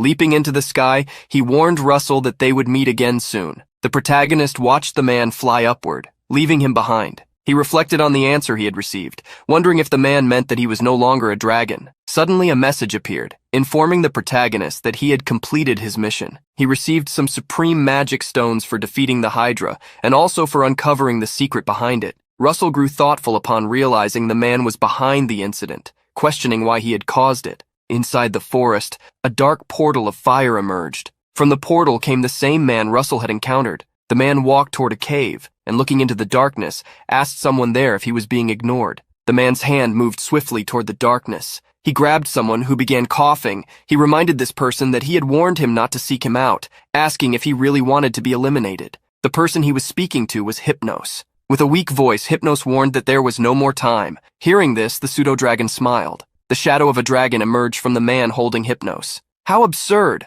Since when does someone as weak as you think you can give me orders?" Julian Register, the fallen dragon, stared at Hypnos with his golden eyes. The bald man coughed, asking Julian if he was planning to betray them. At that moment, Julian gripped Hypnos tightly and threw him aside. He then bid farewell, stating that he had no interest in Hypnos' schemes, but that they should remember something. Just because half of his body was sworn to those commanding Hypnos, it did not mean they were his master. Recovering, Hypnos threatened Julian, claiming that he would regret it. The next moment he fled, disappearing into the darkness. Meanwhile, as the sun began to rise, Julian recalled the protagonist. "Russell Raymond, can you really free me from this imprisoning spell?" At Guinevere Palace, a servant informed the princess that Count Russell had arrived. The princess quickly ordered that he be allowed in. Holding some papers, she asked the protagonist to approach. Russell bowed to greet Hecate, but stopped when he heard her address him as a Count of the Kingdom. Lifting his head, he became instantly shy upon noticing that this was the title displayed in a newspaper. Below the title, there was an almost perfect drawing of him, which, according to Hecate, was actually even more handsome in reality. Russell grew even shyer, while the maid brushing the princess's hair also smiled, pleased by the flirtation between the two. The princess asked the protagonist about the reason for his visit. He smiled awkwardly, informing her that he planned to leave the capital for a few days. Saddened, the princess crossed her arms, claiming that he always seemed to try to leave her. She pouted, saying that no matter how important external matters were, he should remember how long it had been since he returned, and now he was already trying to leave again. The protagonist quickly stated that it wasn't as she thought, revealing that he was only planning to inspect the Raymond County. She remembered the matter and asked if he was referring to the 3 cities he had received. With Russell's confirmation, the princess felt embarrassed, saying that if he wasn't going so far, he didn't need to report it to her. At that moment, Russell extended his hand to the princess while kneeling, asking if she would like to accompany him on this trip. A blush appeared on the princess's face, surprised by the invitation. In a place bathed by a grand waterfall lay the metropolis of Westel. The market was bustling, with many people walking back and forth. Hecate was excited as she strolled through the streets with Russell, commenting on the spices from the south and the honey cakes popular in the capital. She asked Russell if the meeting with the merchants wasn't scheduled for that night, and the protagonist confirmed it was. She then hugged his arm, declaring that they should explore the city together until the time came, just the two of them. In this happy moment, Russell noticed something approaching. He quickly pulled Hecate into his arms, moving her out of the way of a carriage speeding toward them. Several people reached for their swords, but Russell raised his hand, signaling for them to stop. Since the princess was out, the royal guard couldn't leave her alone. Russell had permitted them to protect her in secret, although as they were now, they seemed far too visible. With the princess in his arms, Russell asked if she was okay. Hecate quickly separated from him, calmly stating that she was fine. She soon changed the subject, asking where they would go. Seeing that she was unharmed, the protagonist revealed that he was thinking it might be good to visit the Westel Academy. Hecate snuggled back into Russell's embrace, stating that if that's what he wanted, it was fine with her. As they headed toward the academy, the princess asked who a notable alumnus of Westel Academy was, and the protagonist replied that Lord Niccolo of the Golden Tower had studied there. While the two enjoyed their stroll, Something was happening in the great forest. An elf instructed two others, who were in the trees, not to advance and only to observe from where they were. That elf knew that recently monsters had been becoming more aggressive, but that day it seemed even worse. Another elf quickly approached him to deliver information to the captain. The elf asked about the situation ahead, and the scout reported that a fog was appearing, something they had never seen before. He revealed that they had spoken with the spirits, but they also didn't know the reason. The captain pondered on the fog that provoked the spirits' primordial fear, commenting that it seemed ominous. He was about to order a retreat, when suddenly the ground began to tremble. A horde of monsters was advancing toward them all of a sudden. They were under attack by the monster horde. Chaos broke out in the great forest as the monster horde advanced. The villagers of the elven village tried to flee. Mothers carried their babies while children ran on their own. Several archers fired at the monsters amid flames spreading through the village, trying to create an opening so the children could escape first. In the sky, a mage flew above the monster horde. Hypno held two cone-shaped inscribed objects in his hands, laughing as he marveled at the view below. The dark mage was thrilled because soon Tartarus would open. He knew that the monster horde was just the beginning, and that the remaining seals wouldn't be enough to hold the barrier. Before long, they would emerge, those revered as the gods of destruction, the Titans. Hypno laughed maniacally at the chaos that was approaching. In his vision, Endymion was pathetic, for the entire kingdom would soon be engulfed in flames. Hypno watched as the forest became completely engulfed in fire, reveling in his overwhelming excitement. Meanwhile, the sun was setting in Westel. The protagonist was with the princess, watching the sunset while waiting for a certain time, the turning point of his life, the hour of regression. The moment the regression would begin was approaching. The fragment of knowledge of the future that Russell possessed was coming to an end. This made him wonder what he should do from that point on, how he should navigate an unknown future. Hecate noticed that Russell was lost in thought and snapped him out of it. The protagonist smiled, stating that he was just reflecting on the path he had walked, wondering if he would do well from now on. The princess asked the protagonist if he knew why the king had given him that city, but he said he had never thought about it. Hecate then explained the reason. Although wealth and power are important, the essence of power lies in the people. The academy gathers those who will lead the kingdom's future. His Majesty wishes for your house to rise again. At that moment, the princess placed her hand on Russell's face, asking if he was worried about the future, telling him not to be, for from then on she would be with him. With such a demonstration of companionship, Russell felt touched, which led the couple to share a kiss. While Russell shared this affectionate moment with Hecate, a man ran up the stairs looking for him. He handed over a scroll, an urgent message from the royal family. The protagonist opened the scroll,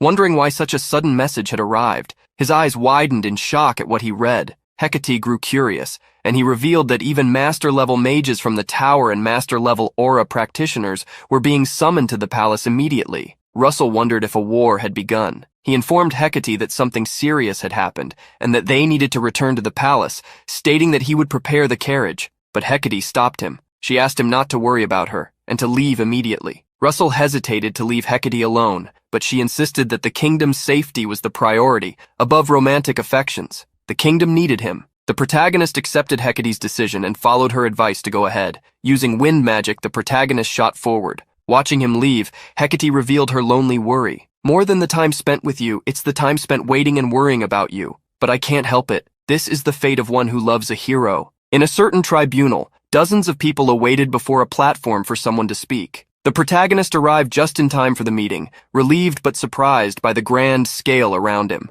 Present were Daria, Melville, Alan, and other tower masters. With such gathered strength, a small kingdom could easily be annihilated. With mages and knights present, Russell wondered what on earth had happened. At that moment, it was announced that His Majesty the King was entering. The king quickly ordered everyone to sit, as they would skip formalities due to the circumstances. Sitting in his place, the king announced that the assembly had been called due to an unprecedented situation, and so it was better for the parties involved to explain directly what was happening. He then asked for the guests to be brought in. Russell, observing the assembly, felt a familiar presence. Those who entered were elves and dwarves. The elf was the first to introduce himself. I am Aslan, the first guardian of the Blue Wisteria tribe, and I greet the master of Endymion. After him, the dwarf also introduced himself. Mathers, from the underworld, greets the king of Endymion. Some people were surprised to see elves and dwarves together. They lived in the great forest and the underworld, in the southwest of the kingdom. Seeing them together there made everyone wonder if something had happened.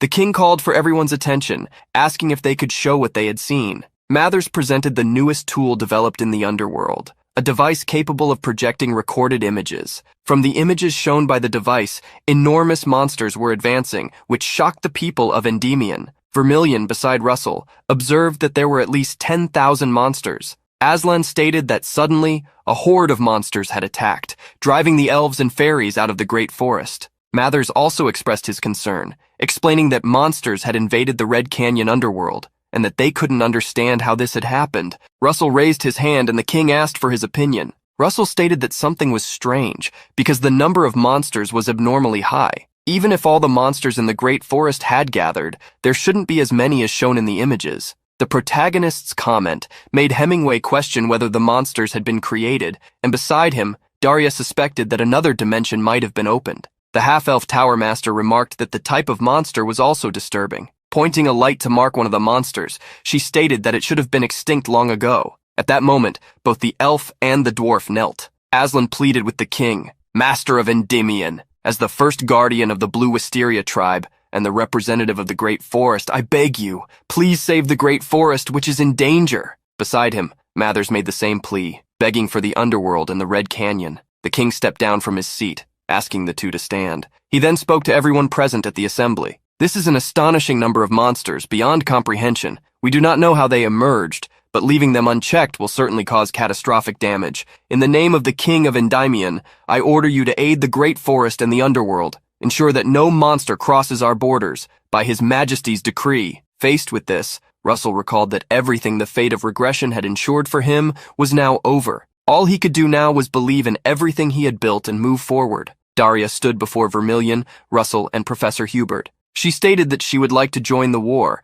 but that she needed to guard the kingdom with the Lance Tower, so she would only send the three into the battlefield. Hubert assured her it was fine, while Vermilion urged her to trust them. Daria acknowledged their skills, but expressed concern for the battlefield, where even a stray arrow could take a life. She voiced her main worry about Russell, asking him to be especially careful, as it was his first time on the battlefield. That battle would be fundamentally different from anything he had previously experienced. Russell smiled, assuring her not to worry. In truth, he had lived through endless battles in his past life, but he couldn't reveal that to her. Looking at Russell, Daria thought of some people and kept to herself, that if they were alive, they would have become as brave as him. Daria shivered slightly, which concerned Russell and the others, but she quickly dismissed it, stating it was nothing. Regaining her composure, the Tower Master asked the three to return safely. She wanted her beloved disciples to come back. Niccolo Machiavelli received the three newcomers at the Red Canyon. Leading the group, Vermilion asked if everyone had arrived. However, it was noted that only the Lance Tower and the White Tower had not yet arrived, likely due to portal capacity, which was causing a delay. The protagonist approached Aslan, who was curious about what he wanted. Russell asked the elf if he knew Lady Io from the White Tribe. Aslan was instantly shocked and asked how Russell knew her. At that moment, Aslan noticed the colors of Russell's hair and eyes. He then grabbed the protagonist's hand, realizing that he had been the one who saved Lady Io and her clan, which explained why his spirit's scent felt so familiar. Seeing Aslan's excitement, Russell understood he knew the young elf well. Aslan confirmed it, stating that although they weren't from the same tribe, she was a sentinel. The protagonist knew that a sentinel was a protector not only of the tribe but of all elves. He hadn't expected the young elf to have ascended to be a sentinel. It made him wonder if it was due to her dragon power awakening. Russell asked if the elf was well, but Aslan stated he wasn't sure, as she had been on the front lines when she left. The protagonist fell into thought. Io should have been fine 5 days ago, but they needed to reach her as soon as possible, as time was slipping away. At that moment, Alan Page and Olive, a mage from the White Tower, arrived.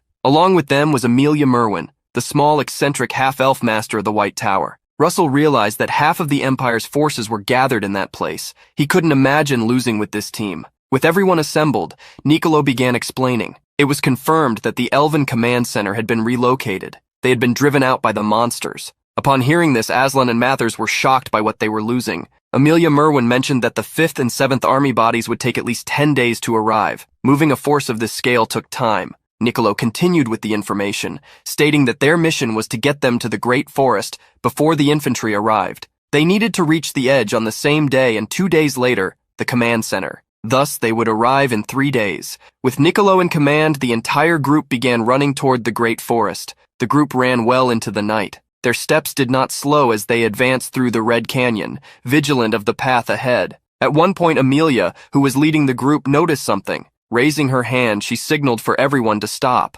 Amelia placed her hand over her nose, saying she could smell blood, and it was getting stronger. Niccolo agreed that something was wrong as they were still far from the command center. Niccolo then ordered a split. He instructed those from the flame tower to follow him, while the rest should go around the rocky mountain. Under command, the three from the flame tower pressed forward. Quickly, Russell and Hubert took the path that Vermilion was following, and the three climbed a mountain. Reaching the summit, they had a clearer view of the situation. Ahead of them was a sea of destruction. A massive horde of monsters was spread across the plain before them, far larger than they had anticipated. Birdmen were hurling stones, and meanwhile, several elf archers aimed at the monsters, seeking protection from the spirits. The monsters advanced toward the elf groups, which were reinforced by dwarves joining the battle. The protagonist was concerned by what he saw. It was nothing compared to the Hydra army. Those monsters were overwhelmingly more numerous. Niccolo gritted his teeth as he used his magic. A large amount of mana was consumed as the mage moved rocks from a mountain. Dozens of rocks were dislodged from the mountain,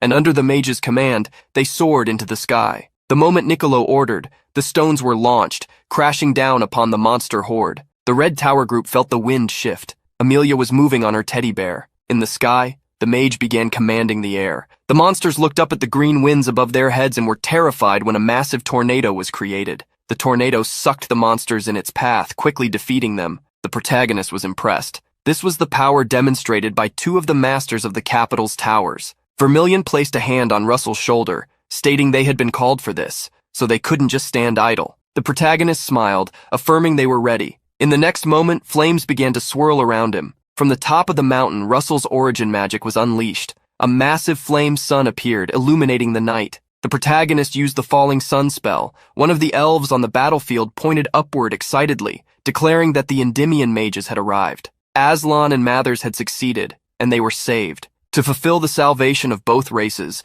the protagonist moved his hand, sending the great sun descending upon the monster horde. The flames illuminated the sky and approached the monsters. The massive fire sun fell onto the battlefield, creating a tremendous explosion, a wave of flames engulfing the monsters. The full moon illuminated the vast forest. However, this place, which should have been peaceful, was being invaded by a dark energy. Alongside this energy, unimaginable monsters had taken over the entire forest. In a wide area, ice formed, freezing the monsters. The ice magic was being cast by Alan, who had gained an advantage on the terrain against the enemies. Amelia didn't stay idle. She raised her hands, lightning coursing through her arms. A thunderstorm was unleashed by the mage, destroying everything below her. Elsewhere, monsters were also being defeated, thanks to the earthen spears created by Niccolo, with his large magic circle beneath his feet. The protagonist, along with the other two members of the Tower of Flames, observed the battle unfolding below the cliff. They had never seen such large-scale magic bombardments before. Surely the map of the area would need to be redrawn after this. Despite the large number of monsters defeated, Hubert was still worried, as the number of enemies didn't seem to be diminishing. Moreover, the more large-scale magic was used, the higher the chances of friendly fire. The protagonist was aware of Hubert's concerns. The line between allies and monsters had become blurred, and continuing to use large-scale magic was impossible. Ulson descended the mountain to join Niccolo. Both relayed the message to everyone else, including Alan, Amelia, and Russell, that large-scale magic was now prohibited, and that they should engage in close combat instead. Taking the lead, Niccolo let out a battle cry. "Everyone, advance!" Along with him, all the soldiers present charged forward to attack the monsters. Russell joined the battle. He knew this fight would be prolonged, so they needed to use mana efficiently, avoiding the use of draconification as much as possible. The protagonist followed the steps to create mana with a mental image, and then manifested in the material world. Two distinct energies appeared in the protagonist's hands as he concentrated. In the next moment, he charged at a gigantic monster. As if slicing bread, the protagonist cleaved the monster in half with the combination of those energies. Amelia was riding her stuffed animal beside Niccolo. With her wand raised, she prepared spells to be cast, while the bald mage used earth magic to ready his attacks. Unbeknownst to them, Alan darted swiftly among the monsters, defeating each one before they could react and moving on to the next enemy. The powerful energies dominated the battlefield. The elves, who had already been fighting earlier, raised their mighty bows, imbuing their arrows with energy. Each arrow fired by an elf was capable of taking down a flying monster before it could get close. Mages and elves worked together to dominate the battlefield, aiming to suppress the waves of monsters that night. The battle continued until sunrise the next day. By this point, Olive was already exhausted, but she kept launching attacks to drive the monsters away. Her strikes were sharp, flying at the monsters that attempted to catch her. However, one of the monsters slipped out of her sight, and by the time she noticed its presence, it was already behind her. Before the monster could touch her, a powerful attack struck it, saving Olive. The attack came from Russell, who ran over to her, asking if she was all right. After thanking him, Olive wiped the sweat from her brow and remarked that the number of monsters didn't seem to be decreasing, even with so many already defeated. She wondered where on earth they were coming from. Russell was worried. At this rate, the waves of monsters wouldn't stop. At that moment, someone shouted, catching the attention of Russell and Olive. They looked toward where the dwarf was pointing, toward the rising sun. The dwarves became excited upon seeing the sun about to rise, and the elves immediately began praying to the spirits. Vermilion was curious. He didn't understand why everyone was suddenly acting so strangely. Hubert was equally puzzled, as these monsters weren't undead, who would normally be affected by sunlight. But right before Hubert's eyes, something unexpected happened. The monster he was fighting turned away and, along with all the other monsters, began retreating as if fleeing from the sunlight. The protagonist was astonished, wondering if sunlight was these monsters' weakness. Amelia asked the bald mage where the monsters were going. Niccolo didn't understand the situation, but felt relieved thanks to the sun, as they could now relax. With the monsters retreating, everyone hurriedly ran around to treat the wounded. The elves and dwarves didn't miss the chance to express their gratitude to the human group that had come to their rescue, helping them avoid perishing in the battle. Arain, the representative of the elves, thanked the heroes of Endymion for helping them survive another night. Curvo, the chief of the Feather Tribe, declared they would forever remember their assistance. Beside him, Eitri, the representative of the dwarves, also conveyed his people's gratitude. As the leader of the group, Niccolo brushed aside the thanks, stating that they were allies. He wanted to know something else. At that moment, the elf Arain approached Russell. Normally, we would treat our benefactors with the utmost respect, but due to the situation, we apologize for our lack of hospitality. The protagonist didn't mind, and curious asked where Elo was. Crane sighed as she recalled Elo. Surprise flashed in Russell's eyes when the elven representative stated that the one he was looking for had been with them until a few days ago. Niccolo joined Arain. To him, it was still very strange that the monsters became stronger at night and weaker during the day, retreating. Arain stated that there was another strange thing. The monsters didn't scatter in all directions. Instead, they persistently pursued the fairy tribe, as if they hated them. Vermilion understood this meant the monsters would attack again when night fell. He suggested launching an attack while the monsters were weakened. However, the dwarven representative deemed it impossible. The Alliance's numbers were only about 5,000, and less than half of them were capable warriors. Amelia realized they had no choice but to wait for reinforcements. Niccolo thought for a moment before announcing to everyone what they would do. For now, let's move the wounded, reorganize the front lines, and gather for a strategic meeting. At that moment, Arain, still unsure of who the protagonist was, approached him and asked if he was Russell Raymond. The protagonist grew curious about how she knew him. Arain then smiled and said, "Come to think of it, I forgot to introduce myself. I am Arain, leader of the White Ash tribe and one of the elves of Manhwa. I am also Elo's mother." Hearing Arain's words, the protagonist was surprised to find himself face to face with his friend's mother. Arain revealed what had happened to Elo. She had heard about an isolated fairy tribe and had left to help them. Many fairies were unable to gather due to the sudden monster attacks,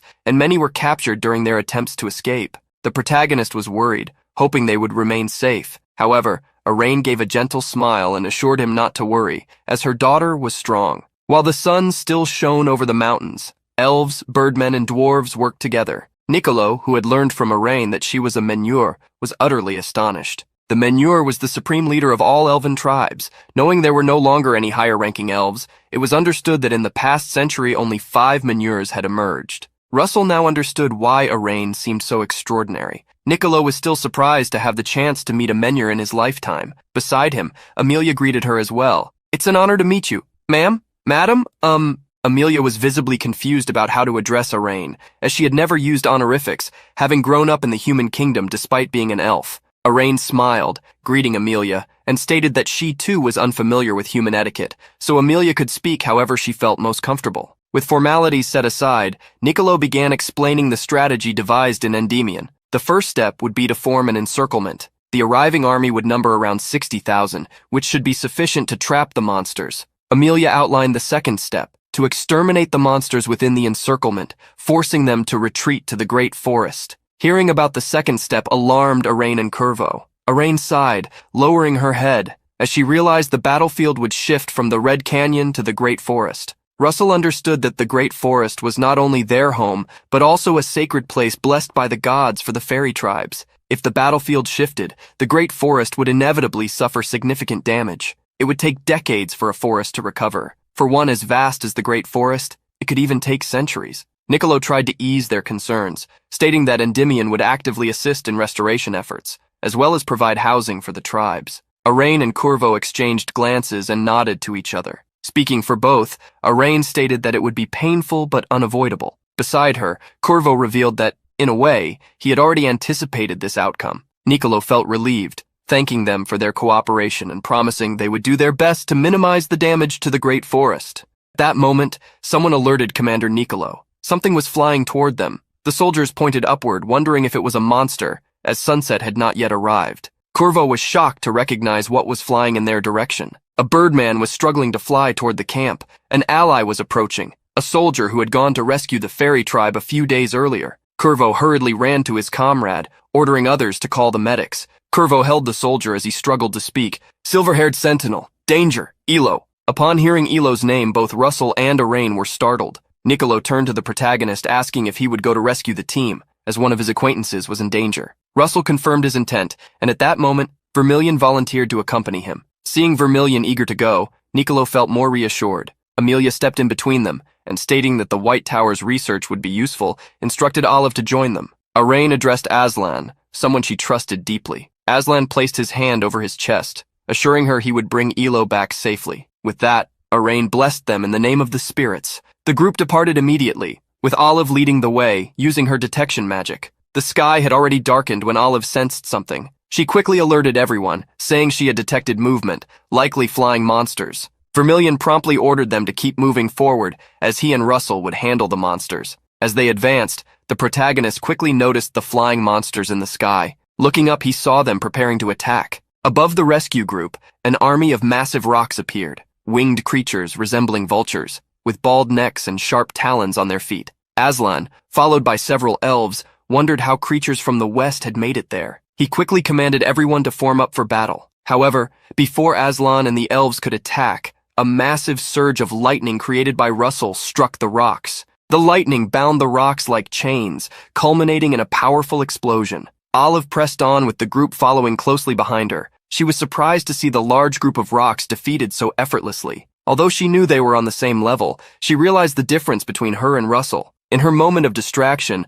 Olive nearly got hit by something falling from the sky. Vermilion was in the air, with large flames in his hands, irritated that he hadn't had enough action. With a fiery punch, he struck down one of the rocks, moving swiftly to take down the others. Russell watched the spectacle unfolding in the sky, wondering if Vermilion was a mage or a martial artist. Despite the large number of rocks Vermilion had already defeated, he noticed more flying toward him. Seeing Vermilion irritated, Russell joined him to quickly take down the incoming rocks. The furious rocks flew toward them, but were stopped by arrows. Aslan, along with the elves, stayed behind, asking the group to leave these monsters to them and assuring they would catch up later. Russell and Vermilion entrusted the task to the elves, bidding them farewell as they continued to follow Olive. With that, the three of them pushed themselves to their limits, accelerating toward their destination. As they ran, Russell silently prayed that Elo was still safe. Meanwhile, a large battle was taking place. Several elves raised their hands, gathering their energy to create a massive barrier. On the other side of the barrier, a wave of monsters was poised to attack the elves' tribe. Despite the grotesque appearance of the monsters, the elves stood firm, focusing all their efforts on their tasks. Even so, Elo noticed that everyone's mana was beginning to deplete, worrying that they might not hold out until sunrise. She desperately hoped the reinforcements would arrive soon. A roar interrupted the elf's thoughts. One of the monsters had broken through the barrier, and upon seeing this, she urgently called for it to be stopped. At that moment, however, a plant monster shattered the barrier entirely, leaping onto an elf. Unwavering, Elo raised her bow, gathering energy. "Spirit of the wind, Euros, grant me your strength, barrage of arrows!" From the elf's bow, powerful arrows were unleashed against the monster. Olive continued running through the ravine, using her location magic, until she found the place they were looking for. Quickly, she alerted everyone that she sensed energies clashing beyond the mountains. Hearing this, Russell hurried. He was already nervous, praying they weren't too late. A powerful energy surged into the sky above the elf tribe, exploding. From it, a gust of rain poured down onto the monsters below.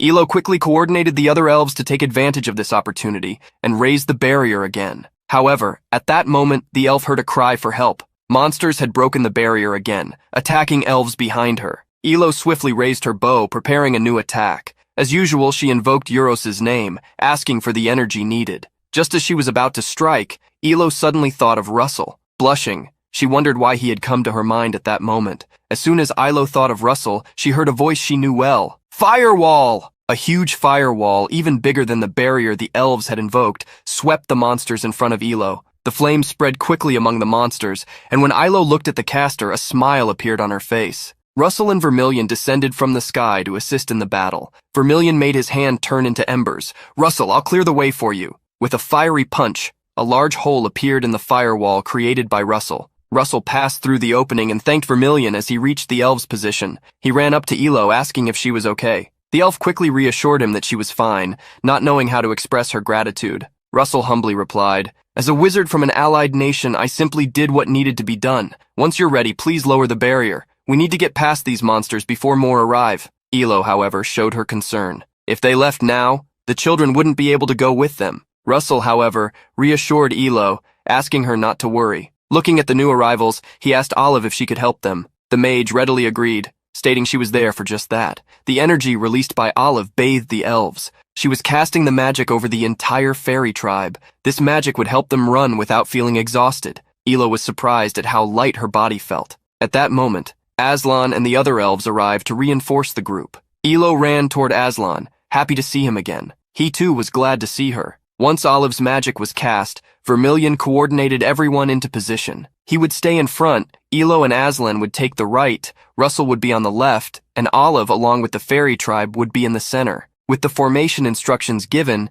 Elo coordinated the elves to lower the barrier. After leaving the tribe, the group had to fight against several monsters. Flames and lightning spread across the battlefield. Clearing a path, Russell tried to hurry everyone, as they were nearing their destination. At a higher point, Vermilion advised the protagonist to conserve his mana, since when they reached the ravine, they would still need to create a gap between the monsters to join the main group. The two continued along the path, and as they climbed to a higher point, they were extremely surprised by what they saw. A large fortress had appeared, surrounded by monsters. The fire burned the monsters, while humans and flying birds soared above the fortress. "Don't let a single monster enter the fortress." Russell was amazed by the massive construction. It must have been created using Nicolo's ability. The creation of such a huge fortress in the middle of the night was truly remarkable. This man was supernatural. At that moment, Hubert alerted Nicolo to look in a certain direction. Further ahead, the rescue squad and the fairy tribe could be seen returning. Arain went to the fortress walls, excited to see Elo.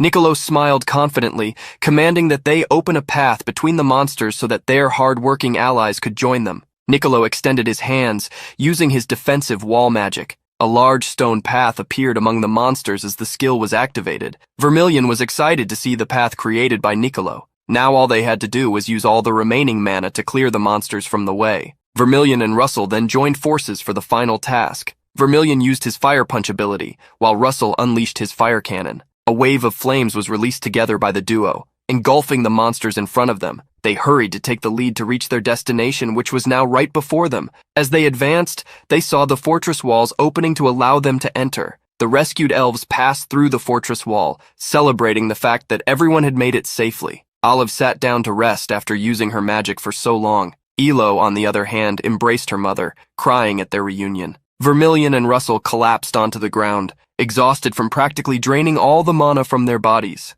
Lying on the ground, the protagonist sighed in relief after overcoming that long night, which ended with everyone surviving. A week passed since the Endymion group's arrival. Inside the fortress, the group was still fighting against the monsters after sunset. They continued defeating the monsters hiding in the night. The situation was more organized now, allowing them to rescue a large number of fairy tribes that had been scattered. Now, around 9,000 had been rescued, and among them many warriors had joined the battle. Russell thought they only needed to wait for Endymion's reinforcements to arrive, but he felt something that day. To Nicolo's surprise, Russell climbed up to the fortress walls, which made him wonder if the monsters had appeared in broad daylight. However, what arrived contradicted Nicolo's concerns. The reinforcements that had arrived were from the 5th and 7th Endymion battalions. The sun illuminated the reinforced fortress. In a well-built room inside the fortress, the entire group gathered with the commanders of the troops. Niccolo sat at one end of the table and thanked the commanders for coming. However, the commanders didn't seem to mind, as they were doing it for someone from their own country, something a soldier should do.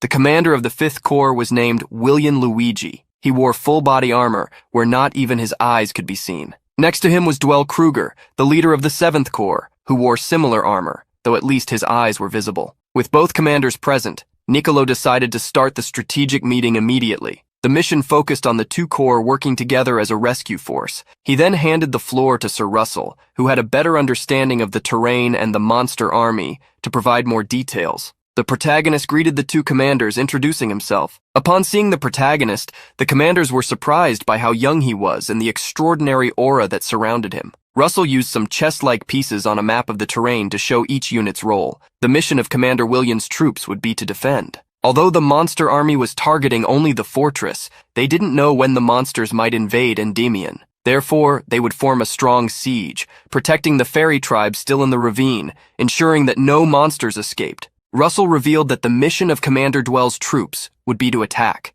While the 5th Corps would block the monsters' escape route, they would force the monsters completely into the Great Forest. However, since they didn't yet know what dangers the source of the monsters hid in the Great Forest, this would be a mission that needed to be completed in order to guarantee victory. Upon hearing that his mission was to advance with all the strength he had, Dwell became excited. With the plan decided, Niccolo stated that in 3 days, along with the fairy tribes, they would execute the mission to reclaim the Great Forest. The protagonist went to the fortress walls to observe the 5th and 7th Corps of the army, the best troops in the country of Endymion and across the entire continent. This meant that they should not lose, even if they faced many monsters. Despite this, when Russell looked at the ravine, he felt an uneasy feeling that worried him. Elo, who was walking through the fortress, noticed Russell's presence on the walls. She observed his back, noticing his broad shoulders. She remembered the time when she first met Russell, realizing that he was now taller, completely different from how he was back then. Elo's mother was surprised to see her daughter staring at nothing with a smile. Looking in the direction her daughter was gazing, she realized that Elo was already at the age for such feelings. Elo was startled by her mother, who placed a hand on her shoulders, feeling embarrassed by the words she heard. "Don't just stand there staring, why don't you go and talk to him?" Aaron smiled as she watched her daughter make excuses for not talking to Russell, claiming that he must be preoccupied. Elo knew that Russell was someone who had entered the royal family of Endymion. She couldn't believe she had feelings for him. She didn't want to allow herself to feel such emotions. Arain grabbed her daughter by the ears, telling her not to worry about what she was thinking. There is a strong thread of fate that binds you and Sir Russell. Elo was surprised to hear her fate being read by her mother. It was a skill that the high ancient elves possessed, the ability to see fate. It could also be done if an elf came from the Manhwa. Looking into her daughter's eyes, Arain advised her, "My daughter, remember this. The time to make a decision will come soon. Your fate is as harsh as the winds of winter and immensely heavy. If you want to continue feeling something for him, you will have to bear this fate along with him." That night, the army gathered beside the walls of the fortress. Niccolo sighed, waiting for the waves of monsters to begin again. He went over the strategy where the 5th Corps of the army would cover the rear so that all the others could advance into the Great Forest. In the distance, the wave of monsters appeared. Seeing them approach, the group from the Tower of Flames began to warm up, and then, at Niccolo's command, he and the entire army advanced like a massive coastal wall to clash against the waves. Elo was with the group, and using her bow, unleashed a barrage of arrows. The dwarves also advanced against the monsters, holding weapons as big as themselves. Alan Page summoned an ice spear, ready to strike. His spear was powerful enough to freeze a whole monster. Niccolo and Amelia also joined the battle, using their own powers. The 3 seniors, Hubert, Olive, and Vermilion, worked together in a wave, with Vermilion ordering the others to help with the defensive line. Russell created 2 fireballs, one in each hand, to shoot at the monsters. Conjuring the Inferno magic, he condemned the monsters to the afterlife with his explosive flames. The large number of monsters advanced, triggering a great battle, where humans, elves, and birdmen joined together to confront them. 15 days later, the human army finally advanced to the entrance of the Great Forest. Expelling the monsters, everyone celebrated the success of the mission, their arrival at the Great Forest. Despite completing the mission, Niccolo was concerned. Vermilion was with Russell, asking if he had also felt that sensation. Since this was the source of the monster army, Vermilion had expected to see a large number of monsters there. However, there were no monsters, and not even the presence of living beings in the Great Forest. In addition to the lack of any living presence, there was a thick fog covering the forest. Elo revealed to her mother that she couldn't hear the spirits. The same was happening with Arain, who wore a concerned expression. Niccolo instructed them to wait for the Feather Tribe to arrive to escort the path ahead. The tribe had left the day before, so they should return soon. Eitri also wanted to do this, as the Feather Tribe had taken a projector with them to observe the situation. At that moment, Curvo noticed warrior members returning. The group went to a camp where, thanks to the projector, they could see the same thing happening at the entrance. There were no traces of monsters anywhere. Russell asked if there was a recording showing the entire Great Forest. Niccolo was surprised by the reason Russell wanted to see this. The protagonist then pointed to a place where the black mist was becoming denser. A birdman revealed that he was about to show what had been asked. He asked everyone to look at another recording from the highest place where they could film. Seeing the recording, everyone was shocked. Inside the Great Forest, a huge dome had emerged, exhaling the same mist. The elven duo, mother and daughter, were surprised. Arain asked how the Great Forest, which she had always considered so beautiful, had turned into that. The protagonist wondered if this was the source of the unsettling feeling he had sensed. He supposed that this must be the cause of the incident, the origin of the monster army. Looking closely, they could see the large dome recorded in the footage, where the black mist was so thick that nothing could be seen from within it. What they didn't know was that inside this dome, surrounded by the mist, was a powerful being. This being seemed to be resting, but at that moment, its endless red eyes opened. Observing the images, Niccolo pointed out that there must be at least millions of monsters, and asked Arain what she thought. The elven mother thought for a moment and suggested that this incident could be related to the folklore surrounding the birth of the Great Forest. The folklore spoke of the time when the world of the gods came to an end. Gaia's blessing, the mother of life, caused the Great Forest to grow, or at least that's what Russell knew. Niccolo then asked Arain if Gaia's creation of the Great Forest had been to seal the monster army. Russell stood up, stating that something was bothering him. He explained that when Gaia created the Great Forest, several gods still existed. Therefore, it should have been easy for them to deal with the monster army. Vermilion realized what Russell's words meant and explained that there was a great possibility that what Gaia had been trying to hide wasn't the monster army. Amelia interrupted the conversation, stating that they needed to confirm their suspicions quickly. She looked at the commander and asserted that they needed to form an investigative squad immediately.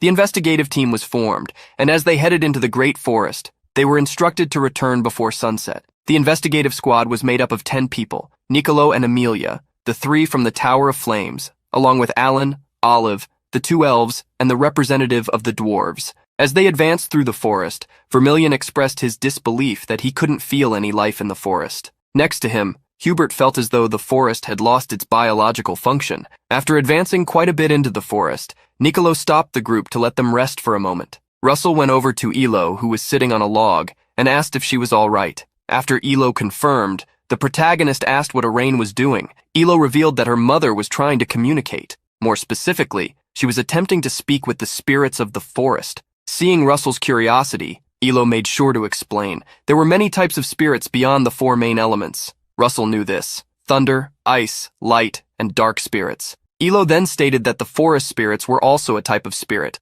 but slightly different from the normal ones. She called upon a strong energy from the forest, ready to show Russell what she meant. In front of them, a small glow appeared as the wind swirled around them. Hubert was surprised to see something he had only heard of. Alan even had to adjust his glasses to see the forest spirit. Before Elo, a small earth creature appeared, with a plant on its head. The little cute creature greeted the 3 men, who were taken aback. The little mud and flower doll stared at the protagonist, asking what he thought. Hearing the voice of the creature, Russell realized that it was Elo's voice. Russell then understood that Elo must have been sharing her consciousness with the creature, although it didn't seem like the spirit had its own mind. The forest spirit hugged Elo's leg, and she explained that these spirits were smaller than others. It was made from a combination of numerous spirits, and moreover, it didn't have its own mind, requiring preparation to use its strength. Russell understood that the process for creating such spirits was quite similar to the creation and control of golems. At that moment, the spirit that Elo had created dissolved. She felt a slight headache because of it. The condition of the forest isn't good. It's hard to even summon a small spirit. At that moment, Arain woke up with a sigh. Seeing her mother wake, Elo asked if she had achieved any results. Arain's expression was tired as she stated that she had tried many times, but all the spirits were scared. Arain then stood up, saying that this must be related to the darkness in the center of the forest. Russell looked at the mist on the horizon, wondering what the hell was hidden behind this darkness. Resuming their advance, Olive cast her magic to increase the group's speed. As they moved through the forest, the black mist began to grow denser. It was so thick that Russell felt as though it was eroding his mind. Russell was relieved they hadn't brought the soldiers with them. If they had, they would all have been controlled before they even realized it. Finally, after advancing for quite some time, Olive, who was leading the group, stopped, revealing that they had arrived. In front of them stood the dome with the mist so dense that they couldn't see even a meter ahead of them. When they got close to the dome, they noticed some stones with magical runes. Amelia was the first to recognize them, the key stones for magical sealing. Niccolo wondered what those items were doing there. Niccolo then turned to the group, announcing that they would begin the investigation now and urging everyone to hurry back before sunset. At that moment, just as they were about to start the investigation, the dome caused a tremor throughout the great forest.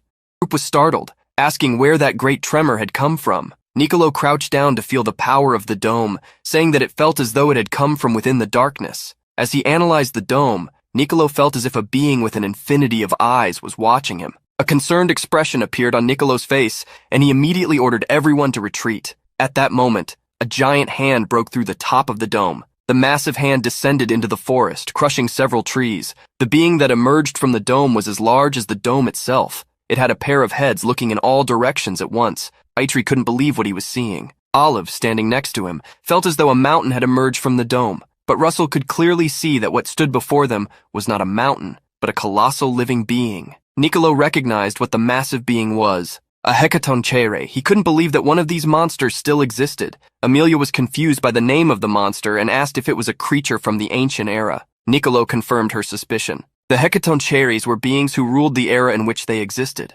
Niccolo revealed that he had heard that the dragons had borrowed the power of a certain being and subjugated it. Arain embraced her daughter, who was asking if this was what Gaia had been trying to hide. The elven mother confirmed it. The great forest was, in fact, a prison for this monster. One she had never imagined was sealed beneath them. Niccolo looked up, revealing that this was a dreadful being that devoured all living things. If this being escaped into the world, something terrible would happen. At that moment, a huge burst of energy shot up into the sky, illuminating the entire great forest. Olive was quick, creating a barrier around the group to protect them. The energy had been released merely with the roar of that being, showcasing its immense power. Elo revealed to her mother that she could feel an overwhelming fury emanating from the monster's voice, and Arain stated that it was not just fury, but a constant murderous intent toward all living things. The protagonist stepped forward in front of the group. "We must stop it. We must stop this being right here." The hecatonchere roared toward the group. Its eyes and size were so vast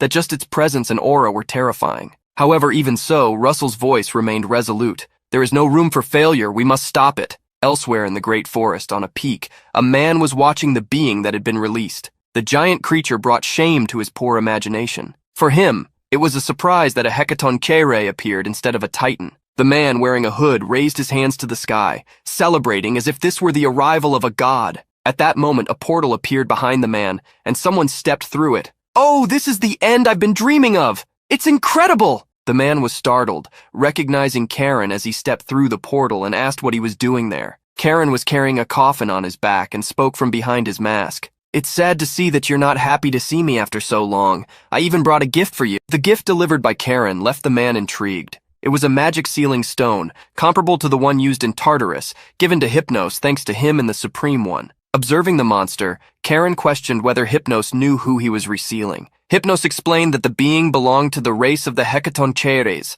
who lived in the era of the Titans. Karen found the explanation too brief. "It seems you don't know everything. That being's name is Briareos, the vanguard general of the Hecatoncheres race, the one who led the gods to their downfall." Karen couldn't help but glance at Russell and the others, commenting that Daria's apprentices would be in deep trouble. As he prepared to leave, Karen was already eager to inform the bastard he despised about the elimination of her disciples. Before departing, he left Hypnos with a warning. "Remember, any failure will not end with just your life." Even though the seal had been broken, Niccolo urged everyone to remain calm, explaining that the great being they faced was weakened from being sealed for so long, and for that very reason, they had to seize the opportunity to stop him. Amelia was ready to face the monster. Using her wind magic, she summoned a massive tornado descending from the clouds. Like a giant hand, the magic crashed down upon Briareos. As the battle began, Niccolo sent a transmission message to Russell. Amelia's wind magic enveloped Briareos, but the great being broke free with a powerful punch.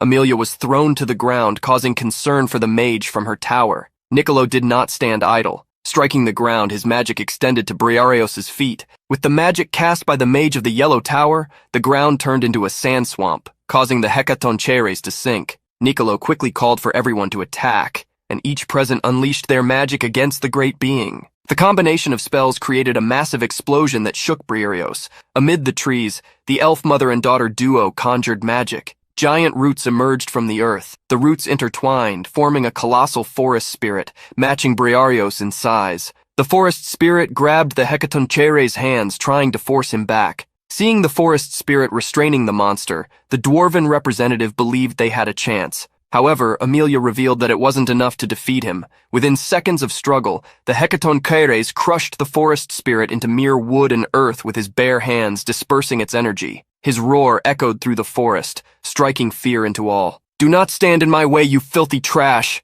With the roar, the elf mother and daughter collapsed, writhing in agony. Vermilion also covered his ears to protect himself, shocked to hear the great being speak. The monster looked at Niccolo, who stood before him, and then at the others behind him. "Vermin, you have such a strong desire to be devoured by me. Very well, I will tear you apart and savor you." Niccolo couldn't help but laugh, provoking Briareos. "Hey, don't you think you forgot something?" At that moment, Russell appeared, carrying massive lightning bolts. Niccolo had bought time for the young man to prepare a spell capable of defeating Briareos. Upon seeing the boy's black hair, Briareos was intrigued, but he had no time to admire it. The protagonist activated the clouded ring, summoning an endless mass of clouds. Lightning surged through his hand as he conjured the lightning vortex, sending a downpour of electric rain upon the monster. With such immense power, the strike illuminated the forest once more, spreading a vast wave of energy. Niccolo was stunned by how powerful the young man was, barely in his 20s and newly ascended to the 6th circle. Amelia also recognized Russell's strength, now understanding why the master of the Tower of Flames valued him so much. After the storm of lightning, a thick cloud of smoke covered the forest. Russell had consumed far more mana than he expected. Additionally, the spell's impact was so great that its area of effect became massive, causing not all the lightning to strike the monster. Even so, Russell doubted that Briareos had emerged unscathed. However, what he saw with his own eyes was the opposite of what he had hoped. Amid the sparks of lightning, the hecatoncheire rose once again. Neither Hubert nor Vermilion could believe that the monster was still standing after that attack. This proved that his defense was beyond their expectations. Niccolo was in shock. He hadn't expected the attack to defeat Briareos outright, but at the very least, it should have caused some damage since they had bought time for Russell. Yet neither he nor the protagonist could believe that almost no damage had been inflicted. Briareos smirked maliciously as he stared at Russell. "Black hair and magic infused with the power of dragons? Are you related to Kim Hyusung?" The protagonist had no idea what Kim Hyusung was and wondered if it was some kind of artifact. To Briareos, it didn't matter whether the boy knew about this person or not. He would eliminate him regardless. Just the mere reminder of something he wished to forget was enough. His mighty punch tore through the sky, surging toward Russell. Vermilion tried to fly toward the protagonist to protect him, but it seemed too late. Powerful attacks rained down on the monster in the next moments. The protagonist looked up and saw people fighting. At the front, Alan was trying to speak to him, but Russell couldn't hear him. Coughing, the protagonist realized he had suffered significant internal damage, but in the best-case scenario, it could have been much worse had he taken a direct hit. At that moment, Russell heard someone asking if he was okay. Looking back, he saw Ulson Vermilion collapsed at the entrance of a cave. Ulson coughed, recalling just how strong that monster was. It had nearly taken both of them down. The dwarven representative rushed toward the wounded, and upon seeing Atri, Russell quickly asked him to help Ulson. The dwarf approached the mage, noticing that he had likely dislocated a few ribs. Ulson couldn't help but lighten the mood. "Oh, so it looks like I won't be able to train my strength for a while." Niccolo also asked if Russell was all right, and the protagonist responded via transmission, assuring him that he was. Facing the hecatoncheire, Niccolo asked Russell if he could use that spell once more. If they targeted the wound inflicted on the great being, they might be able to deal significant damage. Russell knew that with better precision, he could deliver a concentrated strike. However, at his current level, he still couldn't fully control the lightning vortex. After considering it, the protagonist asked Niccolo if he could use a different spell, one capable of defeating that monster. Niccolo hesitated upon hearing about this new spell, especially when Russell said he would need at least 15 minutes. Even so, he didn't doubt that Russell could do it, so he called everyone to buy more time for the young man to prepare. The group nodded without hesitation, placing their full trust in Russell. The protagonist moved to a safe distance from the monster, where Ulson would also be protected. However, he couldn't go too far. He needed to stay within range of the attack. To recover his mana, Russell triggered a partial draconification. In his mind, the image of the only weapon capable of defeating that monster in a single strike emerged. Brahmastra, the spear of God, the weapon that could pierce through all things. Seeing the black-haired youth in the distance, Briaros roared, "Bastard! You must be a descendant of Kim Hyusung and that damned lizard." Briaros' muscles tensed as he prepared a powerful punch. In an instant, he leaped toward the protagonist. However, Amelia wouldn't let him get that far. With her wind magic, she slowed Briaros' movements, preventing him from reaching Russell. The instructors from the Tower of Flames and the White Tower joined forces, each casting magic of their respective attributes. The Spear of Prometheus summoned an intense explosion of flames upon the monster, which, combined with atmospheric waves, spread around him. Knowing they had to protect Russell at all costs, Niccolo encouraged everyone to give their all to keep the demon at bay. Alan also joined the fight, launching ice magic to further slow Briaros' advance. The mother and daughter elf duo contributed by summoning a powerful forest spirit to aid in battle. By this point, Niccolo realized that everyone had nearly reached their limit after using so many large-scale spells. But they still needed more time. 15 minutes hadn't passed yet. Frustrated, Briaros couldn't help but call them worms. He roared, ordering them to get out of his way. A sinister aura enveloped his body. With a single hand movement, he unleashed a blast of magic directly toward Russell. The young man still had his eyes closed, fully focused on casting Brahmastra. Realizing that Russell wasn't paying attention to the incoming attack, Niccolo screamed in desperation. Alan tried to reach him but was too far away. Anticipating the worst, Ilo let tears fall in worry. She remembered all the times Russell had protected her, and now, when he was the one who needed protection, she was willing to sacrifice everything she had. Ilo reached out toward Russell, who was about to be struck by the devastating attack, and pleaded for someone to grant her the strength to save him. At that moment, time seemed to freeze around the elf. She realized that nothing else was moving, except for herself. It was then that a horned dragon elf appeared before Ilo. "You already possess the strength, you simply do not understand it yet." Ilo fell to her knees, asking the woman who she was. The woman leaned toward her, ignoring the question. "You already know what kind of strength you have. To make the power of dragons truly your own, you must accept your destiny. If you embrace life as both elf and dragon, then you will be able to live fully." Ignoring her tears, Ilo showed a resolute gaze. She would accept this power because she knew Russell would do the same for her. At that moment, Ilo heard someone calling out for Russell. It was the woman before her, but as she blinked, she realized the voice belonged to Hubert. The protagonist was completely unprotected. The attack struck a target, triggering a massive explosion. However, Briaros quickly realized that he hadn't hit the one he wanted. Standing beside Russell, a massive dragon had appeared. Niccolo was shocked to see it, as was Amelia, who recalled that such creatures hadn't appeared in 700 years. Ilo's mother recognized the truth. That dragon was her daughter. Briaros was enraged at the sight of the creature. He charged forward, but the dragon was ready to counterattack. She bared her fangs at Briaros, her voice echoing, "You still have that awful personality even after thousands of years." Not giving Briaros a chance to get closer, she unleashed her draconic breath attack. The blast of energy struck the Hecatoncheir, but he soon realized that the dragoness was weakened as well. Forcing himself forward, he threatened, "First, I'll rip off your wings, then your heart, and finally, I will devour you." Just as Briaros reached out to grab her, Ilo lost her transformation. That was the limit of what she could sustain, but it didn't matter. She was certain she had fulfilled her mission. Ilo had bought enough time for Russell to summon the power capable of piercing even time itself. Materializing in his hands, the mighty Brahmastra shone brightly. Everyone lifted their heads, feeling the intense heat. Hubert felt as if he were facing the heat of a desert in the middle of the great forest. Amelia realized that buying time had been worth it. Beside her, Niccolo understood that such power was far too great for a sixth circle mage. If it hadn't been manifested in the form of a spear, the entire forest might have disappeared. Briaros couldn't believe that for a moment he had felt fear. He refused to accept that feeling. It dishonored his name, his title as a Titan general. Without wasting time, Russell hurled the mighty spear at Briaros. Before the monster could react, the weapon had already struck him, but not directly. His reflexes were still sharp. Briaros burst into laughter, satisfied that he had dodged the attack. However, his laughter ceased when he realized that Russell had already closed the distance between them. The protagonist didn't stop at the first strike. With a devastating combination of spells and abilities, he continued his relentless assault. Retrieving the Brahmastra, Russell combined it with La Mancha and the Titan Slayer, piercing straight through the monster's defenses. A massive hole appeared in the monster's chest. Coughing up blood, Briaros cursed what had happened. After thousands of years, he had finally been freed, only to meet such misfortune. Just like Briaros, Russell also spat blood. He felt the immense backlash from using the Brahmastra. It was still too demanding a spell for him. His strength abandoned him, and he plummeted from the sky. Even so, a smile formed on his face, satisfied that he had managed to protect everyone. Russell was taken to a bed to rest. Sometime later, he woke up and got up despite the pain. Seeing Elo approach with a few items, the protagonist asked if she had rested. Elo nodded, and added that Olsen would also take some time to recover, but everyone else was completely fine. Remembering what Olsen and the others had been through, Russell felt relieved. Changing the subject, Ilo pulled back her hood, asking Russell to look at something. Blushing, she revealed the horns now emerging above her ears.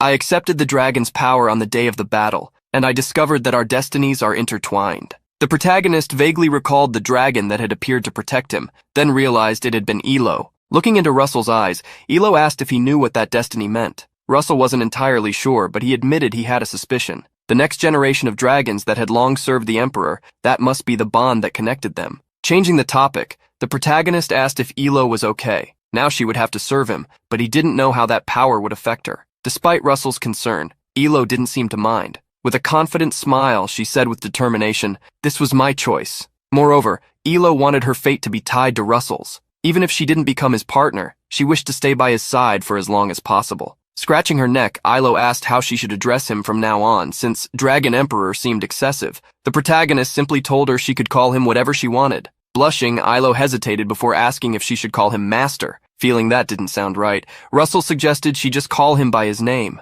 Ilo thought for a moment, but in the end she decided that would make her feel closer to him and agreed. The next day, Niccolo visited Russell and thanked him from the bottom of his heart. If he hadn't been there, many people would have suffered. Russell had already been informed that Niccolo had suffered from mana exhaustion. Seeing him standing, he wondered if Niccolo felt responsible for everything as the chief commander. However, the protagonist humbly stated that he hadn't been alone, and that's why he had been able to win. Besides, Niccolo had saved him before, so he could consider this as repayment. Niccolo sighed as he realized this and expressed his gratitude. Just like him, the others also gathered around Russell's bed, showing their concern. Russell thanked Niccolo, extending his gratitude to everyone. Upon hearing this, Niccolo smiled and urged him to rest, as he had already been through a lot. Once alone again, Russell lay down to rest. However, he quickly got up, intending to return to work. The third golden mask, which he had received for defeating Briaros, helped maintain his sanity, and also granted resistance against mind control magic. Now, he had greater defense against dark magic users capable of casting curses and illusions. The first mask assisted in calculating attacks, while the second specialized in defense. Russell couldn't wear all three masks at the same time, so he decided to connect them. Before him, the masks glowed intensely, merging together and revealing their true form. By combining the masks, the protagonist received Solomon's crown, awakening its true power. Solomon, the king of mages, who had reshaped the magic empire in the mythical era long ago. Receiving the relic of this king left Russell speechless. However, he soon wondered, why is the crown so small? Suddenly, the crown began to float around the protagonist. He couldn't help but laugh, wondering if this was some kind of summoned artifact. Seeing Russell laugh, the crown rose higher, releasing a massive surge of energy. Russell felt a sensation he had never experienced before, as if his body had been split in two. Quickly, he began cultivating, trying to understand what was happening. Various astral formulas appeared in his mind, displaying a magnificent vision. He could see himself in a space where his reflection was mirrored within a barrier. Faced with these formulas, he realized that there truly was an existence assisting him with calculations. Inside Russell's consciousness, a part of him now resided within the crown, helping him calculate the formulas of magical circles. Seeing this division of consciousness before his eyes left Russell astonished. Upon waking up, Russell felt a strong headache. At that moment, a notification appeared, informing him that the inherent consciousness had been exhausted, reducing the crown's functions. Analyzing what had just happened, the protagonist assumed that the crown wasn't storing his consciousness, but rather supporting it. This meant that if his mind were ever corrupted by a curse, he could recover using this backup. Holding the crown, he decided to explore more ways to use it, despite already being very satisfied with such an artifact. A few days later, the protagonist went to the battlefield to train. Conjuring multiple fire arrows, he unleashed a rain of them against a stone wall, bringing it down. Hubert was already in disbelief upon seeing Russell back on his feet after just 10 days.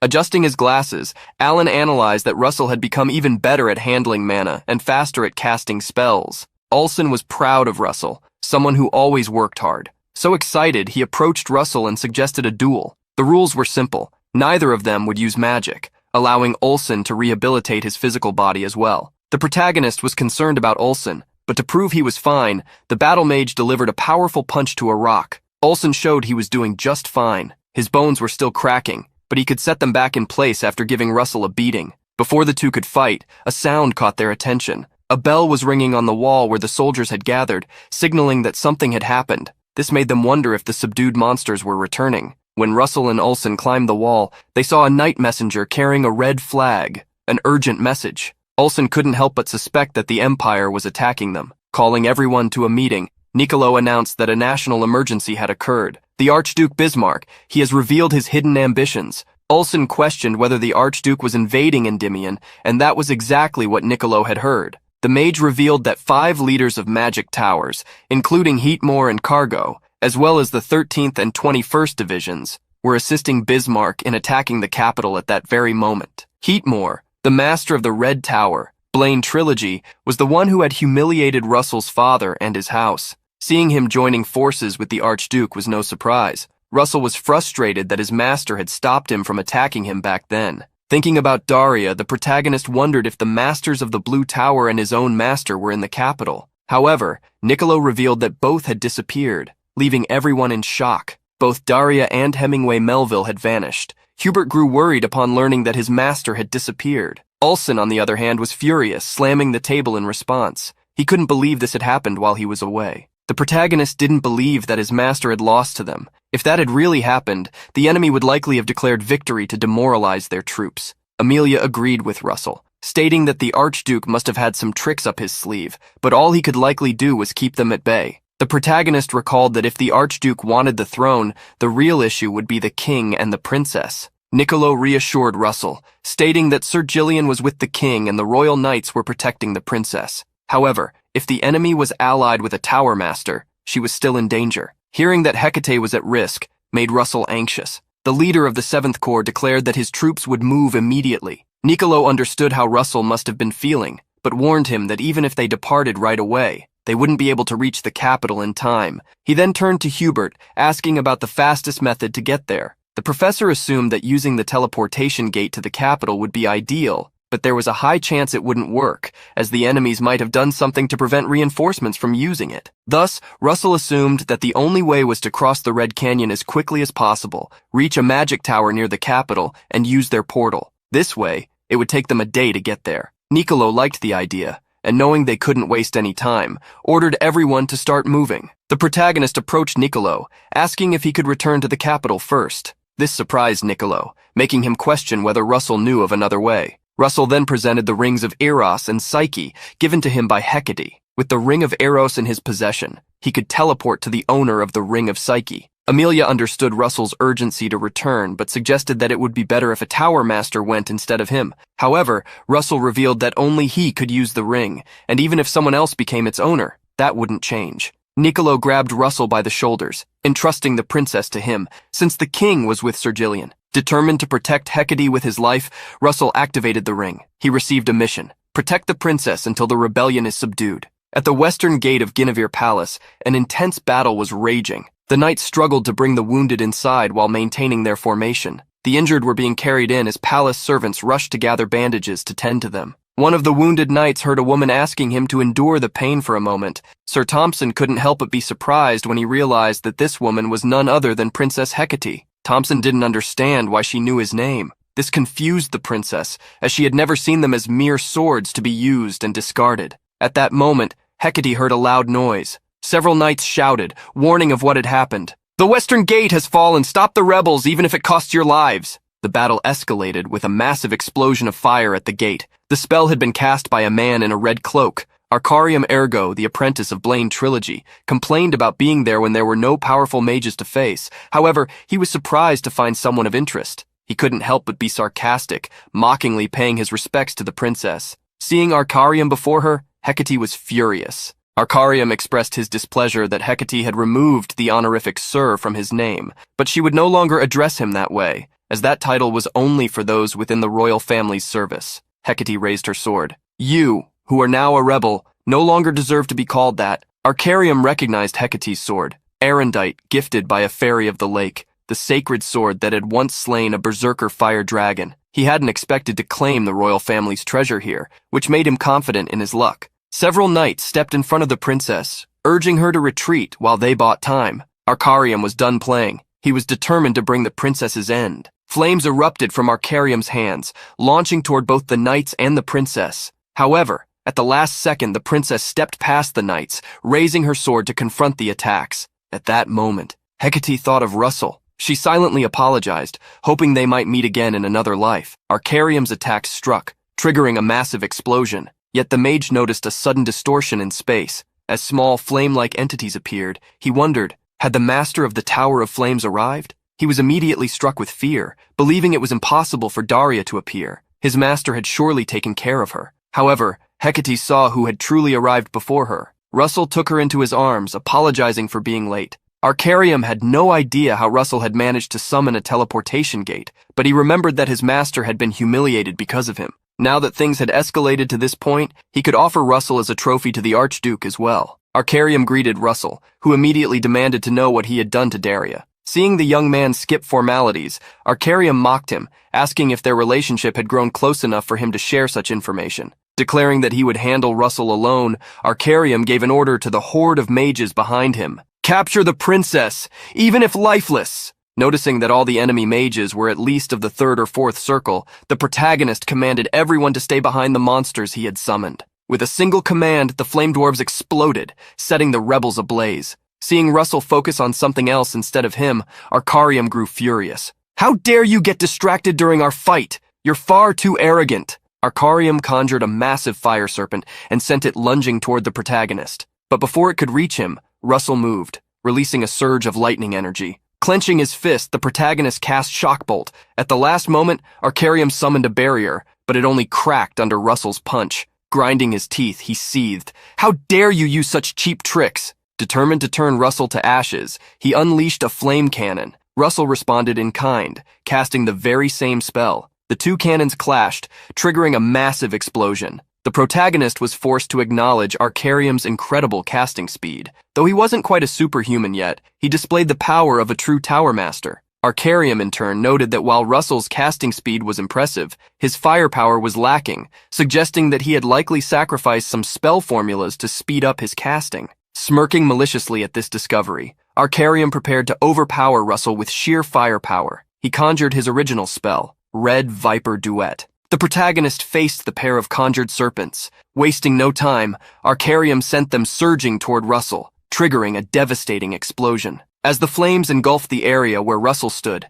Hecate cried out in alarm. In a place where dark clouds covered the sky, casting a sinister atmosphere, several dark mages placed two bodies within a formation of sealing stones. The leader of those mages, Hypnos, couldn't help but speak to the two. The apprentices you were so proud of are causing quite a disturbance, but Briaros was merely bait. My true goal has been the two of you from the very beginning. Enjoy watching Endymion be buried while you also witness your apprentices perish. Faced with the attack of the Vipers, Russell conjured a multiple barrier. Even so, the attack seemed to contain both magic and physical power. He couldn't help but grit his teeth upon seeing yet another of his robes damaged. The guards tried to take Hecate inside due to the danger, but she was worried about Russell. Seeing the princess trying to escape, the mages of the Red Tower advanced toward her. Russell was confident that the knights could handle them, especially since he couldn't help. Arcarium kept attacking him relentlessly. Attack after attack, explosions shook the battlefield. Arcarium mocked Russell, who continued to defend himself. However, something caught Arcarium's attention. Above Russell, the Gaebulg spear magic was forming. Faced with such a powerful attack, Arcarium clenched his teeth, wondering if Russell had been holding back all along. In mere fractions of a second, the spear shot toward him, leaving no time to dodge. Seizing the weapon, Russell drove it in, ensuring his victory. Arcarium coughed as the spear struck him. He couldn't believe Russell had been preparing a counterattack while pretending to be on the losing side. Because of his own arrogance, he had let his guard down, and that had led to his defeat. Behind Russell, Arcarium exploded into flames. Despite his victory, Russell knew that if the man had kept his focus, the outcome could have been different. Meanwhile, the battle between knights and rebels raged on around the palace. Worried, Russell hurried inside, searching for Hecate. The mages of the Red Tower were shocked to see him, wondering what had happened to their master. Russell summoned his flames. That was all the answer they needed. The mages attacked, vowing to find out the truth in hell. After Russell defeated them, Hecate ran to him,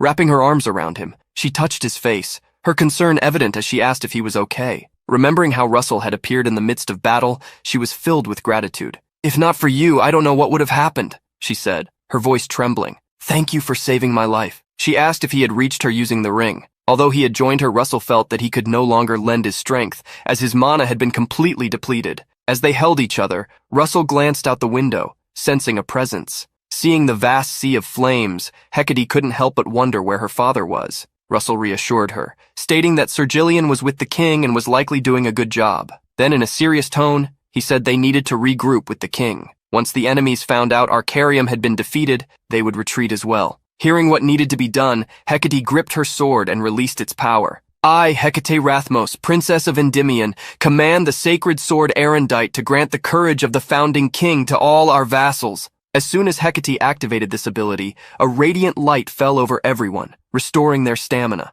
However, at that moment, Russell saw Hecate collapse. Erendite was the sword of the founding king, and its power distributed the user's stamina among others. Hecate gritted her teeth, feeling utterly exhausted. With a weak expression, she tried to smile, saying that was all she could do for now. Russell held her hand as the knights shouted, "Bring glory to the princess! Show your loyalty to the Rathmos royal family!" Just then, a sinister voice clicked its tongue. "I was wondering why they were taking so long to deal with a single woman." Russell turned to the window, spotting an unwelcome guest. Lifting Hecate into his arms, he fled the palace, commanding everyone else to evacuate as well. At that moment, flaming swords rained down upon the palace, launched by Blaine Trilogy. Turning the sky crimson, Blaine rose into the air, wielding the fearsome Ragna blade magic. With a smirk, he mockingly greeted Russell. Seeing the boy withstand his magic, Blaine noticed that the barrier Russell had created was far from ordinary. He couldn't believe Russell had erected it in such a short time. Blaine praised Russell for growing stronger since their last encounter.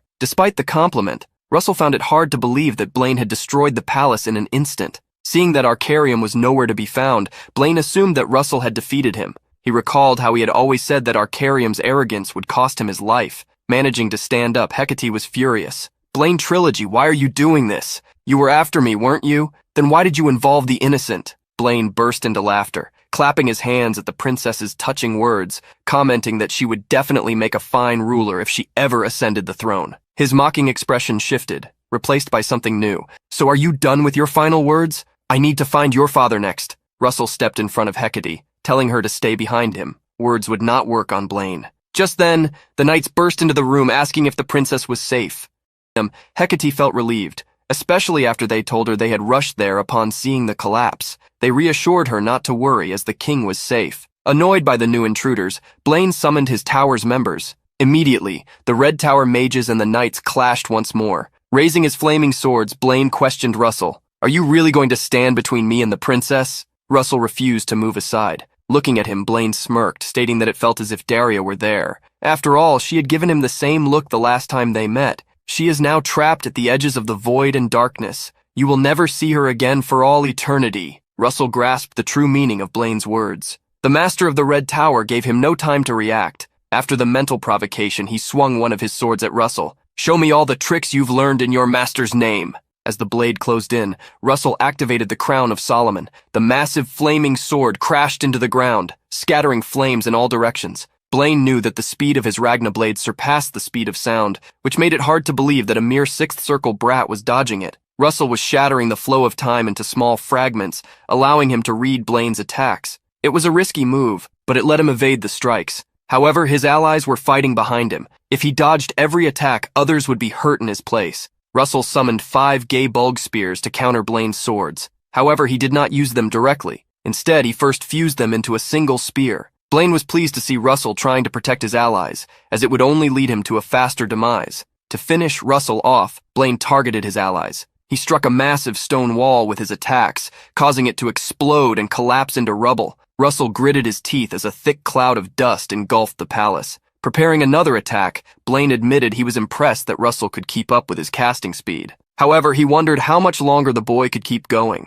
Blaine's attacks showed no mercy, causing even more explosions within the burning hall. Seeing Russell still standing after his onslaught, Blaine was a bit surprised, as he hadn't expected the boy to last this long. "Ah, you're so good I would have taken you as my apprentice, if Daria hadn't done it first." The protagonist gritted his teeth in anger. His enemy was unbelievably strong and fast. Even as a tower master himself, Blaine was on a completely different level compared to Arcarium. Worried upon seeing Russell wounded, Hecate ran toward him. When Blaine saw the princess supporting the young man, a threatening sarcasm escaped his lips. What a touching scene. Since you two are lovers, I'll make sure your graves are side by side. But before Blaine could launch his next attack, several people appeared. The soldiers stepped in front of the princess, volunteering to hold Blaine off and ensure her escape. Seeing even magical soldiers rally against him gave Blaine a headache. He wanted to know what the hell the Archduke was doing at that moment. Hecate managed to carry Russell behind some debris, where she could check his condition. The protagonist was gritting his teeth in agony. He knew he had to activate draconification immediately, but he was out of energy.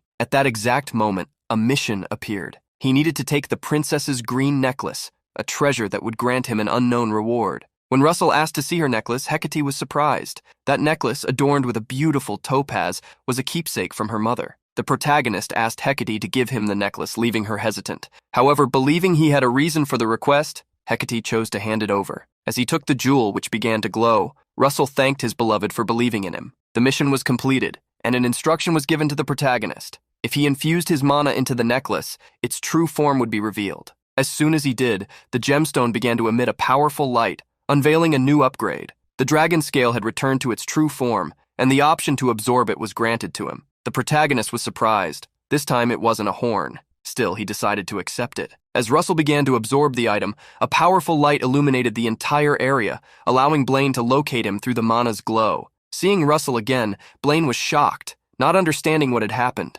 Russell, who now looked perfectly fine, wore dragon scale armor on his arms and legs. Through the power of the dragon scales, his physical body had been strengthened and the duration of his draconification extended. With this boost, the damage he usually suffered while using draconification was also reduced. With his dragon eye glowing, the protagonist was certain that, with this power, he could defeat the master of the Red Tower. Immediately, he activated draconification. Blaine couldn't believe the information about Russell having dragon blood was true. Now he understood how that good-for-nothing McRae had been defeated. Before the battle began, the protagonist asked Hecate and the soldiers to move away. Immediately, Blaine's and Russell's mana clashed, and the Tower Master was surprised to see that the dragon's mana rivaled his own. A jealous smile appeared in his eyes. He wanted that power for himself, so that no other Tower Master could challenge him.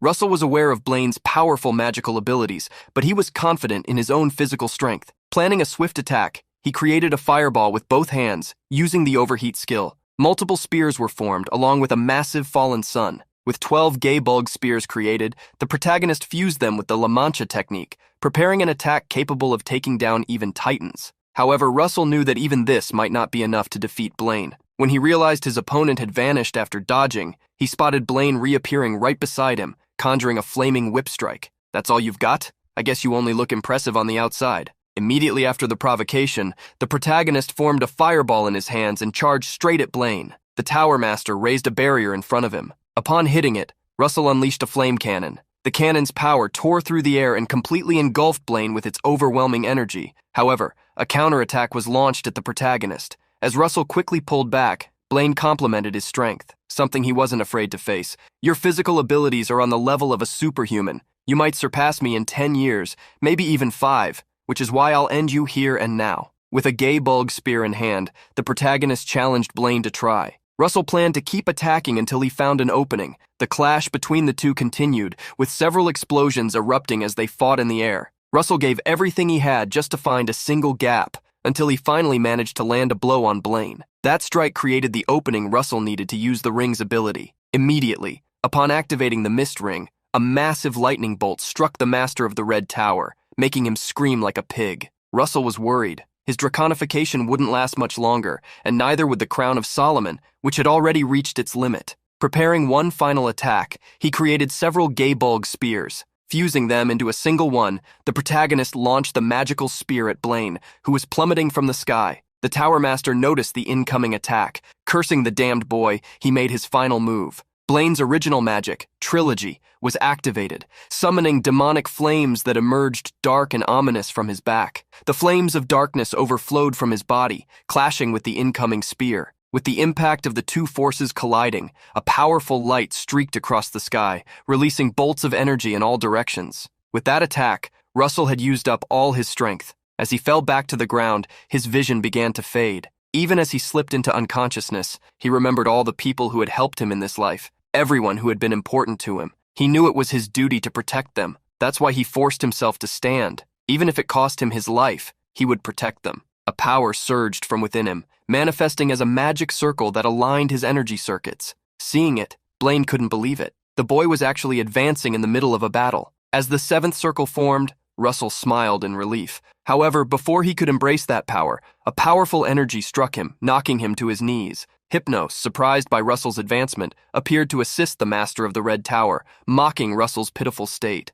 Blaine gritted his teeth, telling him to shut up and asking why he had taken so long. Hypnos revealed that a few things had happened after Blaine left, like that damn master of the Flame Tower breaking her seal, which forced him to seal her again, this time perfectly, so they wouldn't have to worry anymore. When Russell heard them mention Daria, hatred swelled within him. "You're behind this? What did you do to my master?" Seeing the young man forcing himself to stand, Hypnos addressed him. "Russell Raymond, though we've spoken before, this is our first time meeting face to face. It seems I'll be the one to end both the father and the son of the Raymond bloodline." Seeing the malicious grin in that damned bald man's eyes, a flame ignited within Russell's body, along with his rage. The protagonist asked Hypnos if he was the one who had taken his father's life. Hypnos paused for a moment before answering. "Well, while I did do it, I wasn't the one who set the stage for it to happen. Right, Lord Blaine?" Hearing the bald man's words only fueled the protagonist's rage. "Blaine! So it was you behind all this. Why the hell would you do something like that?" Seeing Russell cough after shouting so much, Blaine smiled and decided to clear up the mystery as a farewell gift. "The reason your father was eliminated is simple. He discovered the links between the Archduke's plan and the pagan cult, uncovering something he wasn't supposed to. That's what sealed his fate." Cursing Blaine, the protagonist tried to stand up, but Hypnos interrupted him, saying he had a gift of his own. Hypnos summoned a skull through his magic, an object brimming with wicked energy. "This is seventh circle magic that holds all the evil in the world. Pandemic burst. I promise you, you won't suffer enough, and you'll be forced to live even when you don't want to." But at that moment, a woman appeared in the sky, unleashing a massive amount of blazing energy. "I won't lose someone precious to me by your hands again. Bloom and rise, my loyal army." At her command, several fire monsters began to emerge. Looking up, Russell saw that his master was safe. Upon seeing her disciple, Daria smiled, apologizing for making him wait. Blaine couldn't believe she was there. Hypnos had sealed her. Even the pagan cult's mage didn't understand how she had escaped from Tartarus, being nothing more than a human. Amid the fear in both of them, Daria stared them down with dark, piercing eyes. "I can't believe you thought of us as mere humans. That was your mistake." On the other side of the city, a massive blue tornado rose up, revealing to the two conspirators that the master of the Blue Tower had also broken free. Landing beside Russell, Daria asked him to rest, because it would all be over soon. With hatred in her eyes, she raised her weapons. "Damn traitors, I'll make you pay for reminding me of that day." Many years ago, a young red-haired boy was eager to become an archmage, just like his mother. Daria held him in her arms, encouraging him to chase that dream. To her, he was the most beautiful boy in the world. The moment he showed her his magic missile spell for the first time, Daria realized he was so gifted, he could learn magic on his own. The boy trained all day long just to show her what he could do. He also had a sweet side. He loved candy. One night, Daria received an urgent summons from the royal palace, and in that moment, her life changed forever. The letter was a trap set by the pagan cult to lure her away from home.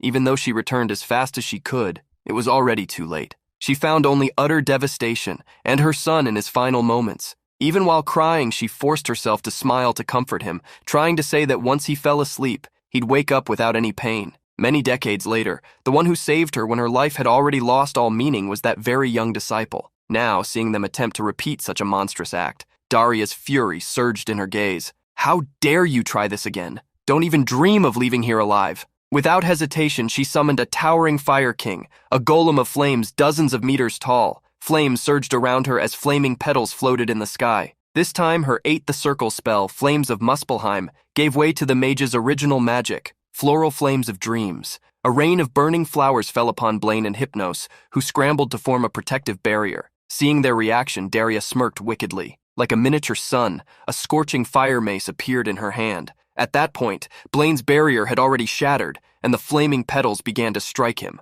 When his robes caught fire, a vortex of flames enveloped him. Watching his companion be consumed by fire, Hypnos realized just how dire his situation had become. With no other choice, he dropped his barrier and tried to flee. He aimed to regroup with the Archduke so they could eliminate the king first and then ensure their own survival. However, as he fled, a flaming chain wrapped around his ankle. Russell had created it to keep the cultist from escaping. Seeing the cursed attack from Russell, Hypnos cursed back, momentarily losing focus on his objective. In that moment, a blast of fire zipped past his ear, missing by mere inches. High in the sky, Daria now looked like a fire goddess. Creating multiple fire lances infused with her crimson power, she reminded Hypnos, "Didn't I already warn you? Abandon any hope of leaving this place alive." The countless lances bombarded the cultist, erupting into a massive explosion. Struck by every single one, Hypnos finally realized that against 8 the circle flames, his skills were utterly mediocre. Touching the burning lances embedded in him, he resolved to use all his magical power to destroy them and escape.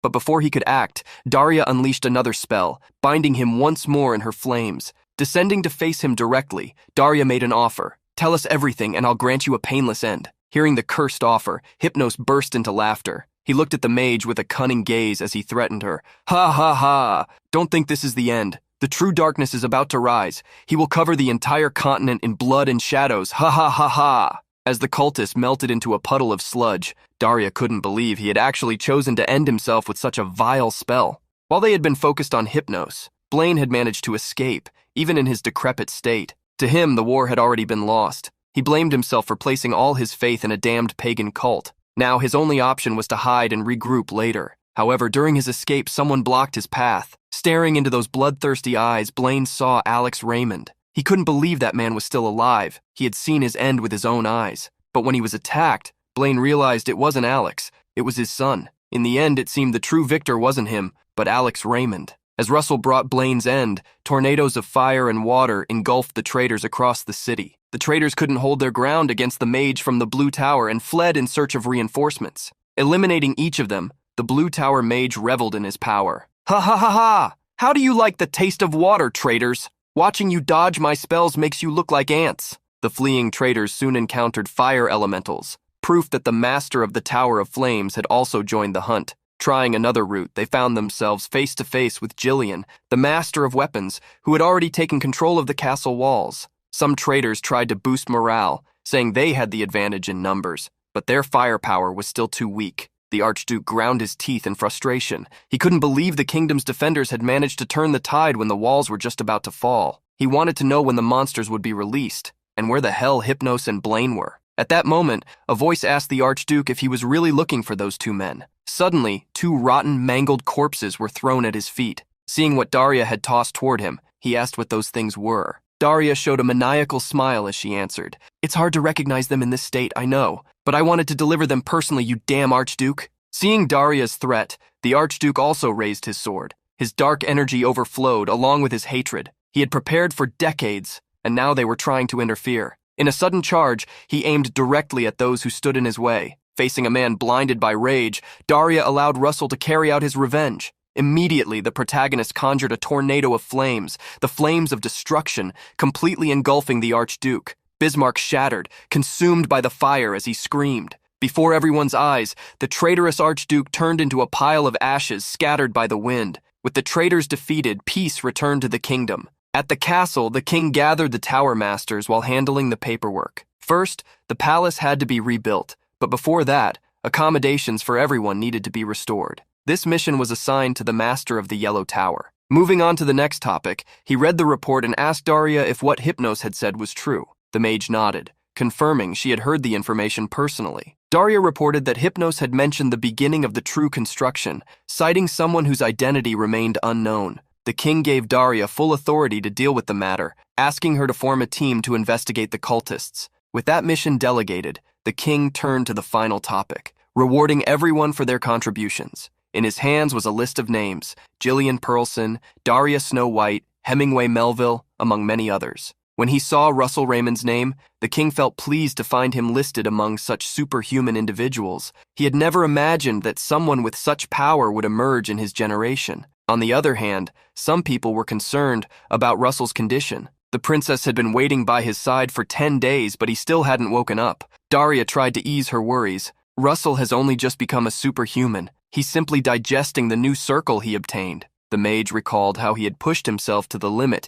even while in an unstable state. The fact that his circle hadn't collapsed was impressive on its own. To let Russell rest, Daria invited the princess to step out of the room, confident that he would overcome his current state, just like he always had, and so Russell was left alone. As night fell, a strange energy stirred him awake, whispering into his ear. His eyes widened the moment he realized it was Pepper. A notification appeared at that very moment. The fire spirit Pepper, now at intermediate level, had fully assimilated the power of the fire dragon. The former fire spirit had been reborn as a fire dragon spirit. The contract with Pepper had been restored, and now Russell could summon him again through the gate to the spirit realm. Without anyone noticing, the protagonist walked to the outskirts of the castle. He observed his 7th magic circle, something he had once believed he would never achieve before going back to the past. But now, not only had he reached that milestone, he had also managed to defeat the man who had taken his father's life. Even so, it wasn't enough. Many cells of the cult were still scattered throughout the empire. That's why Russell swore to become even stronger, so he could fight them all. Looking around, he wondered if there would be enough space. In the past, Pepper had been able to adjust his size, but now that he had become a dragon, Russell wasn't sure if he could still do the same. Either way, he summoned the gate to the spirit realm to find out. As soon as he called for Pepper, a massive red face with 2 golden eyes emerged from the gate. A scarlet dragon, dozens of meters tall, appeared before the protagonist. Seeing his companion again, Russell raised his arms, reaching out for a hug. The young dragon rubbed his snout against him, accepting the affection he hadn't received in a long time and earning praise for his majestic new appearance. Russell observed Pepper's body, now becoming translucent like that of a spirit. Not only had he grown in size, but his appearance had also changed slightly. Realizing that Pepper now held power comparable to the 7th circle, Russell wondered if their strengths were finally equal. It seemed like the only reason he had awakened was due to the influence of Pepper's power. Knowing it would be a problem if the dragon stayed that large, Russell asked if he could take on his smaller form. As soon as Russell made the request, a powerful glow enveloped the red dragon. Immediately, the enormous being transformed into his smaller version, now even redder than before. Seeing Pepper successfully transform, Russell clapped, celebrating the fact that he hadn't forgotten how to change forms. Pointing to the sky, Russell asked Pepper if they should go have some fun. Mounted on the dragon, the protagonist was amazed. Flying above the kingdom, Pepper could change directions easily, even at high speeds. He showed off his improved aerial maneuvers, making Russell even more excited. The protagonist was about to ask something about his speed when suddenly, the dragon launched his flames at him. Seeing the dragon cloak wrap around him, Russell burst out laughing, realizing their minds were now more in sync than ever. Immediately, they shot forward at full speed to enjoy that moment of fun. Feeling the wind on his face, the protagonist tested the cloak's speed. It wasn't as fast as Pepper's flight, but at that pace, he wouldn't lose to any superhuman in aerial combat. And so, the two soared across the city skies, flying over the mountains and toward the horizon. 3 days later, Hecate and the members of the Tower of Flames gathered in Russell's room to congratulate him. Seeing the letter that granted him the title of Duke, the protagonist was confused. Duke was a title given only to those who earned the right to become members of the royal family. In the history of Dendymion, no outsider from House Rathmos had ever become a duke. Even the first patriarch of the Raymonds, an 8th circle mage and founding vassal of Endymion, had only been made a marquis. Seeing that her man couldn't believe what was happening, Hecate pinched his cheek, revealing that even she had been surprised by the king's decision. Daria couldn't help but laugh, recalling how everyone in the meeting room had been so stunned they froze for a moment. However, Hubert reminded them that no one had objected to the idea. The boy deserved it. Laughing teasingly, Daria asked if she should start calling him Duke Russell from now on. "Please don't call me that, Professor," the protagonist said, lowering his head. "I just can't believe this is happening. Please don't treat me formally. Even if I'm a duke now, I'm still Russell Raymond before anything else. I'm also your student, and a junior to my seniors." Hearing the sincerity in his words, the trio couldn't help but feel moved. Daria let out a soft sigh. Since that was his wish, she wouldn't go against it. Vermilion couldn't help but slap Russell on the back while laughing. "That's exactly why I like this kid." When night fell, the protagonist was left alone with little Pepper. Now it was time to check the mission reward. Opening a map, he wondered if the mark indicated the location of a dragon. He could have figured it out himself, but this would save him a lot of trouble. However, as he looked at the map more closely, he was shocked. The location was inside the Empire. The protagonist paused to think. The Empire, Britannia, the only empire on the continent, was an enemy of Endymion. The emperor was growing increasingly ill, and the princes were currently fighting over the throne. To enter Britannia, one would also need identification. Russell couldn't believe that, of all places, the location was in Britannia. This would make things much more difficult this time. Squishing Pepper's little face, the protagonist reassured the worried dragon. Despite everything, he would still find a way to complete this mission. It might take time, and it might be dangerous, but everything would be fine in the end. Meanwhile, a ship sailed across the ocean. On board, a beastkin woman smiled brightly. "Human boy, wait for me. I'm coming for you." The next day, the king continued to deal with the matters at hand. When he met with Russell and Amelia, who was holding her plush toy, the two bowed in greeting. Thanking them for answering his call, the king felt comfortable enough to explain the situation. "The reason I summoned you is because I need your help with the settlement of the fairies and the beastkin." The protagonist realized that quite some time had passed since their encounter on the Beastkin Island, enough time for him to have forgotten about the migration due to all the chaos caused by the rebellion. The king assigned Amelia the task of helping the fairies, while Russell was entrusted with aiding the beastkin. Receiving their instructions, both bowed and nodded in acknowledgement of the king's command. Now in charge of helping the beastkin, the protagonist grew nervous at the thought of dealing with Muya's aggressiveness. He hoped she wouldn't challenge him to a duel, especially since he was still recovering. While Russell was feeling uneasy, the beastkin fleet advanced across the sea, accompanied by seagulls. At the front of the fleet was Muya, eager to see the continent. She wagged her tail, imagining the duel she would have with the human man. A human accompanying the journey commented to a beastkin that the queen seemed pretty excited. Beside him, a bullman explained that it was her first time leaving the island. It was only natural that she'd be excited to meet the strong opponents who lived on the continent. He also added that a certain man was currently there. Before the human could find out who the bullman was referring to, a rabbit man spotted the continent through his monocle. Using the device, he was able to see Endymion just ahead of them. Russell was already at the port, waiting for the fleet's arrival. Not only him, a large crowd had gathered to witness the arrival of the beastkin. It was natural, since most of them had only heard rumors about the other races. As he waited, Russell felt a familiar mana. When he turned to the side, he recognized the owner of that mana. Alan had also come to the port to check the arrival of the beastkin. Alan gave a slight bow upon seeing the protagonist. "I've come to provide support under the king's orders. I'll do my best to assist you, Your Excellency." The protagonist thanked him for the help, but awkwardly asked him not to address him that way. Seeing how uncomfortable Russell was, Alan asked if he should just call him Duke Russell instead, which, to the humble protagonist, felt a little less bad. As soon as the ships reached the port, the guards overseeing security asked everyone to remain in their places. Several beastkin of all different races began to disembark from the first ship,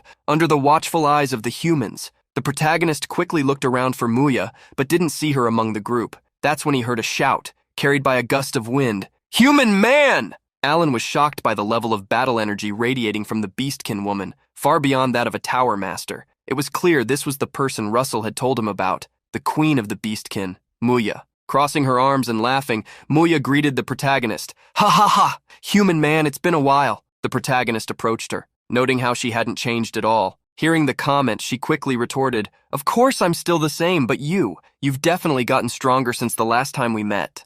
Sensing the intense scent Russell gave off after leveling up, she released her energy and asked if they should see just how much stronger he had become. Seeing how eager she was to fight, the protagonist asked her to calm down a bit, as he was still recovering. Upon hearing his words, Moya deflated like a wilted flower. There was nothing she could do but postpone their duel. Changing the subject, the protagonist asked if she could suppress her battle aura. He said this because everyone at the port, beastkin and human alike, was terrified by her energy. While the beastkin made their way through the forest, Moya became outraged upon hearing the news Russell shared. She couldn't believe they would have to share the forest with the fairies. That wasn't part of the deal they had made. The protagonist explained that the Yvette forest was the largest forest in Endymion, so there should definitely be enough space for both species to live comfortably. But Moya wasn't talking about space. She was complaining about how utterly boring fairies were. Crossing her arms, the beastkin queen huffed, "I hate people who preach peace and love." To convince her, the protagonist offered to introduce her to someone she could duel, but only if she got along with the fairies first. Moya's eyes sparkled as she promised she'd try her best. Suddenly, she pointed at Alan and spoke to Russell. "But if you're going to pick an opponent for me, they'd better be at least as strong as him. That's the only way it'll be fun." Alan was taken aback by her words, and then grew flustered when she sniffed him and said, "It's kind of strange. When I first met you, you seemed pretty strong, but I can't sense any masculine scent from you." Seeing Alan being indirectly called feminine, Russell was stunned. According to the records, the Beast King, Fenrir, had mixed blood with dragons, so what Moya might have been sensing could have been the scent of dragons. Moya was a wolf woman with silver hair, just like Fenrir. If she had inherited Fenrir's blood, it meant there might be some draconic genes within her. Noticing Russell staring at her for so long, Moya nudged him with a suggestive look, leaving Alan speechless at the romantic air she gave off. Sometime later, upon arriving at the Aviat forest, a forest as vast as the ancient trees, the protagonist met with Amelia, who for the first time congratulated him for reaching a new level. She had forgotten to congratulate him the last time. The protagonist thanked the master of the White Tower and asked her to speak casually with him. When Moya saw the White Tower master, she quickly approached her. "This young human woman is pretty strong, huh?" With her stuffed animal shielding her, the Tower master frowned. "You're being rude." While the two women were sizing each other up, Elo's mother appeared to greet the queen of the beastkin. "You must be our new neighbors. Welcome." The protagonist was surprised to see Irene and Elo, who both greeted him warmly. Seeing the mother-daughter pair, Moya walked over to them excitedly. "Oh, so there are powerful pointy ears here too." Seeing how Moya was treating the two, the protagonist reprimanded her. Pointing at Elo, Moya said she sensed a strong scent similar to Russell coming from the girl. Hearing that, Elo became extremely flustered, wondering how that could be possible. Moya's eyes sparkled, and tension rose between the two instantly. "Oh, so you're after him too? Do you think I'll just hand him over to you?" Hearing those words, Elo shot her a cold glare. "Hand him over, don't treat him like an object." Trying to calm them down, the protagonist bowed and began explaining how they would live together. Although they would live in the same area, each race would have its own territory. Since they had different lifestyles and cultures, conflicts could be inevitable. That's why the great chestnut tree at the forest's entrance would be marked as the dividing point. To the north would be the fairies' territory, while the south would belong to the beastkin. The protagonist asked the two leaders what they thought of the arrangement. Arani gently thanked Russell for the land given to her people, and beside her, Moya laughed energetically, agreeing and reminding Russell of his promise. The protagonist also made a request of the two. In 10 days, a representative from each race would be invited to attend the welcoming ceremony prepared by the king. By the time they returned to the capital of Endymion, it was already evening. Inside the carriage, Ilo asked the protagonist if there was anything else to do besides the meeting with the king. The protagonist thought for a moment and remembered that Moya would be receiving a title as the representative of the beastkin. The queen didn't care about that. She just wanted Russell to arrange a duel for her. Hearing her request, the protagonist revealed that there would likely be a ball at the palace, which would be an opportunity to show the other nations how strong and stable the kingdom was. Yawning, Moya asked if at least there would be food and drinks. Suddenly, her eyes lit up. "Several incredible beings are approaching from that direction." The Beastkin Queen had first sensed the strength of the Blue Tower Master. "I wouldn't be able to defeat one of them, but I wouldn't lose either." Then she felt Daria's energy. "As for the other one, I'd definitely lose." The protagonist reassured Moya, revealing that he knew both of the people she was talking about. One of them was his master. Moya couldn't believe he was only now telling her that. Hurriedly, Moya started licking herself. "If I'm going to meet your master, I need to look presentable. Tell me, how do I look? I look good, right?" As soon as the carriage stopped, the protagonist stepped out first, greeting Daria and the Blue Tower Master, and asked what brought them to meet him. With a hand calmly on her hip, Daria replied, "They are precious guests of our kingdom, so the king asked us to come fetch them." The Blue Tower Master welcomed them to the capital, Endymion, introducing himself. "I am Hemingway Melville, Master of the Blue Tower." Daria also introduced herself as the Master of the Tower of Flames. Upon seeing Daria, Elo's mother greeted her. "Master of the Tower of Flames, we meet again. I still remember the help you gave us back then." She was referring to the incident when Daria and Russell had saved their people from a slave ship. Irene bowed her head, apologizing for thanking her so late for saving her daughter. She then introduced herself. "Arane, Manure of the Elves from the Ash Tree tribe." Daria didn't need to accept her thanks, stating she had only done what she ought to do. Finally turning to her disciple, she asked who was hiding behind him. Moya, who for the first time in her life seemed shy, responded with a stammer, I am the Beast Queen Moya. I'm Moya, Queen of the Beasts." Seeing her demeanor, Daria asked her not to be so formal, but even then, Moya didn't seem willing to get close to her. The Beastkin chose their king based on strength, so it seemed that Moya was confused after meeting people stronger than her for the first time. At the same time, Elo stared at Daria, unsure of what to say. Meanwhile, Moya nestled up next to Russell, clearly intimidated by Daria. Seeing how the two were behaving, Daria was shocked at her disciple. He always acted so innocent, but apparently there was nothing innocent about him. Someone would definitely not be happy seeing him with those two at the ball. Of course, Daria was thinking about Hecate, who at that very moment was feeling a strange discomfort, even though she was alone. Upon arriving at the castle, the protagonist was impressed. He couldn't believe they had rebuilt the castle in the short time he'd been away. Seeing his surprise, Daria revealed that Nicolo and his apprentices had worked non-stop the entire time, not even stopping to sleep. Apparently, they had been under pressure to meet the final deadline. Seeing that they were already late, Daria invited them inside, as the king was already waiting for everyone. As soon as they entered and met the king, the protagonist knelt down. I, Russell Raymond, Duke of the Kingdom, have arrived. I have returned after completing the mission assigned by your majesty. Hearing the report, the king asked Russell to rise, saying he hadn't forgotten the hard work he had done. The elf mother and daughter also bowed, with the mother greeting the king. We pay our respects to the governor of Endymion.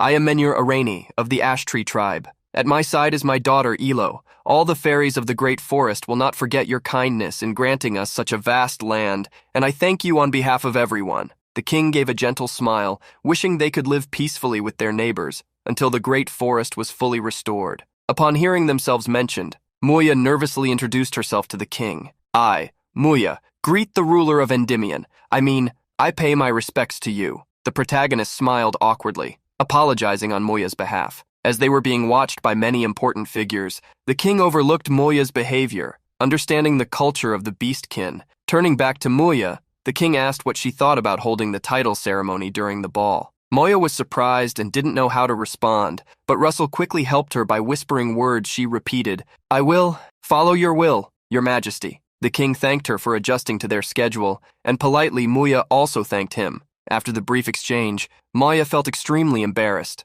The protagonist realized he would have to teach her a bit of basic etiquette. 3 days later, the day of the ball arrived. Soft music could be heard throughout the castle. On this occasion, Muya, fully dressed, knelt down. I, the queen of the beastkin Muya, am now a noble of the great kingdom of Endymion. I swear to faithfully carry out all our duties. The people at the ball were surprised to see a beastkin with proper etiquette. It was a sharp contrast to the rumors of them being barbaric. The king placed his sword on Muya's shoulder as he proceeded with the ceremony. I, Alphonse Rathmos, king of Endymion, grant you the family name Lycos, along with the title of count. You must forever remember the oath you made today. Muya raised her head, placed a hand over her chest, and thanked the king for what he had granted her. Thus, all the attendees at the ball applauded the ceremony in which the Beast Queen was the protagonist. Not long after, the music grew louder, and the guests began dancing with their partners. At a table, Muya sighed. Even though she did exactly as Russell had taught her, she still didn't understand any of it. It made no sense to her to go through so much trouble. At the very least, Russell thought she had done quite well. Taking the initiative after staying quiet for so long, Elo was about to ask Russell for a dance. However, at that moment, a female voice came from behind them. Lady Elo and Lady Lycos, forgive my late introduction. I am Hecate Rathmos. Without warning, the beautiful princess appeared, wearing a stunning dress in earthy tones that perfectly matched her hair and lilac-toned makeup. Elo was surprised to see the woman associated with Russell. On the other hand, Muya focused on Hecate's scent, which was also similar to Russell's. Since the table they were sitting at only had 3 seats, Hecate asked if they should move elsewhere, as she had something to discuss with them. Russell stood up to go along, but the princess immediately stopped him. Though smiling, she emanated a powerful aura that pressed down on him. No, this is a conversation just between women. With her 3D glasses on, Daria munched on some popcorn while watching the interesting drama unfold, a movie in which 3 women of different races competed for one man. A maid was already waiting for the princess in a room prepared for the conversation. Taking a seat at the table, the princess invited the two to sit. Please have a seat. There's no need for formality here. Feel as comfortable as you like. As she poured a drink, Hecate explained that she had arranged this meeting because she had some questions for the two of them. Filling her glass, Hecate drank all the wine in one go, surprising the two. Then she looked at them sharply after the drink. What do you two think of Duke Russell, my fiancé? Taking a sip of her drink, Muya started coughing while Elo focused on the question. If you're asking about how I feel, I'll be honest with you. I like Sir Russell a lot. Muya also answered honestly, crossing her arms. He's definitely a man I'm interested in. He's also quite strong. It seemed things were just as Hecate had suspected. She knew Russell was different from ordinary nobles. However, she then revealed something to the two girls that surprised them. Russell is someone who will eventually become king. A man like him cannot have concubines. Her gaze turned severe as she made her intentions clear. And I have no intention of sharing him with any other woman while I'm alive. The girls reacted in completely different ways. Elo lowered her head, understanding the situation. She had expected it to turn out like this. Muya, on the other hand, gritted her teeth. Seeing Hecate openly threaten her, despite being just a mere and weak human, made her irritated. However, at that moment, as she looked at Hecate, Muya noticed something. Wait, You said, while you're alive? The princess, pouring herself another glass of wine, confirmed her words as she moved on to the next topic. Russell became a superhuman in his 20s. He might even become a transcendent being, something not seen since the mythical era. And since he also carries the bloodline of dragons, he will live much longer than I will, as a human. I don't want him to live in solitude after I'm gone. The princess's brief explanation touched the hearts of the two girls who were fighting for Russell. With a sad look in her eyes, Hecate continued to reveal her thoughts. You two are beings who transcend humans. Having him for myself while I'm alive is enough. Moya was surprised by the meaning behind the princess's words. However, Hecate wanted to set a few things straight first. Finally smiling again, Hecate declared, "The first thing we need to establish is that I am ranked first." With that said, she asked which of them would take second place in the ranking. The simple question shocked both girls, as well as little Pepper, who was eavesdropping on the conversation through a window. Dropping the bomb and leaving it to them to sort out, the princess exited the room. "Give me your answer once you decide who will be second in rank." Cleverly, the princess returned to the ballroom. However, while descending the stairs, she accidentally stepped on her long dress. Startled as she began to fall, a young man appeared in her path to catch her, Russell, who held her in his arms, preventing the fall. As she was caught by Russell, Hecate leaned closer to his face, intertwining her fingers with his. Surprised, Russell asked why she'd been drinking if she couldn't handle that much alcohol. Resting her head on Russell's shoulder, she asked if he knew the best method to keep one's enemies in check. Answering her own question, she stated, "You make them fight each other." Russell didn't quite understand what Hecate was talking about, but he held her hand to support her, as she was a bit dizzy after drinking so much. With a small smile, she asked him a suggestive question. "I can rest in the room you're staying in, right?" Wrapping an arm around her waist, the protagonist made her shiver as he confirmed in her ear that she could. 3 months passed quickly, and Russell reunited with Daria at the Tower of Flames. Daria couldn't believe that just as things had calmed down, he was planning to leave again. She wanted to know if at least this time he had informed the princess. And indeed, this time Russell had received her permission. Taking a sip of her drink, Daria gave him a warning. "If you keep this up, the princess might scold you harshly one day. The areas you'll be allowed to visit might even be limited." Scratching his neck, the protagonist smiled, hoping she wouldn't go that far. Daria looked over the information about where Russell intended to go. Akane, the third country, the trade nation. Knowing what kind of place it was, Daria asked if he was aware, and the protagonist truly was. Akane, the trade nation. It was small enough to be called a city-state, but within it were gambling, entertainment, assassination services, money laundering operations, and even slavery. It was a dark country within the continent, where everything was legalized. Daria asked him to be extra cautious this time,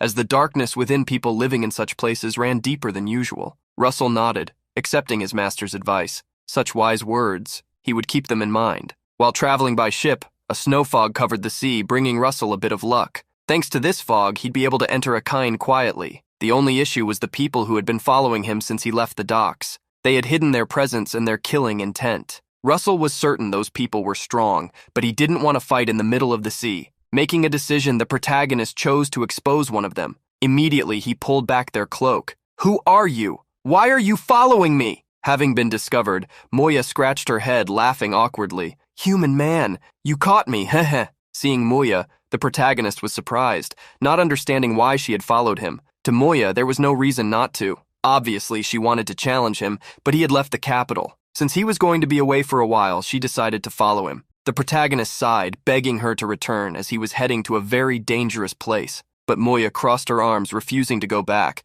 "I've heard about Akane. We just need to beat everyone and we'll be fine." The protagonist sighed again, revealing that this place was only a stop on his journey, and that his true destination was somewhere else. Moya was surprised, asking where he was going. With no other option, the protagonist revealed, "I'm heading straight to Endymion's sworn enemy. I'm going to the Empire of Britannia."